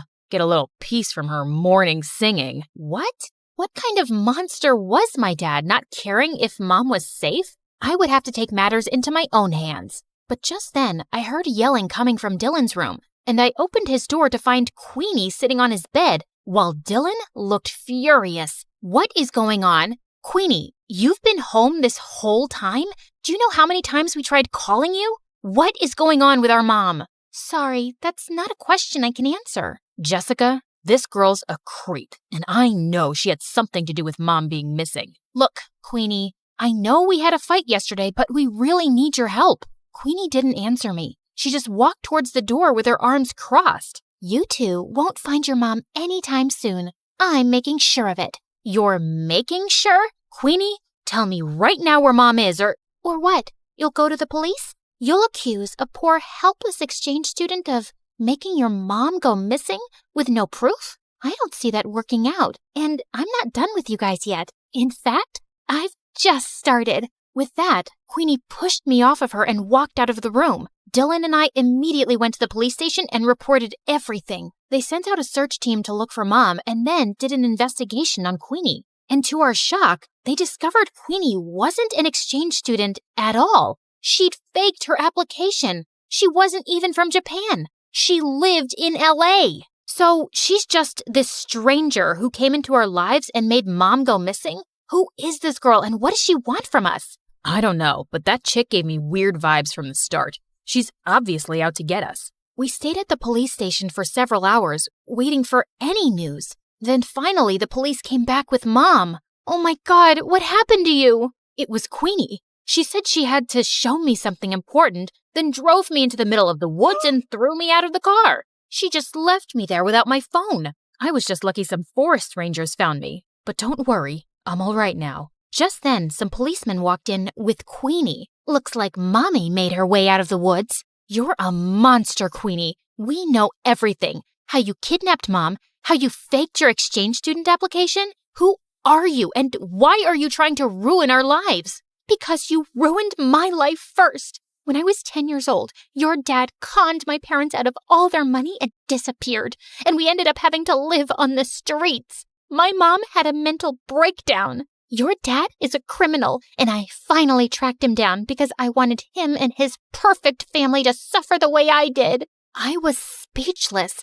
I knew Dad had been a jerk, but he was a crook too? Queenie was admitted into juvie, but we insisted that the police look into her family's case. And 2 days later, the police came to us with some news. It turned out that Dad was part of a group of con men that had been going around in disguise all over the country for years, scamming people. And as soon as Dad got home, they arrested him. He kicked and screamed and shouted at us to do something, but we didn't. A part of me almost felt relieved to see him go. I am so sorry, you guys. I never knew much about your father because he always told me to mind my business and kept everything a secret from me, and I stopped asking. That's why I was never happy in our marriage. He was the worst. He never cared much about you or us.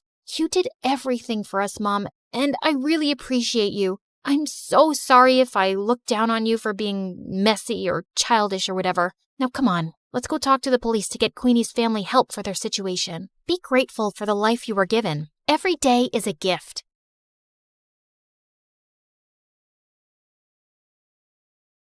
And then finally, a letter arrived one morning. My hands were trembling so much, I almost ripped the letter trying to open the envelope. Dear Drizella, my delegation has been extended and my duties have grown. I'm far too busy now to keep up with our correspondence. I hope you understand and wish you well. Prince Henry. I read it 3 times, as if expecting other words to magically appear the more I stared at the paper. But that was it. Just this cold, impersonal letter after all these months. I told myself that he was really busy with big, important things. It had been almost a year since he left, and people can change. It's not like he ever said he loved me or promised me anything. And of course, there was nothing left to do now but move on with dignity and grace.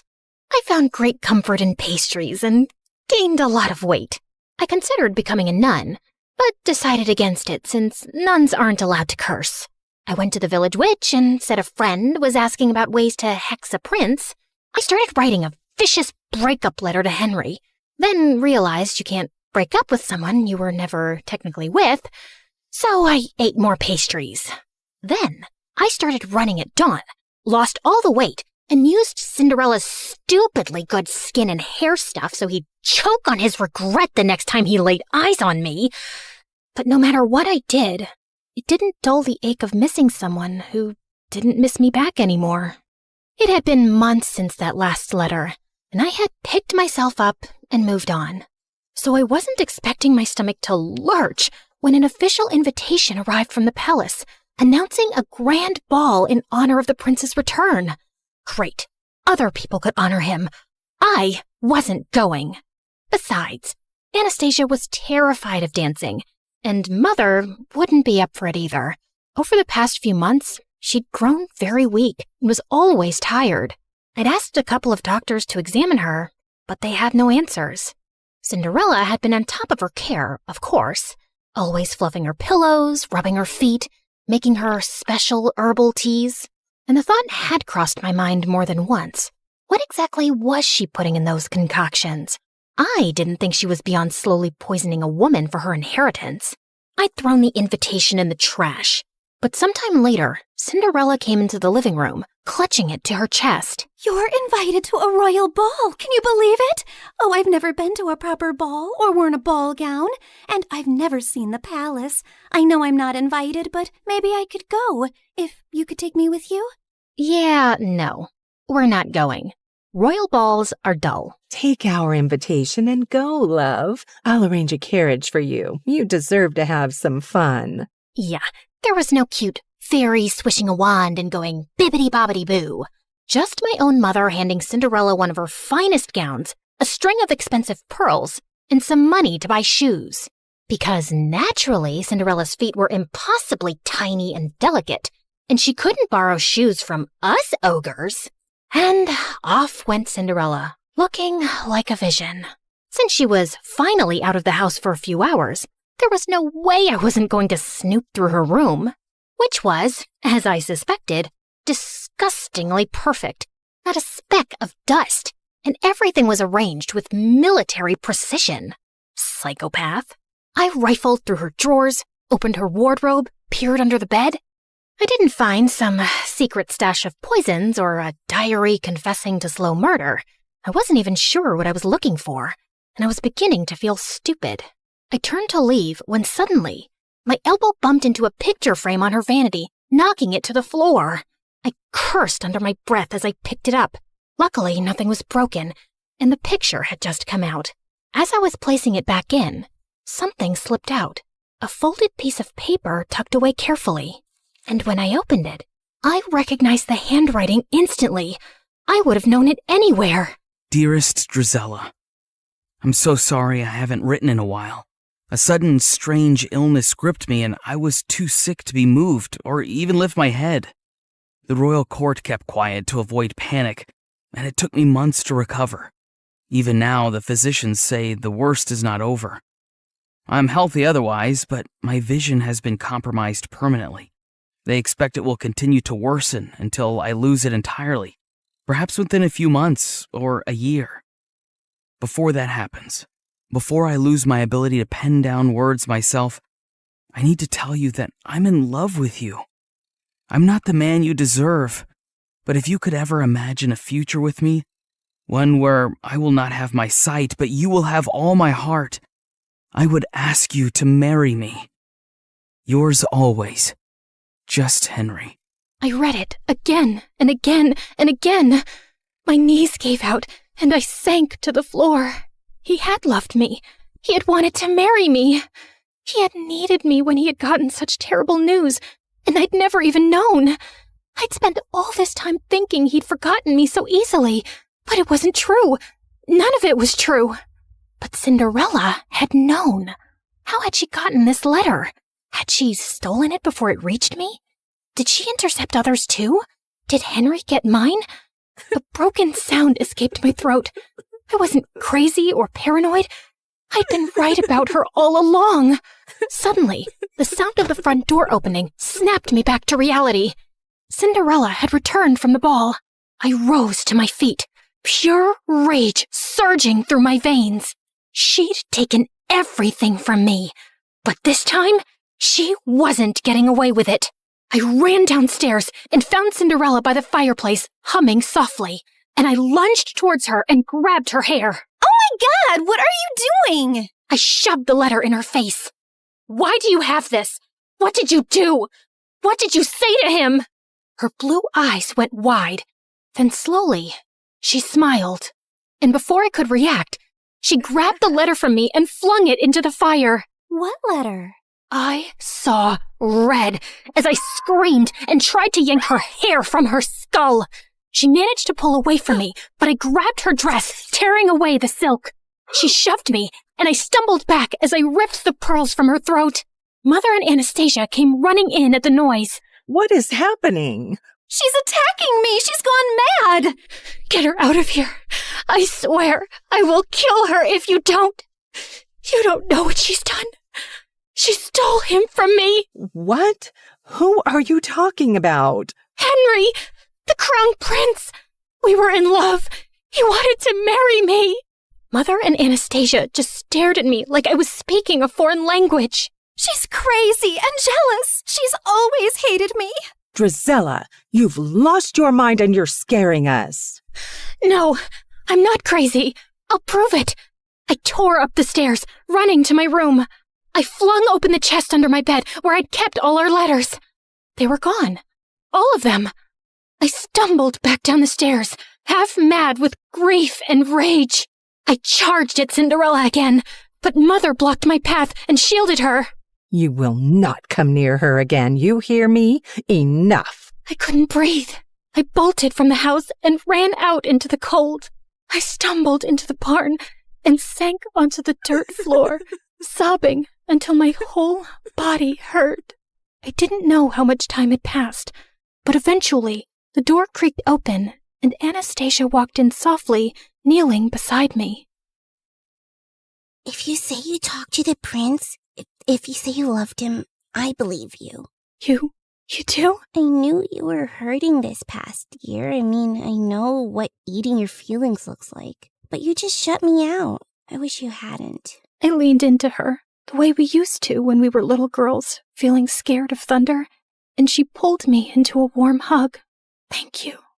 I didn't sleep a wink that night. Henry's letter replaying itself over and over in my mind. Tomorrow, I was going to the palace. I didn't have a plan or some speech prepared. I just knew I had to see him, and I wasn't coming back home without doing it. It was soon after dawn that I prepared my horse to leave, when a servant handed over a letter. Important news! By decree of His Majesty, members of the royal family will be visiting each household in this town today. What? Why would the royal family be doing that? Would Henry be among them? I didn't know what was going on, but I had to stay back for the visit. Cinderella was probably still holed up in Mother's room, which was good for her, because if I saw her face, I would tear her apart. I paced around impatiently, looking out the window for any signs of the royal delegation approaching. I thought I'd get a better view from the attic, so I ran up. And as I stood there, with my face pressed to the window, suddenly, the hair on the back of my neck stood up. I turned, and Cinderella was standing in the doorway, her eyes gleaming. Before I could run towards her, she slammed the door shut, and I heard the lock click. "Let me out! You crazy witch! Let me out!" And when I saw the royal delegation arrive at our house, I felt manic. I kicked and banged and screamed until my throat was raw. But no one heard me. Why was the royal family here? What was Cinderella doing? Finally, I heard someone running up the stairs, and the door burst open.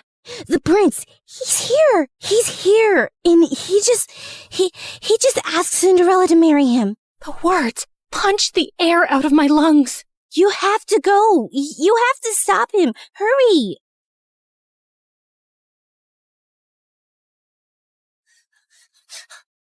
Just as the royal delegation was preparing to leave. And there he was. Henry was standing beside Cinderella, his hand cradling hers gently as he bent to kiss her fingers. "Henry, no! You can't marry her! You don't know who she is!" Everyone froze, including him.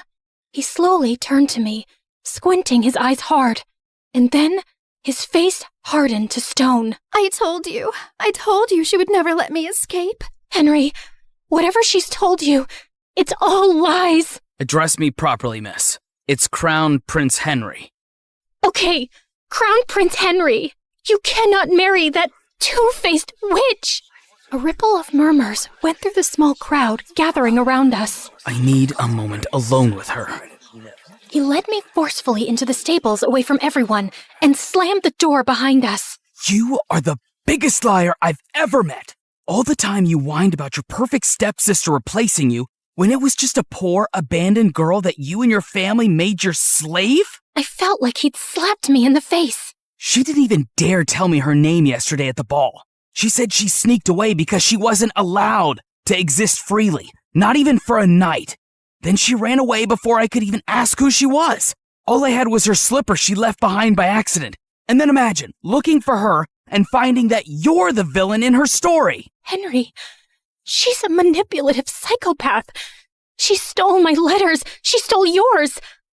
I didn't even know you were sick or losing your sight. Stop lying. It was your handwriting on the letter I got, where you told me you couldn't be with me because of my illness, where you said it would be better to end things before they really even began. I never wrote that letter. She faked it. I think she always knew about us right from the start. Are you really so twisted that you think she plotted all this? So according to you, she intercepted our letters, forged your handwriting, and had been spying on us all along just to ruin things between us one day? I know it sounds crazy, but it's true. For a second, a shadow of doubt crossed his face, and I thought he might believe me. But then his jaw tightened. No, you didn't want me. And now you just don't want her to have me either. My heart felt like it would explode. You met her last night. How can you marry someone you don't even know? As if time is a guarantee of anything.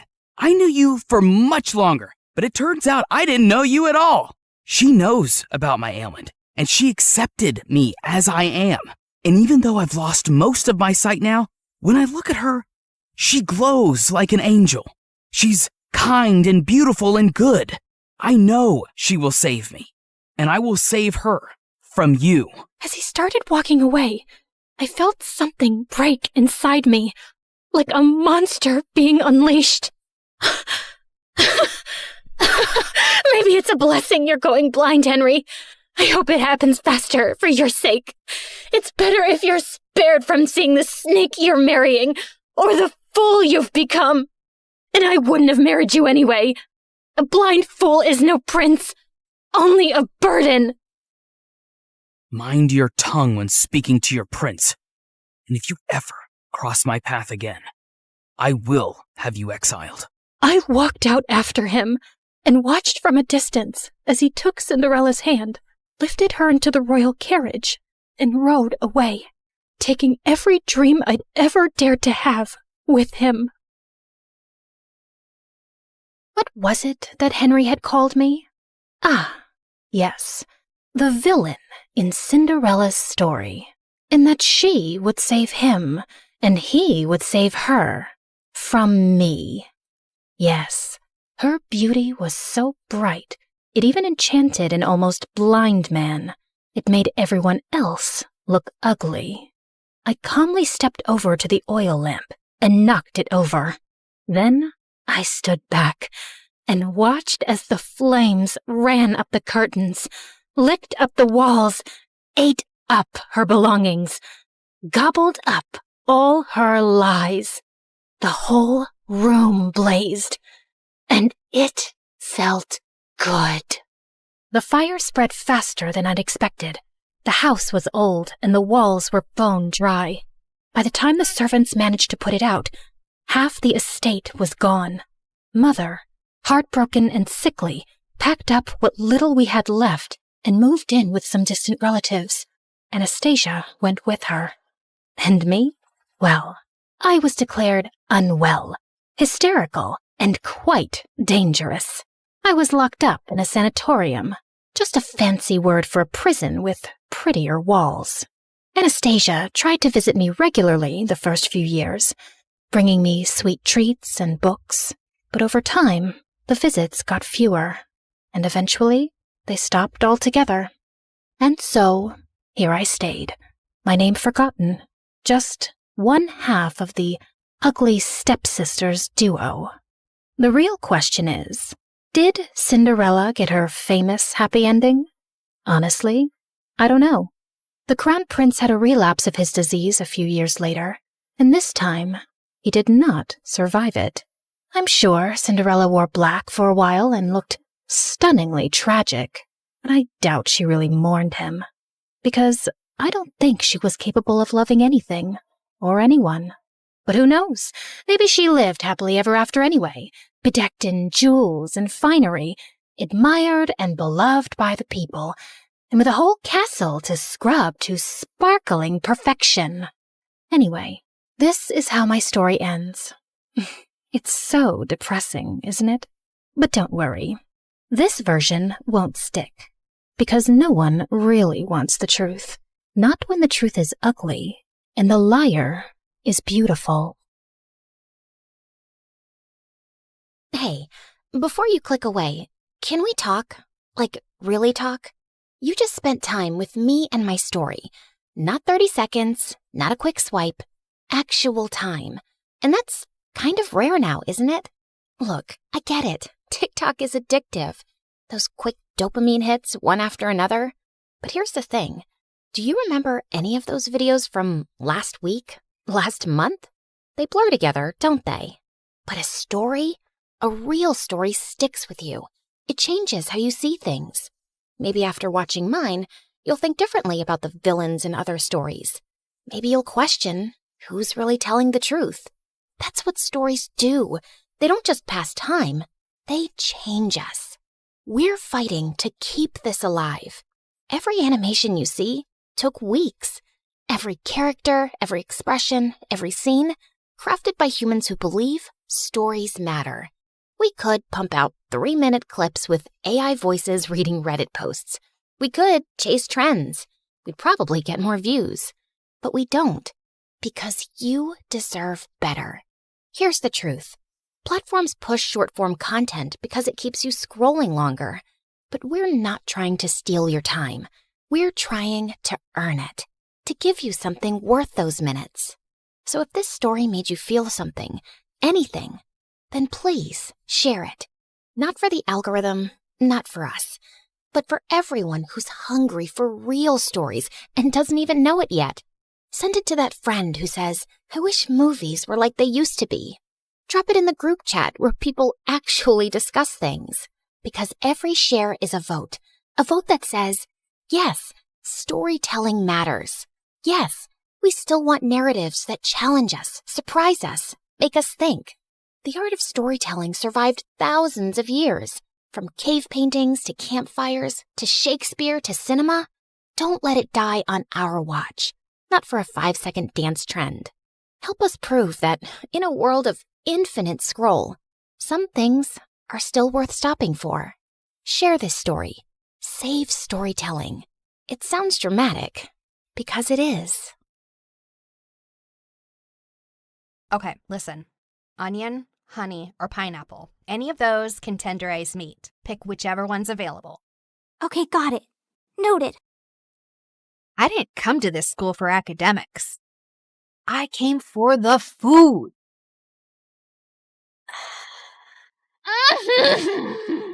The texture. Oh, the crunch. The glaze. The magic. Ah! There she freaking goes again. Her freaking scream makes me want to freaking lose my freaking appetite. Freaking... And that's exactly why you don't have friends. You treat food like it's your boyfriend. So what? I've got you. They're reopening the Culinary Society for freshmen, and they're choosing 10 new members. The announcement's tomorrow at the auditorium. I'm joining that club. You in a cooking club? Babe, you're way too lazy for that. But I have a golden tongue. What was he doing here? Don't tell me. He also cooks? Broody boy has kitchen skills? The world doesn't revolve around you and your stupid food cravings, you annoying brat. We only passed because of you. We almost failed because of me. You wasted all of this? For what? For your stupid little practice? Goodbye, Wi-Fi. Goodbye, sanity. Welcome to the life at MSU, where the story's changing and the lead is you. So carve your name in the wind, let the legacy breathe. There's a world in the pages that we're starting to weave. Not just a school, but the soul of the story. Turning our scars into stars and our grit into glory. Salty. Sweet. Cheesy. Ooh, spicy. You're clearly riding a flavor high. Did you fall in love?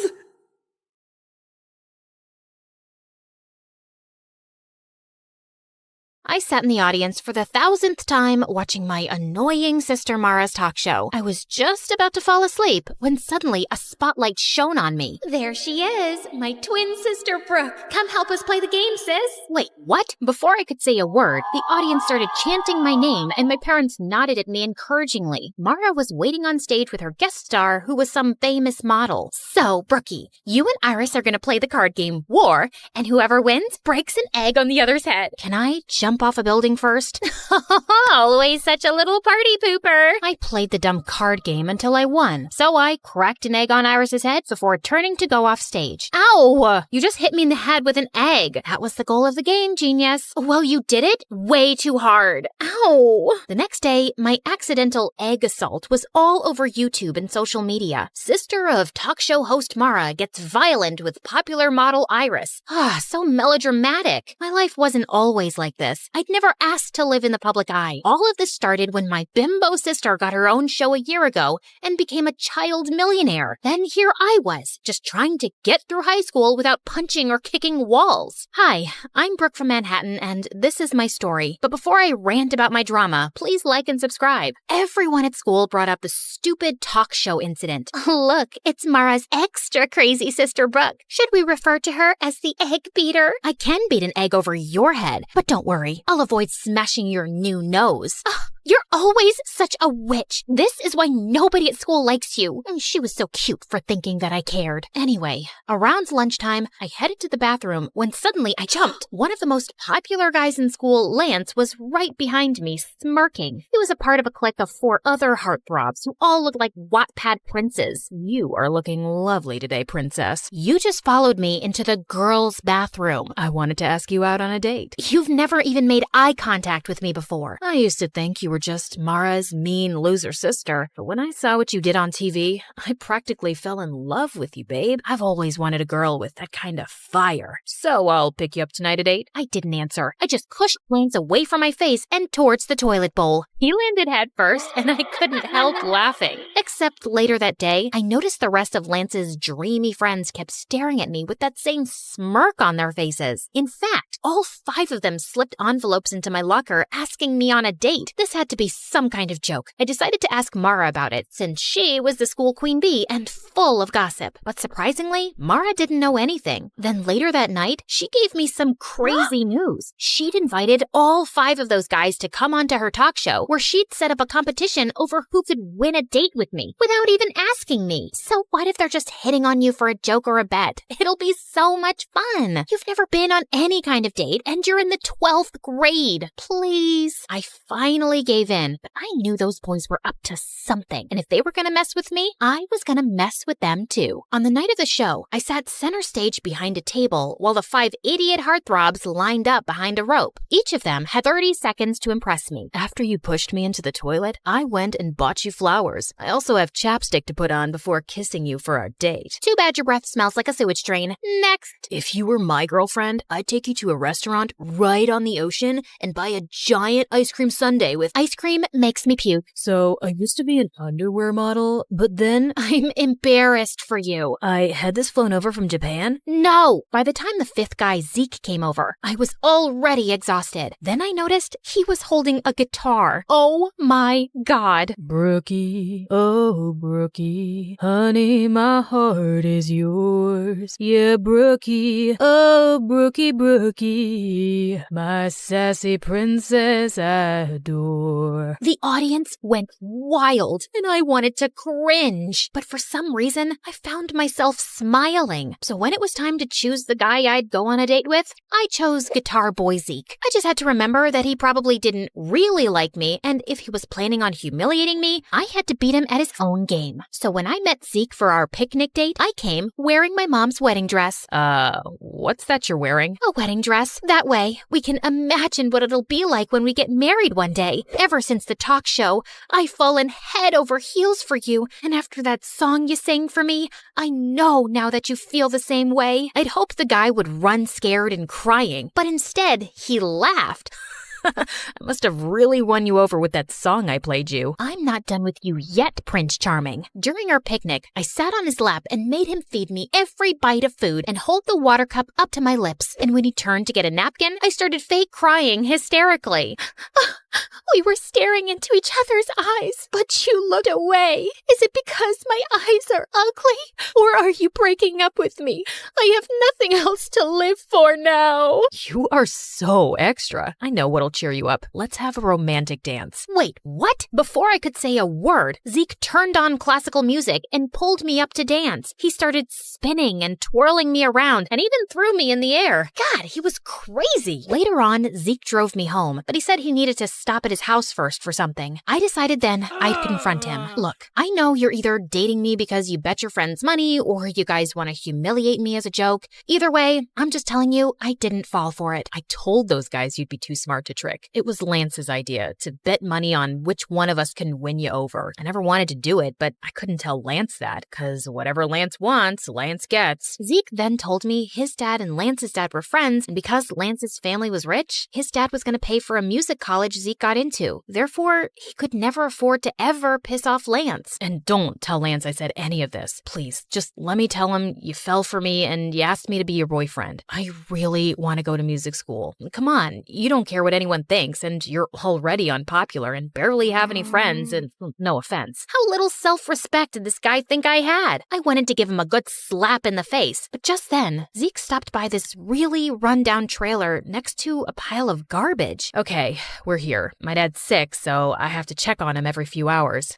Holy crud, this is where he lived? This place was a single room, and Zeke's dad was in a bed with an oxygen tank. I guessed with his dad's medical bills, he'd never have enough money to even think about music school. So I decided to let Zeke tell Lance he was gonna keep dating me for a bet. The next day at school, I saw Lance and the other 3 heartthrobs looking at me and snickering to themselves. Even other kids seemed to be onto the bet, but I could live through it. I was doing a good deed by humiliating myself. Plus, Zeke was fun to be around, and I didn't mind having him as my fake boyfriend. One night, I decided to invite him to a celebrity party Mara and I were attending. I even bought him a suit and tie, and secretly, I thought he looked super handsome. At one point, I was walking by the entrance when suddenly I saw Zeke standing with Lance and his friends, and Zeke was saying he had to go. What do you mean? This is a huge exclusive party that I invited you to. Listen, cranky face, I came to pick up your boyfriend for some last-minute plans. Surely you two can reschedule. With that, Zeke took off with the boys, and for some reason, I felt really angry about it. Just then, Mara came over to ask if I was okay, and I ended up telling her everything. Look, I know you feel bad for Zeke because of his home situation, but you don't have to sell your dignity for charity. If you think he doesn't genuinely care about you, just dump his sorry butt in front of everyone tomorrow. Or I can talk tomorrow in school, like an actual mature person. But I know maturity is kind of a foreign concept to you and the other kids at school. Okay, listen, sis. You've never had any real friend or boyfriend before, and I'm at the top of our school's social ladder. I know how to deal with these things. I can handle this myself, thanks. Just because I don't date a different guy each week doesn't mean I need boy advice from you. So on Monday at school, I headed to the bleachers at lunch where I knew Zeke practiced guitar, except he spotted me first and immediately came over to hug me. I am so sorry about what happened at the party. Lance decided at the last minute that he wanted to have a betting party. Kids at school are betting on how I'm gonna break your heart and everything. I realize this may be going too far. It's going way too far. I tried to do a nice thing for you, but you're totally taking advantage of me. Also, how long are you gonna be Lance's slave for? Can't Can't you get a scholarship to the school or something? No, I'm not talented enough. It's cool. I'll tell Lance the truth and stand up to him. I'll just find something other than music that makes me happy. Zeke turned to walk away, but I just couldn't let him give up his friends, his reputation, and his dreams. So I told Zeke I'd help him apply for a scholarship because even though he didn't believe in himself, I knew he was talented enough to get one. And 2 weeks later, he got accepted. You just made my dreams come true. Brooke, no one has ever believed in me like that before. You're amazing. Zeke suddenly picked me up and spun me around, which made me feel butterflies. After that, Zeke and I became really close and started hanging out all the time. I helped him take care of his dad, and he helped me make some friends at school. Except there were a couple of issues. One, I started to develop real romantic feelings for Zeke. And two, was Zeke still hadn't told Lance the truth, even though it was part of our agreement. So finally, Zeke decided to confront Lance one day after school as I hid behind a tree to listen in. Look, man, I told Brooke about the bet. It's not right the way we're manipulating her. Plus, I've been hanging out with her, and I think I want to date her for real. You know, she helped me get a scholarship to the music school you were going to pay for. Now, you don't have to. Are you kidding me? What am I going to tell all the kids who've been giving us money, betting the different ways you can dump her? You're one of us, Zeke, and she's an unpopular loser. It'll make the whole squad look bad. If you date her, then you're dead to us. Well, fine then. You guys are jerks anyway. I'm going to get myself an awesome girlfriend. I held my breath as I watched Zeke ditch his friends for me. And just like that, Zeke and I became an item. He held my hand, kissed me in public at school, and didn't even seem to care that he'd lost all his friends in popularity. Everything seemed to be going well, at least for a couple of weeks. Then one weekend, I went away with my family for a camping trip with no Wi-Fi or cell reception. But when I arrived back at school on Monday, something horrible happened. I was sitting in the cafeteria when suddenly Zeke stood up on one of the tables with a microphone and speakers. Can I have everyone's attention? I have something to say to my girlfriend, Brooke. I'm sorry, babe, but I just can't date you anymore. I've realized that I don't want to be with a stuck-up sourpuss who's way below my league. It's also really lame that she's never dated anyone before. So for all of you out there who bet money how I dump Brooke, the ones who selected public humiliation win. I stood with shock as I watched a bunch of kids run over to Zeke, Lance, and the other guys with cash. None of this made any sense. Had it just all been a setup? I ran out of the room and into the hallway to collect myself when I saw Zeke behind me. Brooke, I am so sorry I had to do that, but I had a good reason. What good reason could you possibly have for humiliating me like that? Please, just listen to me. My dad had to have an emergency medical procedure over the weekend that I couldn't pay for, and since there was no way to reach you, I had to ask Lance for help. He said he'd only pay for it on the condition that I publicly dump you. I'm so sorry. I still want to be with you, though. It just might have to be in secret. You know what? No, I don't care what your reasons are. I am so freaking sick of all of your excuses to manipulate and humiliate me. We're done, Zeke. That night, I refused to let myself cry. Zeke didn't deserve my tears. I didn't need any cowardly idiots in my life anyway. The next afternoon, I was studying in the library when I decided to take a break for some coffee and MSA videos. But while I was relaxing, Lance suddenly sat down next to me.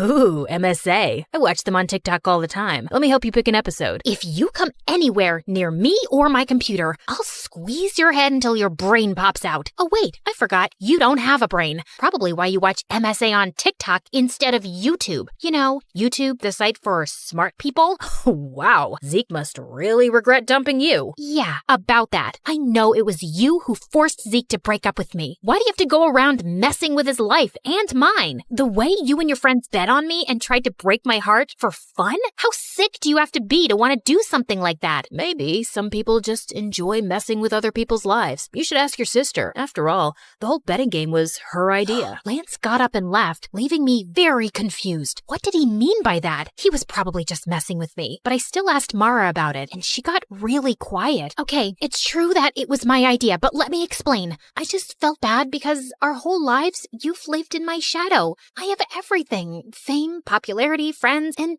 you didn't get any of that. So I wanted to find you a cute boyfriend to make you happy. Except none of the guys at school wanted to date you. The only ones who were willing to were Lance and his friends, if they could make money off of it. But I had hoped one of them would fall for you for real. I was stunned and silent as Mara apologized over and over. I knew her heart had been in the right place, but she'd gotten me into such a giant mess. God, I just needed space from everyone. The next morning, I was going through the mail when I saw an envelope from Zeke's music school. To my surprise, they'd returned a check I'd paid as a deposit to confirm his place in the program. Apparently, Zeke Zeke had called the college and declined the offer to attend. I thought right away of his sick dad, and suddenly I got a bad feeling. I drove immediately to Zeke's house, but when I reached there, he was sitting outside and playing guitar, looking perfectly happy. Zeke, is everything okay? Did you call your college and decline the offer? Yeah, I just didn't feel right taking your money to attend there, not after the way I treated you. So I'm just gonna save up and reapply next year. In the meantime, I got a job and my dad's doing better. Thank you for believing in me, Brooke. You have no idea how much it means to me. Zeke came over to hug me, and I felt those stupid, happy butterflies again. Hey, listen, are you still friends with Lance?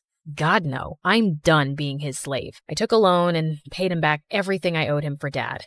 So, if I give you a second chance, that means you can't be an idiot this time. I swear on my life I won't be. I want you back, and I won't have it any other way. So, I guess my sister did achieve her goal of finding me a guy, even though it was in the craziest way possible. Still, maybe one of these days I could thank her for it.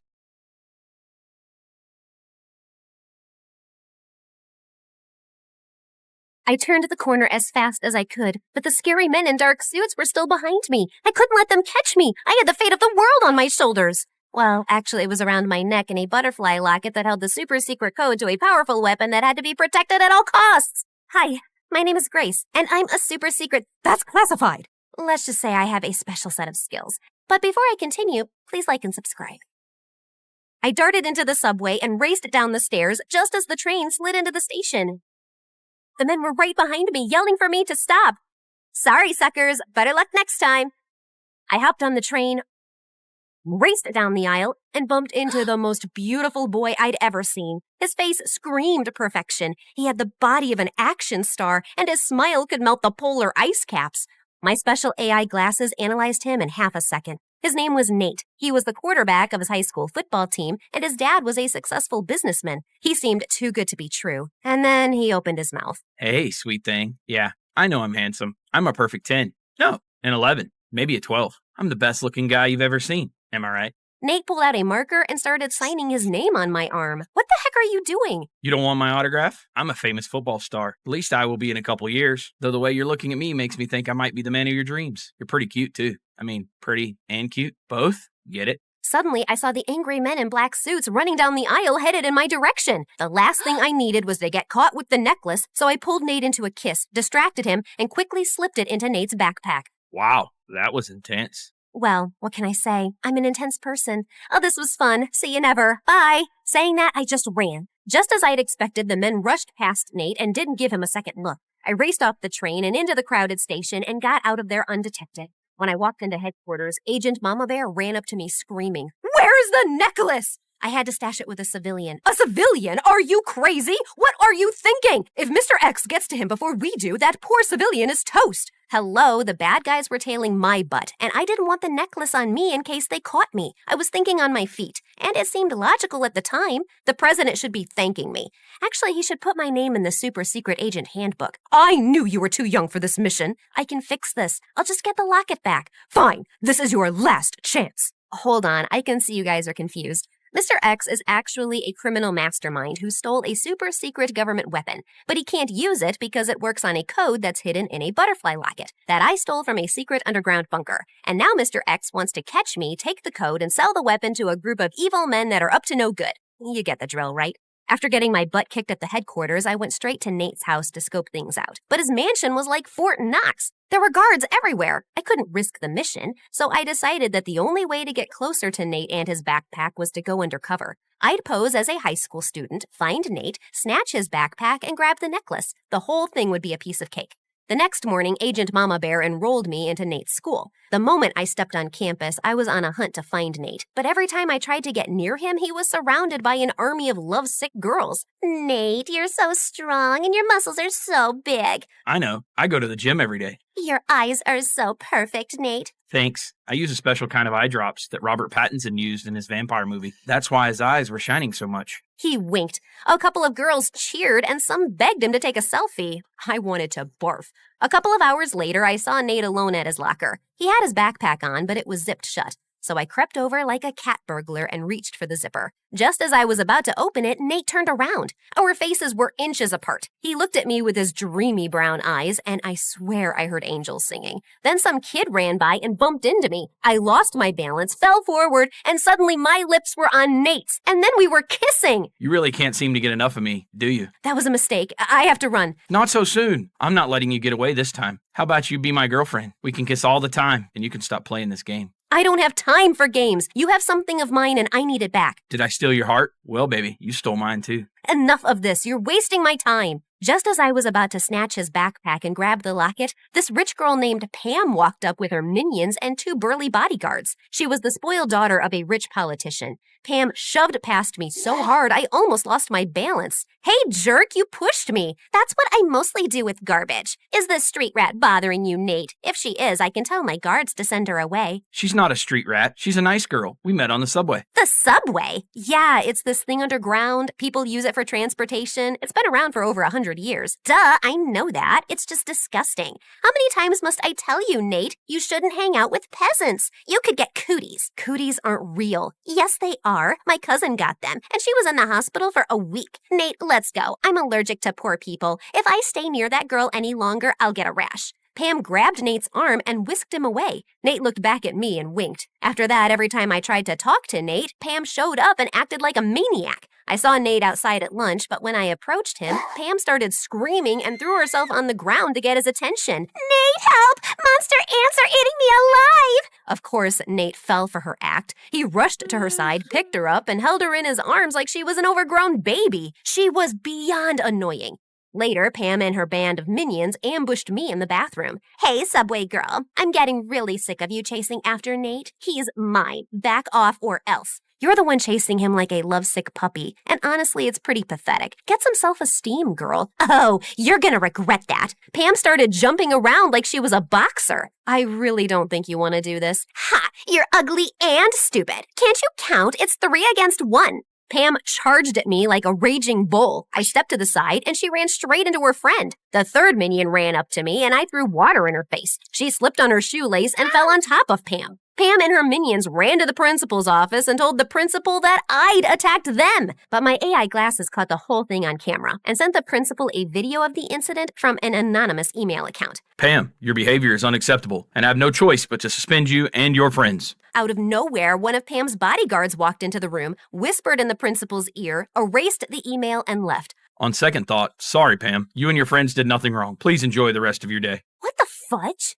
Then the principal sent me to detention. And by the time I got out, the school day was over and I couldn't find Nate anywhere. God, I needed that necklace desperately. I checked his social media and saw that he was out partying at Pam's mansion, at a nightclub, and raced around the city in a limousine. Pam's bodyguards were stuck to them like glue, and her driver was guarding Nate's backpack like a hawk. I couldn't go near it without raising an alarm. It was almost 3 o'clock in the morning when Pam's driver dropped Nate off at home. I was so tired from following them around all night that I could barely keep my eyes open. I parked my car to rest my eyes, but I must have drifted off to sleep because when I woke up, it was morning and Agent Mama Bear was glaring at me from the passenger seat. I thought you were working. Ah! Here you go. As fresh as a daisy. I was working. I just dozed off. We don't have time for naps. You can't let Mr. X get that locket before you do. Anyway, I've got some fresh information. Agent Mama Bear told me that Nate's dad was holding a fundraiser at his house tonight. The mission was for me to enter Nate's house dressed as a maid, grab the locket, and leave. And Agent Mama Bear was my backup. We changed into our disguises and walked right up to Nate's front door. The guards let us in without a hitch. When the time was right, I went around the house looking for Nate's room and finally found it. I slid inside like a fast ninja and immediately spotted Nate's backpack. I opened it, searched for the locket, but it was gone. I panicked. How could this moron lose the locket? I turned the room upside down but couldn't find it anywhere. I glanced out the window. Nate was lounging near the pool, sunbathing his six-pack with a stupid smile on his face. Gosh, he's so cute. Nope. Get a grip, girl. I rushed down the stairs, and just as I was about to step outside, I saw a tired old woman scrubbing the floors, and then I saw Nate walk in. I immediately hid behind a pole to avoid getting spotted while Nate walked over to the old woman with an envelope of cash in his hand. Ma'am, please take this money and use it to go see the doctor. I can't, sir. I have to work to help your father with the party. If I leave, he'll be very upset. Don't worry about my dad. I'll talk to him. Come back when you're feeling better. The old woman thanked Nate and left. I was shocked. I'd never seen him act so selfless. I was about to say something, then Nate's father rushed past me. Have you lost your mind? No, it's where I left it this morning. This isn't funny. I saw what you did for that maid. You think money grows on trees? I swear you're as dim as a broken light bulb. Try not to embarrass me tonight in front of Pam's dad. And why haven't you asked Pam to be your girlfriend? By now, you should be engaged. Marrying that girl will make you filthy rich, and then you can invest a ton of money into my business. Dad, I don't want to marry Pam. She's a nice girl, but I'm not interested in her that way. I didn't ask you for your opinion. You're too simple to make good decisions. You just focus on throwing your football and staying in shape and getting that girl to fall in love with you. Nate's dad stormed off, and the look on Nate's face almost broke my heart. I felt so guilty for treating him so badly before. I walked over and put my hand on Nate's shoulder. I don't think you're stupid. What you did for that old woman was really sweet. You don't have to be nice to me. My dad will still pay you. It's me, Grace. Who? Grace! We met on the train. Geez, we've even kissed twice, once by mistake. Yeah, I know. Why are you dressed like a maid? I couldn't recognize you at all. That was the idea, dummy. And why do you act all self-absorbed at school when you're actually kinda sweet? Did you just give me a compliment? Must be my lucky day. Well, not really, 'cause I'm about to kick your butt too. I need that butterfly locket I hid in your backpack when we met. It's really, really important. Where is it? What butterfly necklace? I didn't have a choice but to tell everything to Nate. He heard everything and then looked at me in shock. Why would you slip something that important in my bag? I'm literally the clumsiest person you'll meet. Yeah, I wasn't thinking straight then. Oh, did my good looks distract you from your mission? Yeah, maybe. Can we talk about that later? I really need to find that necklace or my boss will have my head. Wait. I think I saw Pam wear something like that a few days back. Nate showed me Pam's Instagram account, and I immediately spotted the picture where she was wearing that butterfly necklace. I asked Nate to call Pam and ask her to come for the fundraiser wearing that necklace. She should be here soon. Pam and her dad are the guests of honor. What do we do next? We get ready to pull off the heist of the century. Okay, that might be an exaggeration, but you know what I mean. Pam was really late, and we were beginning to think she wouldn't even come, but she finally arrived along with her dad and an entourage of guards. And thankfully, she was wearing the necklace. She immediately walked up to Nate, gave him a peck on his cheek, and my insides felt on fire. What the heck was this feeling? Nate, this necklace is divine. I found it in your backpack when I was going through your things. I just had a feeling you might have a present for me. Yeah, about that. That necklace is, dangerous. No, it's poisonous. It will make you break out in hives. You'll get pimples on your face. It will be totally disgusting and gross. You'll give nightmares to small children. Pam yanked off the necklace and threw it on the ground. Before I could get to it, Pam's dad sprang into action, but Agent Mama Bear got in his way. Not so soon, Mr. X. You're busted. Grace, quick, grab the necklace and run. I did exactly that, but a bunch of guards got in my way. I grabbed a vase and hurled it at a guard and then burst out my martial arts moves. I threw 5 spinning back kicks, an open fist punch, and a couple of elbows that laid the guards out cold. Agent Mama Bear called for reinforcements to haul Pam's dad off to jail. I had no idea what happened to Pam and her mom, except that they moved somewhere very far away. The president thanked me, Nate, and Agent Mama Bear for our spectacular service and even named a special holiday after us. Nate's dad cried at the ceremony and apologized to Nate for underestimating him. I was promoted to a first-class agent, and Nate was invited to join the super-secret agent training program. I delivered his invitation myself. So now that you've been a hero, what's next? I think I want to finish high school here. I knew it. You love me. You can't resist my pecs. Or is it that my brave heart or fearless spirit? If I was a 10 before, what does that make me now? 20? I'd give you a solid 4. What? I'm kidding. Sheesh, you had me worried. Then I pulled Nate close and kissed him.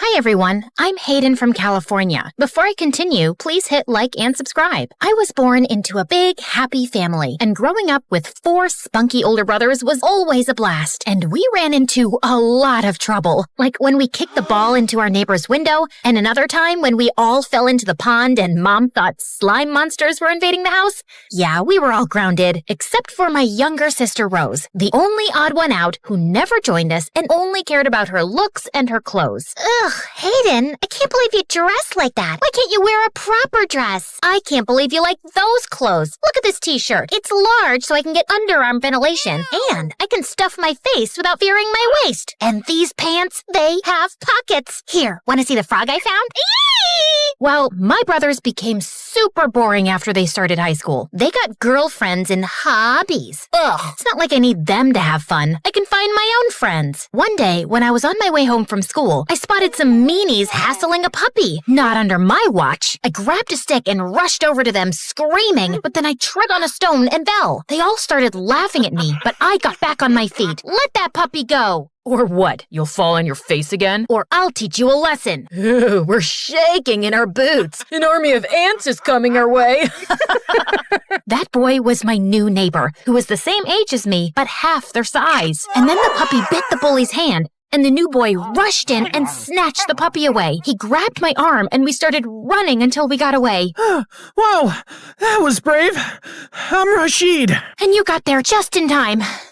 I'm Hayden. He adopted the puppy, and from that day on, Rashid and I became best friends, and everyone called us the Terrible Duo. But things changed the summer before high school when Rashid decided to visit his grandparents in India. Can't you stay home? Aw, I'll text you every day, and then we'll be in the same class this year. Finally, we can sit together. Without him, I was so bored that I even tried spending time with Rose. She pulled me out for shopping or a salon, which I never liked. She even dragged me to her ballet class. Ugh. All that pink tulle and that boring music. I was starving, so I searched for a vending machine and almost crashed into a girl doing a backflip. I peeked into the classroom and everyone was doing backflips and handstands, and the splits, they looked free, strong, and flexible. I wanted to be one of them, and that was my true calling. I caved in and trained every day, and by the end of the summer, I had already won 3 trophies at local competitions. I couldn't wait to show them to Rashid. On the first day of high school, I got in early to save us the best seats, but when I got in, someone was already there. Hey, can you? The guy looked at me, smiled, and... Hey, Hayden, I missed you. OMG, Rashid? Wow, I almost didn't recognize you. He looks tall, and the glasses are gone, and wow, he's so... No,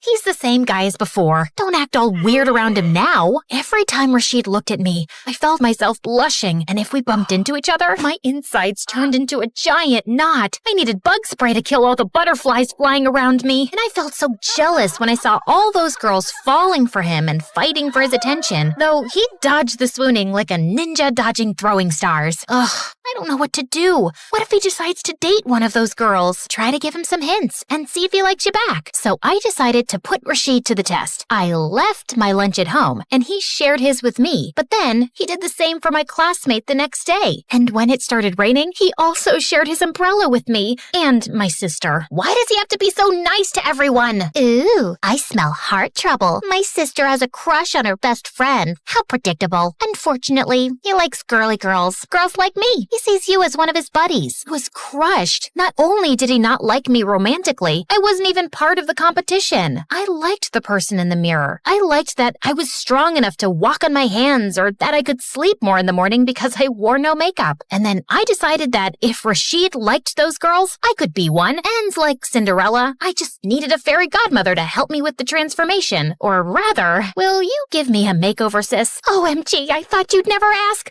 I would love to. And you need to learn that Puma and Adidas are not the same brands. Well, leave it to me. I'll take care of your closet. Suddenly, Rose turned into a whirlwind. She plopped me in front of the mirror, pulled out brushes and paint, stuffed me into tight clothes, and gave me the highest heels to wear. Are you sure about these? Maybe I can still wear my sneakers. Do you want to catch a boy or not? I was shocked. Was that even me? Rose had certainly transformed me, but I wasn't sure it was for the better. It's okay, Hayden. Think of this as an undercover mission. I thought being a girly girl would be a breeze. Boy, was I wrong. I had to do this awkward, clumsy walk because of that dress. And of course, I missed the bus and got to school late. As if that wasn't bad enough, when I walked into the class, my dress tangled on my feet and I stumbled, but thankfully Rashid was there. Oh, Hayden, you look... magnificent, majestic, breathtaking? You've got lipstick on your teeth. I didn't know you were into makeup. Well, you know, of course I'm into makeup. I'm a girl, no? Okay, let me help you with that backpack. It worked. Rashid had never offered to carry my books before, but every day I got into a new accident. Once I sneezed while putting on mascara, and I drew a line all across my face. Another time, I found a fake nail in my lunch and almost swallowed it. No matter what I did, it felt like we were growing distant. Rashid was treating me more like a girly girl and less like a friend. No more games of basketball or all-you-can-eat buffet lunches on Saturdays, but I'm still the same person. I can stuff my face even if I wear a tight shirt, right? Luckily, I still had my gymnastics practice where I could burn out my frustration. I trained so hard that I was ready for the regional competition by the end of the year. Congratulations! I'll come and cheer you on. Perfect. I'll tell him about my feelings there. With Rashid cheering me on from the stands, I felt like I could do anything. And soon enough, I won first place. It was such an exciting moment. Even a scout stopped to watch. I run a prestigious academy for stunt actors. You've got the looks and you've got the moves. If you want to make it in Hollywood, give me a call. It's never too early to start. I wanted to run to Rashid to talk, but I was a disgusting sweat fountain. Plus, I needed the time to rehearse the speech I had prepared with the help of Rose for him. So I snuck into the storage room. Hey, I know we started as friends, but since last summer, I started to like you, you know? I won today because you're here. Brian! OMG, you scared me! Brian was one of my teammates, just a couple of years older than me. Sorry. I just needed to put these away. Sure, I was leaving anyway. Oh gosh, what if he heard? This is so embarrassing. Brian had said nothing, so I hurried to get changed and do my makeup perfectly. Wow, look at you. You're really girly now. Just Rashid's type, right? But when I came out of the changing room, Rashid wasn't there. I texted him, and he replied coldly. Sorry, something came up. I couldn't wait. That's disappointing. Hey, do you need a ride home? I turned. Brian was waving at me, and for the first time, I noticed how cute he was. He was leaning against a nice sports car. I could wait for the bus, but I was sad and I didn't want to go home alone. Well, thank you. We spent the ride home talking about gymnastics, and by the end of the trip, Brian had asked for my number. I like this new style, by the way. You'll look even better with long hair. Long hair is such a chore, but I guess that's what guys like. From that day on, Brian started texting me, and soon he asked me out on a date. I still liked Rashid best, but he had barely spoken to me since the gymnastics competition. It was clear he wasn't interested. I might as well go out with someone who appreciates me. Brian had booked a super fancy restaurant. I wore my high heels, and I even borrowed a wig from Rose to complete the look. When I walked into the room, I felt everyone looking at me with awe. You look stunning. All the boys here are jealous that you're my date. Wow, this is what being a girly girl looks like? Everyone is always staring at you? Brian was impressed, and we started chatting about ourselves. Brian already had his life figured out. He would work for his father's company. And what about you? I don't know. I might consider this stunt acting gig. I'd get to kick butt for a living. Aren't those film stunts too dangerous for a girl? What? How could you say? Just then, the fire alarm rang, and a fire started erupting from the kitchen. Everyone started running toward the exit, but I heard a cry and turned around. An old lady had fallen, and nobody had noticed. But with my high heels and tight skirt, I couldn't run. So I took off the shoes and ripped the dress and rushed to help the lady up. We made it out just in time, and nobody was hurt. I can't believe you rushed back like that. Thank God you made it out, but you look like a proper fright. Well, I wouldn't have had to rip my clothes if I wore my old t-shirt and sneakers. Of course I look a fright. I just ran into a building on fire. Oh, wait. Please don't sit in the car. You see that ash on you? Ugh, let me call you a cab. You know what? I'll get it myself. We're done. But you like me. That letter. That wasn't for you, jerk. And you know what? You were my biggest mistake. I left. And with the fire, all the cabs were stuck in traffic. So I decided to walk home. And after a short while, it started to rain. I was miserable, dirty, and wearing no shoes. So when I saw the diner where Rashid and I always went, I walked in to wait out the rain. But as I stepped in, I froze. Rashid was there with his friends. Hayden, what happened? Are you okay? I'm fine. Just a bit.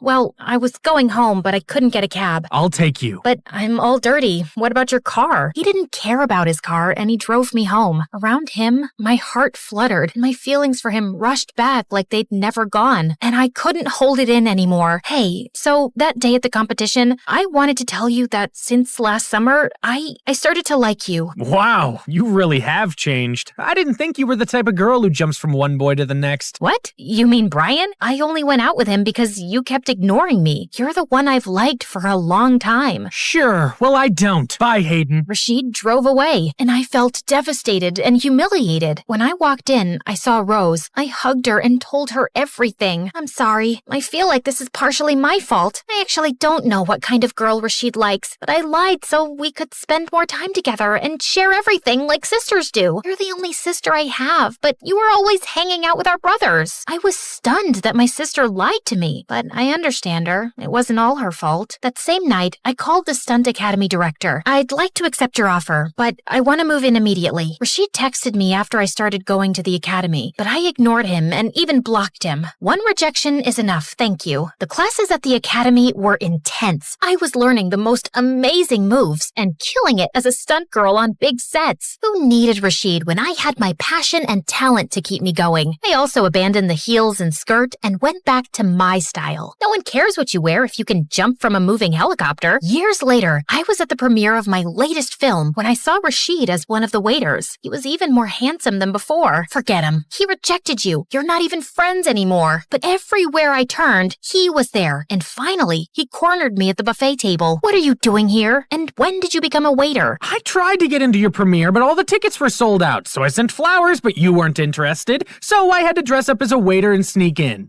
Whatever. Hayden, please stop running. Talk to me. At least let me explain. You were very clear the first time. Look, when we were at the competition, I overheard your confession, and I saw Brian, so I thought it was for him. When you confessed to me, it kind of made me feel like I was your backup plan.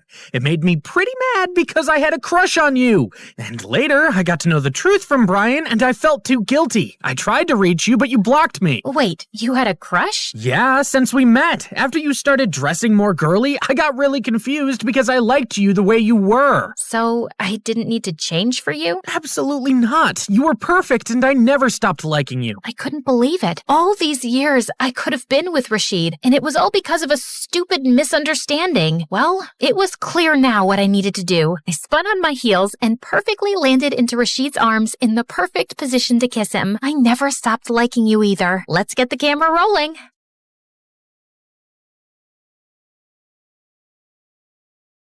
Hi, I'm Joyce, and I'm from China. People think my life is perfect. A pretty face, wealthy parents, and an elite school. But what good is any of that if my family doesn't love me and favors my genius brother? All I ever wanted was for my dad to be proud of me. But I made my brother disappear, and that ruined my life. Let me start from the beginning. I look like Mom, thankfully. Dad's beauty is mostly internal. Mom is the prettiest woman I've ever seen, and she looked more like my big sister than my mom.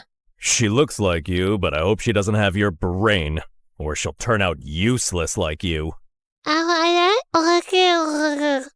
I had learning difficulties and barely spoke more than a few words until I was 5. Dad hated me. He spoiled my brother Dustin rotten. I wanted to impress him too, but Dustin, 3 years younger than me, was already a genius. Dustin loved me, no matter how much Dad compared us. He never let it get between us. Like this one time on my 8th birthday, Dad decided to celebrate Dustin instead of me. He invited all his employees and business partners. Dustin was on stage reciting this long old English poem called Beowulf, and people were already yawning and checking their watches. Mom and I were late because we were at the salon, and when we finally walked in halfway through the poem, every single head turned our way. People looked at us like we were movie stars. Dad came rushing over, looking pissed. What are you all staring at, huh? It's just 2 girls who care more about their looks than their brains. Joyce, you're just a disappointment.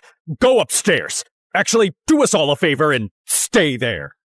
I went to my room, and a few people, including Dustin, gave me the thumbs up and told me how pretty I looked in my dress. So I gave them my best princess bow, threw a couple of kisses like a celebrity, and kept walking. Once Dustin started 1st grade, my parents adored him even more. Dad gave him the entire 2nd floor, 3 private drivers, and 1 jet. Maybe you're wondering why a 6-year-old needs a private jet. Yeah, me too. But when you're that rich and that obsessed with your genius kid, I guess a bicycle just doesn't cut it. Anyway, once, Dustin took me on his jet to France for breakfast. And when Dad found out, he freaked out and grounded me for weeks. I knew I would never make Dad love me, so I thought maybe being close to Dustin would help. Whenever he did something wrong, like breaking a glass or messing up the floor, I'd take the blame, thinking maybe that would make Dad look at me differently. Joyce, stop! You don't have to cover for me. Dad's not gonna love you more because you're suffering, and it kills me when he talks about you like you're nothing.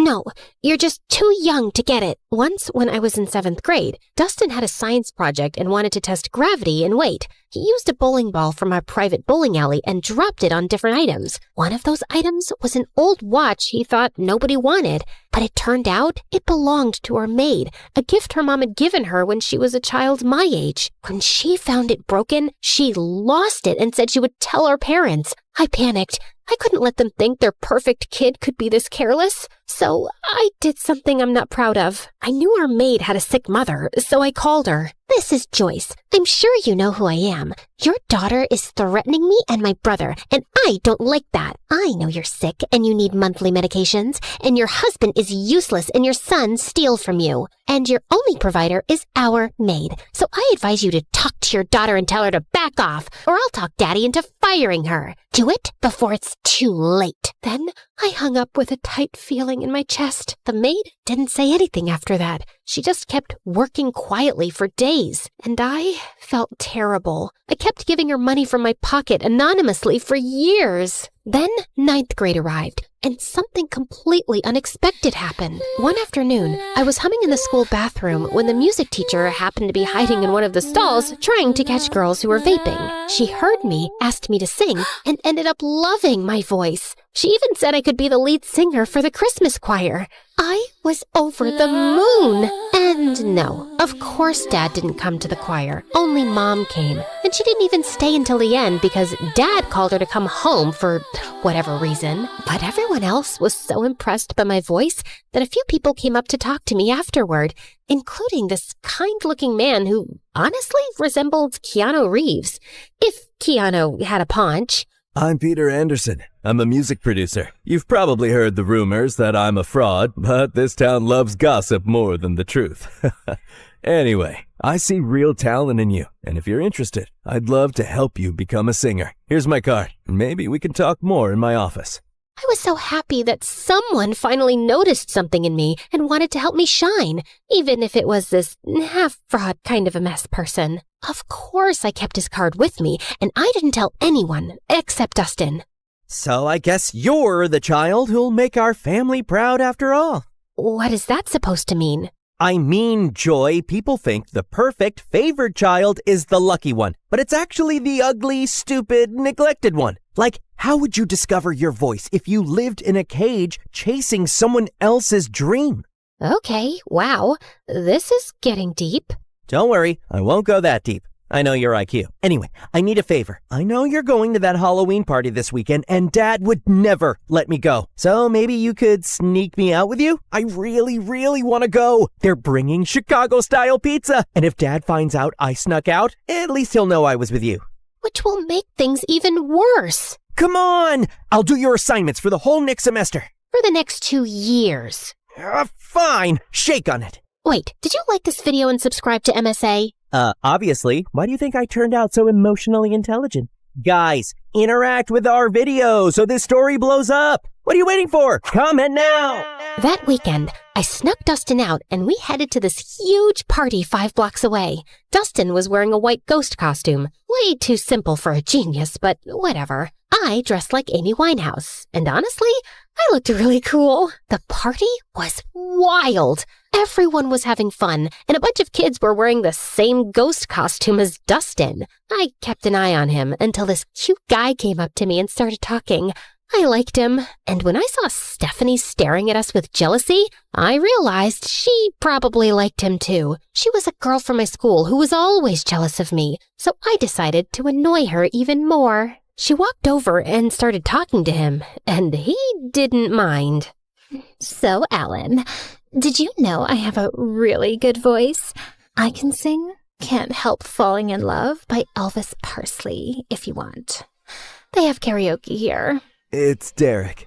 The singer? No, my name.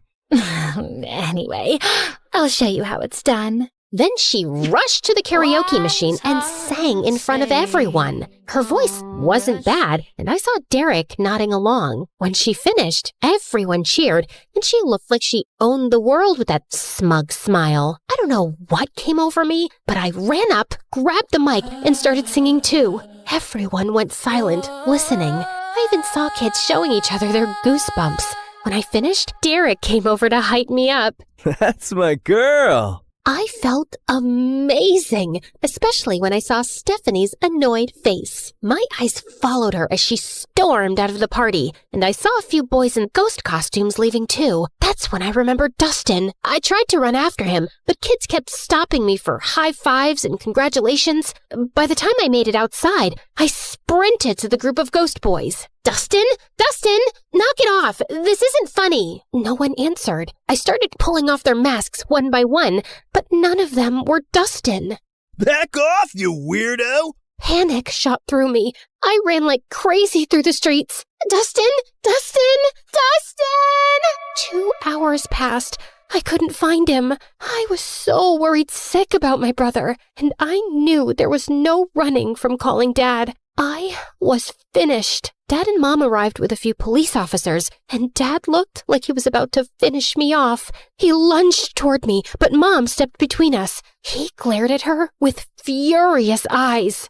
So now you're protecting your kid? Oh, that's funny because I didn't see you stopping them from sneaking out in the middle of the night. The officers tried to calm him down while everyone started searching for Dustin. But another day passed, and still no sign of him. The whole town volunteered. People searched through the nights, but nothing. Every second felt heavier than the last. I isolated myself. I text Dustin every day. Stupid messages like, "Where are you?" and "Please come home," as if he'd somehow see them and reply. At night, I'd sneak into his room and sleep in his bed, burying my face in his pillow until his smell faded away. Some nights, I'd just sit on his floor holding his favorite hoodie, feeling like I'd lost the only person who ever really saw me. Dad barely talked to me anymore. Mom didn't yell at me or blame me, but sometimes I'd catch her crying alone, and she'd wipe her tears the second she saw me. "I'm sorry, Mom." She didn't answer. "Can we talk about this? I want to hear your voice. I know what happened is my fault, but I just want you to pat my shoulder, let me cry in your lap, tell me it'll be all right. Just say something, anything." But she didn't. She just gave me a sad little smile, nodded, and walked away. And then I completely shut down. A year of guilt and silence later, I couldn't take it anymore. I needed something, anything to distract myself, even if just for a little while. I remembered the card the producer gave me, and I figured, why not call him? It's not like I had much to do being alone all the time. Wise decision. I'm gonna make you a star, way up in the sky, so bright, your dad's gonna regret not loving you enough. Well, that's definitely a dream to live up to. He started helping me get small singing gigs at local cafes, and I loved it. The attention, the clapping, the feeling that I mattered to someone. One day, someone recorded me singing and posted it on TikTok, and it went viral. People loved my voice and kept commenting that they wanted more. So, Peter created a small YouTube channel for me and uploaded my videos there. He was so proud. It felt nice having a father figure in my life who actually cared. But when my dad found out, he completely lost it. Oh, look at you! Enjoying your little fame with that fraud producer. He's not a fraud. He helps me a lot. He even made me a YouTube channel, and it's growing. Aw, and who gets paid from YouTube? Did he even give you a single cent? Or does he just toss you a few pennies you get from those miserable cafes? I'm not doing this for money. I do it because I love singing. Just like you loved your brother, right? For the first time, I felt real anger toward him. Why couldn't he see any goodness in me? But before I could say anything, he pushed his chair back and walked out. Later that night, he started having chest pains. Mom and I rushed him to the hospital. The doctor said it was stress and that he needed rest. I didn't visit him much while he was there. Not after what Peter told me. Summer vacation's coming up. I was thinking we could go on a little tour around the country. Grow your audience. See where this takes us. I believe in you, kid. I went on that tour in a heartbeat, and I had the best time of my life. For once, I felt like a child again. No guilt, no pressure, just music and freedom. But even then, I worried about Mom. I always felt like she needed rescuing from Dad. That became my motive. Work harder, grow bigger, make more money, and buy us a house far away from him. My fame grew fast. By the time I finished high school, I was well known enough to earn a good income. One night, before leaving the house the next day for good and renting an apartment in the city, I was having my last dinner with my parents.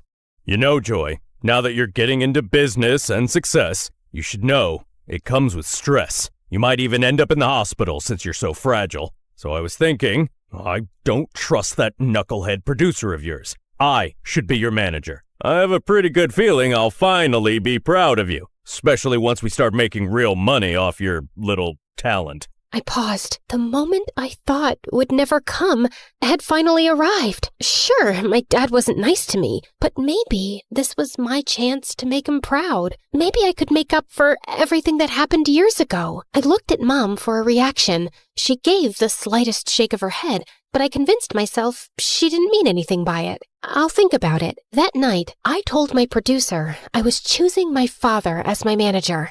Kid, I can't force you or tell you what to do. You're grown up. If you think your dad's the right man for the job, then go ahead. And just remember, I'm still here for you.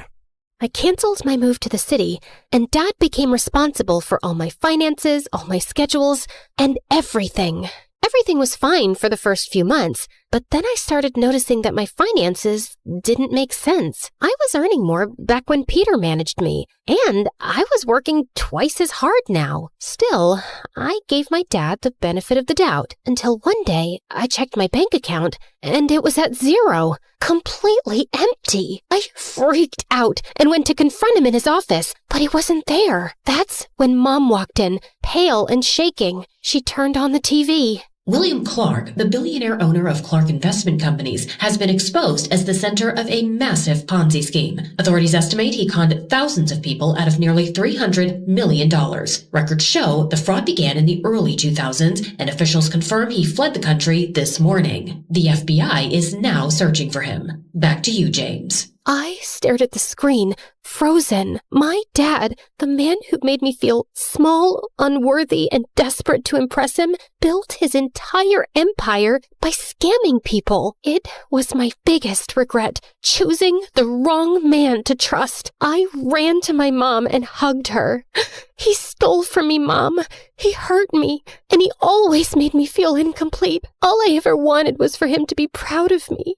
Where did I go wrong? Mom wrapped her arms around me. You were focused on the wrong parent, honey. Every time I tried to hold you, I could feel myself breaking. And I didn't want you to see that. I didn't want you to carry my pain on top of your own. Words were never my thing, but I always loved having you around. After Dustin, everything fell apart. You shut yourself away, and I didn't know how to reach you. But your father's gone now. Good riddance. It's just us. I've saved some money. Let's start over. I hugged her tighter. Her words came late, and in the hardest moment of my life, but somehow I felt happy. I never knew you could feel so happy and so sad at the same time. After that, everything happened in a blur. The FBI seized our mansion, our cars, and everything inside. Mom and I moved into a tiny apartment and hardly left it. Then one day, someone knocked on the door. It was Peter. Didn't I tell you? I'll always be here when you need me. But who's gonna listen to my music after what my dad did? Joyce, what defines Joyce is what Joyce does, not her father. It's time to rock again. Remember your YouTube channel? I've been saving everything we earned from it for something big, and today's the day. No, I can't. I just want a quiet life with Mom. I'm sorry. Actually, I gave an interview this morning. I told everyone what your father did, including how he stole from you. People are sympathetic. I've read the comments. They love you, Joyce. They want you back. Wait, you did an actual interview? For me? Wow, Peter helped me restart my career, and people were happy to have me back. And soon enough, I was a huge success and making good money too. One day, before one of my biggest concerts, Mom told me that Dad had been arrested and was facing decades in prison. She said he wasn't feeling well and wanted to see me. I decided to see him one last time before closing his chapter for good. I know you probably think I was stupid, Joyce. No, you committed every sin in the book, but stupidity wasn't one of them. You know what? I actually feel sorry for you. You spent your whole life putting down an innocent little girl without a shred of guilt. Well, you weren't like Dustin. For Christ's sake, he was the only one who made me proud, and you had to take that away from me. I guess it was for his own good. Otherwise, he would have grown up to be a miserable little fraud like his father. I finally get it. You were never capable of being proud of me. Not because of who I am, but because of who you are. A fraud in business and as a father. Now, if you'll excuse me, I have a crowd of 200,000 proud people waiting for me. And with that, I spit on him and left. The moment I stepped on stage, the entire arena erupted. I looked out at all those excited faces, at Mom's proud smile, at Peter beaming at me like his daughter had made it. And then I closed my eyes, and I saw him, Dustin, with that same cute, confident little smile he always had when he believed in me more than anyone else. I keep running, like I'm trying to outrun time. I can't stop, I can't slow down with these ghosts still in my mind. And it hits me when it's quiet, nowhere left for me to hide. So I keep on moving, just to feel alive. But as I sang, the crowd grew louder, louder than I'd ever heard. I opened my eyes. There was a guy being lifted by the crowd, riding toward the stage, and for a second, I stepped back in fear. But then my heart stopped. Dustin? I signaled for my security to let him through. He climbed onto the stage, and I swear the world went silent around us. I looked at him like I had just seen a ghost. The hostess rushed forward, tears in her eyes. After your mother's interview about your missing brother, the internet made it their mission to find him. He's been missing for 10 years. We interviewed him and confirmed with your mom. He is your long-lost brother. My knees almost buckled. I couldn't breathe. But Dustin spoke first. I was taken by some shady people. They asked Dad for ransom, but he ignored them. They took me to Mexico. We got into a car accident. I lost my memory. A kind Mexican couple adopted me. I didn't know who I was, but I always felt like someone out there loved me. I just didn't know it was you.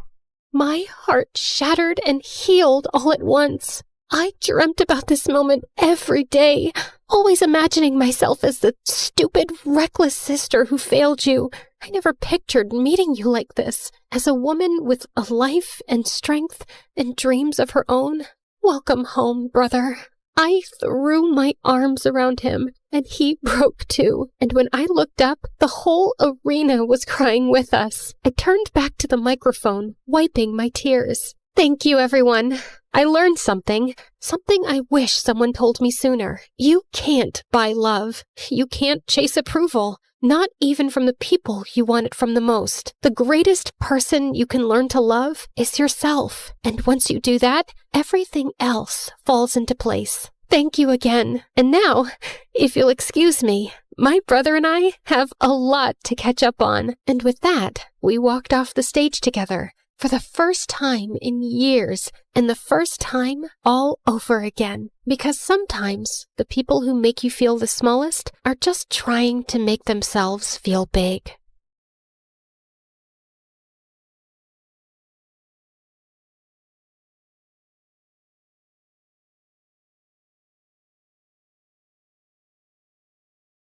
Hi, I'm Allison from a small village in France. Please like and subscribe. I lived in a small cottage with my single mother who worked as an artist. Life was tough since we had little money, so when I turned 5, Mom decided to move back to her home city. and it had a freaking palace. Whoa, is that a real palace, Mommy?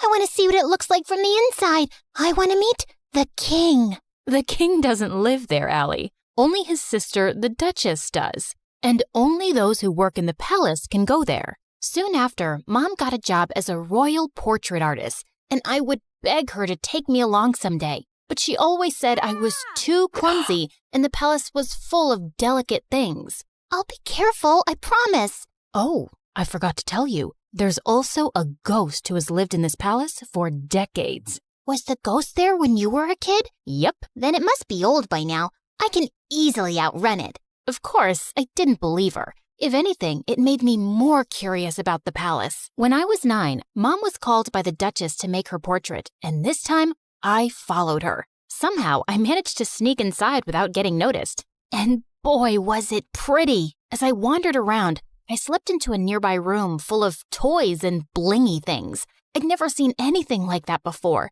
and it was so fascinating that I grabbed a few of them. But when I reached home, I felt guilty and scared. If anyone at the palace found out, Mom could lose her job, and this was stealing. I'll bring you guys back someday when I work at the palace. Till then, you can hide here. My passion for working in the palace grew stronger as time passed. I begged Mom to teach me how to paint so I could become a royal painter just like her. And by the time I was 17, I was better than her. One day while I was painting, Mom came home with some big news. The king is coming to town after 17 years, and they want paintings for the whole palace. We started working day and night, finishing all 20 paintings in under a week. But a day before the delivery, Mom slipped and sprained her ankle. I'll ask someone from the palace to pick them up.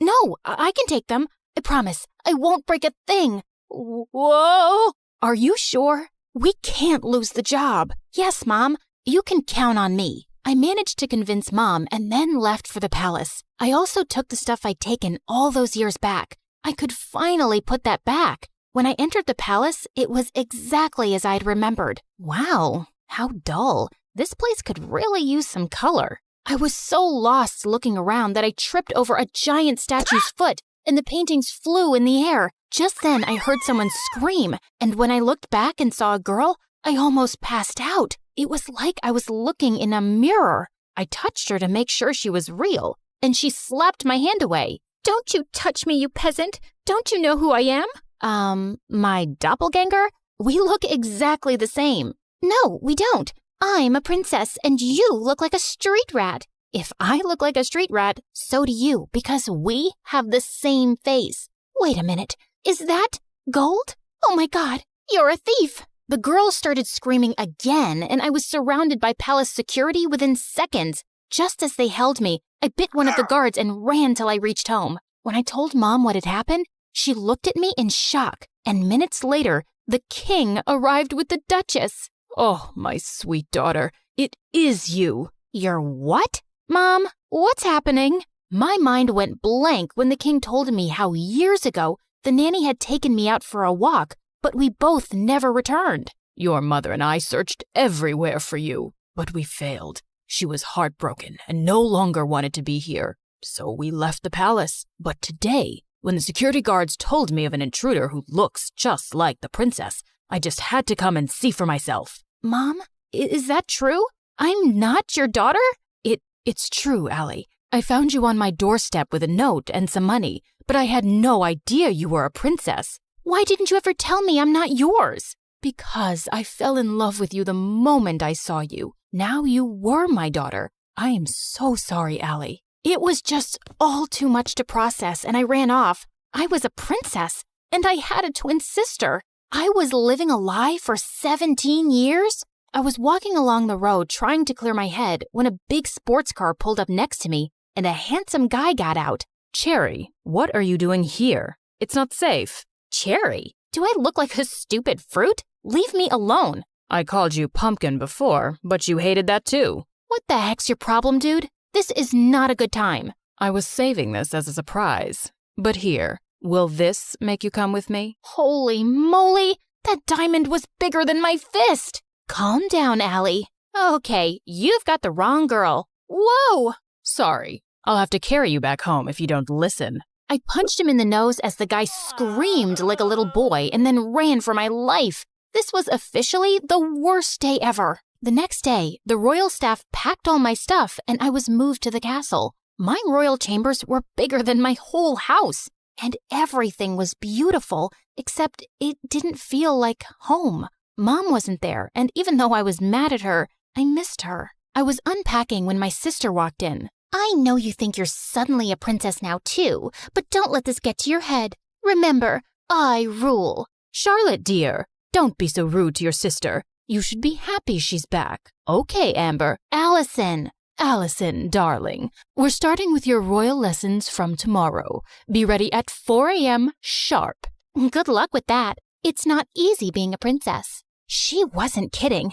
It was a mad schedule. Mornings were for horse riding, then music in the afternoon, and martial arts in the evening. My body was super sore and I was exhausted, but within a few weeks, I'd grown tougher and learned a lot. One evening during martial arts practice, someone walked up to me. It was the diamond guy. I thought they were just rumors, but you are prettier than Charlotte. We look exactly the same, like identical.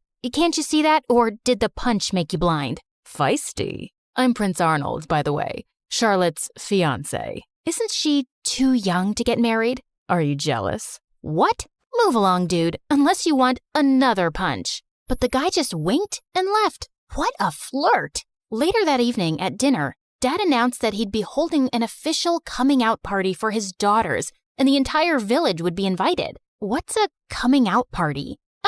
Lame question. It's your official introduction. So why are you having one? Don't people know you already? That's when Dad told me that Charlotte had always been sick all her life. She had a rare genetic heart condition that didn't allow her to roam around too much. It was only recently that she'd gotten better. But I'm still better than you. What's your problem? My problem is that you're here to take my crown away from me, and I won't let that happen. Enough. That's for me to decide. Now eat your dinner. I'd root for you. I kicked that butt face under the table, and he turned red. Much deserved. The coming out party had sent the whole town into a frenzy, and Mom was called to make our official portraits. Seeing her made me feel so much better. So, how do I look? Like a princess. Have you forgiven me? Maybe. I mean, you're still my mom. Of course I am. The party was a huge success, and I could see the king's pride in introducing his daughters. You should see Allison fight. She's a natural. Her paintings are so good. I think I should send her to Paris to become a professional. Dad, I wanted to become a chef, and you didn't allow that. That's because you weren't well, Charlotte. Now, don't interrupt me while I'm talking, darling. I was a little embarrassed with all the praise, and it clearly bothered Charlotte, so I excused myself and went out for some fresh air, only to find that jerk, Arnold, making out with a maid. What the heck, dude? Oh, hey, Allie. Don't worry, this isn't serious. And you're next. I felt furious and turned around to leave, but he blocked me. Oh, don't be so mad. Come here. Arnold pulled me in and was about to kiss me when I pushed him hard, but Charlotte walked in just then. What's happening? Wait, I knew it wasn't you. My darling Charlotte, this imposter tried to take advantage of me. She tried to kiss me while pretending to be you. What? That's not true. This guy's been flirting with me ever since I came here. Charlotte, he's a jerk. I just caught him making out with a maid. Enough. First, you try to steal my life, then my dad, and now you have your eyes on my fiancé? I won't let you get away with it. With that, Charlotte went inside and got on stage as everyone stared at her in confusion. Attention! My twin sister is a manipulative witch. She's a thief and a liar, and so is her mom, that lady. Tell me, Allison, did she teach you how to be a lowlife? Because you surely weren't born one. Say what you want about me, but keep my mom out of it. I feel sorry for you, Charlotte. How could you be so bitter? It's so... Before I could finish, Charlotte jumped on me and we got into a crazy fight. As the king pulled us apart, Charlotte started shaking and fell to the ground. We rushed her to the hospital, and the doctors informed us that she had fainted because of stress and needed rest. I wanted to visit her, but the Duchess stopped me. I think it's best that you stay away. You've done enough damage. Brother, she's not good for Charlotte's health. We might not get along, but she's my sister. She's right, Allison. I think it's best if you give each other some space. Maybe you can stay with your mom for some time. It will only be temporary, love, and I'll have you back as soon as possible. I think we dumped too much on Charlotte, and she needs to get better. Of course, I understood, but I was actually happy to get away from everything for a while, especially since Charlotte and I were on the front page of every newspaper the next day. People called us the Crazy Royals. We were a joke. I was packing my stuff when the Duchess walked in. You're finally going back to where you belong. I knew you'd never fit in here, and it was a mistake to bring filth into the palace. I know I didn't grow up here, but I'm still a princess by birth. So please, mind your manners and never talk to me this way again. Don't forget your place. That's exactly what I'm doing. I pushed her aside and left for my old home. Mom was ecstatic to see me, and to be honest, I felt happier than I'd been in weeks. A few days later, once Charlotte was better, the king announced her engagement to Arnold to give people something else to talk about. Dad invited me, but I decided not to go to the ceremony. I just wanted to stay away and avoid any more drama. On the engagement day, Mom had gone out for something when Charlotte came over. What are you doing here? Don't you have an engagement to get to? I can't marry him, Allison. He's a snake. I should have trusted you. Good time to say I told you so. But what do you want from me? After our fight, we can't have another media blowout. Dad will never allow me to call off the engagement at the last minute. Please, come with me. Maybe we could convince him together. Please help me. Charlotte was crying like a baby now, and I didn't want her to have another fainting episode. So I agreed. But just as we entered the palace, Charlotte stopped. I need to fix my makeup. The entire town is in there. Wow, priorities. Thanks for doing this. I'll be right back. I started to walk around when I spotted Charlotte. She's here. I've done everything you asked me to do, including the fake fainting. Now do your part and make her leave forever before Dad decides to bring her back here again. Leave it to me now, princess. I have the perfect plan to make sure you get the crown. Oh my God, these people were crazy. I had no idea what her plan was, but it sounded dangerous. So I ran straight to Dad, and seconds later Charlotte followed. Allison, I thought you weren't coming, but I'm so glad you did. Of course she had to come. She had to ruin my engagement. She just can't see me happy. Oh my God, Arnold, hold me, please. Oh, shut up already. Don't you guys get tired of manipulating? King, Dad, whatever, you should see this. I played the video for the entire hall to see, and Charlotte turned pale. Charlotte? Dad, I'm sorry, but you seem to like her more because she's tougher than me.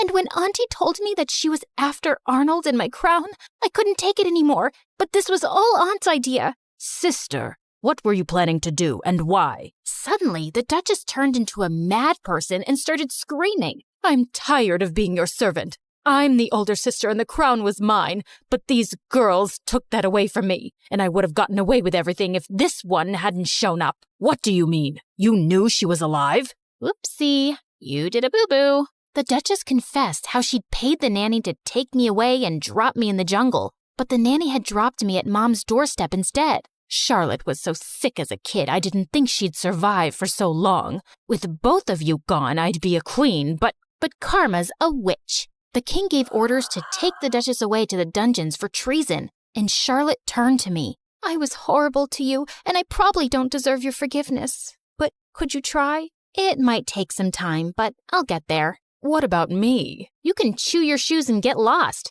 Yeah, I always knew you were a jerk. I was called back to the palace, and I took Mom along this time. Charlotte and I changed history by taking over the crown together. We were both queens in our own way. And I learned that those who love you will always stick by your side.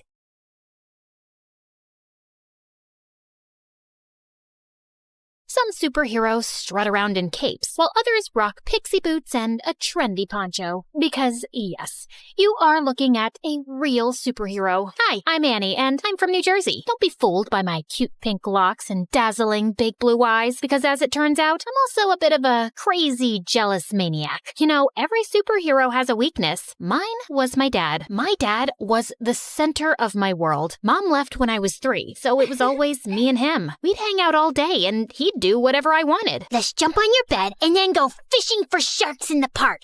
I've just made the bed and it's raining outside, but whatever makes you happy, my angel. My dad was the best. He was my superhero. We did everything together and made a big effort to share each other's interests. For example, he learned the names of all the dogs from Paw Patrol. You're such a Sky. In return, I learned to play chess, which was Dad's favorite game. Kapow! That's a chick and a mate. One time, when I had a high fever, I asked him not to leave my side for 1 minute. I promise, Annie, I never will. And I totally believed him. He even made a pulley system to get the Uber food delivery to my bedroom window without leaving my room. But then, the worst thing happened. A couple of days later, instead of making me breakfast, he grabbed his car keys and let a babysitter in. I must go to work today, Angel Annie. Teresa will look after you. No, Daddy, I'll go with you. I'm sorry, sweetie. I have to go alone. It's for the best. Why? Because we need the money to live. Fine. If you want to leave, you'll have to step over me, and everyone knows that's bad luck. And to my surprise, he actually stepped over me to leave. I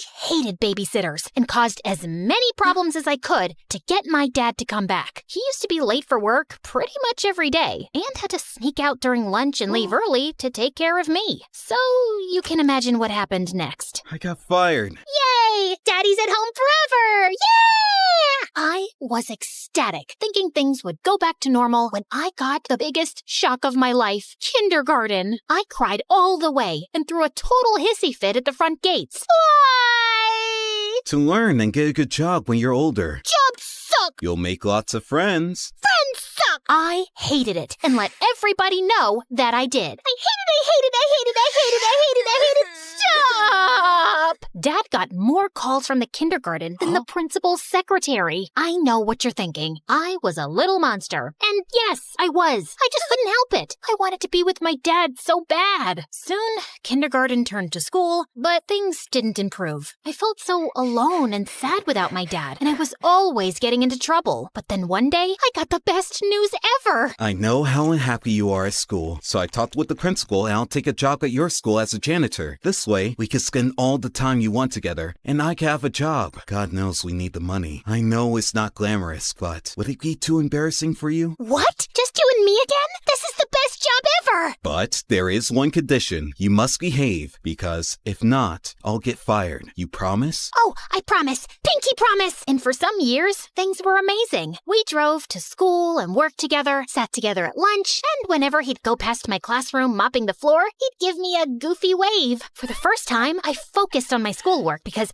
I didn't want to mess up our arrangement. Other kids were even inviting me to parties. You should go. Make some friends. Maybe you could come with me? Annie, you must learn to do things without me. Rely on other people. Really? Maybe you're right. I guess I can go for like half an hour. Nah, let's just hang out here and watch TV. But then it all changed. I was supposed to be meeting some peeps at the movies, but then remembered Dad's favorite TV show was on. So I decided to go back home and watch it with him. But when I opened the door, I found that Dad was having dinner with a woman with candles and flowers on the table. Annie, Angel, I wasn't expecting you. This is Fern, my new friend. Hello, Annie. I've heard so much about you. It's great to meet you at last. Funny, I've heard absolutely nothing about you. I was hoping we'd spend some time with Fern, Annie. Three's a crowd. Suddenly, I felt so jealous. Why would he want to spend time with her and not me? Soon, Fern became a permanent fixture at our place. Despite my grumpy face when she was around, she was always super nice to me. Wanna hit the shops? I have the biggest discount card. Maybe you can use it to buy another book on winning over skeptical teenagers. And at school, Dad was always calling her. She even joined us for lunch some days. I tried to do everything to get his attention when they were together. Like the time in the canteen, she'd made us all sandwiches, and I pretended to choke.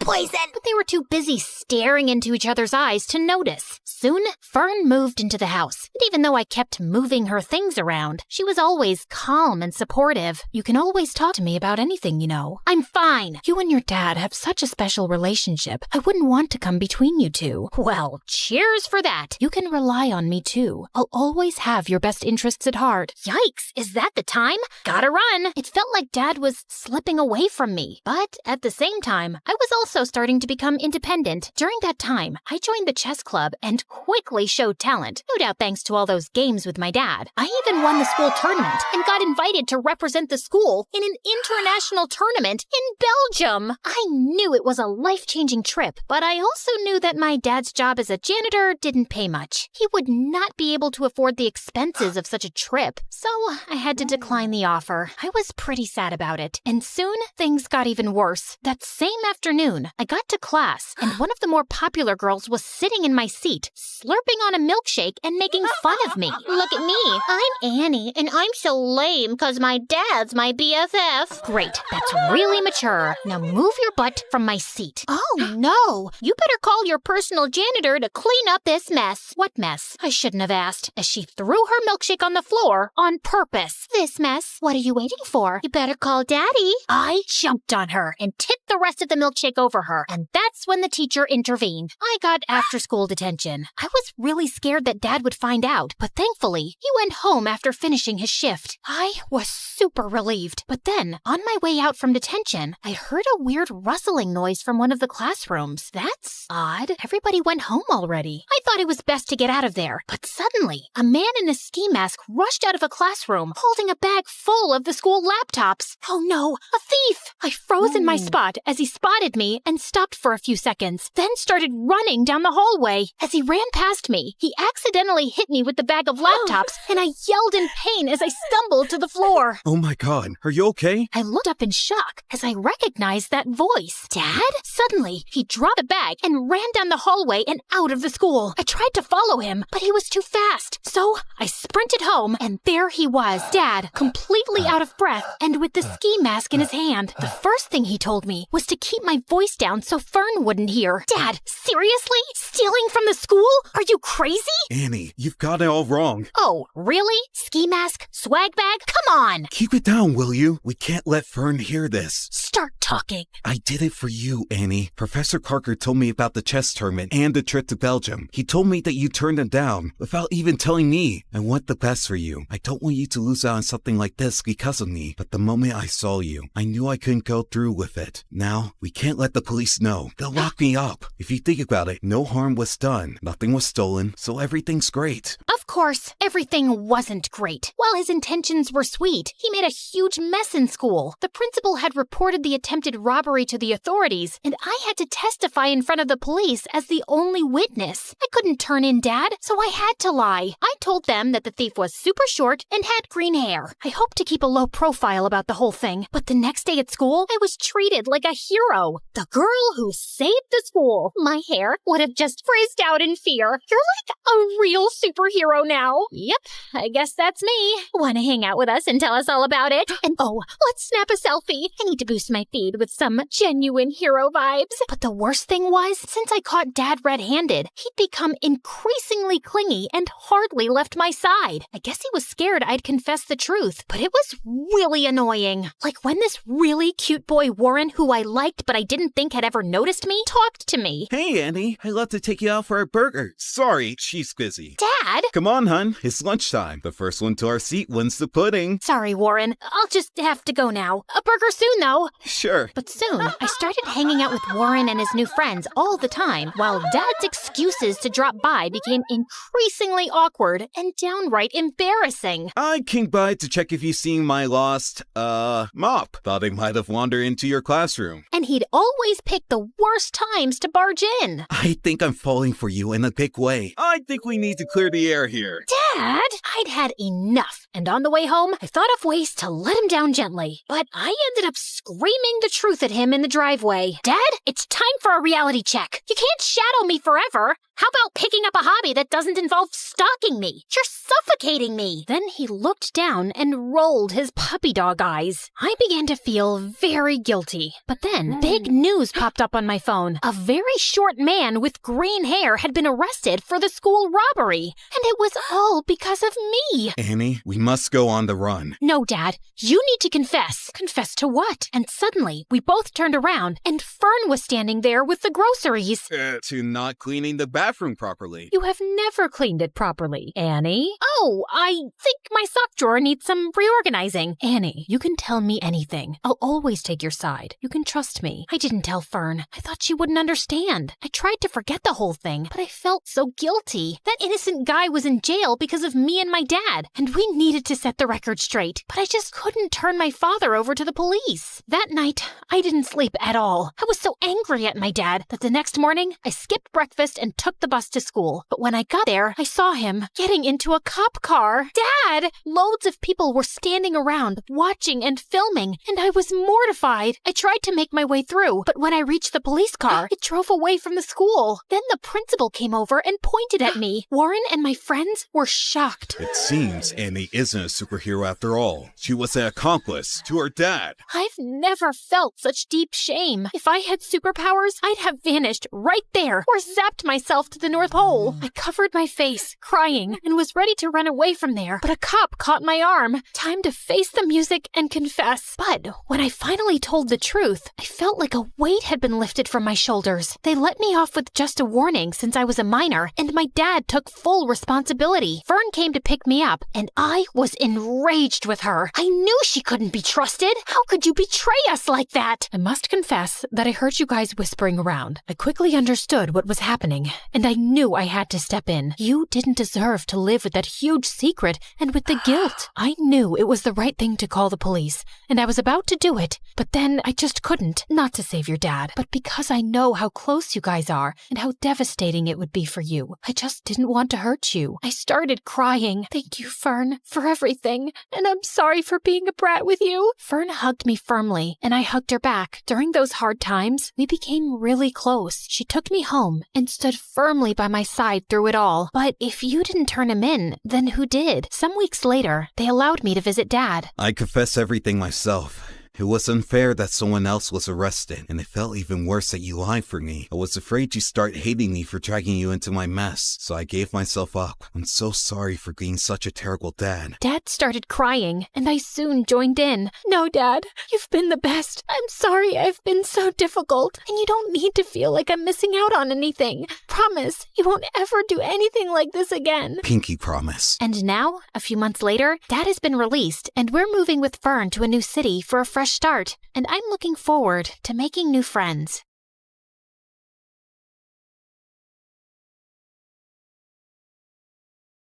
Your mom, she isn't okay. There will still be other hospital expenses, and you girls will have to figure out something soon. Do you have any relatives? Of course. I'd do anything for you, Claire. Can you tell me where the trial patient files are?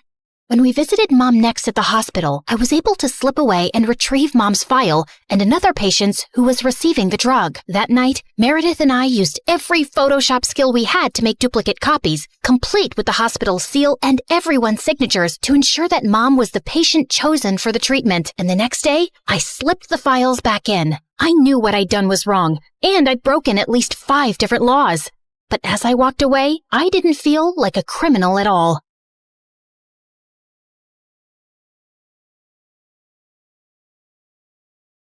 I was walking down the hospital corridor with Freddie when Meredith came running towards us. Where have you been? Mom's awake. She's finally awake. Huh? Oh my God, seriously? This better not be a joke, Meredith. I swear on my beautiful face, it's the truth. The doctors are just checking her vitals. Can you girls stop making so much noise?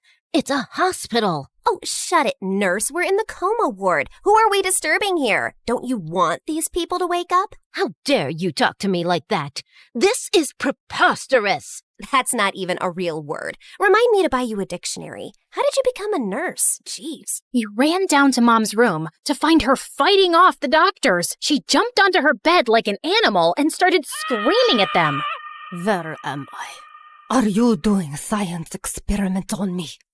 You will not touch the daughter of Vladimir. I learned how to catch fish with my bare hands when I was 3 and tackled a bear when I was 5. You think you are any match for me? Ma'am, we mean no harm. We're your doctors. How are you old enough to be a doctor? You have a pimples like a teenager. I'm fully qualified. Shut up, little boy. Tell me where I am before I take your eyeballs out and play bubbles with them. Mom? Mom turned and stared at me with wild eyes. Let's get out of here before she attacks us. For once, I agree with Meredith. Who are you? And what did you just call me?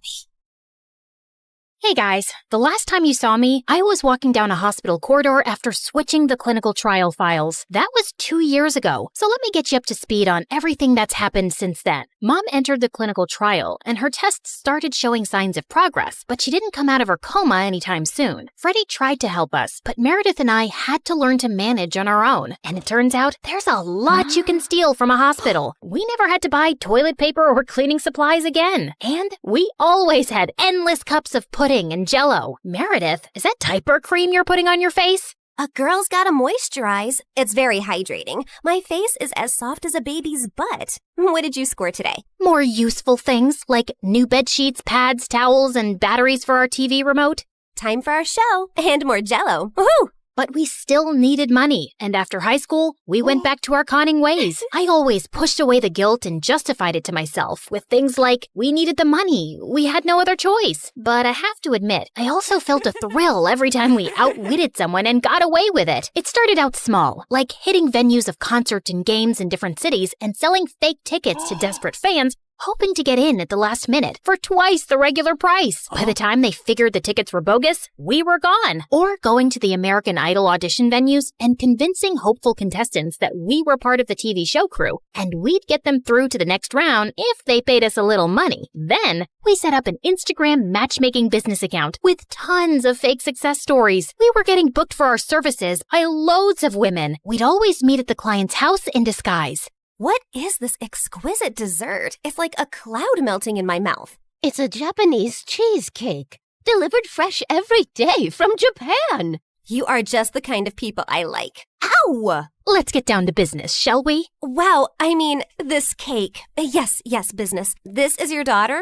Oof. We know she's a bit plain. And she's 6 feet tall? With that face? Is her case hopeless? Oh no, we've dealt with a lot of uggos before. Believe me. Ow! What my partner means is there's someone for everyone out there, and we're experts at making those two people meet. We'll need a small advance, and we'll bring you a portfolio of suitable bachelors in a week. You'll be the mother of the bride soon, watching your little giraffe walk down the aisle. Sounds good, right? Make that check to cash, please. Can you also pack the rest of this cake? We'd take the advance, keep in touch for a few weeks saying we were gathering options, and then disappear. Of course, people soon started commenting on our page, calling us frauds and reporting our account, but we made a good amount while it lasted. We tried out a wedding planner service next. That's a gorgeous cake, but it's so expensive. But it goes so perfectly with your pink and white theme. Also, we're planning to order 2,000 pink and white roses. And an ice sculpture for the reception area. How much will all this cost? You can't put a price tag on happiness. Daddy will have a heart attack. He's gonna have one anyway. I just saw him eating a block of cheese. Why should that stop you from having the wedding of your dreams? Really, you deserve the best on your big day. Okay, I'm sold. Let me write you a check. When that went bust, we became travel bloggers and influencers. With our huge number of fake followers, we managed to get into the best hotels for free as long as we wrote a review. When I'm rich, I will buy a hotel and live there. They have the best beds. Room service? Yes, we'll have 2 lobsters, 4 sushi platters, 2 beef burgers with fries, the prawn tempura, the fish tempura. Okay, anything with the word tempura. And why don't you bring up the entire dessert menu? Thanks. Of course, none of these businesses lasted too long, and we were always on our toes, traveling from place to place, changing disguises, trying not to get caught. The only person who had any idea of our activities was Freddie. But whenever we went back home, he was always happy to see us and never asked questions. 2 years had gone by like this, and Mom was finally awake, except she didn't remember being our mom. Now, we had no chance to ask her about the fake IDs and laptop we'd found, because all she seemed to remember was her childhood in frickin' Russia. We showed her pictures of us together, and the doctors explained that she'd lost most of her memory, and they were unsure if she'd regain it. Oh, my girls. I am so sorry I don't remember anything about you, but I feel a connection to you. as strong as the frost on my toes, walking barefoot in snow, and as sweet as the smell of my grandmother's honey cakes, and as deep as the violet skies of Siberia, and— Yeah, we get it, Mom. We love you too. As the three of us sat in a cafe later, I was still trying to process everything when I saw Meredith had a faraway look on her face. I know that face, Em. What are you planning? Oh, nothing. Just thinking how excited Arthur will be when he finds out Mom is awake. You're talking about our neighbor, Arthur? Yeah, he's been visiting Mom every week for 2 years. He's always been in love with her. He'll be happy, but she won't even remember him. That actually works in his favor. Mom always found him irritating. What are you saying exactly? What if we convinced Mom that she was deeply in love with Arthur before she went into a coma? I'm sure he won't have any problem playing along. Maybe we even say that they were engaged before she got sick. If we set them up, Mom will be taken care of for life. Arthur is rich with a capital dollar sign. Wow, Meredith, you're a frickin' genius. Jeez, why are you girls always scheming? Because our parents are not neurosurgeons. You can't use that excuse forever. Watch me. Like we expected, Arthur immediately agreed, and we got to work. We photoshopped tons of pictures of Mom and him, and soon he even turned up with a giant emerald ring.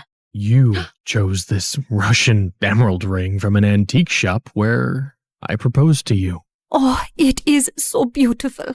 I wish I remembered all of these moments. But I do feel a connection to you, as strong as the smell of lavender on a Russian summer breeze, and as warm as Papa's fur coat, and as comforting as a bowl of kidney pickle soup, and— Kiss her, now! As Arthur and Mom kissed, Meredith and I walked out of the room and burst out laughing. We laughed till we almost peed our pants. Oh God, my tummy hurts. Are we doing the right thing? Fooling Mom? She's no fool. She asked me how rich Arthur is yesterday. Now she feels very connected to him. And within a month, Mom was walking down the aisle in a grand wedding in Arthur's garden. Of course, Meredith and I had made all the arrangements and totally overcharged Arthur. I promise to cherish and to love you forever, and follow you to the ends of the earth. We will go to Russia and start our new life there in the lovely house you have bought me as a wedding gift. And yes, I will cherish and love you and whatever, etc., etc. Now you may exchange rings. Did you just hear what I just heard? Are they moving to Russia? That can't happen. Is it too late to object to this wedding? Shh! You guys are ruining the ceremony. What's wrong with you? Are you a moron? You know she can't go to Russia. Why not? She's Russian. Isn't she? Oh yeah, she shouldn't go to Russia. Hold it, everyone. Sorry, Mom, but you can't go to Russia. Oh, sweetie, I will take you girls with me, don't worry. We're taking them with us? No one's going to Russia. Can we, discuss this later? You're ruining the moment. Arthur, shh. Listen, Mom, we need to talk. As I got up to talk to Mom, I tripped on my dress and crashed into this big cage holding 100 pigeons, and they all started flying off. This was supposed to be for after the ceremony! But suddenly, those pigeons turned vicious and came back to attack everyone. They clawed at people's hair, poked them with their beaks, and pooped everywhere. As the guests ran around in chaos, someone slammed straight into the wedding cake. Meredith and I grabbed Mom's arms and dragged her home. What is wrong with you two? There's something you need to know, Mom. Meredith and I ended up showing her all her fake passports, IDs, and the laptop, and she was stunned. My name is Alexei, and none of these IDs have that name. Mom, we don't know who you really are or why you left Russia. What if you were a spy or some sort of criminal? What if you're wanted in Russia? If you go back there, you might get arrested or worse. Apparently, many years ago, some bad people were looking for you, and we don't know why. You have to stay here and keep a low profile. But I want to find my parents and see my home. It's all I remember. You can't risk it. Not till you get your memory back. Or we get someone to tell us what's on that laptop and figure out who you are. We're sorry. We hugged Mom as she cried, then fixed her makeup and returned to the wedding. The pigeons had left, and the guests were leaving too. Stop, everyone. The wedding isn't over yet. And Arthur, Mom wants to move to Hawaii instead. From the top, people! Arthur was very confused, but they finally got married. Later, as everyone moved towards the dance floor, Freddie asked me to join him. So, now your mom is well and you have a rich stepfather. What are your plans? I like traveling around with Meredith. Maybe I'll do that for some time. There isn't any reason to stay here anyway. Ouch. Why don't you just hit me with an axe. Of course, there's you. I can always come visit. That's not good enough, Claire. Look, I have to say this now. I've been in love with you since forever, and let's not pretend you don't know that. Don't you think you can give us a chance? We're best friends, and I'd do anything for you. I know, Freddie, but I just can't. I love you, but not like you want me to. You can try dating me. Maybe you'll feel differently. I don't think I will. And I can give you a good life. You don't need to live like a freaking criminal anymore. Some people might call me an artist. Con artist, yeah. Still a criminal. Maybe I enjoy being one. It's kind of thrilling. I don't really believe that. You don't want to believe that. We're too different, Freddie. You're going to be a neurosurgeon like your parents, and you'll find a nice girlfriend and then marry her and live in a nice neighborhood, and you'll be content. I'm not sure that's the life I want. It sounds boring. I wish I'd said something else when I saw Freddie's hurt face, but there was no easy way to let him down. He kissed me gently on the cheek and walked away, and I felt a lump in my throat. Mom moved to Hawaii with Arthur, and Meredith and I went down a crazy path over the next few years. There wasn't a scam, fraud, or con we didn't attempt. We never stuck to the same thing for too long, in case the police picked up a pattern, but word got around in underground circles about 2 female con artists, and we actually started getting hired for our services. People were always less likely to suspect 2 pretty, innocent-looking girls than someone who looks like a thug. And working with these thugs, we learned how to forge signatures, create counterfeit money, make fake checks, and steal credit card information. I'd always been bad with computers, but Meredith even showed a great knack for hacking. We made good money, partied with rich people, traveled first class, and stayed in amazing hotels. But for me, the glitz and glamour gradually started to fade. I was getting tired living out of suitcases, always wearing disguises and looking over my shoulder. I had no real friends, and even if I met someone I thought I could like, I knew I couldn't be in a real relationship. I was almost thinking of talking to Meredith about quitting the con artist life when one day she burst into our New York hotel room looking beyond excited. You won't believe the job we just got. It's gonna pay us $250,000. Who would pay that kind of money? And for what? Turns out, the kind of people who take you to their headquarters blindfolded. As Meredith and I walked into an underground room, a large chair swiveled around to reveal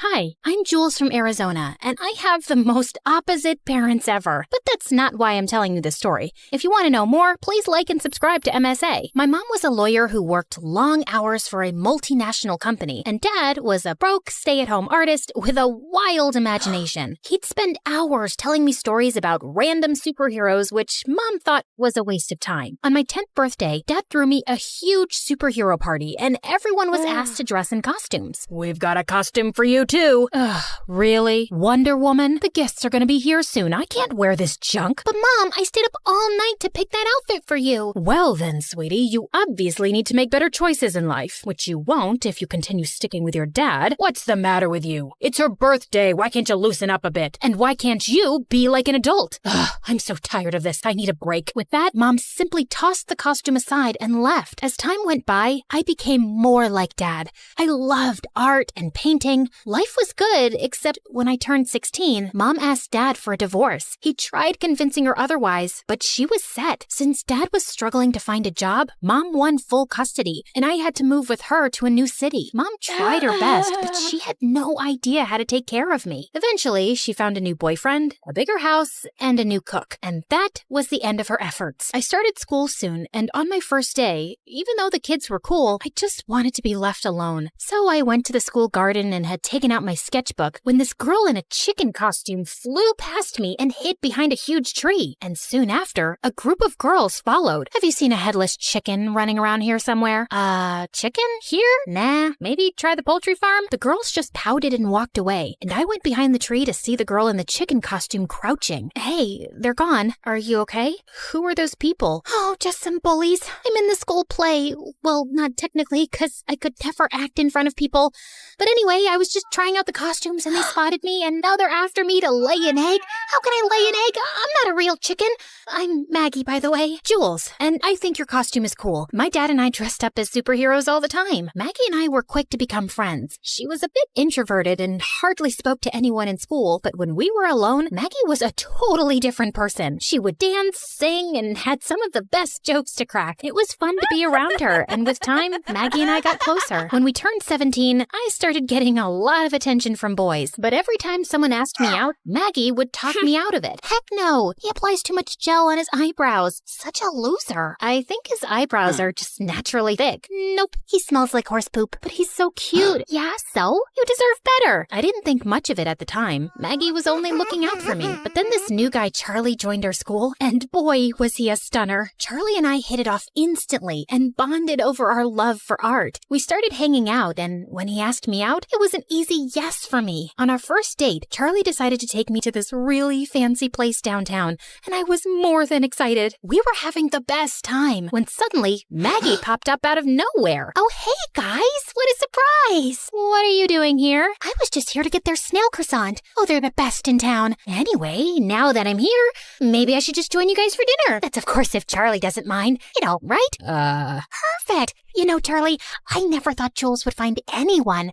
Not after she found out she farts when she's nervous. I do what? It's okay, babe. There's nothing to be ashamed of. We all have our ups and downs. You have more than what a normal person does.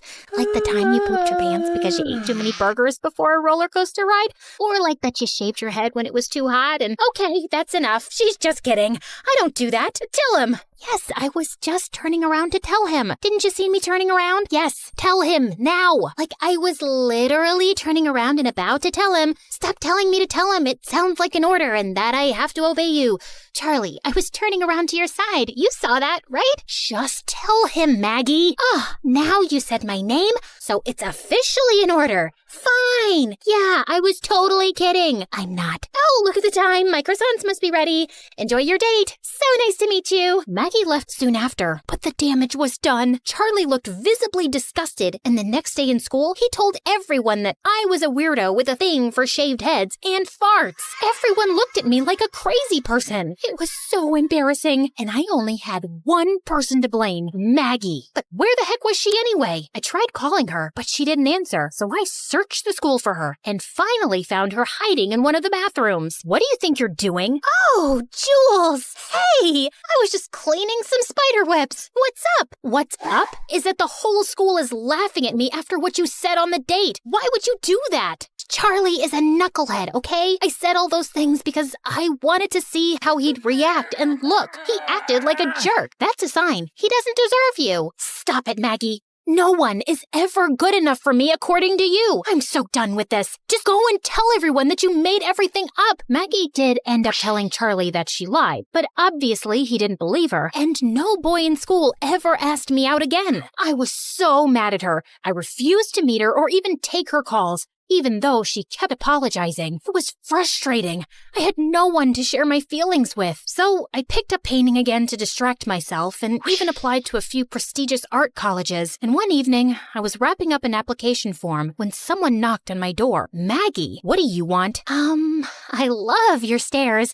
They're powerful and impressive and a step above the rest. Are you seriously gonna sulk all your life? I said I'm sorry. No, you didn't. Okay, then I'm saying it now. I'm sorry, Jules. I went a bit overboard, but honestly, I was just looking out for you. Can we start fresh? Pretty please? We're best friends. I'll think about it, but you better behave yourself. I promise. And Maggie stayed true to her word. A week later, I got accepted to one of the best colleges in the city, and Maggie volunteered to help me set up my room. We were almost done when this gorgeous girl walked in. Where do you think you're going? To my room? Wait, are you my new roommate? Nope, that'd be me. Oh, thank God. I thought I'd have to spend the next 2 years with this weirdo. I'm Alice, by the way. Jules. And I'm Maggie. Good to know. Alice was the professor's daughter and was hands down the prettiest girl I'd ever seen. Apart from being a great artist, she was also the lead singer in one of the college bands, and one night, she asked me if I wanted to join her at one of her performances. We got to talking, and Alice was really charming, fun, and intelligent. I loved being around Alice, except Maggie kept demanding me to hang out with her. We should catch the new Avengers movie.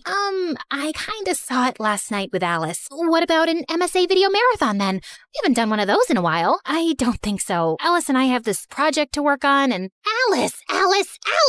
I am tired of listening to her name. You just met the girl, and I like her. She's my friend. Sounds like more than friends to me. I didn't know what Maggie meant by that, but a few days later, I was at one of Alice's shows when Maggie walked in. You didn't tell me you were coming.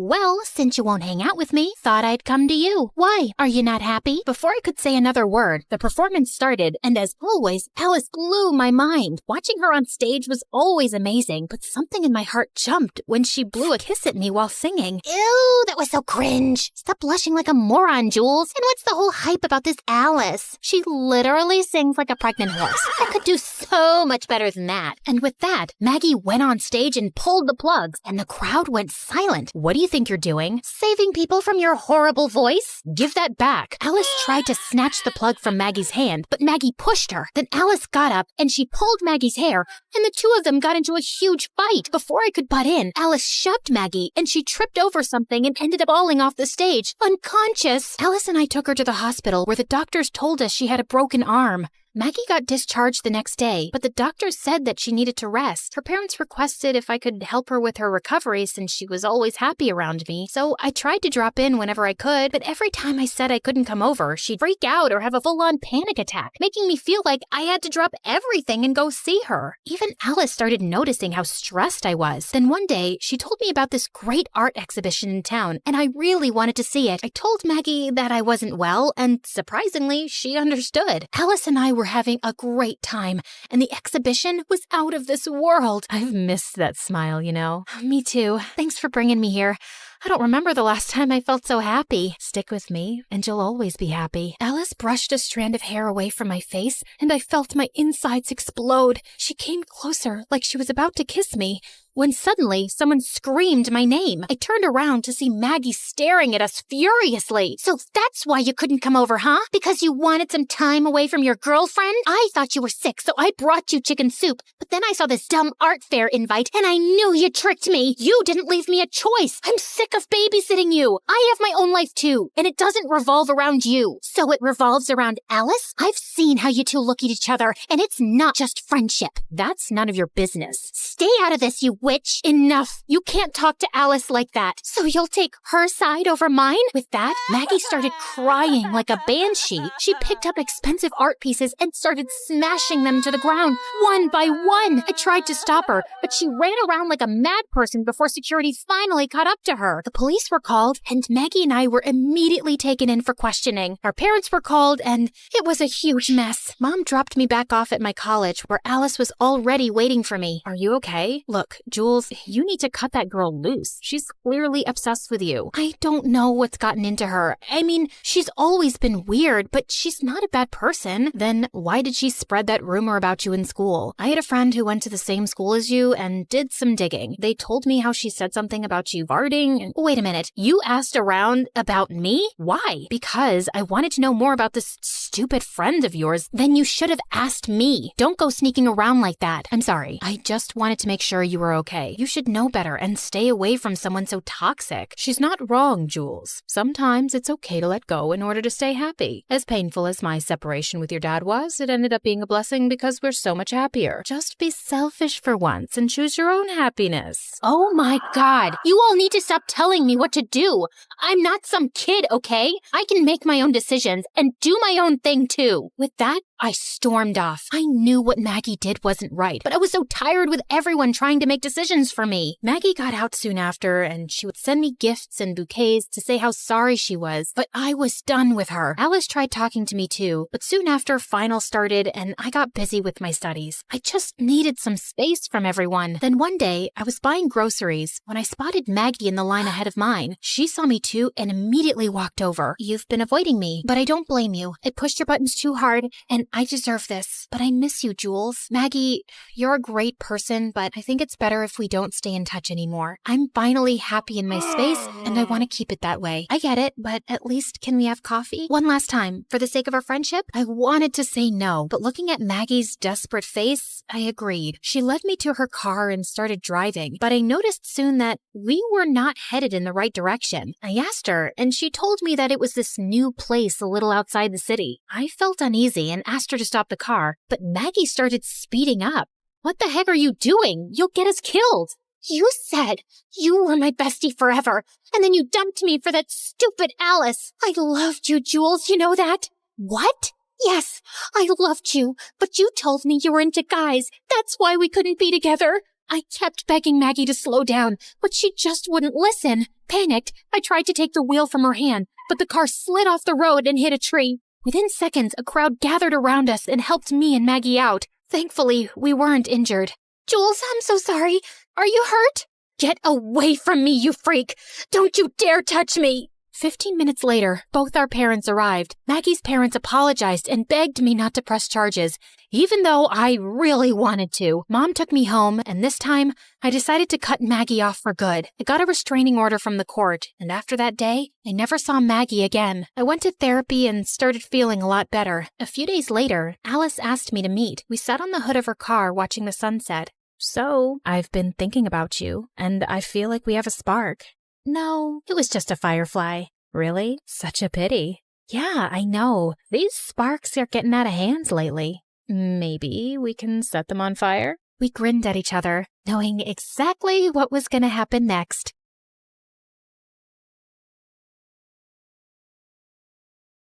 Hi, I'm Marie. Growing up, I liked all things geeky. Comic books, anime, and most of all, video games. I was the kid in elementary school that would sneak behind some trees during recess to play my Nintendo DS instead of socializing. So I never really had any friends. And home wasn't so peachy either. Dad left soon after my sister Ava was born. And Mom, well, let's just say she tries. She worked as an attorney at some huge firm, so she always had money, just not enough time to look after two kids. What's wrong? Mom's cooking again. She watched some stupid show on TV, the one where they wear big hats and cook fancy meals, and now she thinks she can do the same. She's gonna burn the house down, Marie. I'm scared. I rushed to the kitchen, only to see the stove on fire and Mom desperately trying to put it out. I immediately grabbed a damp towel and threw it on top of the flames. And that wasn't all. Once, Mom tried fixing an exposed wire and ended up short-circuiting the entire house. Another time, she decided to grow her own vegetables. But a month later, she quit. And now we have a half-dug garden that turns into a swampy mud pit every time it rains. At least if you guys like and subscribe to MSA, it'll make all this a little more worth it. I always had to be the adult around at home, and basically brought up Ava all by myself. But even though my real life wasn't very cool, I kicked butt in the online realm. Video games were my thing, and no one could beat me at that. Except Hero. The first time we met was on the first day of high school. He was new, and the teacher asked me to help him catch up. And I quickly found out that, just like me, Hero loved video games. His mom didn't make a lot, so he was always jumping from one part-time job to another. And it was his dream to become a world-famous gamer. Slowly, we became friends. And every weekend I'd invite him over and we'd go bonkers on my gaming system. Easy peasy, lemon squeezy. I'm the winner. You're just lazy. That's not even a phrase. But you get the point, right? So yeah, having Hero around was fun, and I was glad to finally have a friend. But then I turned 18 and things kind of glitched. Hero and I had planned on checking out this new game store in town, and I was waiting for him at school, but he never showed up. I even tried to sell, but he didn't answer, and his social media accounts were gone. He disappeared without a trace, and as weird as it was, I decided to stop chasing after him and move on. I threw myself into my studies, topped my class, and got into a good college. With Ava in high school now, I figured she could handle herself, and I could finally get a fresh start away from home. Then one night, I was in my dorm playing video games when I got stuck on this one particular level. After my 5th attempt, I was ready to throw my controller out the window when I heard someone behind me. Need a hand? I turned around and found myself looking up at Adam, a senior, and easily the most charming guy on campus. What are you doing in my room? Just came by to say hi to a friend down the hall. And then I saw you struggling, so I figured I'd stop and help. I appreciate your not-so-called-for help, but hey! Adam had snatched the controller from my hands and started pressing buttons like a pro. Within minutes, he'd cleared the level like it was nothing. The trick is all in the NPC interactions. They each have coded movement loops that line up with the mission objectives. You pick up on those patterns, follow the right ones, and they practically guide you to the finish line. Of course I knew that. I was just trying to improve my timing. Right. You know, my friends and I are playing at the video game arcade tomorrow. You could join us if you want. Thanks, but I like to play alone. Suit yourself. But just in case you change your mind... And he wrote his number on my desk and left. I tried to shake off his offer, but then I thought it had been a while since I was playing solo and maybe teaming up with others wouldn't be so bad. So, the next day I called him and he sent me the address. I expected it would be a casual gaming session with a few friends, but I was stunned to see that it was a massive gaming tournament. Hundreds of gamers sat around, dead serious, fingers flying over controllers, and eyes glued to screens. Just then, Adam spotted me and ran over. Hey, perfect timing. You're playing with me. I nodded and took a seat next to him. And together, we breezed through every challenge. The games were tough, but our sync was on point. And by the end of the tournament, Adam and I were on top of the leaderboard. That was incredible. I knew you had skills, but this is next level. I couldn't even tell it was our first time playing together. You know what? You've got to meet my dad. I don't think I should. But Adam was already pulling me through the crowd before stopping in front of this tall man who looked like he ate gigabytes for breakfast. Dad, this is Mari. I think she'd be perfect for our team. Ah, such a pleasure to meet young prodigies like yourself. Tell me, Maria, has the world of digital gaming always intrigued you? It's Marie. I know. But I prefer Maria. It has a certain melody to it, like the soft patter of keys under one's finger in the heat of play. Sorry, what? He just means you have a nice name. Anyway, Dad's a game developer and a professional gamer himself. He's the reason I picked up gaming. He's my hero, the legend, the person I look up to the most. Also, he'll be coaching us. For what? The tournaments, of course. Adam told me he played for an international esports team. They traveled the world, competed in the biggest tournaments, and now they wanted me to join them.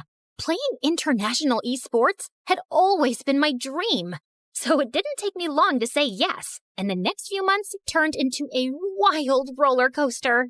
We traveled from one tournament to the next, diving headfirst into the tense, fast-paced life of esports.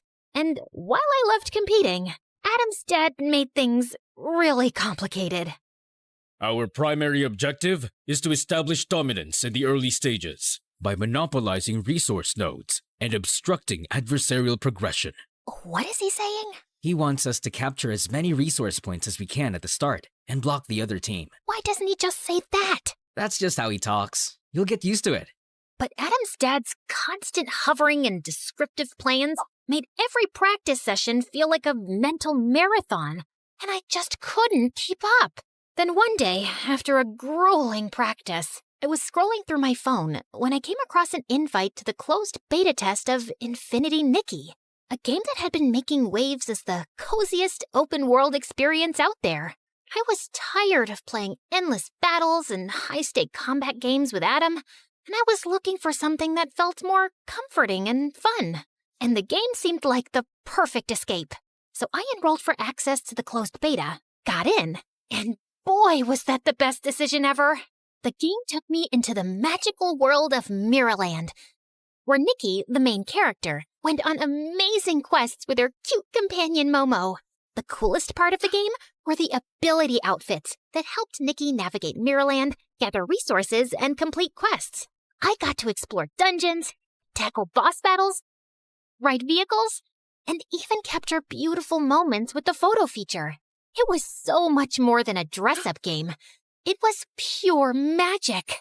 I was so amazed by it, I even joined Infinity Nikki fan forums to know more about shortcuts and outfit combos. And I found myself chatting regularly with one user in particular, Silent Warrior. Oh my god, Momo camera is so cute. I could pose in front of that forever. Oh, but here's something that makes it even better. Usually, you can only take pictures of the scenery in Nikki, but there are certain spots on the map where this Feywish sprite, Dakabo, will suddenly pop up and look straight at the camera while you're capturing the shot. I swear, it's the funniest and most unexpected thing ever. No way. How did you even figure that out? Spent hours wandering the map, taking random shots. The first time Dakabo appeared, I almost dropped my controller. You've got to try it. It's seriously worth it. Well, since you've been so helpful, I've got news for you too. December 6th is actually Nikki's birthday, and to celebrate that special day, all Infinity Nikki players will be getting this stunning new dress called Starlit Celebration, absolutely free of charge. I mean, talk about a sweet deal. But you have to log into the game before December 19th to redeem it, so tell all your friends to download it now. I've already told mine. It felt like I'd found someone who spoke my gaming language, and I really wanted to meet him. So, naturally, a week later, I was one of the top players invited to play Infinity Nikki live at an exclusive arena. I walked in feeling excited, and I was at the snack bar getting a soda when another hand reached for the same can. I looked up and froze as I saw Hero smiling at me. Didn't realize this one was yours. Well, it certainly doesn't have your name on it. Just then, the announcer called all gamers to the stage for a quick face-off, and I hurried to the stage. I was settling down in my seat when Hero pulled up the chair next to mine. He opened his mouth to say something, but I shushed him and focused on my game.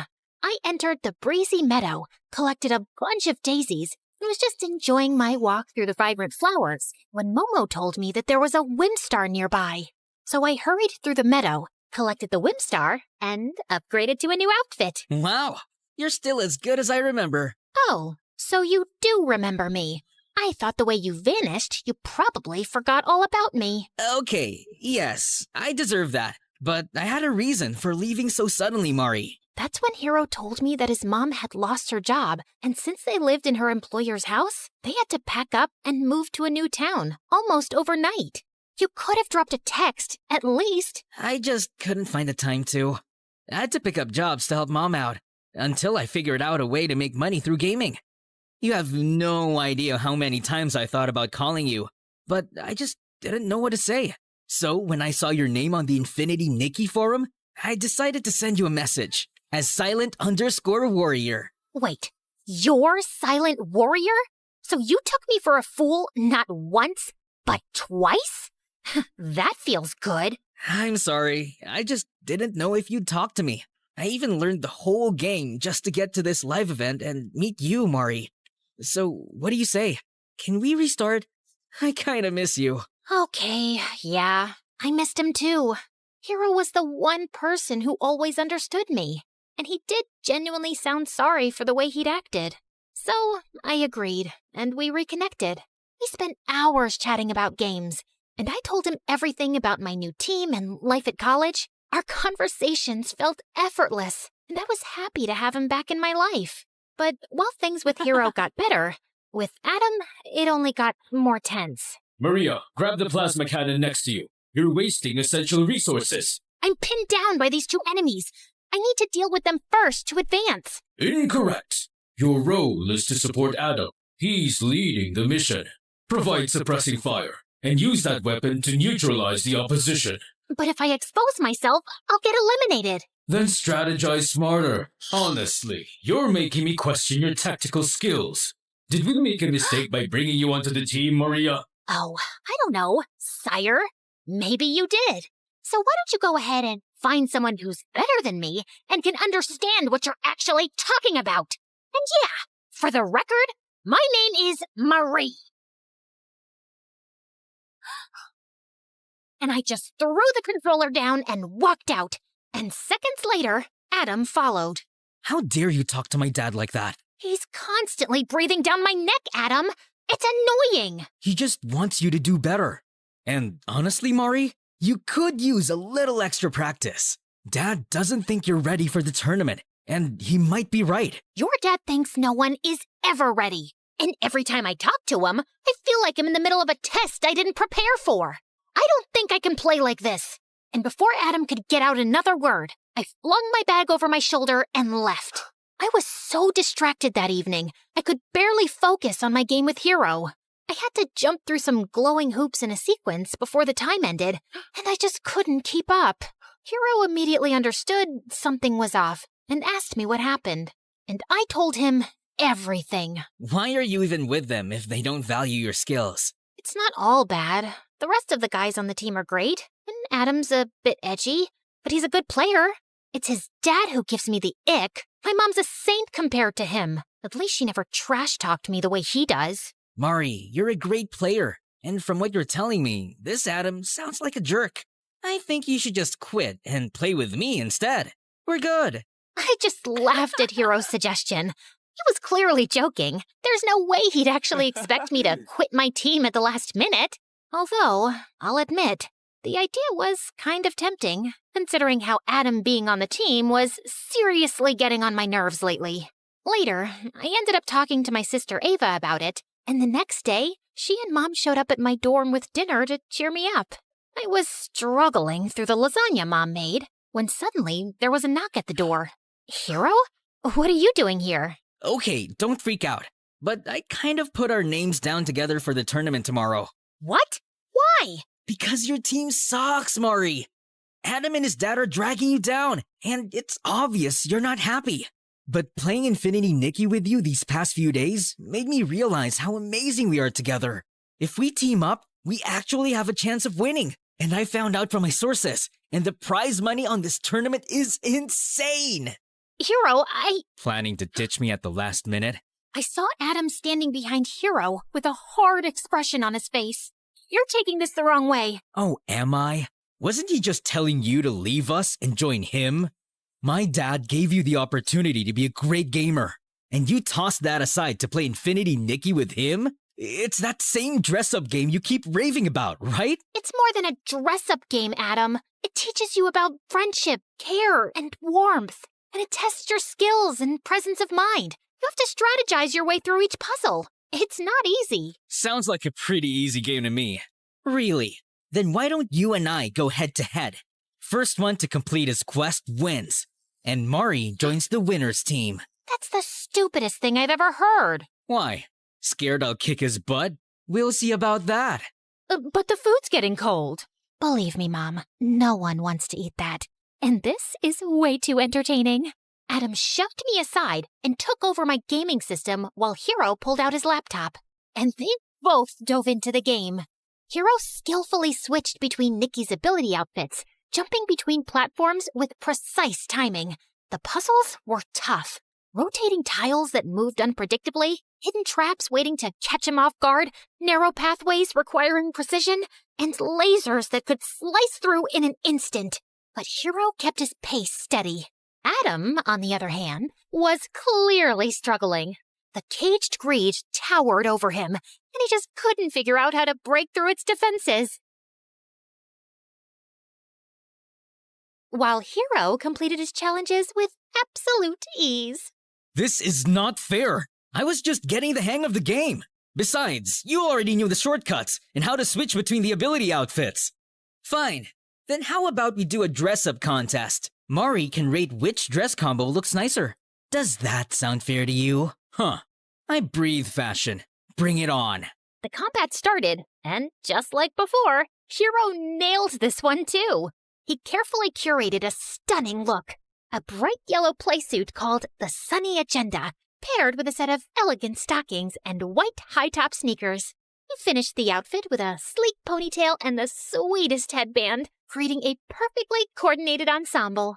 I was just watching him work in awe when Adam jumped up. That's how you do it, baby! Adam, why have you paired the red shimmery gown with the green shimmer jacket? And what's up with these blue glitter stockings? So, it's all glitter. And I know girls like glitter a lot. Yeah, if you're 5 and dressing up your doll, your outfit has no synchrony, Adam. Everything looks great individually, but together, it looks like Nikki fell into a pool of glitter. It doesn't make any sense. And that's why I vote for Hero. Hero smiled at me proudly, and I was about to shake hands with him when Adam jumped in between. You're a cheat. Obviously, you'll vote for Hero because you like him. Hero won because he's good, and he genuinely made an effort to learn the game. Yeah, right, liar. What's your problem, dude? I beat you in 2 games straight, and you're still crying like a baby. Be a man and just admit you suck. What did you just say to me? And with that, Adam launched himself at Hero, grabbed his laptop, and threw it across the room. Hero lost his mind, swung back, and the two of them got into a fight. I tried to stop them, but they kept swinging at each other. And then Hero pushed Adam, and he went flying into the table with all the food. Oh my God, I made that with my own 2 hands. It took me hours to get the flavor on point. And somehow it still sucked. What did you just say to me? Ah! Shut it! All of you! What is wrong with y'all? And Mom, I love you, and I'm happy you're here, but you've got to stop cooking. As for you two, I'm not teaming up with either of you. I've decided to go solo. What? Oh, don't look surprised, Adam. After the way you and your dad have pushed us around, it's a miracle I stayed as long as I did. But I'm a gamer with ethics, so I stuck it out for my team when it mattered. And Hero, these past few days have been fun, but you can't just show up and expect me to jump on your team. You didn't even know about this tournament until I mentioned it. And now you want to participate for the prize money? I get that it's a big opportunity, but I can't make decisions like that on a whim. Maybe someday we'll team up again, but for now, I need to do this my own way. And I totally respect your decision. I don't. It's a stupid decision. And I'm not letting you get away that easily. Adam grabbed my hand, but I twisted his arm around in one swift motion, and he winced in pain.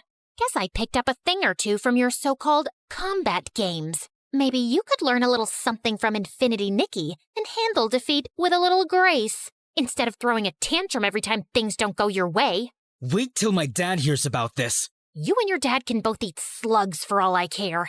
Now get out and don't come back.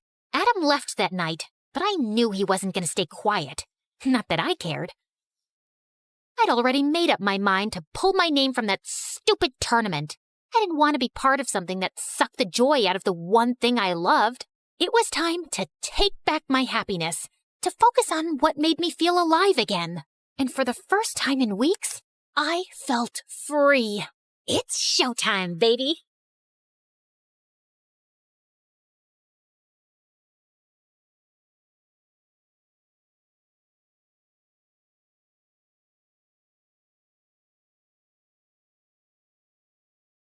I was about to shoot my target when suddenly someone appeared from the shadows and snatched the apple away. It was the most popular guy in school, Travis, and lately he'd been flirting with me every chance he got. Let's play a game. If you miss the target, I'll have to kiss you. But if you hit it, then you'll have to kiss me. What do you say? Sure, why not? Everyone knew how good I was in archery, and as expected, it was a bullseye. Deal's a deal, cream puff. As he closed his eyes for the kiss, I called for the school cat Loki and whispered something to it. You can open your eyes now. Loki scratched his face like a wild animal as I walked away, in total satisfaction. Hi, my name is Bianca, and I'm incapable of falling in love. Well, that's what I thought. But before I continue, please like and subscribe. My mom owned a huge chain of hotels, and I was the sole heiress to the business empire. Our family name was well known already, but I'd really made us famous. Teen heiress seen kissing alleged gangster? Spoiled princess seen at archaeological site closed off for public? Princess Bianca announces to pay any amount to straighten the Leaning Tower of Pisa.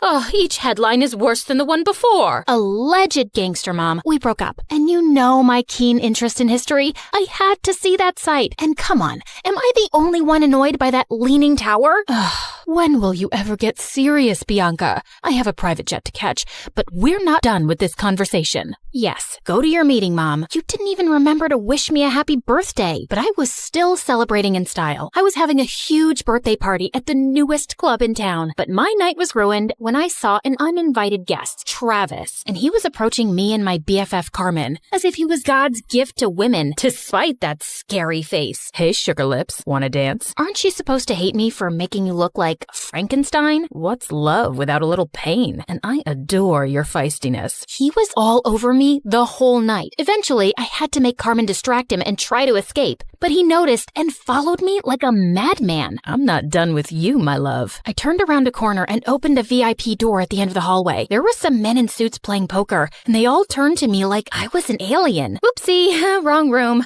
Thought it was the toilet. But may I say, sir, your jacket is really cool. Very vintage 90s. Michael Jackson kind of vibe. Okay, I won't bother you guys. May the best man win. Bye. Travis was nowhere to be seen, so I took the chance to finally leave the club. But of course, I couldn't avoid him at school, and he was being such a nuisance that eventually I got a restraining order against him. My life was finally peaceful, till a few days later when Carmen told me that her cousin from the village would be joining our school. Since when do you have a cousin? Ever since he was born? You never told me about him. I love to collect snake skins and samurai swords in my basement. I didn't tell you about those either. What? Friends should share everything. I think some secrets are good. Oh my god, my cousin's here. I turned to this guy who was walking towards us like he was the king of the underworld. Judging by his walk, he knew he was a fine specimen of the male species. But suddenly, he tripped over nothing and fell into the fountain nearby. And then he immediately got up like nothing happened. I felt like I was watching a comic cartoon strip. Are you sure he's not some hot model you paid to act as your clumsy cousin? Nice way to say that he's hot and adorable. He then spun her around like she was a cotton ball. Carmen, my favorite girl. I missed you so much. The guy turned to me and I was stunned. He was even more handsome up close and also really familiar. You must be Bianca, Carmen's best friend. I'm Slater. Nice to finally meet you. Did you just curtsy? And have we met before? No. Is this how city people greet each other? Excuse us a moment. Carmen pulled me out of Slater's earshot. What you doing? Talking to my best friend's cousin? Why does that require you to bring your face so close to his? I just thought he looked really familiar. What's your problem? I just think you're finding an excuse to flirt with him. Now listen up, Bianca. You're never serious about any boy, and you just play with their feelings and dump them. And you're not allowed to do that to my cousin. He's not even my type. Relax. Just don't get involved with him that way, or it's friendship over. Understood? Loud and clear, ma'am. Since then, the three of us started hanging out together, and I was having a hard time believing someone like Slater existed. Sheer perfection on the outside, but with the poorest balance a human could possibly have. He tripped, slipped, and stumbled everywhere. He even got a black eye while tying his shoelaces. But one night, while I was admiring one of the paintings at home, it hit me like a bolt of lightning. I remembered where I'd seen Slater before. You gotta trust me, Carmen. Your cousin's up to something shady. Mom and I attended this art exhibition downtown last month, and Slater was there. He was one of the artists. We even bought a painting from him. Only his hair and eye color was different, but it was him, and he wasn't clumsy. He must have been a look-alike. Slater has lived in the village his entire life and just got here last week, and he can't even draw a circle, trust me. I even showed Slater's picture to Mom, and she said it's him too. Now she's contacted the artist to buy more of his work, and he's coming soon, and I'll finally know the truth. You just need to give yourself something to be excited about. Do what you want, but you're wrong. A couple of days later, the artist called Mom to say that he had to go out of town and he'd come to meet her next month. How convenient. I decided not to say anything to Slater and try to get to the bottom of his secret identity. He was always hovering around me and Carmen like an annoying fly. He was sure to slip up at some point. I'd be watching him. But one day, I was spying on him at the gym, and after seeing him miss the 100th basket, I got really bored. I decided to skip the rest of school that day to get a manicure. As I was walking to my car, a van suddenly stopped next to me. Good day, child. Would you please buy some apples from me? I run an orphanage, and I'd like to get some toys for the children. Sure thing. Just give me a basket and I'll give you $100,000. I was about to take the basket from her when Slater suddenly popped out of nowhere and crashed into me. Hey, you. Who do you work for? Show me your ID. The poor lady looked terrified and just drove away. What the heck was that?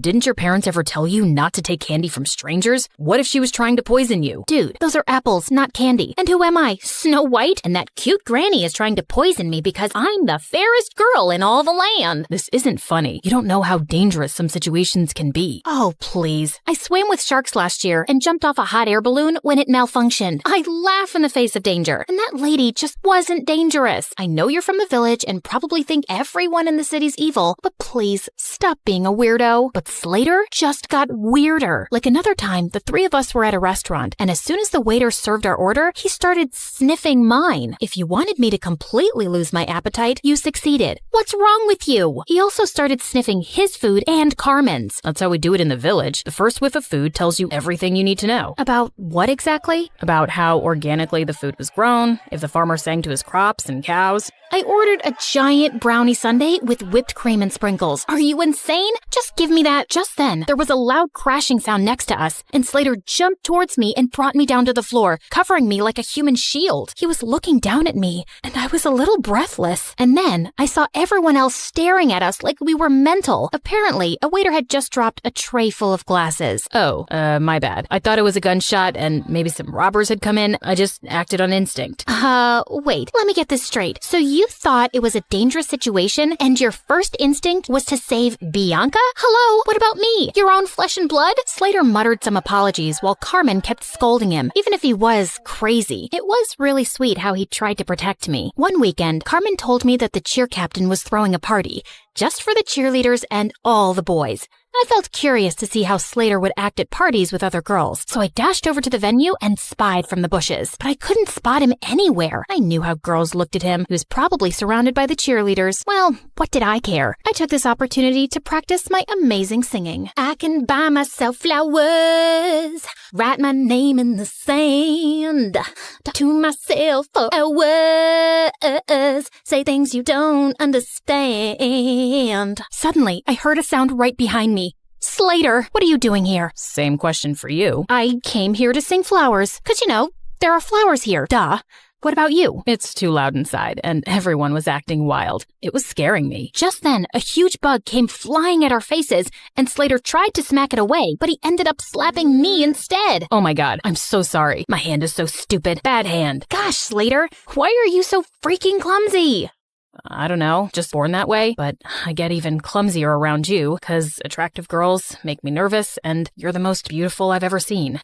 What do you mean? You know what I mean, Bianca. It suddenly hit me. He was attracted to me, and that could make things complicated. I had to avoid him from now on before Carmen could misinterpret things and unfriend me. But the very next day, I caught him in the janitor's closet with his butt stuck in a mop bucket. Jesus, what have you done this time? Can you just help me, please? I think I got a cramp. As I pulled him up, our lips accidentally touched, and my tummy fluttered. Just then, someone gasped from the door. Carmen! Girl, it's not what you think. I followed her to an empty classroom and tried to explain. I swear, there's nothing romantic going on between us. He's too dumb and clumsy for me, and I'm certain he's a liar. Excuse me? That's my cousin you're insulting. And you say these things, but I feel like you're attracted to him. Just don't get attached to him, okay? He's not right for you. Of course, duh. I already knew that, but I was a bit bothered by what Carmen said. Why did she think he wasn't right for me? A few days later, I was practicing archery alone when suddenly an arrow came flying from somewhere and almost hit me. I turned around and saw someone behind a tree. I dashed over and found Slater. What are you doing here? Trying to kill me now? No, what? What just happened? You happened, Slater. You nearly sent an arrow straight into me. You're a hazard to society. Oh God, I'm so sorry. I didn't realize my arrow came your way. I mean, I didn't even know anyone was here. I would never hurt you, I swear. But let me make it up to you with an ice cream shake. Come on, let's go. I wasn't finding his act convincing. Why was he always around me? He was beginning to seem as obsessed with me as Travis. And what if he tried to hurt me on purpose with the arrow? By the way, are you free tonight? I want to talk to you about something. Just you and me, alone. Okay, sure. But we're alone right now. You can't tell me over ice cream shakes? What ice cream shakes? Oh, yeah, that. No, tonight's better. I'll send you the pin location. Driver, I'll get off here. Thanks. See you later, Bianca. And then he just jumped out of the car and walked away. This dude was so weird, but I was really curious about what he had to say. Later that night, I was surprised to learn where he was taking me. The rooftop of an old building. There was no elevator, so we had to climb 8 flights of stairs, and he was holding on to my shirt like a kid. Wait, what if he tried to push me down. Can you move away? I need some personal space. But what if I trip and fall down the stairs? You know how clumsy I get. Why would you invite me to a rooftop then, idiot? You'll see. When we finally reached the top, I was surprised to see a candlelit dinner. What's all this? Obviously a date. Were you expecting a crime scene? Didn't your cousin warn you about me? She did, but I just don't see why she's so against the idea of you being my girlfriend. You're beautiful and amazing. She was trying to protect you because I have a history of not being good with relationships. May I know why? And before I knew it, I just found myself opening up. Growing up, I saw how my dad broke my mom's heart and left her for another woman. Since then, Mom's not even the same person. She just buries herself in work. And Dad kind of broke my heart too. Leaving like that? I'm just afraid to let anyone come close. I know that you don't trust me, but I hope that someday you will, and I'll get to know you better. I feel like you're someone worth knowing. He looked at me earnestly and then started leaning in. I found myself closing my eyes, and when his lips touched mine, I felt something electric. Wait, that was a mistake, Slater. I care a lot about my friendship with Carmen. I can't. Okay, I understand. But later that night, all I could think about was Slater and that kiss. Maybe I could talk to Carmen and she'd come around, but I still couldn't shake off the idea that Slater was lying about himself. As luck would have it, Mom told me the next day that the artist was back in town and he was displaying his work at a gallery that night. Well, Slater wasn't going to be the only one in disguise. I went dressed up as someone completely different, and I was thrilled to see him. He might have a different style, but I was certain it was Slater. And as I was walking past him, I accidentally tripped and fell forward, scraping his arm with my pen. I'm so sorry. I'm not very good with the walking.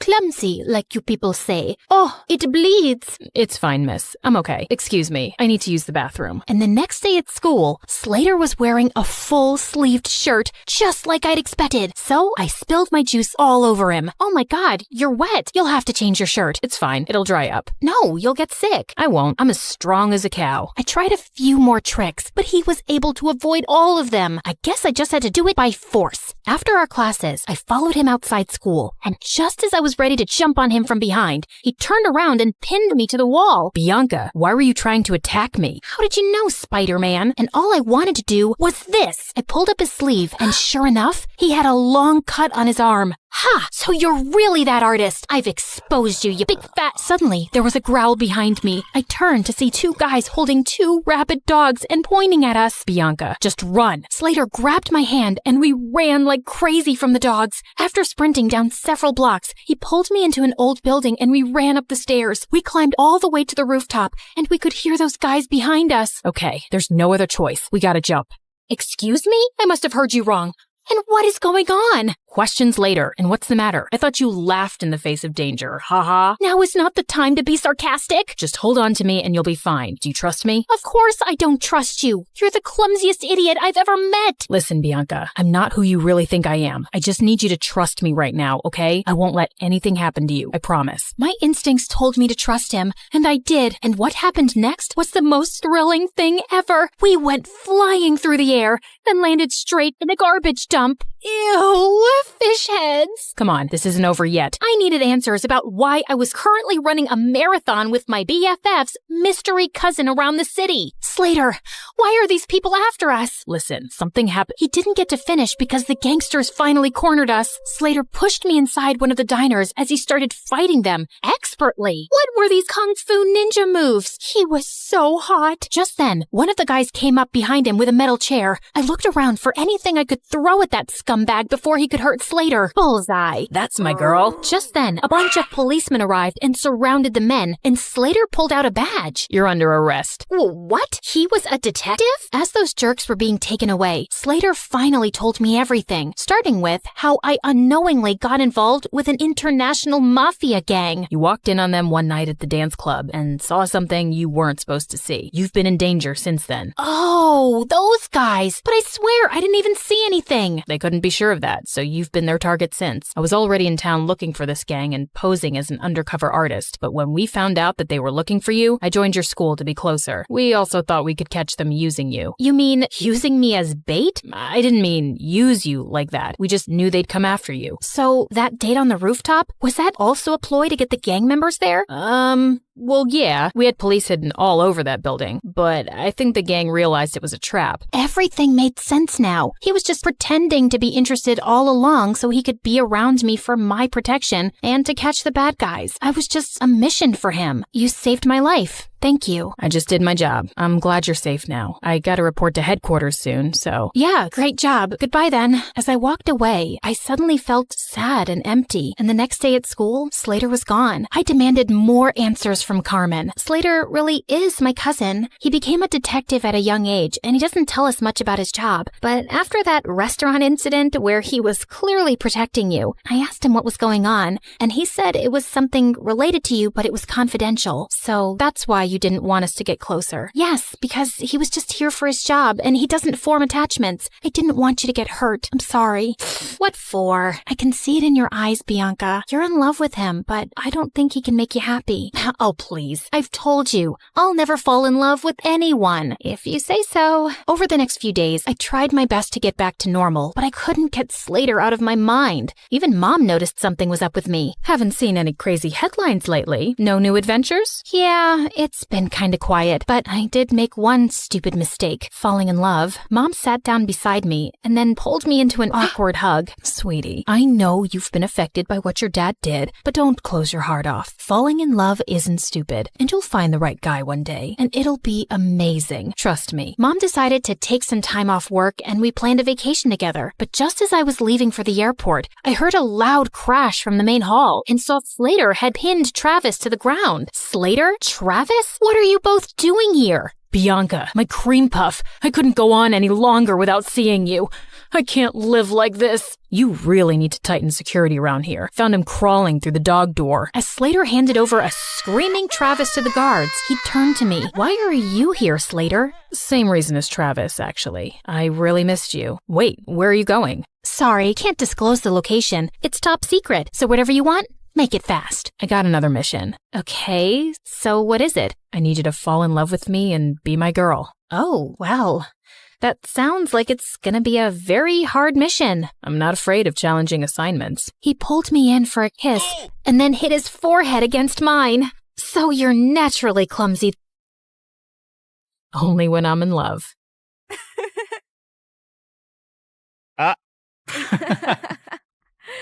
And I opened the door to find the most gorgeous boy ever standing outside.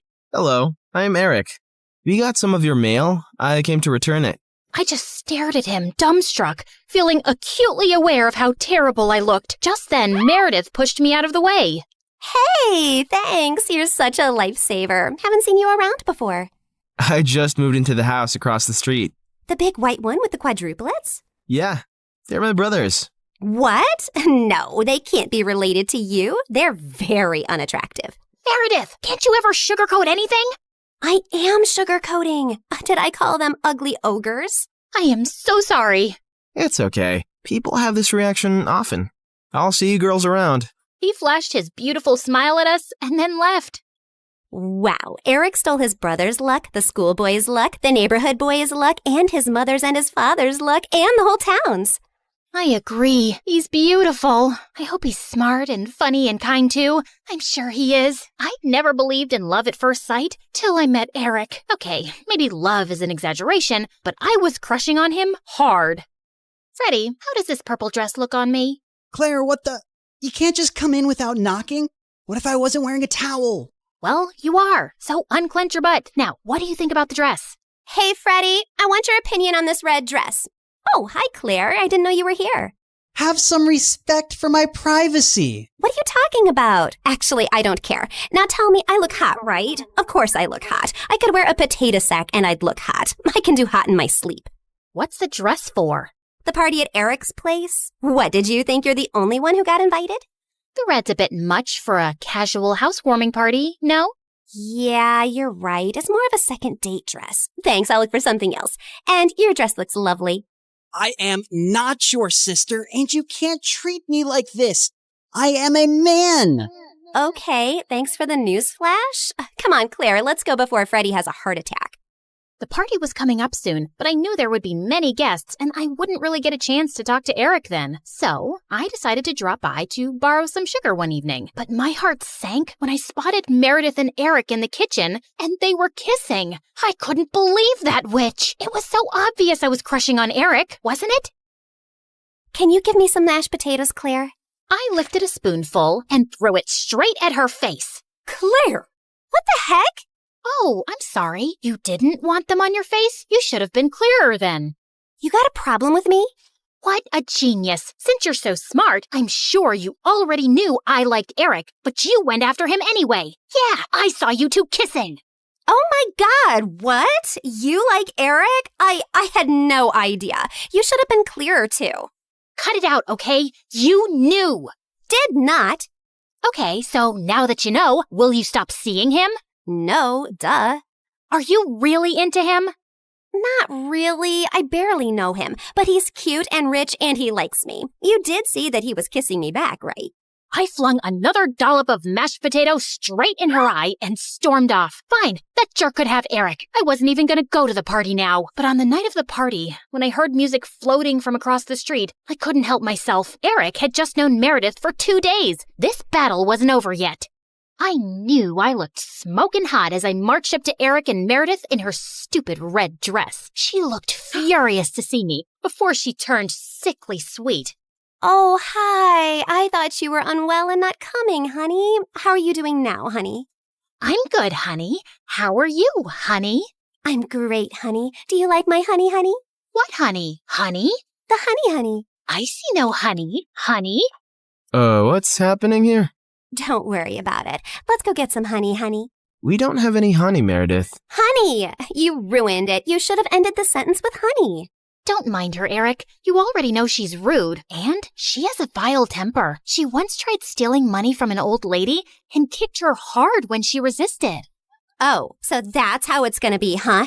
Eric, did you know that Claire is so dumb? I told her when we were kids that if she ate bluebells, her eyes would turn blue like mine. She ate a bunch and then pooped her pants in school. Didn't Meredith tell you she used to fart in the neighbor's jacuzzi just because they said they liked me more than her? It went on for a month. Oh, how about the time you dropped Mom's toothbrush in the toilet and just put it right back? Imagine someone being so awful to their own mother. Meredith has a boyfriend who works in a mental institution, and he steals the patient's clothes from there for her. Imagine doing that to sick people. Claire keeps acting like she doesn't know her best friend is in love with her, and she keeps using him for his money. What? Are you talking about Fred? I've never used him, and he's not in love with me. Oh, please. A blind person can see Freddie's been in love with you since day one. Shut up. You shut up. How about you shut the heck up? Not till you shut up first. I pushed Meredith out of my way, but I ended up pushing a little too hard and she crashed straight into the punch bowl. She got up and charged me, and we landed straight on the food table. As Eric was trying to pull us apart, Freddie suddenly ran in. Claire, Meredith, stop! Your mom, she isn't okay. You gotta come now. We ran outside to see Mom unconscious and being wheeled into an ambulance. Since Freddie's dad was a neurosurgeon, he took Mom's case and ran tests for weeks to discover that she had some inflammation in her brain for unknown reasons, which had sent her into a coma. Freddie's dad decided to enter her name in a clinical trial for rare brain diseases since she met all the criteria. But what's it going to cost us? We take one pro bono case for the trial, but there will still be other hospital expenses. And you girls will have to figure out something soon. Do you have any relatives? We had to contact our grandparents, but to our surprise, Mom didn't even have their numbers saved in her phone. All we had was a framed picture with their names signed at the back. Freddie offered to hire a private investigator, and within a week, he said they'd been found and were flying over to see us. But I couldn't help noticing as they got out of the cab that they didn't look rich at all. Those paupers are our grandparents? They're definitely the people from the picture. Why do Grandma's shoes look like something out of a museum? And Grandpa's coat is missing 3 buttons. The old lady hobbled towards us and hugged us tight. Oh, girls, it's so good to see you. We had no idea we had granddaughters till yesterday. You look nothing like our son, though. Your son? No, we're your daughter's kids.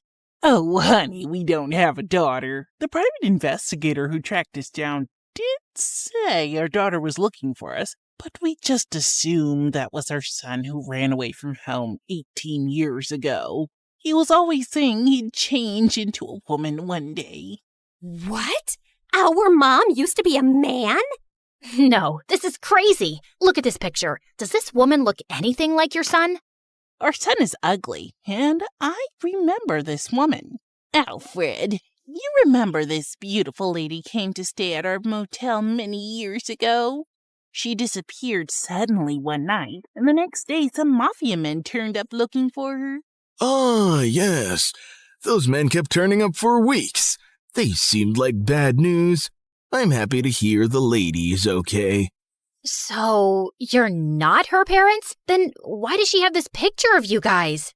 She took it from the motel. I don't know why.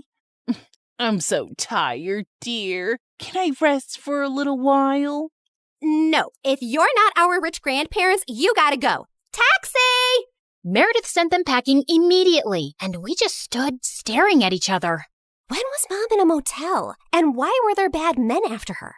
She told us all our lives these random people are our grandparents. What else has she been lying about? Apparently, a lot of things. When we checked out if she had any health insurance, she couldn't be found in the system. I went to the diner where she'd been working for years to see if the manager could help, only to find out that no one there had ever seen her. We had no clue where she'd been going all this time while she was pretending to work, or where she got her salary from. Meredith and I tore up Mom's room looking for more clues. We didn't find anything in the closets or under the bed, but I pulled the rug away and came across a loose floorboard. We pried it open to find a laptop and so many fake IDs and passports, all belonging to Mom. Oh my God. Mom? As a French redhead? Her hair is black here, and she's Swedish. We opened the laptop, but we couldn't get past the security code. We asked Freddie to come over and told him everything. And when he went over the laptop, he let out a low whistle. Whoa, this is heavy encryption and insane firewalls. Is your mom from the CIA or something? Have you ever seen her using this laptop? Yeah, I have once, but she told me she borrowed it from a friend to watch Keeping Up with the Kardashians. Who is this woman? We really had no idea, except that her hair dye started fading soon, and we discovered she was a natural blonde. We still desperately needed the money and contemplated selling the house, but we couldn't even find any documents for it. For the first time in my life, I felt overwhelmed and completely out of ideas. Then one night, as Meredith and I were sitting on the porch, Freddie joined us, looking grim. I need to tell you guys something about the clinical trial. There's only a 50% chance that your mom will get the drug that could make her well. What do you mean? Doesn't everyone get the drug? No, half the patients get a placebo drug. Oh God, I did something really wrong. I checked the files of everyone on the clinical trial, and your mom has been assigned the placebo drug. She's not going to get the treatment. So that's it? We're just gonna sit back and watch, knowing there's no chance of her getting better? Make your dad give her the drug! I can't. Dad would lose his medical license if anyone thought he interfered with the trial. Then why did you even tell us, Freddie? Freddie looked at me silently. He told us because he and his dad can't do anything, but we can. Whatever you plan, I can't be part of it, but you have to do it soon. The trial starts next week. Thank you, Freddie. You don't know what this means to us. Of course. I'd do anything for you, Claire. For the first time, I saw what had maybe been so obvious all along. Freddie was in love with me, and I was about to use it to my advantage.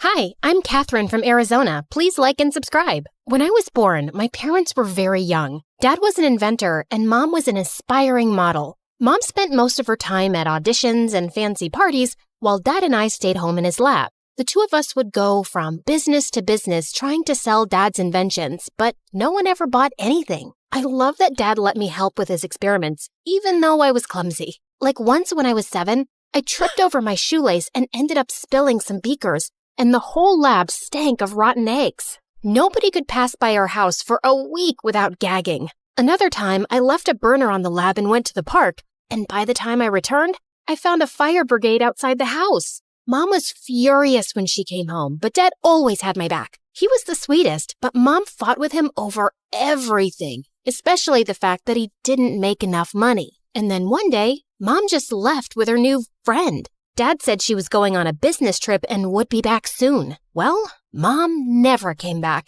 and Dad did his best to keep me happy. Once when I was 9, we were at the supermarket and Dad picked up the last bag of marshmallows when suddenly a lady started yelling at him.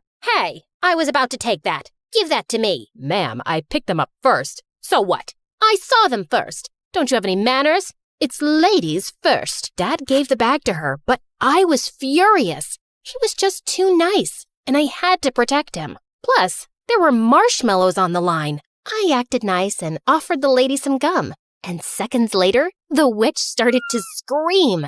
It was a spicy gum that made your mouth feel like it's on fire for 10 hours. One of my favorite inventions. Dad and I kept working together, and by the time I was 12, we had developed something spectacular. He sold our invention to a huge corporation, and overnight, we became millionaires. We moved into a huge house, and Dad started his own company. But I couldn't help noticing that sometimes he was really sad. What's wrong, Dad? Nothing, honey. I'm totally fine. Then one day, a magazine named him the city's most eligible bachelor, and suddenly, he was going on dates every weekend. I was jealous. For so long, it had been just the two of us. But Dad seemed happier. Dad had always homeschooled me, but now he was too busy. So I started school for the first time in 9th grade. We had a test in science class soon, and I turned in my exam in 5 minutes and got all the answers right. My teacher, Mr. Johnson, swore I cheated. I didn't cheat. I studied the chapter last night. I stood up and recited everything from the chapter word for word. Mr. Johnson was stunned and immediately apologized. After that, he was much nicer to me and even asked me to assist in class. Soon, I was even tutoring kids after school, and people called me a genius. Everyone loved me, except for a kid named Gabe. Gabe and I had competed against each other on the school's debate team. Every time I came in first, and he came in second. Later that year, Gabe and I competed in the science fair. The teachers were really impressed with Gabe's project. That is, until they saw mine. I won first place, and Gabe came in second. You think you're so awesome, don't you? Well, you're not. Things are just easy for spoiled brats like you. Excuse me? You heard me. You're a billionaire's daughter. You have everything handed to you. People only love you because of your money. Your dad probably buys you the first prize every time. I didn't want to admit it, but his words did hurt.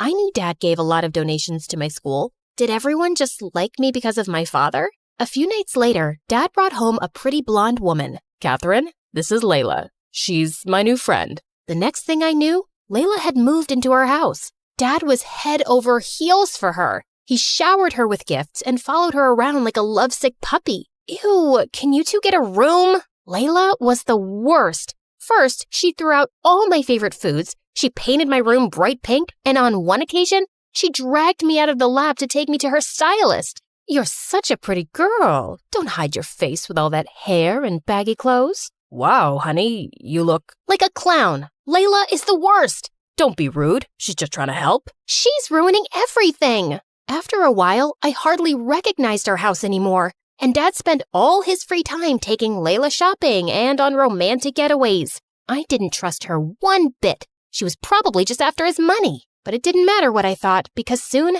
Dad and Layla were married. A few months later, while Dad was away on a business trip, I woke up at night to get water when I found Layla talking outside with a man in a hoodie. The two argued for a while, then she hugged and kissed him. I saw her coming back in and ran upstairs. What? The next morning, Dad was back and I found him with Layla in the kitchen. Good morning. I made your favorite pancakes. What's the matter, honey? Is something wrong? Yes, it is. I saw Layla with a strange man last night. She kissed him. What? Kat, are you sure you're okay? I was out like a light last night. It was probably just a dream, silly. I felt like an idiot. Layla just lied to Dad's face, and he was too love-struck to believe me. A few weeks later, Dad went on another business trip, and at 2 a.m. in the morning, I heard a strange man whispering with Layla in her bedroom.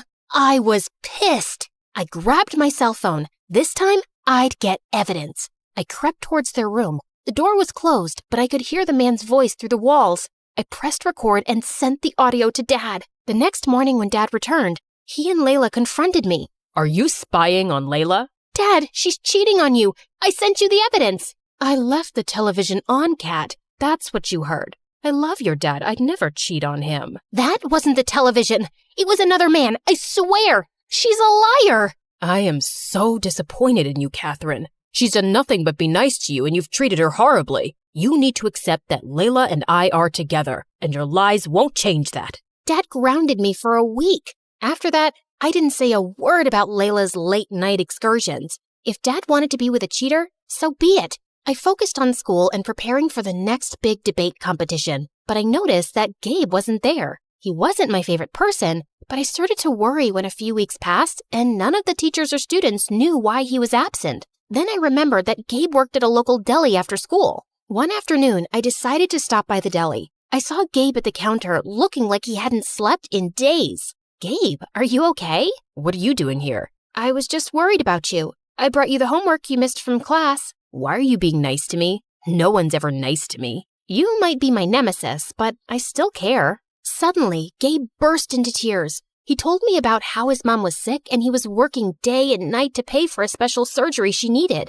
I'm scared I won't be able to raise enough money in time. I can give you the money. I don't want your charity. It's not charity. Consider it an investment. Competing with you keeps me on my toes. Gabe accepted the money, and a week later, he ran up to me and gave me the biggest hug. Whoa, I can hardly breathe, buddy.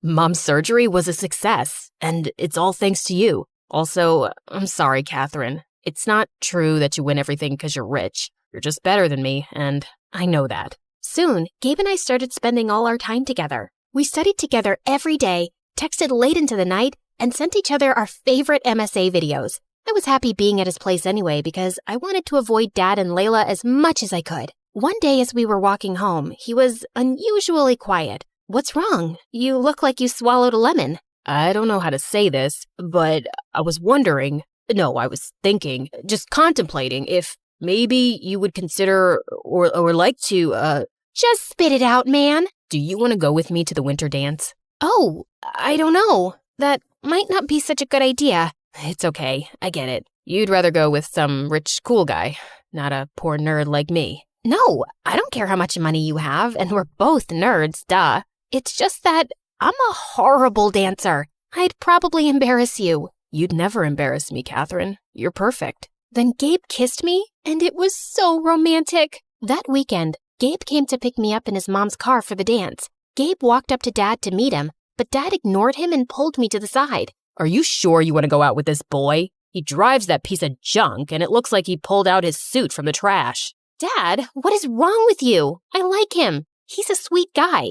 And since when do you care about how much money someone has? You were never this way before. Not until you met Layla. Don't drag Layla into this. You're my daughter, and you deserve better than a poor loser. You're being impossible. Let's go, Gabe.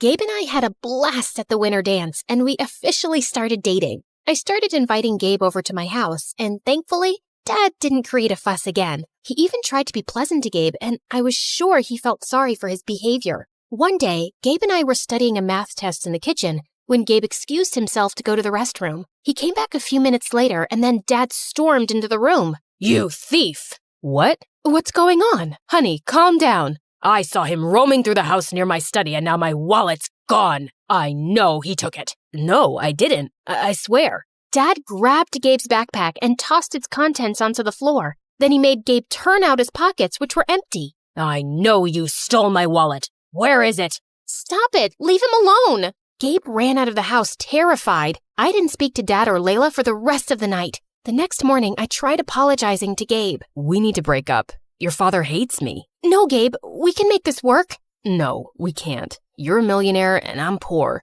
Your dad'll never accept me. I love you, Catherine, but I can't do this. I have my pride too. After that, Gabe didn't speak to me again. He blocked my calls, and when I went to his house, his mom said he didn't want to see me. Days passed and I focused on my studies, but I still missed Gabe and felt so angry. Catherine, your father is upset that you've been ignoring him completely. He didn't mean what he said about Gabe. The things aren't always what they seem. He's been under a lot of pressure at work, and I don't care about your excuses, Layla.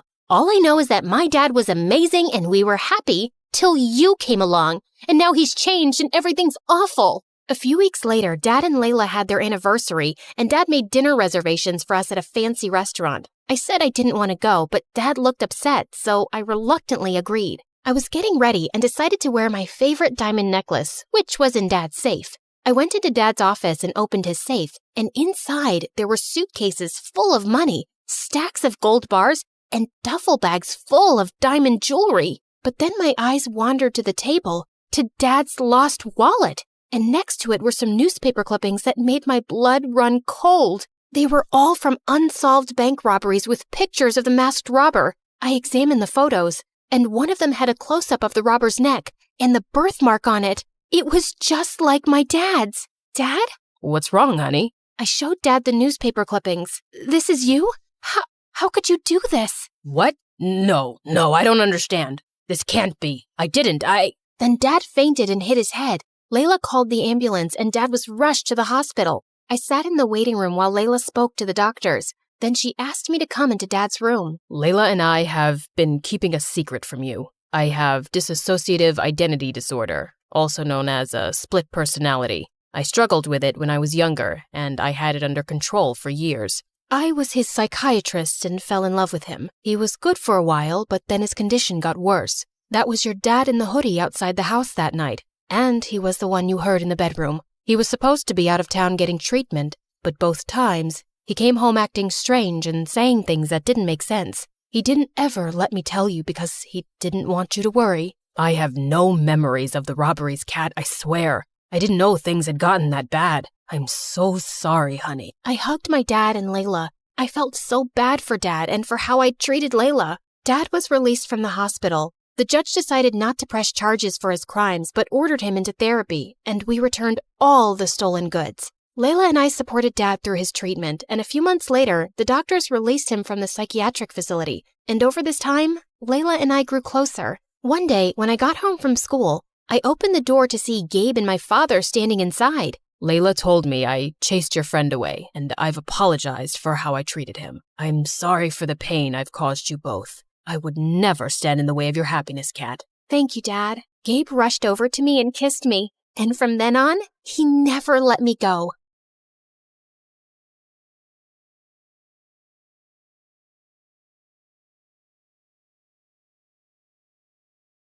The heir of that painting is a young, charming millionaire, and you will get to know him. You need to earn his trust completely, so he lets you into his life and his home.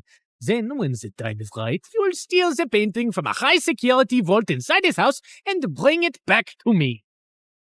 Do y'all remember Eric? You know, the guy Meredith and I were fighting over the night Mom went into a coma? The guy who was so hot he made boiling water look cool? The guy whose smile shone brighter than the sun and whose eyes were deeper than the Amazon rainforest? The guy who... He looks familiar. Oh my God, I've kissed this guy once. Yeah, the guy who stole my heart the minute I saw him. And then Meredith kissed him. Do you girls know him? Not super well, but I'd rate him number 8 on my list of good kissers. And I've kissed tons of people, so that's pretty high. Oh, Pierre, you really gotta see his brothers. They look like... Ugly old girls, I know. I know everything about him, but how well does he know you? He and his family lived in our neighborhood only for a month, and that was years ago. I don't think he'd recognize me now. Yeah, she's not that memorable. You're all still going in disguise. We have to convince him that you're just a stranger who has randomly bumped into him with no agenda. Also, he must believe you're very rich, so he doesn't think you're a gold digger. From Pierre, we learned that Eric's mom had passed away at his birth, and his dad had remarried a woman years later who already had children of her own, the quadruplets. The world makes sense again. Thank you. Eric's maternal grandmother recently left the painting to him in her will.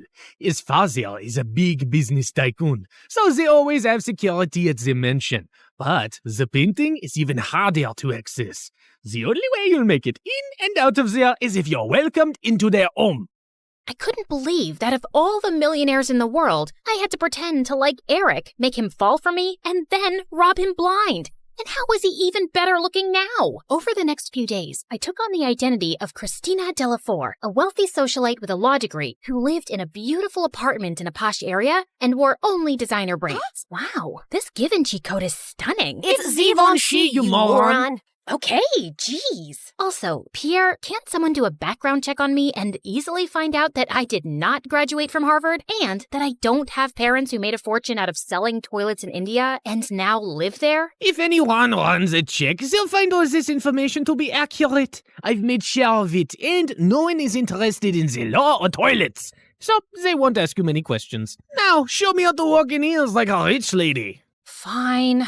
Meredith, pass me the Jackie Chim Chews. Oh my god, they'll know you're fake in a second. I was joking. Relax. I've hung out with enough rich people to pick up a few things. I got this. And then, a week later, I was inserted into Eric's life. We talked over coffee for an hour, and I thought it was going really well. But when it was time to part ways, he didn't ask for my number and just left. Ugh, I'd failed to capture his interest. I'd have to plan another encounter without seeming suspicious. As I was walking away distracted, I ran straight into a garbage can and stuffed my toe hard.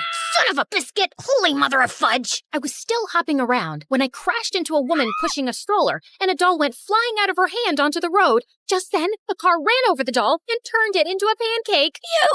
You destroyed my child's precious doll! I'm so sorry. It was an accident. I'll get your little girl a... Wait, your child is a cat? Yes. And that was my childhood doll, which I passed on to my baby. Look, here's some money. Get your baby another doll. She loves that one, and they don't make those anymore. Your baby is a cat. She doesn't love that particular doll. She probably doesn't even love you. She'd eat your face in your sleep if you weren't the one to feed her. Now, please. Just then, someone tugged hard at my purse, and I saw a thief running away with it. You've got to be kidding me! I took my heels off and sprinted after the thief. He jumped over a fence into a park, and I followed. I was gaining on him and sent a flying heel at his head. Just then, someone ran past me, pounced at the thief, and pinned him to the ground. Gotcha! Eric? The park security immediately arrived on the spot and took the thief away. Aren't you glad I followed you and came to your rescue? My rescue? I hit him with my shoe to slow him down and was about to catch him, but then you swooped in at the last minute, and now you want credit? Whoa, easy. I was just flirting with you. Oh, sorry. Wait, you said you followed me? Yeah, I felt stupid that I left without asking for your number. I definitely want it now. You became even more interesting when you stubbed your toe, murdered a doll, yelled at the cat lady, and chased a robber. Eric and I started seeing each other, and even though I knew it wasn't a real relationship, it still felt wonderful. We both hated rom-coms, but were always up for watching horror movies. We supported different baseball teams and had heated debates about who sucked more, and we both loved eating from street vendors and walking around the city at night. I enjoyed his company more than I cared to admit, and my heart skipped a beat every time he took my hand or gave me a goodnight peck on the cheek. And then one night, as we watched a fireworks show in the park, he pulled me close and kissed me, and I practically melted in his arms. Soon enough, he told me his parents were hosting a party at their house, and he wanted to introduce me to them. This was the first time I'd be in his mansion, and I needed to make sure I got invited often enough to find out where the vault was. Eric's dad was lovely, but his stepmom looked at me with a stare so icy it could make hell freeze over. I escaped from the party for a while when the dancing started. Yeah, that's when Meredith dropped by as Catwoman with a cheeseburger, but soon enough, Eric came around to call me in for dinner, where the quadruplets also joined us. So, Eric told us your parents sell toilets in India. Yeah. It's a great business because everyone needs a toilet, right? And you know the population of India. Multiply that with toilets and you have a fortune. What is the population of India? Well, I don't have an exact figure. It's just a lot of people. Suddenly, I had a queasy feeling in my stomach. Didn't you get made fun of as a kid? If you were in my school, you'd be called the Toilet Princess. Grammar Queen. Duchess of Poop. Guys, cut it out. You're not in high school anymore. Wait a second. Have we ever met before? What? No, I really don't think so. Oh God, why was my stomach churning? You know I'm really good with faces, and you remind me a lot of this girl we met in a neighborhood in Connecticut years ago. Guys, remember? She had a twin sister. Oh yeah, I remember those twins vaguely. The blonde one was prettier, right? Dang it! Has to be someone else. I'm an only child, and I've always lived in Boston until I moved here. Yeah, Eric told us you're a lawyer from Harvard. So who's the baddest person you put behind bars? Not that kind of lawyer. I'm actually an environmental lawyer. I was really feeling sick now. Maybe it was that burger I ate? Like you have trees as clients? What do they pay you with? Leaves? Hey, why are you turning green? You love trees so much that you're becoming one?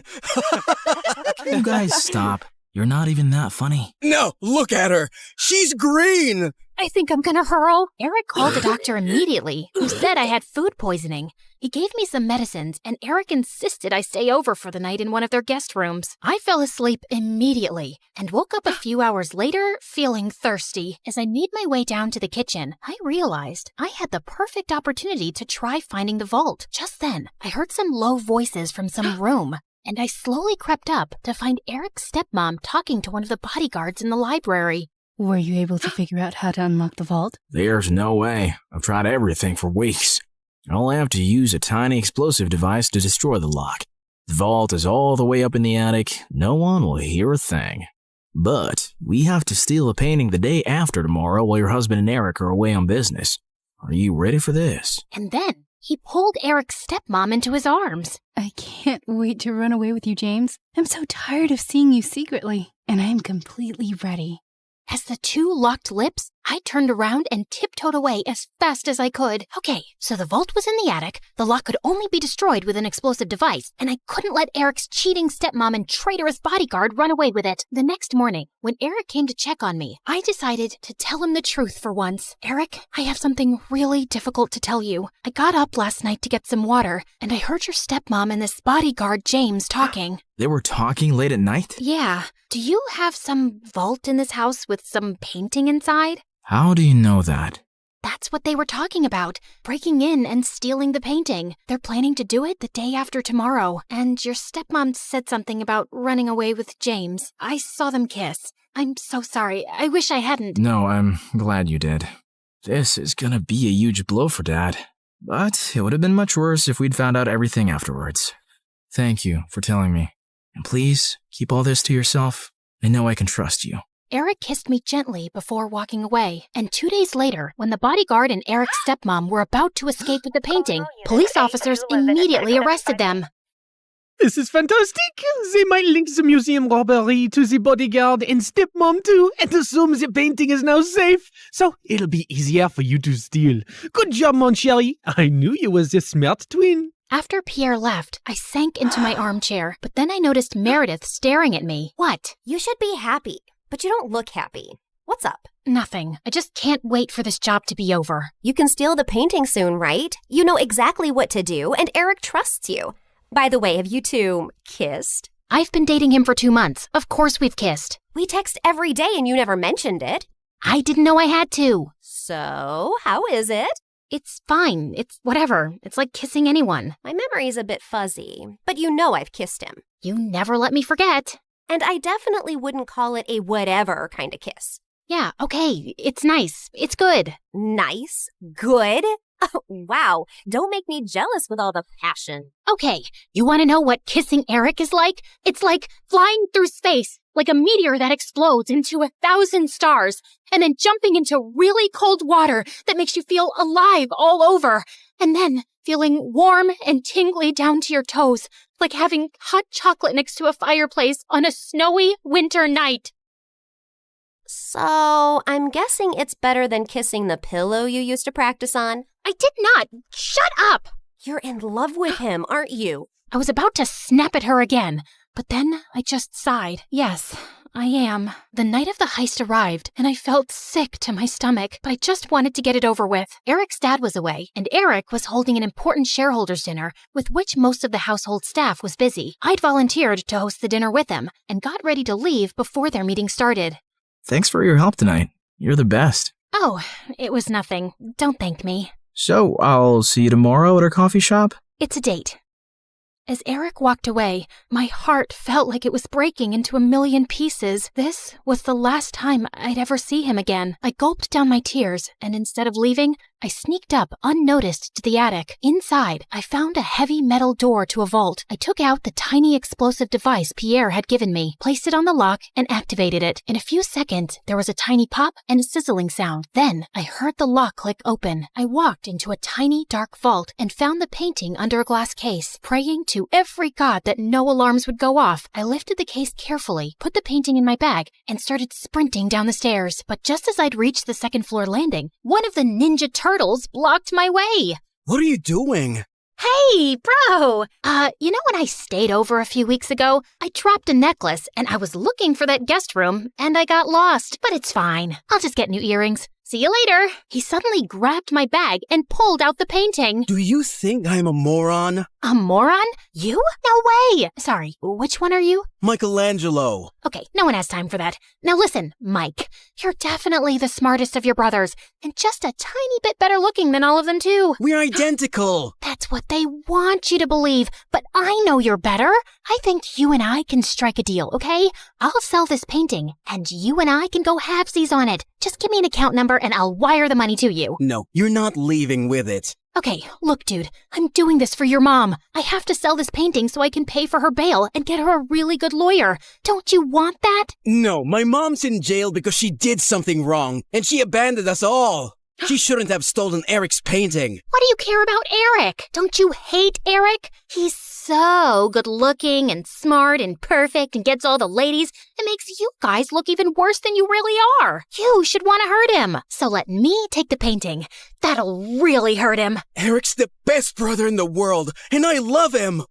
Okay. I have an offer you can't refuse. How about I become your girlfriend? I bet you've never had one. I'm gay. Jesus! All right, I surrender. Just one last thing. Without warning, I punched his face so hard that he went reeling back with shock and dropped the painting. Then I kicked him into a room and locked the door shut. I'm sorry, Mikey. You're a really good guy. I sprinted down another flight of stairs and jumped out of the first-story window. I ran across the garden to the fountain, climbed the tree next to it, jumped onto the wall, and then landed softly outside on all fours. Just as I got up, I found myself facing Eric.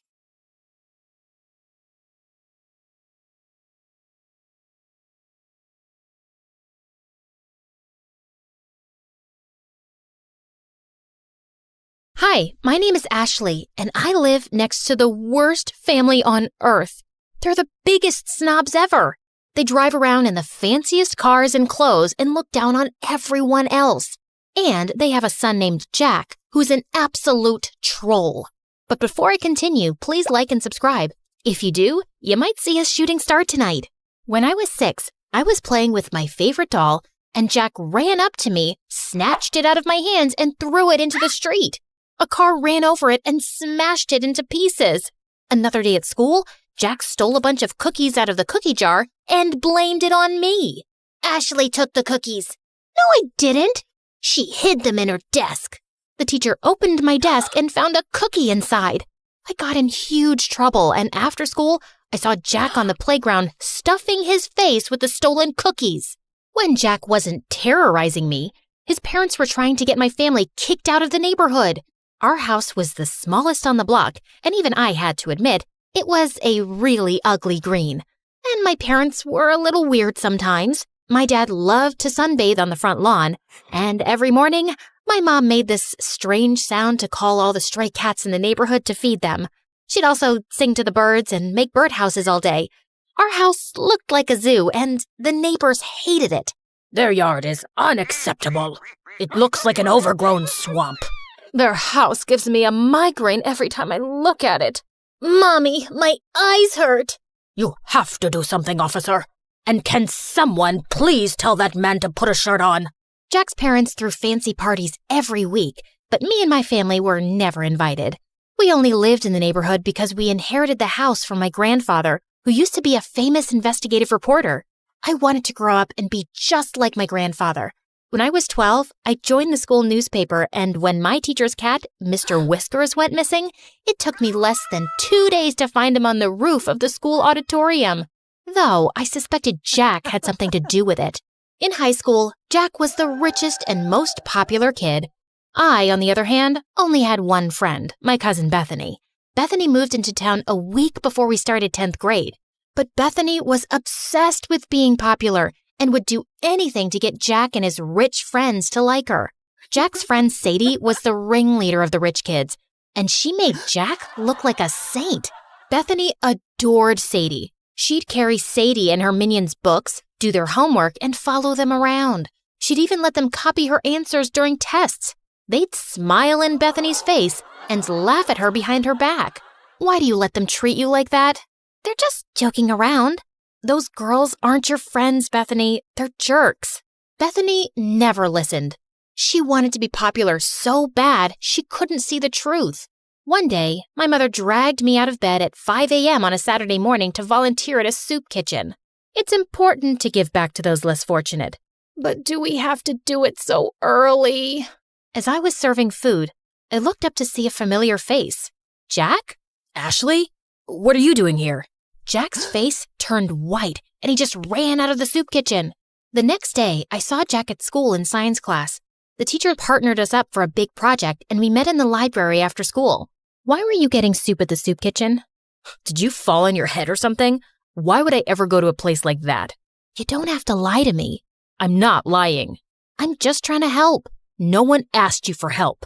The next day, Bethany and I were walking to class, and we ran into Jack in the hallway, and Jack gave me the meanest, coldest stare ever. What's up with you and Jack?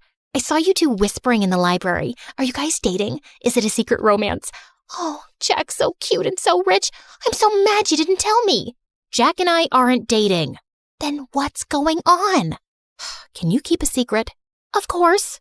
I told Bethany about how I saw Jack at the soup kitchen and his weird behavior afterwards. But all Bethany cared about was that I had the attention of such a rich, popular boy. But I had an itch to investigate. So later that afternoon, I stopped by Jack's house to check things out. But I heard Jack's parents yelling inside. I heard someone coming, so I hid in the bushes. Then the door swung open and Jack rushed out. He darted down the street before I could say a word. Jack missed our study session the next day. Then he started missing all his classes.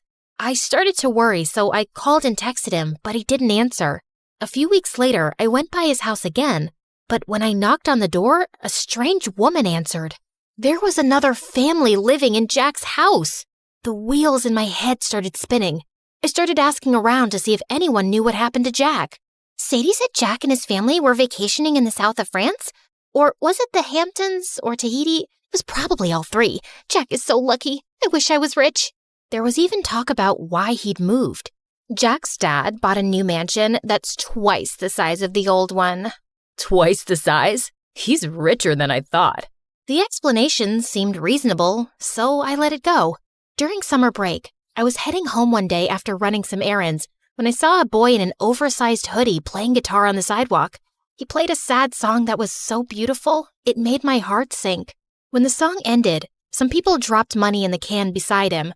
I walked over to put in some money too, when a suspicious-looking guy crept up and snatched the boy's can.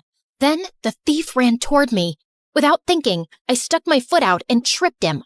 Give that back, or I'll turn your face into scrambled eggs. I took a martial arts stance that I saw in a movie once. It worked, because the thief dropped the money and ran. I picked it up and turned to the boy whose hood had come off. It was Jack. Jack? Are you okay? Jack shook his head and broke down into tears. He told me that his parents broke up, then his dad sold their house, stole his mom's money, and fled the country. Now Jack and his mom were broke and living in a shelter. I felt so bad for Jack. No one deserved that, not even a rich jerk like him. So I invited Jack and his mother to my parents' house. Ashley, why is this woman in our house? They're in trouble, Mom. They need our help. Jack's mom apologized for the way she treated my parents. My parents forgave her and invited them to stay in our guest room for as long as they needed. Luckily, Bethany was away all summer with her family, so I could keep the secret. Jack and his mom were so grateful that they helped out as much as they could around the house. Jack even tried to help my dad fix a leaky faucet. That didn't turn out well, but the gesture was sweet. I tutored Jack to help him catch up on the work he'd missed at school. It was odd having Jack in my house at first, especially when I saw him walk out of the shower with a towel around his waist. A few weeks later, Jack's mom got a job and they moved out. I hated to admit it, but I missed having him around. On the last day of summer, Jack sent me a text asking me to meet him. What's all this? I wanted to thank you. It's not much, but it's the best I could do. Jack opened the basket and pulled out my favorite foods, chili dogs and Brussels sprouts. You and your family are the strangest people I've ever met. What's that supposed to mean? It's a good thing. No one's ever been so kind to me, and I love how you and your parents live your lives without caring what others think. It's inspiring. How do you do it? I don't know. It's just how I was raised. I wish I was as strong as you. I looked at the biceps bulging out of his shirt. I think you might have me beat. School's gonna be so tough. I'm supposed to be the rich kid with the fancy car and the millionaire parents, and you're not that guy anymore. And to be honest, you were a real jerk before. I like the new you way better. Since we're being honest, I have to admit something. What? I think I have a crush on you. Really? And I'm pretty sure you have a crush on me too. Then Jack pulled me close and kissed me. We talked for hours that night, and he even played me some songs. I saw Bethany at school the next morning after summer break. Jack passed us in the hall and he winked at me, and I couldn't stop smiling. What was that? I don't know. Jack's always been weird. Then why are you blushing? I didn't tell Bethany about me and Jack. We were taking things slow. One day, Jack and I were walking home from school when Sadie and her rich friends pulled up in a fancy car. Hey, Jack, where's your ride? I don't... You're trading it in for a new one, huh? Always trying to one-up me, Jack. We all get it. You're the richest, but I'm a close second. Yeah, my new car is going to be great. It's twice as expensive as the last one. Jack, what are you doing? Ditch that loser and hang out with us. Plus, we have to decide what color we're going to wear to the winter dance. I'm not going to the winter dance with you. Then who are you going with? Tell me you're not going to take that freak instead of me. If you're referring to this amazing girl standing beside me, then yeah, I am. Sadie was pissed and drove off. I appreciate the compliment, but you can't keep lying. About what? Your father's not buying you a new car. I know that. Then why lie about it? Why not? It's not hurting anyone. The truth always comes out, no matter how hard you try to hide it. Let's talk about something else. What time should I pick you up for the dance? I think I'll pass. I'm allergic to liars. Jack and I didn't talk after that. I'd see him at school bragging to his friends about the money he didn't have, lying about the huge fancy house he just moved into, and making fun of the poor kids. He was a rich, self-centered jerk again. I couldn't believe I fell for this guy. Jack called and texted me after school, but I ignored him and binge-watched MSA videos. What's with the frown? It'll give you wrinkles. I don't get why Jack has to lie about being rich. Some people will do anything to keep up appearances. Lie, cheat, sometimes even steal. But it's not right. Of course it's not right. Doing the right thing isn't always easy. I decided to go to the dance alone. Bethany and I were supposed to go together, but she wasn't returning my calls. When I arrived at the dance, I saw Bethany hanging out with Sadie and her crew, following them around, holding their drinks. Hey, Bethany, I've been trying to reach you. Sorry, I gotta go. Bethany was acting strange. She could barely look me in the eye. Then Jack walked up to me, and before he could say a word, everyone's cell phone started going off. I looked at my phone and saw a video of Jack's mom working as a maid. You're not rich, Jack. You're a poor loser. Then all of Jack's rich friends laughed at him. And don't try to deny it. Bethany told us everything. She even made this video. It's true. Ashley told me that she saw Jack begging for food at the soup kitchen. Shut up, Bethany. No one asked you to speak. Be a good little puppy and stand over there. I felt furious at Bethany. I'm so sorry, Jack. I never meant... It's okay. It's not your fault. I should have stopped pretending a long time ago. Sadie, you're right. I'm poor, but I don't care what you or anyone else thinks of me. You've never been my real friends anyway. All you've ever cared about is my money. Well, now it's gone and it sucks. But I found something way more valuable. Then Jack took my hand. Oh, geez. If you say you've fallen in love with that freak, I'm gonna throw up. I'd had enough. I walked over to her and accidentally spilled my drink all over her dress. Oh, sorry about that. But you know, the punch does bring out your eyes. You want to get out of here? Yes, please. As Jack and I walked out the door, Bethany ran up to us. Ashley, it wasn't personal. We're still friends, right? Maybe I can fix things with you and Sadie. If you did her homework for a week, then you're pathetic, Bethany. And you deserve someone like Sadie. Jack and I left the party and went to the beach. We ate chili dogs and Brussels sprouts and danced the night away. This is nice. You know what the best part is? What? It doesn't cost a thing. Then Jack gave me the most romantic kiss ever.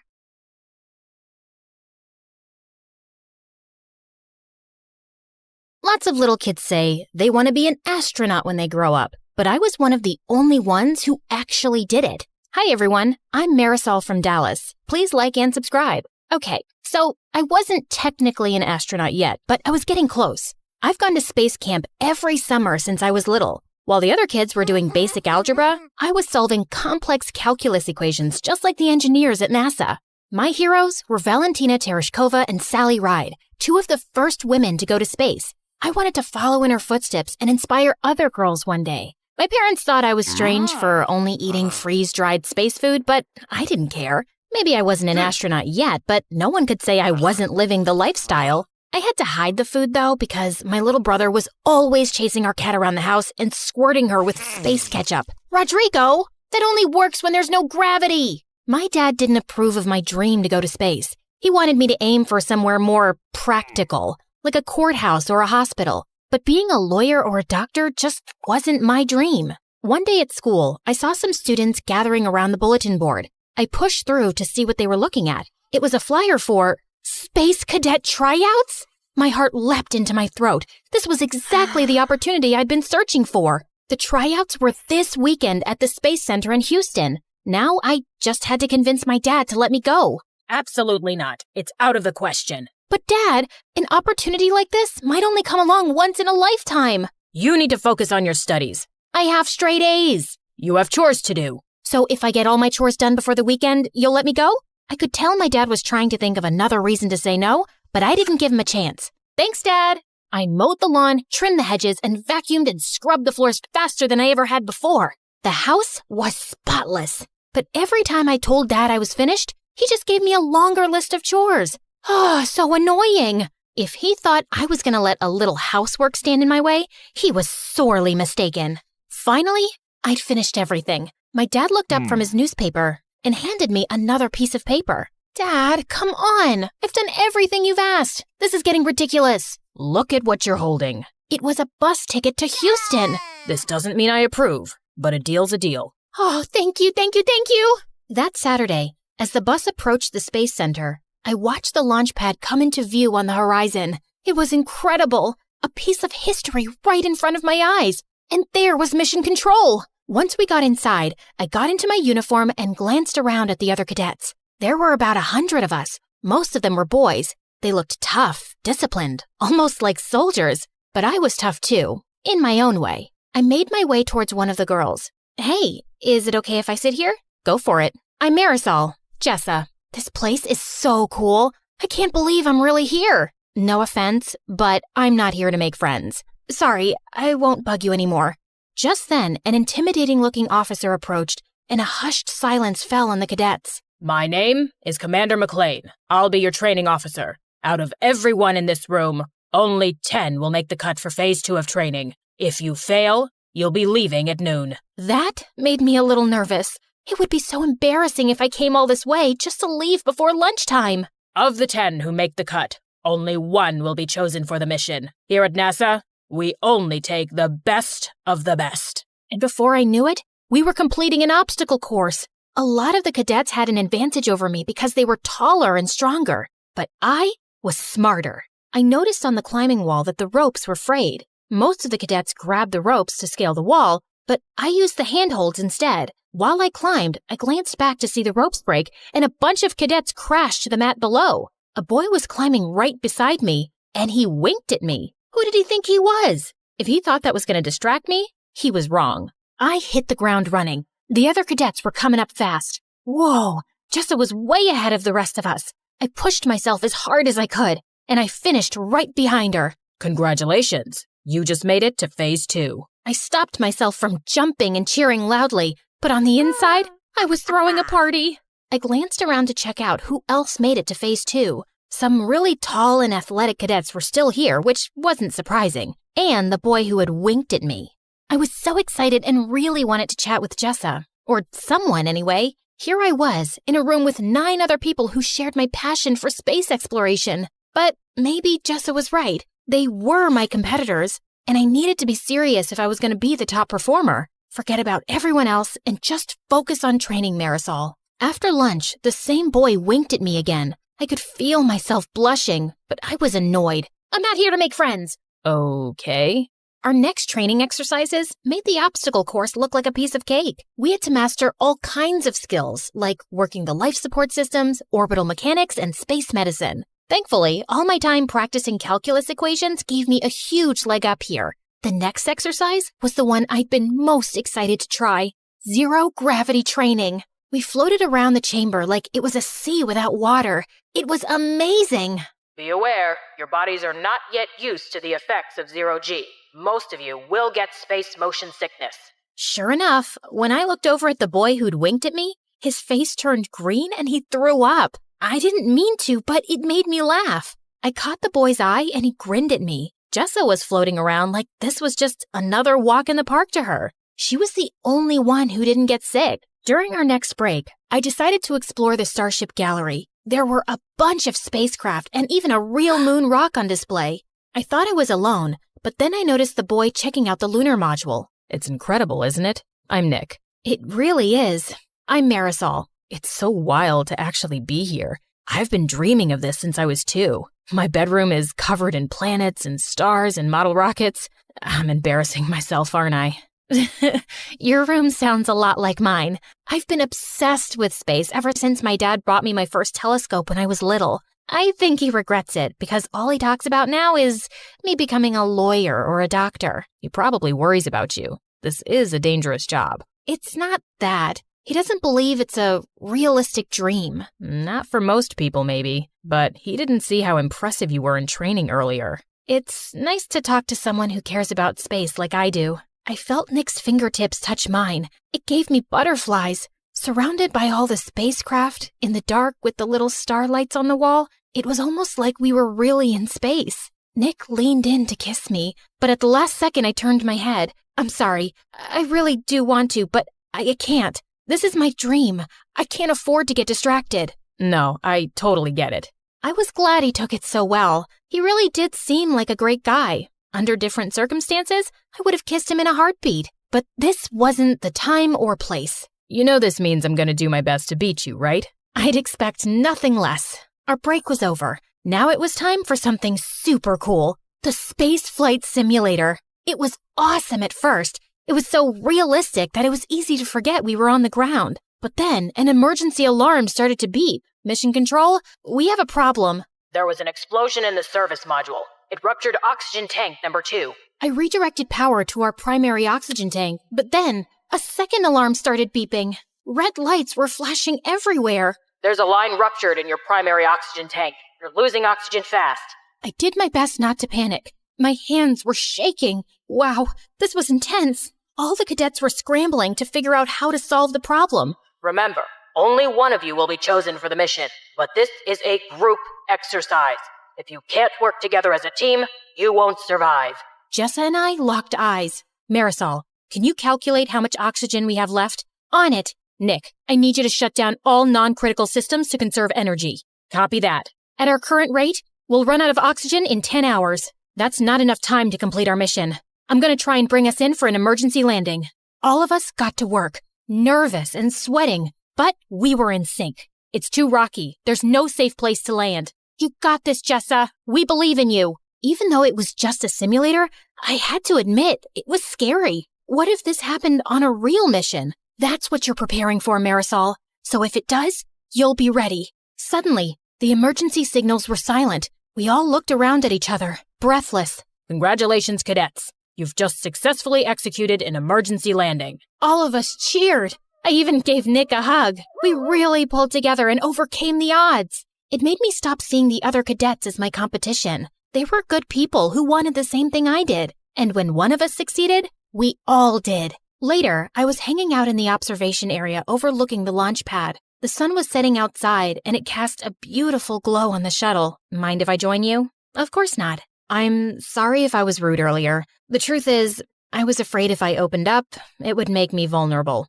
And it's already hard enough, especially for girls. I know what you mean. You really had my back in the simulator. We're a team. When one of us succeeds, we all do. Friends? Friends. You know, I think you have a really good chance of being chosen. Really? But you're like the best pilot here. I can't do math like you can. Let's make a pact. No matter which of us wins, or if neither of us do, we'll still support each other. Deal. The next morning, it was time for the announcement.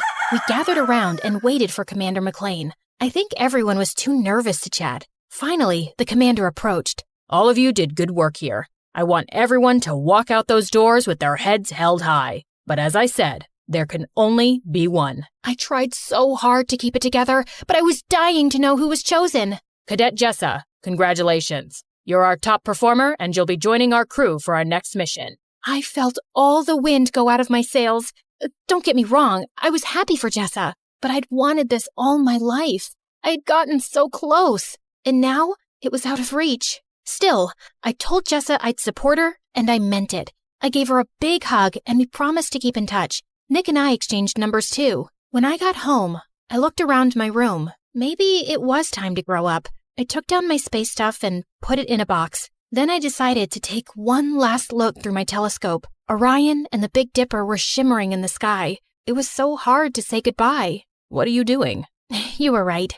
I should find something more realistic. Please, don't say I told you so. Oh, Marisol, I wasn't right. You were. What? Maybe being an astronaut isn't the most realistic goal, but that doesn't mean it's not achievable. This world needs dreamers. If anyone can make it happen, it's you. From that moment on, I never doubted my path again. I was going to give it my all, no matter what the odds were. And maybe, just maybe, one day I would inspire a little kid, just like my heroes inspired me.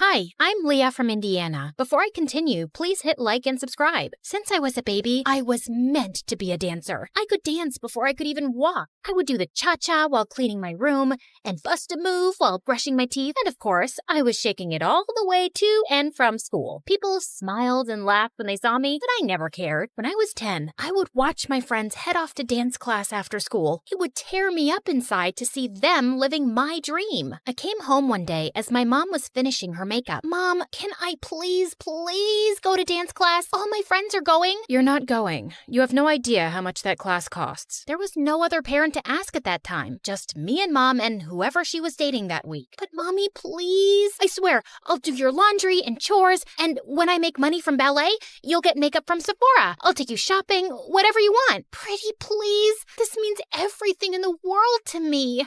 We'll see if that ever happens. Right now, I don't have time for this. I'm going to be late. The answer is no, and that's final. She left me alone in the cold house while she sped off in Ted or Fred's Ferrari to some fancy dinner. For me, another night of instant noodles. I felt devastated with how my life was going, just dreaming about my dream of dancing. But then I turned 12. I was alone, like always, and before I could blow out my candle on my plain cupcake, it flickered out. Oh no, there's still so much to wish for. I was about to leave for school when Mom barged in. Hold on, Leah. You have mail. My mom handed me a card with my name and address on it. Who's it from, Mommy? To Leah from Aunt Lucy. Who's Aunt Lucy? I haven't spoken to her in years. I don't talk to that side of the family. She gave me a ticket. Mom snatched it immediately from my hand. That's not a ticket. It's a check for $10 million.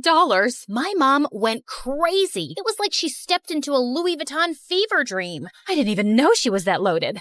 I could do so much with this. I could buy a Gucci dress, an MK bag, and a diamond set. And I can't wait to see the look on Mary's face. She'll be fuming. And oh, That Tony who dumped me, he'll come crawling back like a puppy, begging me to take him back. I didn't remember the last time my mom looked so happy. She showered me with hugs and kisses, even making me twirl around like a ballerina. I had so much to ask Aunt Lucy, but Mom said she didn't have her number or anything. And when I turned 14, Mom decided to move. So we packed up everything and headed to New York City. That's right, the Big Apple, the city that never sleeps. We were ready to start a new life. I finally signed up for dance lessons at an art school. Me, the girl who used to have holes in her shoes, had ballet slippers. I practiced every day until my legs cramped, but I was ecstatic. My mom also had new friends, like Tiffany, Chanel, and Fendi. I had always wanted to be close to Mom, so I joined her shopping sprees, and it worked out great. I guess that's what I was always missing. We would spend our time stocking the malls for the best clothes, handbags, and of course, shoes. Oh, Leah, we have to get these too. I was covered with shopping bags and balancing shoe boxes while scooting through the aisles. I could barely see in front of me through Mom's haul. Hurry up! We don't want to miss the first drop of Balenciaga's new collection. I'm right behind you. But honestly, when we were in these very posh stores, I felt like a princess. I was offered fancy drinks, tried on expensive dresses, and best of all, I felt so close to my mom. I walked out of the dressing room in a sparkling dress. Now spin around. Oh, beautiful, so beautiful. We'll take it. I looked at myself in the mirror. I could barely recognize myself, but maybe this is who I was supposed to be. I carefully teetered in the heels my mom had picked out for me, but crashed into the mirror. Do you think we could look at some flats? While I spent so much time with my mom, I might have been distracted from my dancing. My dance teacher seemed to be losing patience with me. Okay, Leah, you're up next. Saute. I smiled nervously at my dance teacher, attempting to jump, but fumbled the landing. The other students giggled at me. Have you been practicing? Yes, of course. I lied. What time did I have to practice? School was out at 3. I told my mom I would be at Bloomingdale's by 4. I mean, it was so unreasonable. Besides, I never looked more like a ballerina. The clothes, the hair, the shoes, the makeup. I was the definition of what a ballerina looked like. It wasn't my problem if my teachers couldn't see it. By the time I was 16, me and my mom had our routine down. Shopping, dining, and dining. Mom had friends she'd visit while I was in school, and we'd chat about them over dinner. And you wouldn't believe her hair. It's turned this terrible orange color. And her roots? Oh, her roots could be seen from outer space. Honestly, Leah, I'm beginning to think you're my only real friend. She loved me. My mom loved me. Just then, 2 men walked into the restaurant and surrounded us with serious faces. Jeannie Roberts?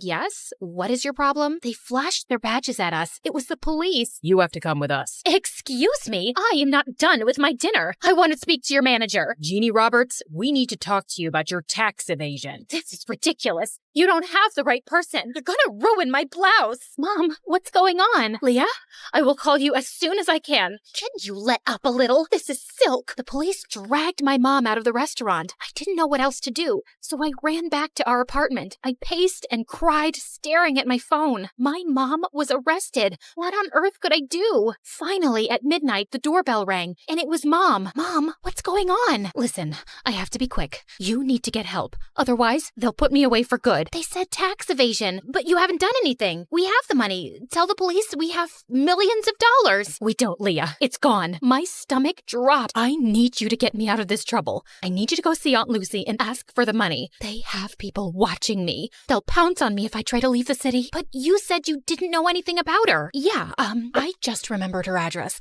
Go to her and get the money so I can get out of here. I had no other choice. It was just me alone, and I had to save my mom. I hopped on the first train I could find. There were 1 million people on the subway, and I squeezed my way through the crowd. The train car jerked, and the guy's soda splashed all over my face. He glared at me. Hey, watch it. But he splashed me. Finally, I arrived at my aunt's house and knocked on the door. Her house towered over me with dozens of closed shutters and fading awnings. I'm not interested in buying anything. I'm not selling anything. I'm Leah. Are you Lucy? I'm looking for my great Aunt Lucy. Leah? I ran to her and opened my arms for a much-needed hug, but I was taken aback when Aunt Lucy sidestepped me like she was avoiding a bug. Do you know you look very sticky? I know, I took the subway here. My mom asked for your help. You helped us before, and we appreciate it, so I didn't help you. Well, with the money you graciously gave us, you helped us a ton. That was your father's last investment. I was instructed to cash it out and send it to his next of kin. That's you. My dad? I can only recall bits and pieces of him. I know. You're not missing out. So, Jeannie's in trouble. You want something from me? Why should I bother? We're family, aren't we? I always disliked your mother. Spoiled, selfish, and vain. Does the apple fall far from the tree? You look just like her. But I didn't look like myself. She wanted me to leave, but I couldn't. She was my only hope. I kept pestering and pleading with her for days,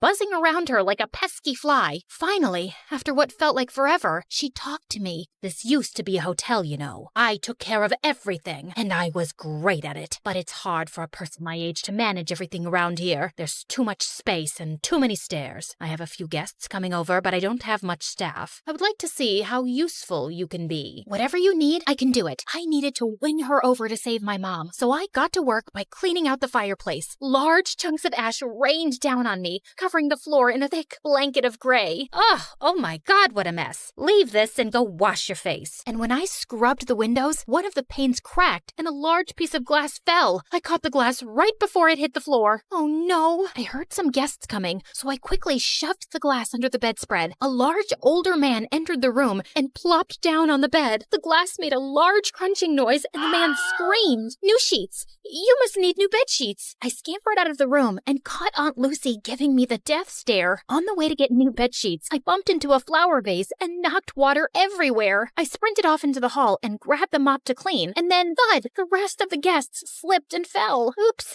I think I forgot the wet floor sign. Ugh, it's gonna be one of those days. I totally screwed up, and I knew there was no way she'd forgive me. So I hid from her, and when she finally found me, I started bawling like a baby. She couldn't be mad at a sobbing girl, right? I could see her face soften, and I figured I had a chance to get on her good side. I tried to make up for all the mistakes I had made. I gave my aunt a foot massage, made her fresh juices and warm soup, and in my final efforts, I polished her dresser and found a music box. Don't break it. Oh, I wouldn't. I love it. I'm a ballerina too. Well, maybe. I used to be. You're a little young for used to be anything. For me, this ballet feels like Aunt Lucy and I were finally talking, and it felt like the ice was melting. She told me how she used to be a dancer. When I was a baby, my dad would tell her all about how much I loved dancing. I finally got through to my aunt, but I still needed her help. I brought up how desperate I was to save my mom. I was wrong. You're not like your mother at all. Okay, enough of all this. Let's go. We took a car downtown and met my mom. What on earth happened, Jeannie? You are still as disappointing as ever. Ugh, here we go. Why did you even bother to come here? You could have sent the money with Leah, but I guess belittling an innocent woman is more your speed. Aunt Lucy asked Mom for her tax forms, but all she got was silence. Mom, just give her the paperwork. She'll help us. What's wrong with you? Okay, fine. I'll just leave. And then Mom spilled the beans. She had conned us. The cops were fake. The tax problem was fake. All a scheme to get money from Aunt Lucy. I can't believe this, Mom. How could you do this? I had to. The bank was going to take the apartment, so I had no choice. I was in debt and knew only you could convince your aunt. I'm sorry. I know I spent a little, but I spent on you too, and it was for us, right, Leah? It made you happy, right? You were happy, and that's what made me happy. But I'm behind on all of my classes. We're out of money, and we don't even have the apartment. And now you're definitely not happy anymore, so I'm not happy. And I don't see how I could ever become a dancer. Enough. Leah, you need to go to school and work on your studies. You want to be a ballerina? Yes, of course. Then you are coming with me. And Jeannie, you need to pay all of this off. You'll need a source of income to dig your way out of this. This is an impossible situation. I know I made a mistake, but I want to change. And I can't live without you, Leah. I had doubts, and I was furious too. I even stepped outside with my aunt to leave. But then I realized I couldn't abandon my mom, not even after all the things she did. Okay, Mom, I think we should try to be a family, all of us together. I believed that this time it was going to work out. The three of us went back to the hotel and were ready to start our new lives together. But the next morning, Mom, I ran around the hotel but couldn't find my mom. Her clothes and purse were gone. I searched up and down until I got to the front desk. The cashier's box was completely empty. She left and took my Aunt Lucy's money.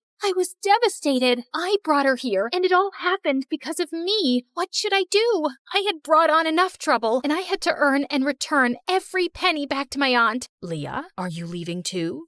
I'm so sorry, Aunt Lucy. I just wanted us to be a family. I don't want to cause you any more trouble. I thought it would be better if I just left. I'm so sorry about my mom. I wanted to believe that she would be different, but she wasn't. Just the same horrible, selfish woman. Leah, you don't have to go. It's not your fault. We're family. Sometimes the family you're given isn't the family you end up with, and that is okay. Really? Really. I love you. And I do have some good news. I made a few phone calls, and you have an audition next week. Oh, thank you. I love you too, Aunt Lucy. At the audition, I danced my heart out, and for the first time ever, I was supported and loved by my Aunt Lucy, and that sounds like the perfect kind of family to me.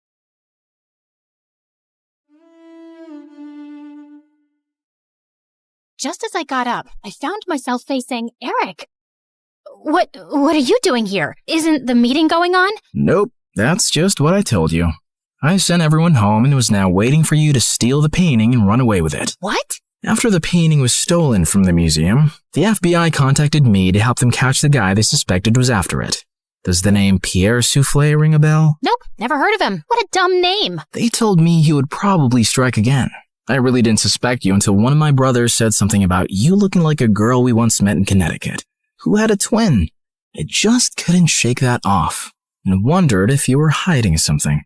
I had the FBI look into you, and most of your information checked out, but then they told me that they'd seen a suspected art thief and a girl your age leave your apartment a few times. Okay, so let me get this straight. Tonight was a trap? How could you trick me?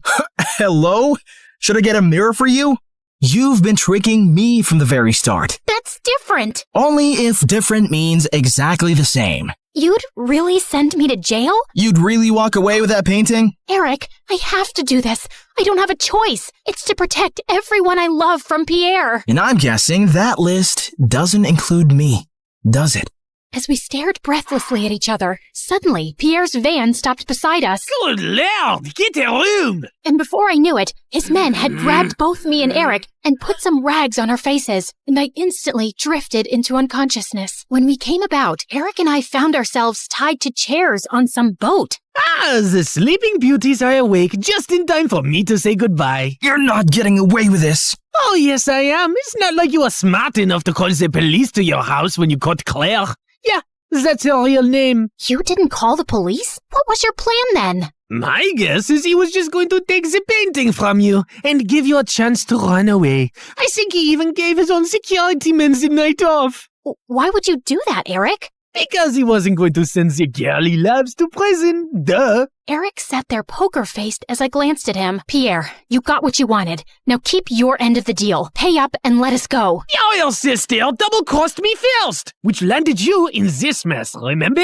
I think I'll do the same. Why is there water coming in the boat? Oh, that's because it's got oils everywhere. It's going to sink soon. You two should make up and forgive each other because life's too short to be angry. I mean, literally, your life is really short. I'd say about another 30 minutes. Adieu. So long. Farewell. And with that, Pierre and his goons left. There has to be some way out. Don't you know how to get out of such situations after all your years as a criminal? I'm a con woman. I don't know how to trick my way out of these ropes. Great. Then I'll just die here with you of all people. Who would you rather die with? Maybe that really pretty, extra smiley waitress at the restaurant you love so much? You know what? Let's just not talk. Fine by me. We sat silently for a few minutes as the water kept seeping in. I've never had boba tea. What? You know, a few years ago when everyone really got into boba tea, and I never had boba tea. I always thought I had time to drink boba tea, and now I'll never drink boba tea. It's nothing special. You didn't miss much. You really mean it?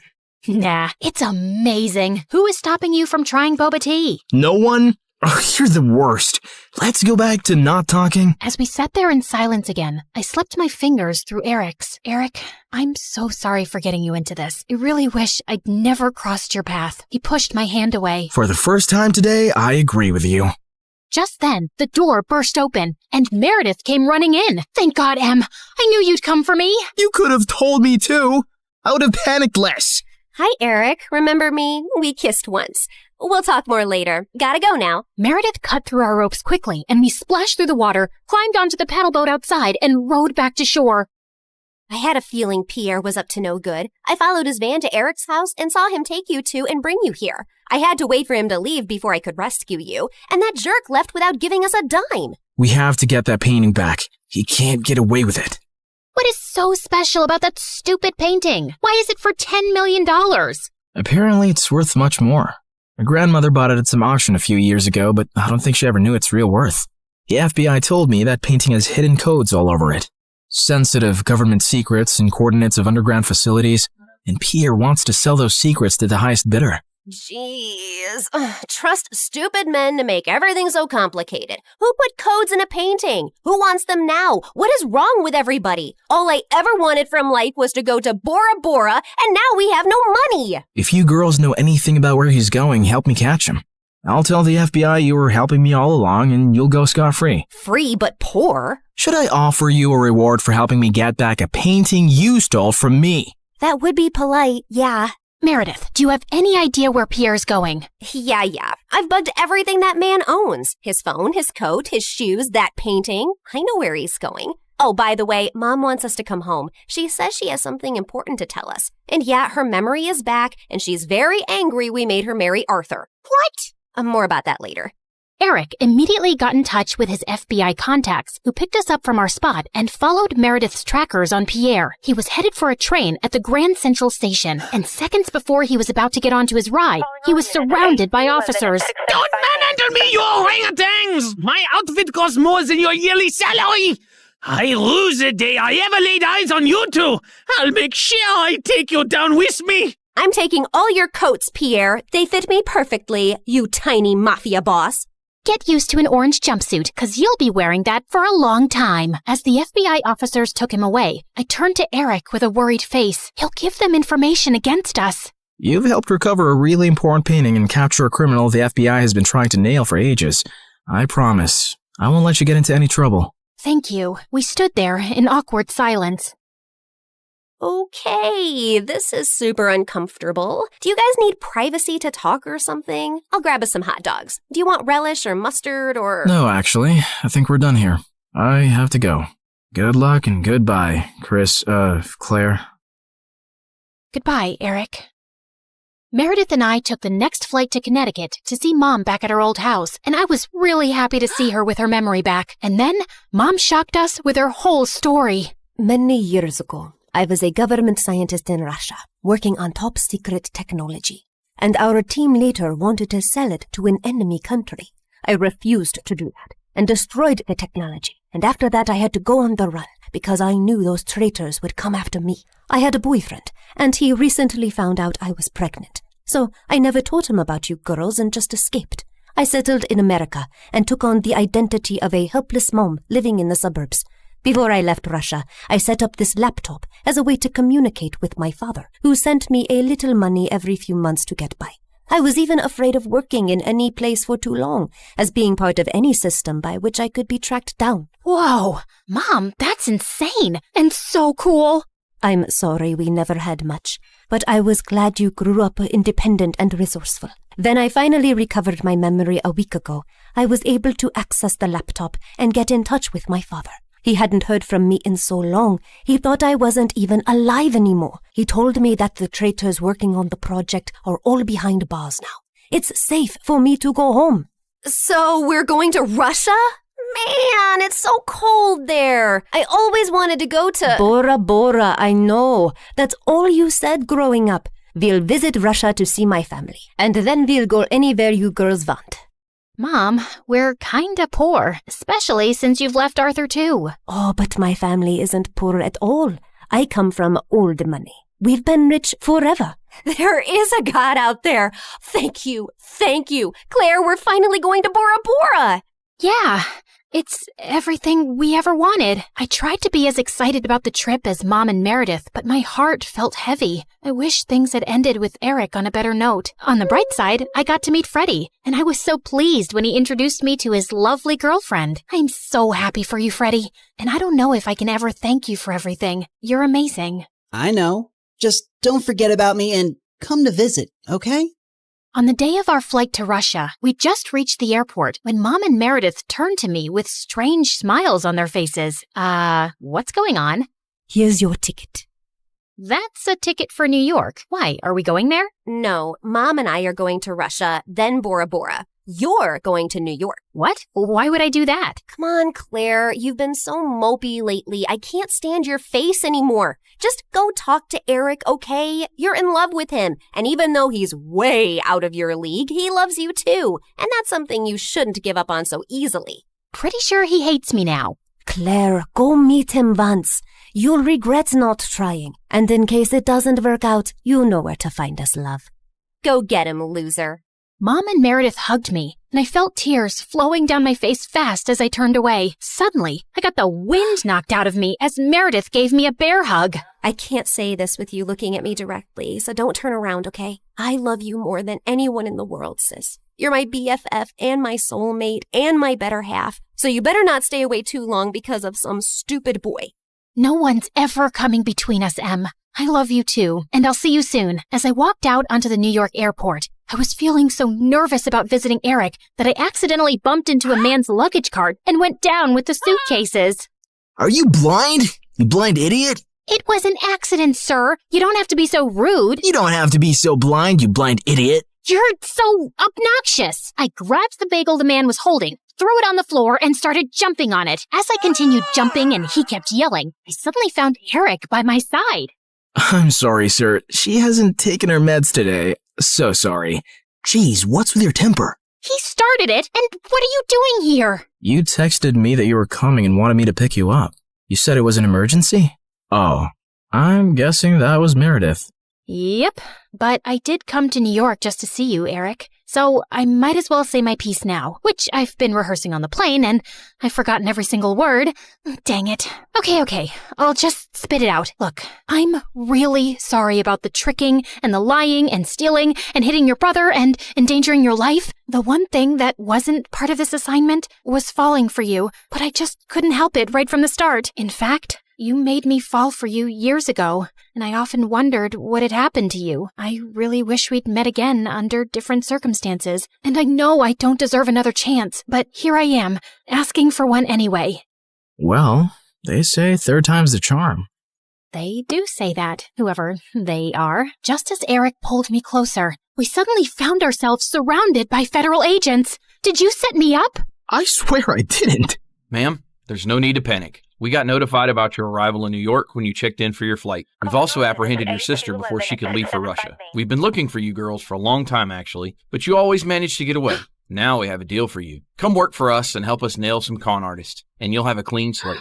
Are you offering me a job? Yes, and a really well-paying one. The only catch is that you two will have to serve 6 months jail time first. We have to do that as a formality. No, officer, there has to be another way. Eric, wait, it's okay. I think I need to do this actually. Maybe we got away for too long without any consequences. If this gives me a chance to start over fresh, I'm willing to do it. What about Meredith? Oh, she's gonna be pissed, but she'll do it for me. So, will you come see me in prison? It's a date. How many weeks has it been here already? It's just been 2 days. Oh, God. I was so close to Bora Bora. And you're so ugly and orange. How am I supposed to look at you for 6 months? I think you're actually happy we're getting to spend more time together. You know, since I'm your BFF and soulmate and better half. That was so cheesy. Ow!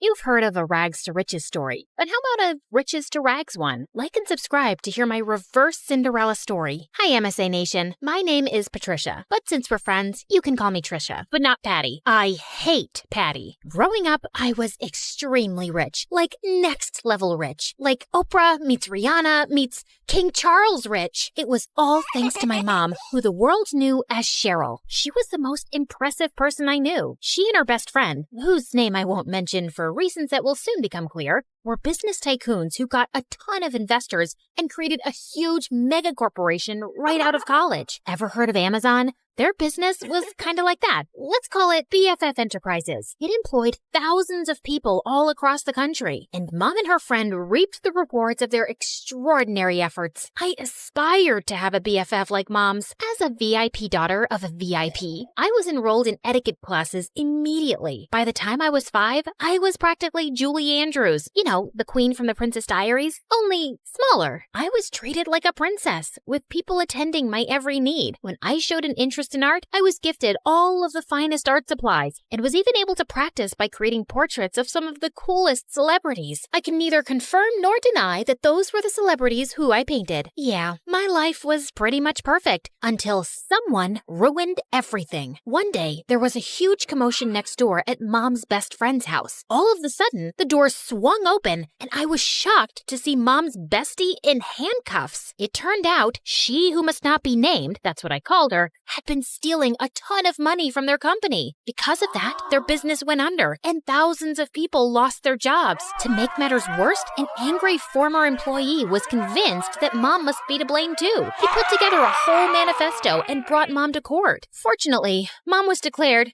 innocent. I knew she always would be, of course. She who must not be named was proven guilty and sent to jail. The employee who had lodged a case against Mom ended up behind bars for defamation too. Mom's name was cleared and she and I lived happily ever after. That's the end of my story. Thanks for tuning in. Just kidding. It got a whole lot worse from there. Even though she was innocent, the public knew Mom as the face of the company, and they were mad. Mom and I weren't exactly well-equipped to fight off an angry mob, so the government intervened for our safety, and we were forced to join the Witness Protection Program and completely change our identities. We were given cover stories and everything. So, remember before when I said my name was Patricia? Well, that was sort of the half-truth. I had a different name before all of this mess. A gorgeous name. But that and everything else were taken from me when she who must not be named ruined my life. I was pulled from my life of glamour and ease and relocated to here. Yeah, the house was a serious downgrade from what I was used to. See what I mean about an opposite Cinderella story?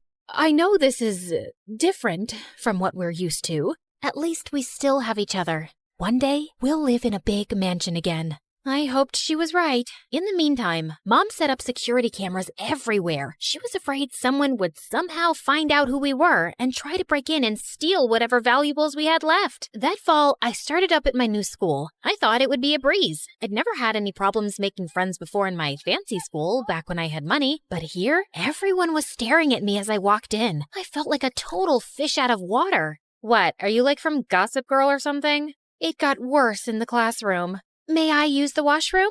Mayhaps the princess would like a peasant to escort her. And even worse than that in the cafeteria. Look, Gossip Girl thinks she's at a royal banquet. Here, have some slop like the rest of us, princess. I was about ready to blow my cover and demand Mom let us move back to her old life when... Hey, leave her alone. Your mama sure would be mad if I told her that this is how you minded your manners. Wow, thank you for that. Don't mention it. Someone has to show you some proper small-town hospitality. I'm Sally. Patricia. Where are you from, Patricia? I grew up in the big city with a ton of money.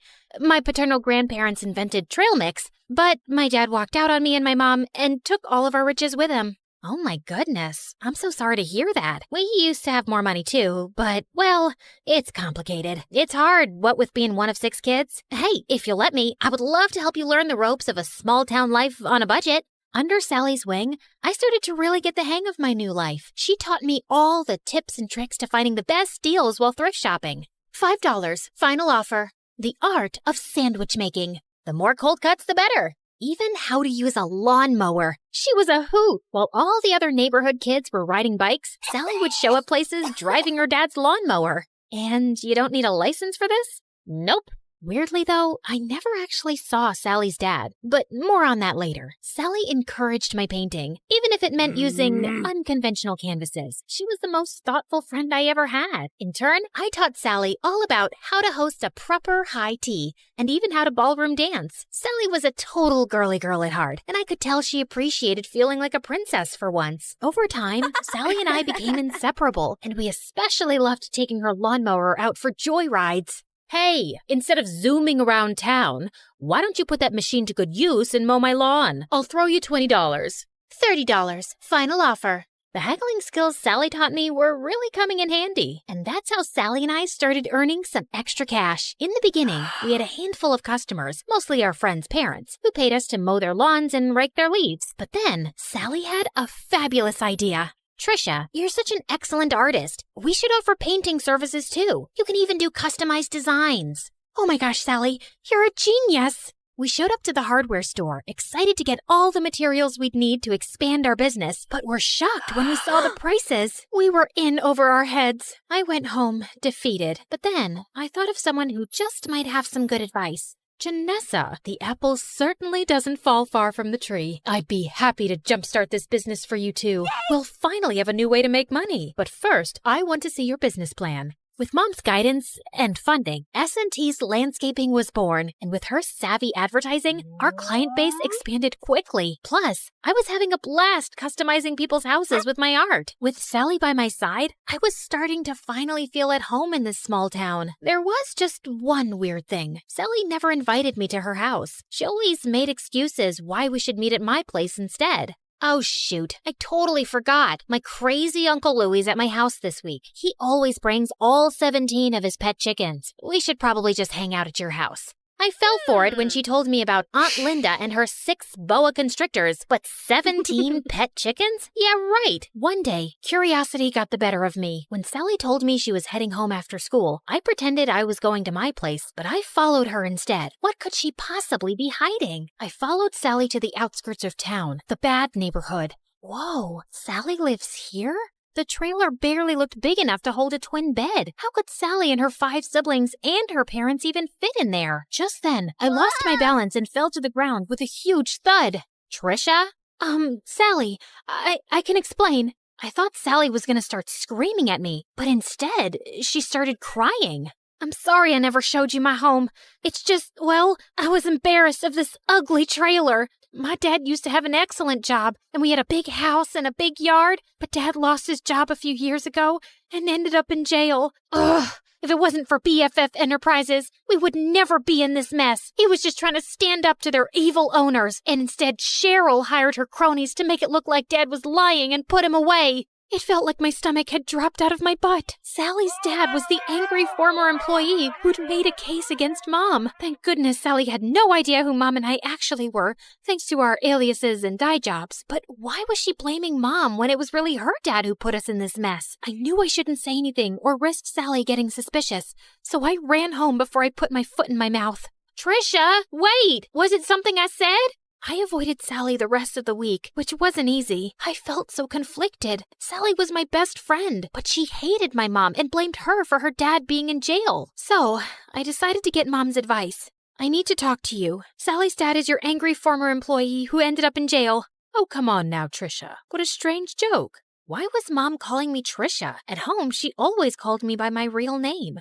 Mom, this is serious. Sally has no idea who I really am, or that you're actually the co-founder of BFF Enterprises. Just then, Sally popped up from behind the couch, and suddenly, Mom's behavior made sense. Sally, it's not... I can't believe this. I thought we were best friends, and all along, your family is why my family is suffering? Sally, please, leave me alone. I don't want to talk to you ever again. I've heard of surprise birthday parties gone wrong, but never this badly. I probably lost my BFF forever. But Mom was more preoccupied that Sally would out us both. What are you doing? Follow her. Make sure she doesn't talk. Do whatever it takes. I hadn't seen Mom this stressed out since the trial. I tried texting, calling, even showing up at Sally's window, but she wouldn't even look at me. I returned home, completely hopeless. Did it work? Will she keep quiet? She won't even talk to me. Just then, Mom turned into a fire-breathing dragon. Well, not literally, but I'd never seen her this angry. Then we need to move again, now. But this is her home. Sally is my friend. Some friend. As soon as she talks, I'm going to jail. Mom, what are you talking about? Why would you go to jail? The judge said you were innocent. Of course he did. I bribed him. My business partner and I were both stealing funds from the investors because we deserved more. But unlike me, she was dumb enough to get caught and unwilling to do whatever it took to stay out of jail. And Sally's dad figured it all out and tried to get me behind bars too. But I showed him I am not to be messed with. I couldn't believe it. I was so blinded by all of her generosity over the years. I'd never even once suspected that she could have done anything criminal. And I felt so awful for Sally and her family. They didn't deserve this. But then again, how could I choose between my mom and my best friend? What Mom said next, though, made everything totally clear. You got us into this mess. Now you have to get us out. Me? I'm just a kid. You're the one who was so greedy that you stole money and ruined your company and all of your employees' lives. You even let your own best friend take the fall. You cared so much about money, you forgot about what really matters, friendship. Trisha, come back here. My name isn't Trisha, Mom. It's Janissa. So, let me reintroduce myself. Hi, MSA Nation. My name is actually Janissa. Pretty, right? Okay, back to the action. I grabbed the security cameras on my way out and headed straight to the police station. It had our conversation and Mom's confession recorded. The police took my mom away, and because I had just turned 18 recently, they let me take care of myself. And that night, the story was all over the news. I knew I'd done the right thing, but I'd never felt lonelier. The next morning, I woke up to a knock at the door. Sally, you have to believe me. I didn't know about my mom. She told me everything for the first time yesterday. I can't believe you did that for me, Patricia. Well, I had to. It was the right thing. I mean, sure, I probably could have bounced from town to town with Mom for years, pretending to be someone I'm not, but I don't want to be like Mom, throwing my friends under the bus and not caring about hurting other people. I would choose friendship over luxury 1,000,000 times. And, by the way, my real name is Janissa. It took months, but after campaigning tirelessly, we finally got Sally's dad out of jail and back home where he belonged. With Mom behind bars, I was finally free to come out of hiding. Even though I was totally free to move back to the city, I decided to stay put in this small town. After all, this had become my home. I even asked Sally's family to move in with me. Plus, Sally's dad was able to take over the landscaping business. With him in charge, business is booming. Everyone is just so thrilled that he's back home where he belongs. We did have a company name change, though. I'm just so happy to have my best friend by my side.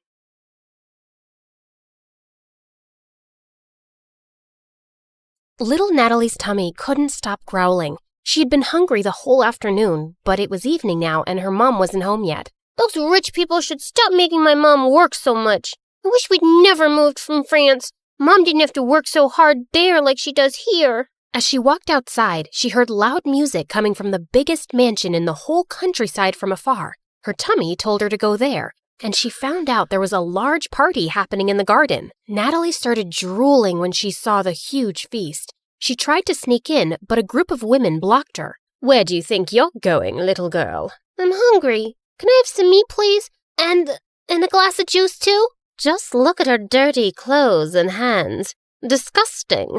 You're not welcome here, child. Be off with you. Natalie was so mad at their meanness. Just as she turned to leave, she noticed a young boy around her age hiding in the bushes, and he looked furious. He was staring at a maid who was being scolded by the lady of the mansion, Mrs. Harrison. How can you serve these fruits in a stupid basket? We have an expensive tray for this. Another mistake, and you're fired. Mr. Harrison was trying to calm his wife down when their daughter Harper, who was the same age as Natalie, was making things worse. I don't have the mood to eat those fruits anymore, Mom. That woman ruined my night. Natalie felt so bad for the humiliated maid. She joined the boy in the bushes. I hate these people. Me too. And that's my mom they're yelling at. They don't deserve all this delicious food. I have to teach them a lesson. Wait, are you going to do something bad? Mom said you shouldn't do bad things no matter what. But he just ignored her and dragged a bag of manure lying close by. Then he started climbing a tree that overlooked the garden. But moments later, the branch under him cracked, and he went tumbling down straight onto the food table, spreading cow poop everywhere. Everyone screamed, and Mrs. Harrison looked ready to explode. She yelled for security, and Natalie thought she had to do something to save her friend. And with that, she ran towards the nearest barn, rode on a young horse, and made it run around the garden, completely ruining the party. You little rascals! Natalie grabbed the boy's hand, and they fled the scene. I can't believe you just did that. You're so cool. Natalie's tummy suddenly let out another growl. He chuckled and took out an apple from his pocket. For you. Make it 2, 'cause I saved your butt. I'll get you another one soon, promise. What's your name? Natalie. And you? Caleb. Nice to meet you, Natalie. Can we be friends? Okay. And since then, Caleb and Natalie became best friends. Growing up, they shared their love for food and their hate for rich and mean people, especially for people like the Harrisons. Caleb was 11 years old when his mom met a guy, Mr. Cross, a gardener for the Harrisons. His mom said that from now on, Mr. Cross would be taking care of them. Hello, Caleb. Your mom told me you like apples. And reading? Not long after, Mr. Cross and Caleb's mom got married, and he became the hero in Caleb's eyes. He was so amazed by his stepdad, how smart and strong he was, and how good he was to both him and his mom. When I grow up, I want to be just like you, Dad. I'm sure you'll be better than me and every wealthy man in this land, my child. He would help Caleb understand his math homework, give him tips on how to build a dove house, and he also gave him really good life lessons. My dad told me something. I want to share it with you too, 'cause you're my best friend. Really? Tell me. He said, sometimes we need to stand up for ourselves and fight back, whatever it takes. Yes, we fight back the right way. Mom said we shouldn't do bad things no matter what. I know, you told me. But is it bad to defend ourselves? Do we just let other people do bad things to us and say nothing? You always speak about how unfair the system is in this town for poor people. Yeah, I do think that. Like, if someone hurts you, I'll hurt them too. Natalie was surprised by how firmly Caleb said it. Suddenly, as she changed her position, she lost her balance and fell. Caleb laughed and helped her up. Now, I don't know how to hurt the fence or the ground, but... Caleb then kicked the fence and stomped his foot on the ground. Natalie found it funny. She liked the thought of Caleb as her protector and felt really lucky to have a best friend like him. And over the years, she grew to like him as much more, but she was too scared to admit it, too scared to ruin their friendship. One day in high school, she decided to cook his favorite food and surprise him at lunch, but her heart ached with jealousy when she saw him laughing with some girls in the canteen. She was leaving when Caleb called her name and walked up to her. Is that for me? Before she could reply, the girls jumped in and glared at Natalie. Why are you friends with that dumbhead, Caleb? Same question. Handsome boys like you should hang out with pretty girls like us. Suddenly, Caleb wrapped his arm around Natalie's shoulder. My girlfriend is not a dumbhead. She's the smartest, coolest, and most beautiful girl I've ever known. So please, stop talking rubbish about her. Girlfriend. As the humiliated girls left, Natalie turned to him. Why did you tell them that nonsense? Those girls are going to hate me forever. Are you mad? Yes, I'm mad because you lied. We're not dating. We're just friends. Fine, I'm sorry. But what if I wanted to be more than that? What do you mean? Can I hold your hand? No. I love you, Natalie. I've loved you since we were kids. Do you love me too? Caleb's sincere gaze made her melt. Yes, I think I feel the same way. Caleb started to lean in closer, and when their lips finally touched, she felt like she was on cloud 9. After that, the best friends became lovers, and Natalie was really happy with Caleb as his girlfriend. But over time, things started to get complicated. His mom fell really sick, and his stepdad's earnings weren't enough for her medicines. So Caleb was forced to take more part-time jobs around the farm. He hardly had any time to spend with Natalie anymore. Meanwhile, that night at the Harrisons, the family was having their usual dinner. Mr. Harrison was talking about the progress of their business, while Mrs. Harrison was being pushy towards their son to date someone. I don't understand the rush. I'm so young, I'll have plenty of time later on. You have plenty of time now. I don't, Mom. I'd rather focus on school than date. Love is nothing but a stupid distraction. All work and no play makes people really dull, darling. Remember Sheila? Benjamin's daughter. I think she's a nice girl. Mom, I don't like her. She's weirdly obsessed with me. Duke, she cares about you. Let him be for now. Don't push him so hard. He'll eventually find someone. But Sheila might not be around till he decides he's ready. And I think she would be so good for him. She's a smart young woman. They're perfect for each other. I have no interest in wasting my time on girls right now. Oh, brother, how about boys? Do you want to share something? Shut up, Harper. Well, Sheila and her parents are visiting us soon, and you will spend time with her so you can get to know each other. Who knows? Maybe it will end in a wedding. Hearing that, Duke suddenly felt the urge to lie. I'm sorry, Mom, but I already have a girlfriend. What? I said I'm not dating Sheila because I already have a girlfriend. Since when do you have a girlfriend? Since 6 months ago, but we kept it a secret. I don't want people in my business. Duke left the table and decided to take a walk in the gardens to cool off. Suddenly, he heard someone behind him and turned around to see it was just Mr. Cross. Oh, sorry, Master Duke. I didn't mean to disturb your walk. You look a little upset. I'm not. It's really nothing. Just sometimes parents can be too much. Do you have kids, Mr. Cross? A son, the same age as you. Maybe I'll introduce you sometime. Duke was feeling too preoccupied, so he just smiled at their gardener and walked off. That weekend, Natalie's mom caught a serious flu, so later that day she went to town with Caleb to buy some medicine. While they were in the pharmacy, his stepdad called him. I need to stop by a dad's friend's place to pick up a package. Wait for me in the town square. I'll be right back. Natalie bought the medicines and sat on a bench in the town square. Her favorite thing in that old place was the old horse statue in the center. They're such gorgeous and magical creatures. Just then, she noticed that its red eye patch was lying on the ground. She picked it up, and as she placed it back on, the statue suddenly wobbled. She tried to make it steady, but it just suddenly toppled to one side and broke into pieces. Holy mighty horsey! Natalie stared at the sight in complete shock. The townspeople quickly gathered around, and they went berserk. How could you be so reckless and ruin the pride of our town? Isn't it bad enough that we have to live with a foreigner who badmouths our town and its systems? And now you've ruined our cultural legacy. Some of them even started crying, and Natalie felt panic. She tried to contact Caleb, but her phone's battery was actually dead. I swear, I didn't do anything. It was already unsteady. Please, forgive me. But the townspeople were blazing mad. Soon the police came, and as they were questioning her, everyone suddenly became silent as they made the way for someone. Natalie lifted her head and met someone's eyes. Duke, the oldest child of the Harrisons. What's going on here? This girl just caused serious damage to a public property, and we need her to come with us to the station. Duke just nodded at them, and soon, Natalie found herself sitting in a police station. Please, officer, just let me go home first. My mom is sick, and she must be really worried. But the officer just ignored her. A few minutes later, Duke came out of the main office. You're free to go. I've taken care of everything. Huh?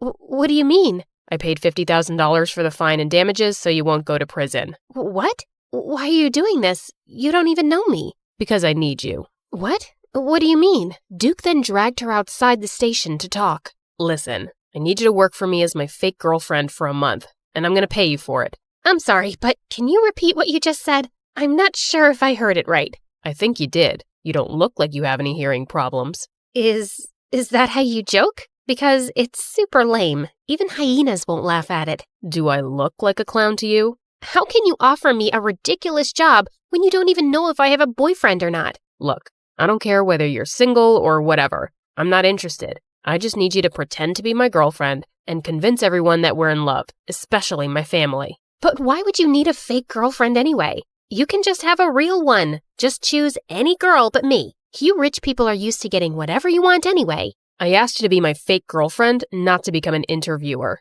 In private, we'll be practically strangers minding each other's business. I can prepare a contract tomorrow. What makes you think I'll accept your offer? I don't want this weird job. Don't worry, I'll think about another way of repaying you. There is no other way. Accept my job, or return my money immediately. It should be the exact amount that I spent to save your sorry little butt. Natalie wanted to yell at him for blackmailing her, but she knew she couldn't pay him back. Let me think about it. I don't have much time. I'll give you a day. Let's meet at the cafe tomorrow, same time as this. Before Natalie could say anything more, he turned around and left. When she got home, she found Caleb's messages saying that he'd be staying at his stepdad's friend's house for the night. Natalie really needed to talk to him, but she was also worried about how he would react. She also didn't want to tell her mom about this yet and stress her out. So later that night, she went to her favorite spot on the farm to think it over alone. Suddenly, Caleb appeared beside her. Hey, what are you doing here? Wait, Nat, are you crying? Tell me what's wrong. She didn't have a choice but to tell him everything. Are you serious? You shouldn't have let him help you. He took care of it himself, and I could never pay $50,000 on my own. But of all the girls, why does he want you? This is stupid. I thought Harper was evil. I didn't expect that her brother would be worse. Look, if he didn't help me, I'd be cold and miserable in jail right now. But he obviously helped you just to force you into this stupid job. What am I gonna do? He left me with no choice. Seeing my girlfriend dating another guy is torture, Nat. It doesn't matter if it's fake or not. Caleb got up and furiously kicked some rocks. Okay, fine. I won't do it. I'll have to think of another solution then. As Natalie's tears poured, Caleb sighed and sat down. Okay, I'm sorry. Don't cry, please. Let's talk this over. You'll just be acting, and it's only for a month, right? And are you sure he's paying you a huge amount for it? Yes, I'll just be a fake girlfriend. I'll never fall in love with that jerk, ever. Okay, I'll agree to it, but on one condition. What is it?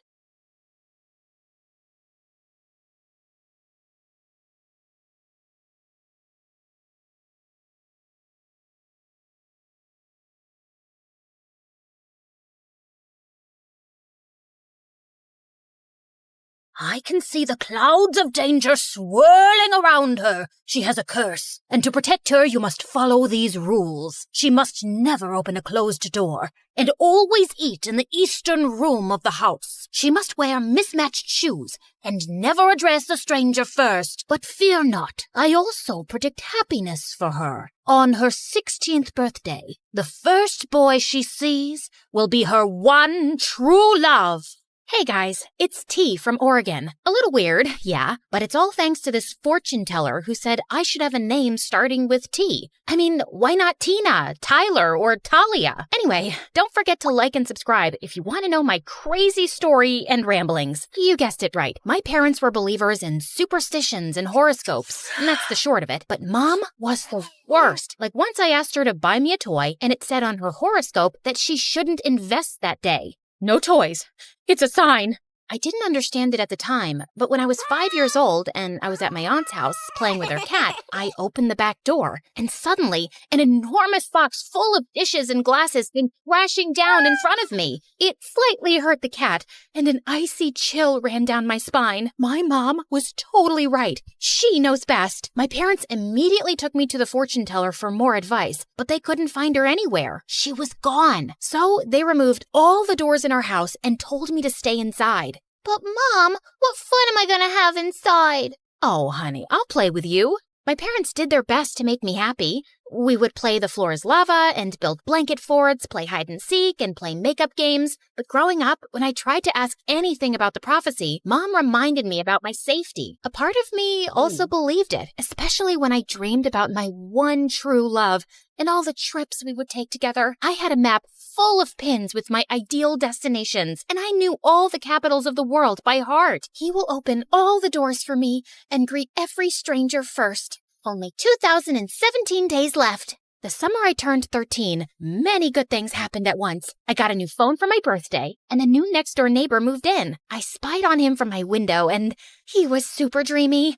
Long legs, sparkly eyes, and that smile. Calm down. Maybe he's just cute from a distance. Since his room was just across from mine, I used to zoom in with the camera of my phone, but all I could see was the spider crawling down the wall and a poster for a video game he liked. Bingo! I downloaded the game on my phone, and only 2 players in my area. That must be him. Yeah, we girls make the best detectives, right? I went from fighting imaginary potatoes to defeating trolls and orcs online, and it was so much fun, and he noticed me. Hey, you're pretty great at this. Want to team up? Sure, you're pretty good too.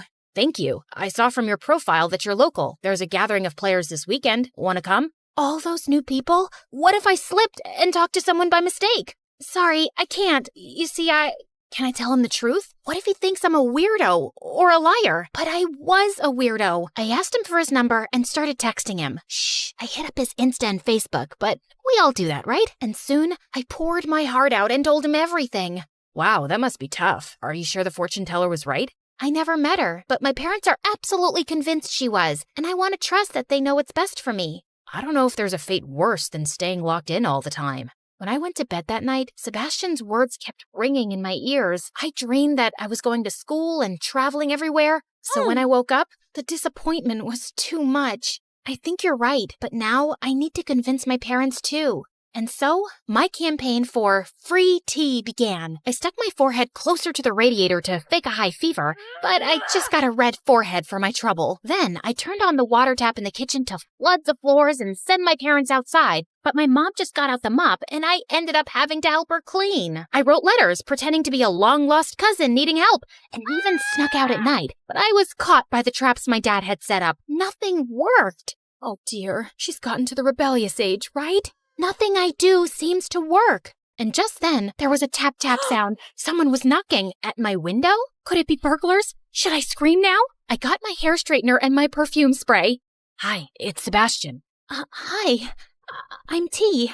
Yeah, I know. My teammate and my friend. I can hear you cheering from my room. You talk to yourself a lot, you know. How embarrassing. Was I that obvious? And I'm about to slip.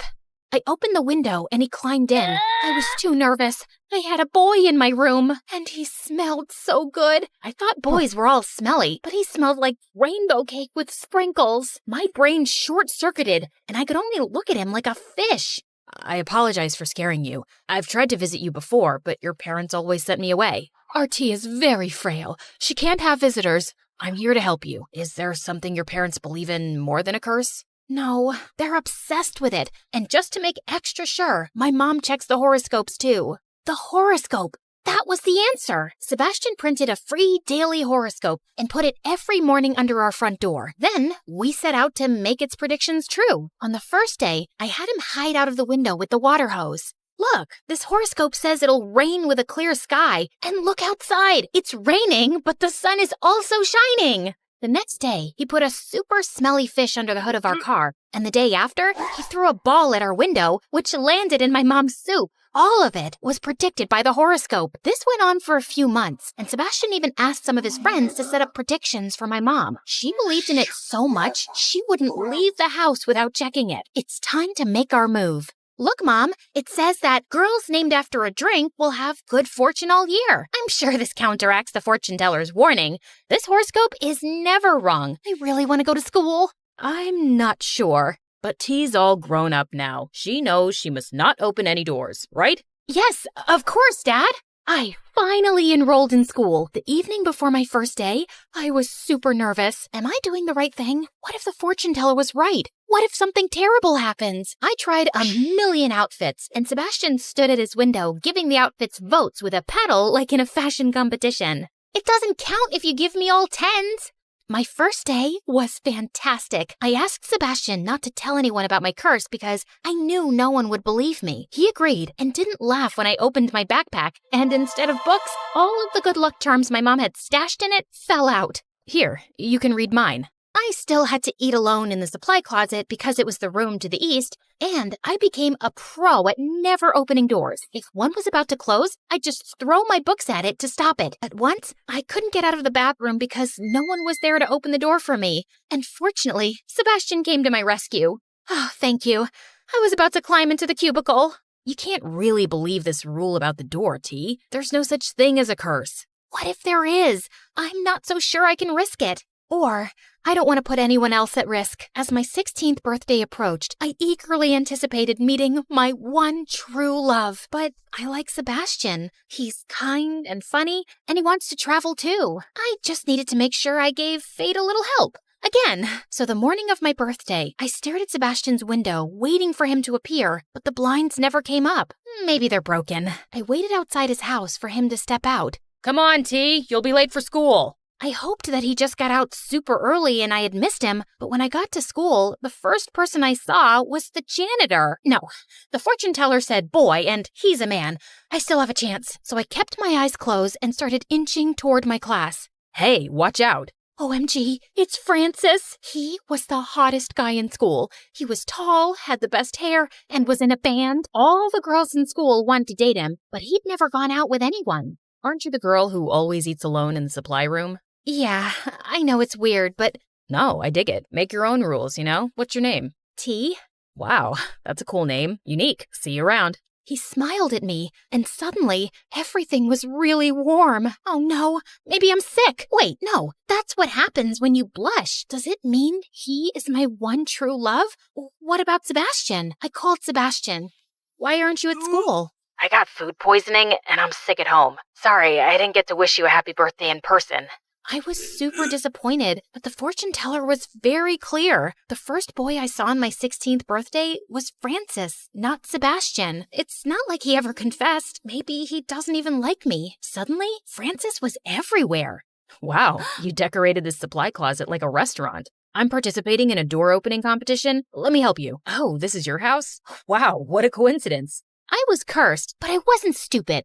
Are you following me? I guess I kinda am. Sorry, but you're different, and I like that. Would you like to go out with me? Crash! I turned around and saw Sebastian looking at me from his garden. He seemed super angry, but before I could say anything, he stormed back inside. Remember, T, he's not your one true love. You don't have to feel bad. He's my friend, and he'll understand. I started going out with Francis, and I became super popular. Everyone wanted to be like me, and the supply closet became so crowded that there was a line outside to eat. The only one who avoided me was Sebastian. He even stopped playing our video game. Now he was always angry, and one day he snapped at the teacher and he was told to sit in her office. This is my chance. If I also get detention, we'll be sitting together and he'll have to talk to me. So I stepped on my desk and danced as if I was at a party. Why aren't you talking to me? I thought we were friends. I thought we were more than friends. Can you imagine how crushing it felt to see you going out with Francis? Can't you see he's using you to make himself look better? Like he's a lion tamer at a zoo and you're a weird animal. Wow, you're calling me a weird animal? I'm saying he treats you like one. I think you're great and cute, but I can't stand that you've let the word of a stranger rule your life. But the fortune teller, she's a fraud. Here, look. He showed me his phone and there was a video of a woman in prison. It's not my fault if people are so gullible. I told parents their child was cursed, and to get rid of the curse, I gave them 2 options. Either follow some impossible made-up rule, or buy one of my magic charms. And yeah, most parents went for the charm. But there was this one couple who decided to do both. They named their kid something like soda or latte or cappuccino. I mean, come on, guys, you're just asking for trouble with a name like that.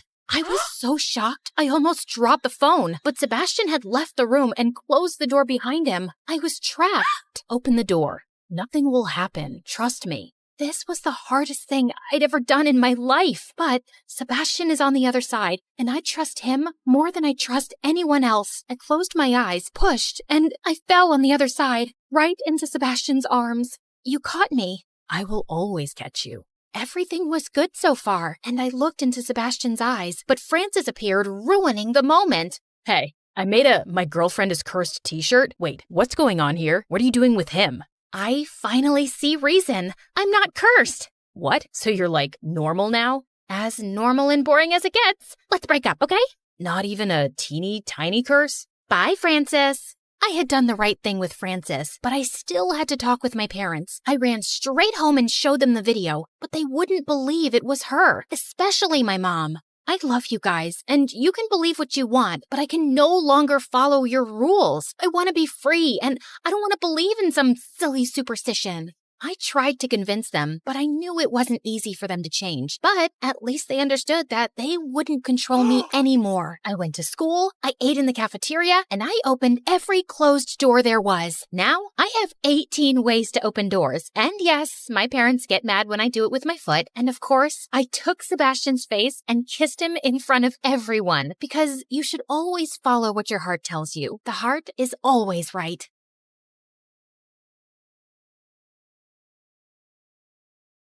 Hi everyone, I'm Gina from China. Or so I thought. Please like and subscribe. I was only a newborn when my adoptive dad found me outside a Shaolin temple in China one night. He was a martial arts teacher and the owner of the Shaolin temple. He tried to find out who my parents were, but when nothing turned up, he decided to take me in and raise me like his own daughter. I knew nothing of my real family, but the only clue I had was a very unique-looking necklace they'd left with me. Growing up, I was weaker than the other kids, but Dad was always there to look after me and trained me hard so I'd become stronger. But the kids at the temple were the worst, and they always made fun of me. Their nasty comments would make me really upset. What happened, Gina? What's wrong? Everyone says you're not my father and I should go back to where I came from, Dad. Oh, honey, you should not let their words get to your heart. You are my daughter, and you're super strong. But I'm so small. No, you're not. Look at that ant.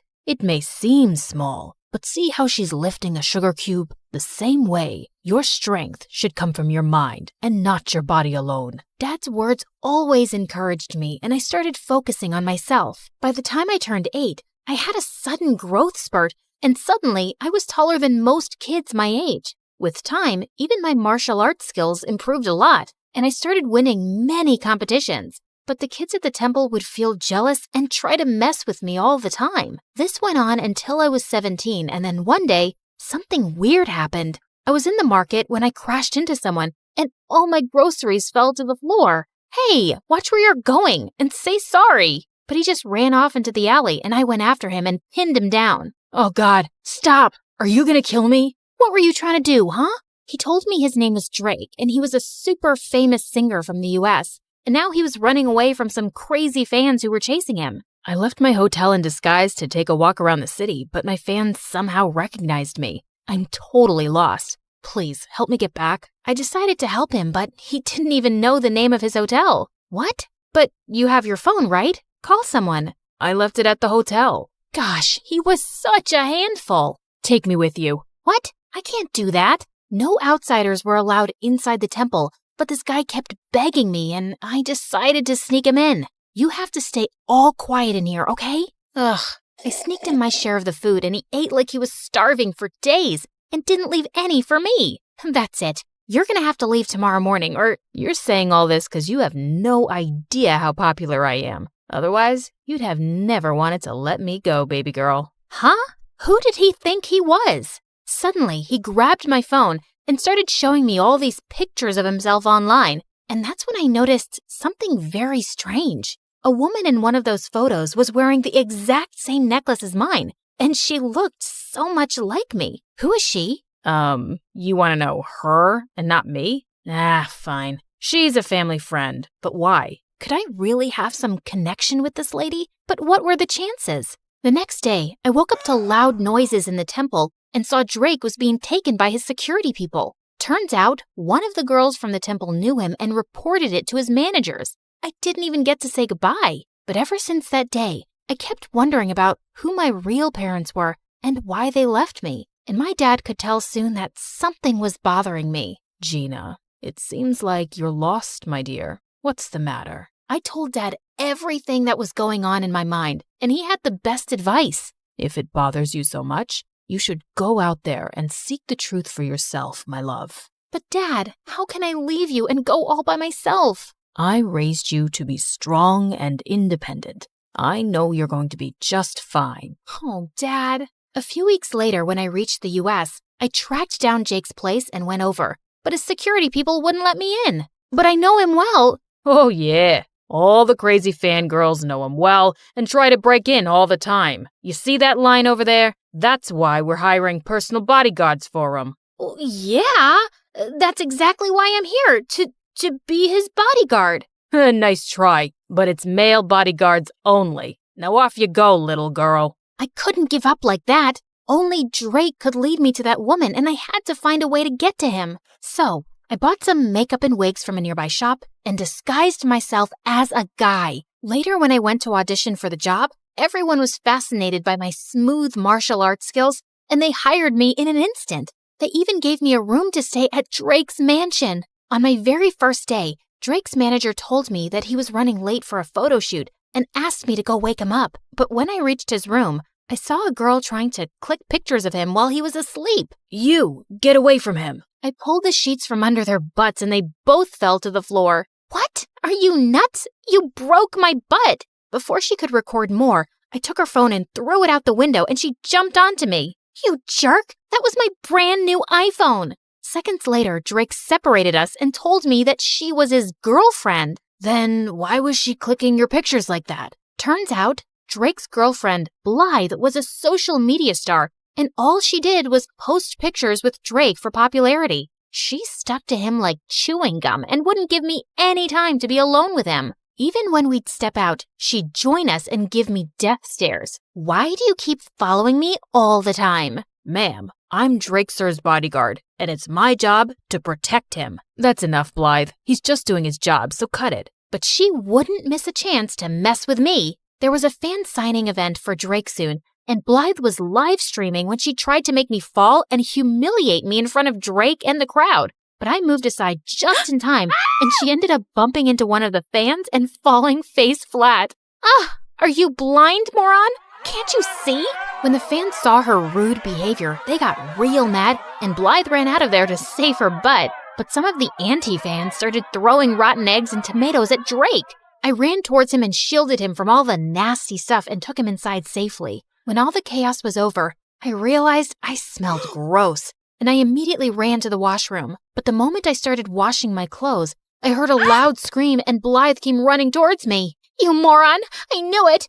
You're a pervert, and you've been following me this whole time! What? Have you lost your mind? Why would I do that? It's then when I realized I was in the girls' washroom, and Blythe pulled me out in front of everyone. I want you to fire this guy immediately, Drake. He followed me into the washroom. I swear, it was a mistake. I was the one who asked him to go and look for you. What? He took my side in front of all those people over his girlfriend, and I had no idea why. So later that night, when I saw him sitting in the garden, I went to talk to him. Hey, are you okay? Yeah, all thanks to you, man. You were the one who came to save me even when Blythe ran away.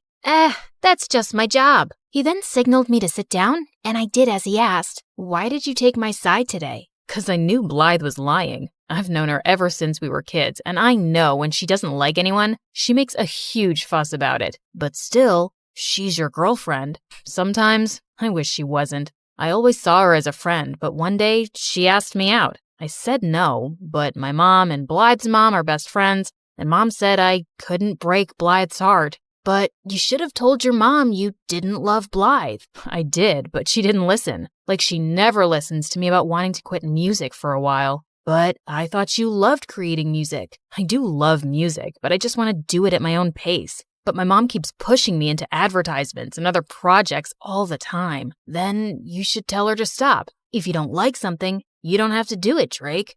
You're right, man. I'm just sick of everyone trying to use me for their own benefit. I can't even talk to any of them about this. But I'm so glad I found a friend like you, whom I can trust. Those words pierced my heart. I was staying by his side and lying to him for my own benefit, too. Just then, I spotted a mouse running on the ground towards me, and I just squealed loudly and jumped onto Drake's lap. Oh my God, what's wrong? I don't know why I thought something was about to attack you, and I was just protecting you with my body, like a human shield. Just my training, you know? Okay. And is the girly scream part of the training too? Yeah, totally. It's like a war cry to scare the enemy. It's gotta be shrill. Makes sense. You want to get off my lap now, princess? I jumped off his lap, muttering something, and excused myself quickly. I'd acted like such a moron and almost given myself away. I just couldn't tell him who I was now. He trusted me and would feel so betrayed. So I started keeping an eye on all the women around him by myself, hoping I'd find the woman from the picture soon. And Drake learned to take a stand for himself with his mom and instead started doing things that he loved, like playing soccer. He also started ditching Blythe more often, and we'd sneak out to go on motorbike rides and eat the greasiest burgers across town. Come on, you can't finish a burger? Be a man. I'll finish it, dude. Not all of us inhale our food like you. Wait, you got mustard on your face. And without thinking, I leaned forward and wiped the mustard close to his mouth with my thumb. He just looked at me quietly, and I swear I had butterflies in my stomach. Luckily, just then, his phone started ringing and the moment passed. I was pretty sure he thought I was his gay bodyguard now.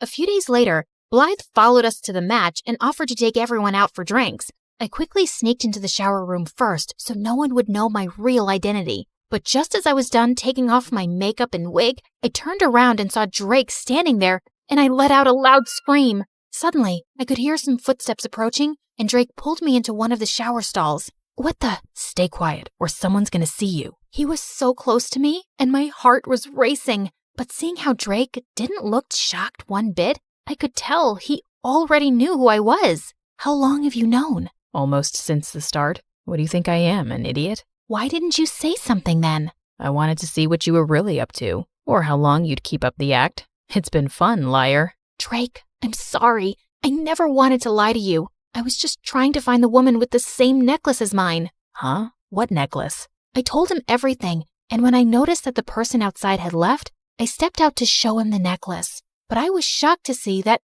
all the stuff I'd taken off while removing my makeup was gone, along with my necklace. I looked for it everywhere, but I couldn't find it. Calm down, Gina. It must be here somewhere. And I know who the woman in that picture was. But before he could tell me, Blythe barged in with the cops who wanted to arrest me for fraud. Fraud?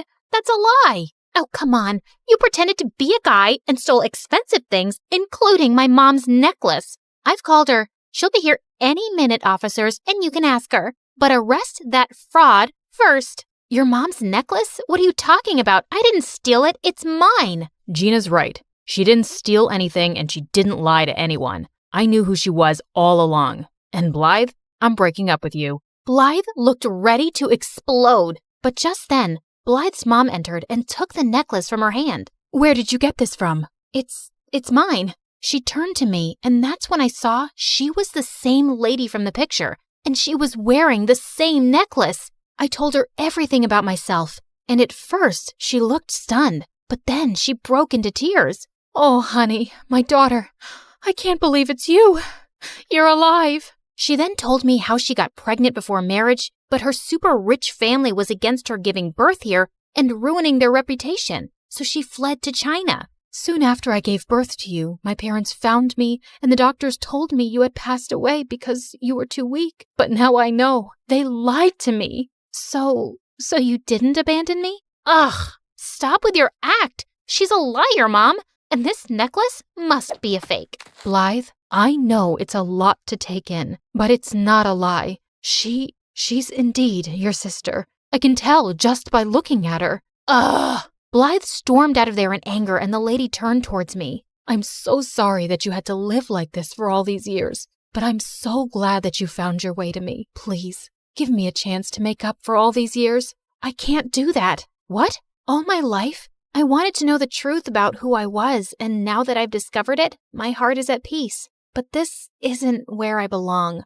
I have a life and a loving dad back in China, but I promise I'll visit often and get to know you more. Oh, dear. Does this mean I'm losing my favorite bodyguard? Pretty much. But you've got a friend for life. Just a friend? No chance you'd say yes if I asked you out? I'll have to think about it.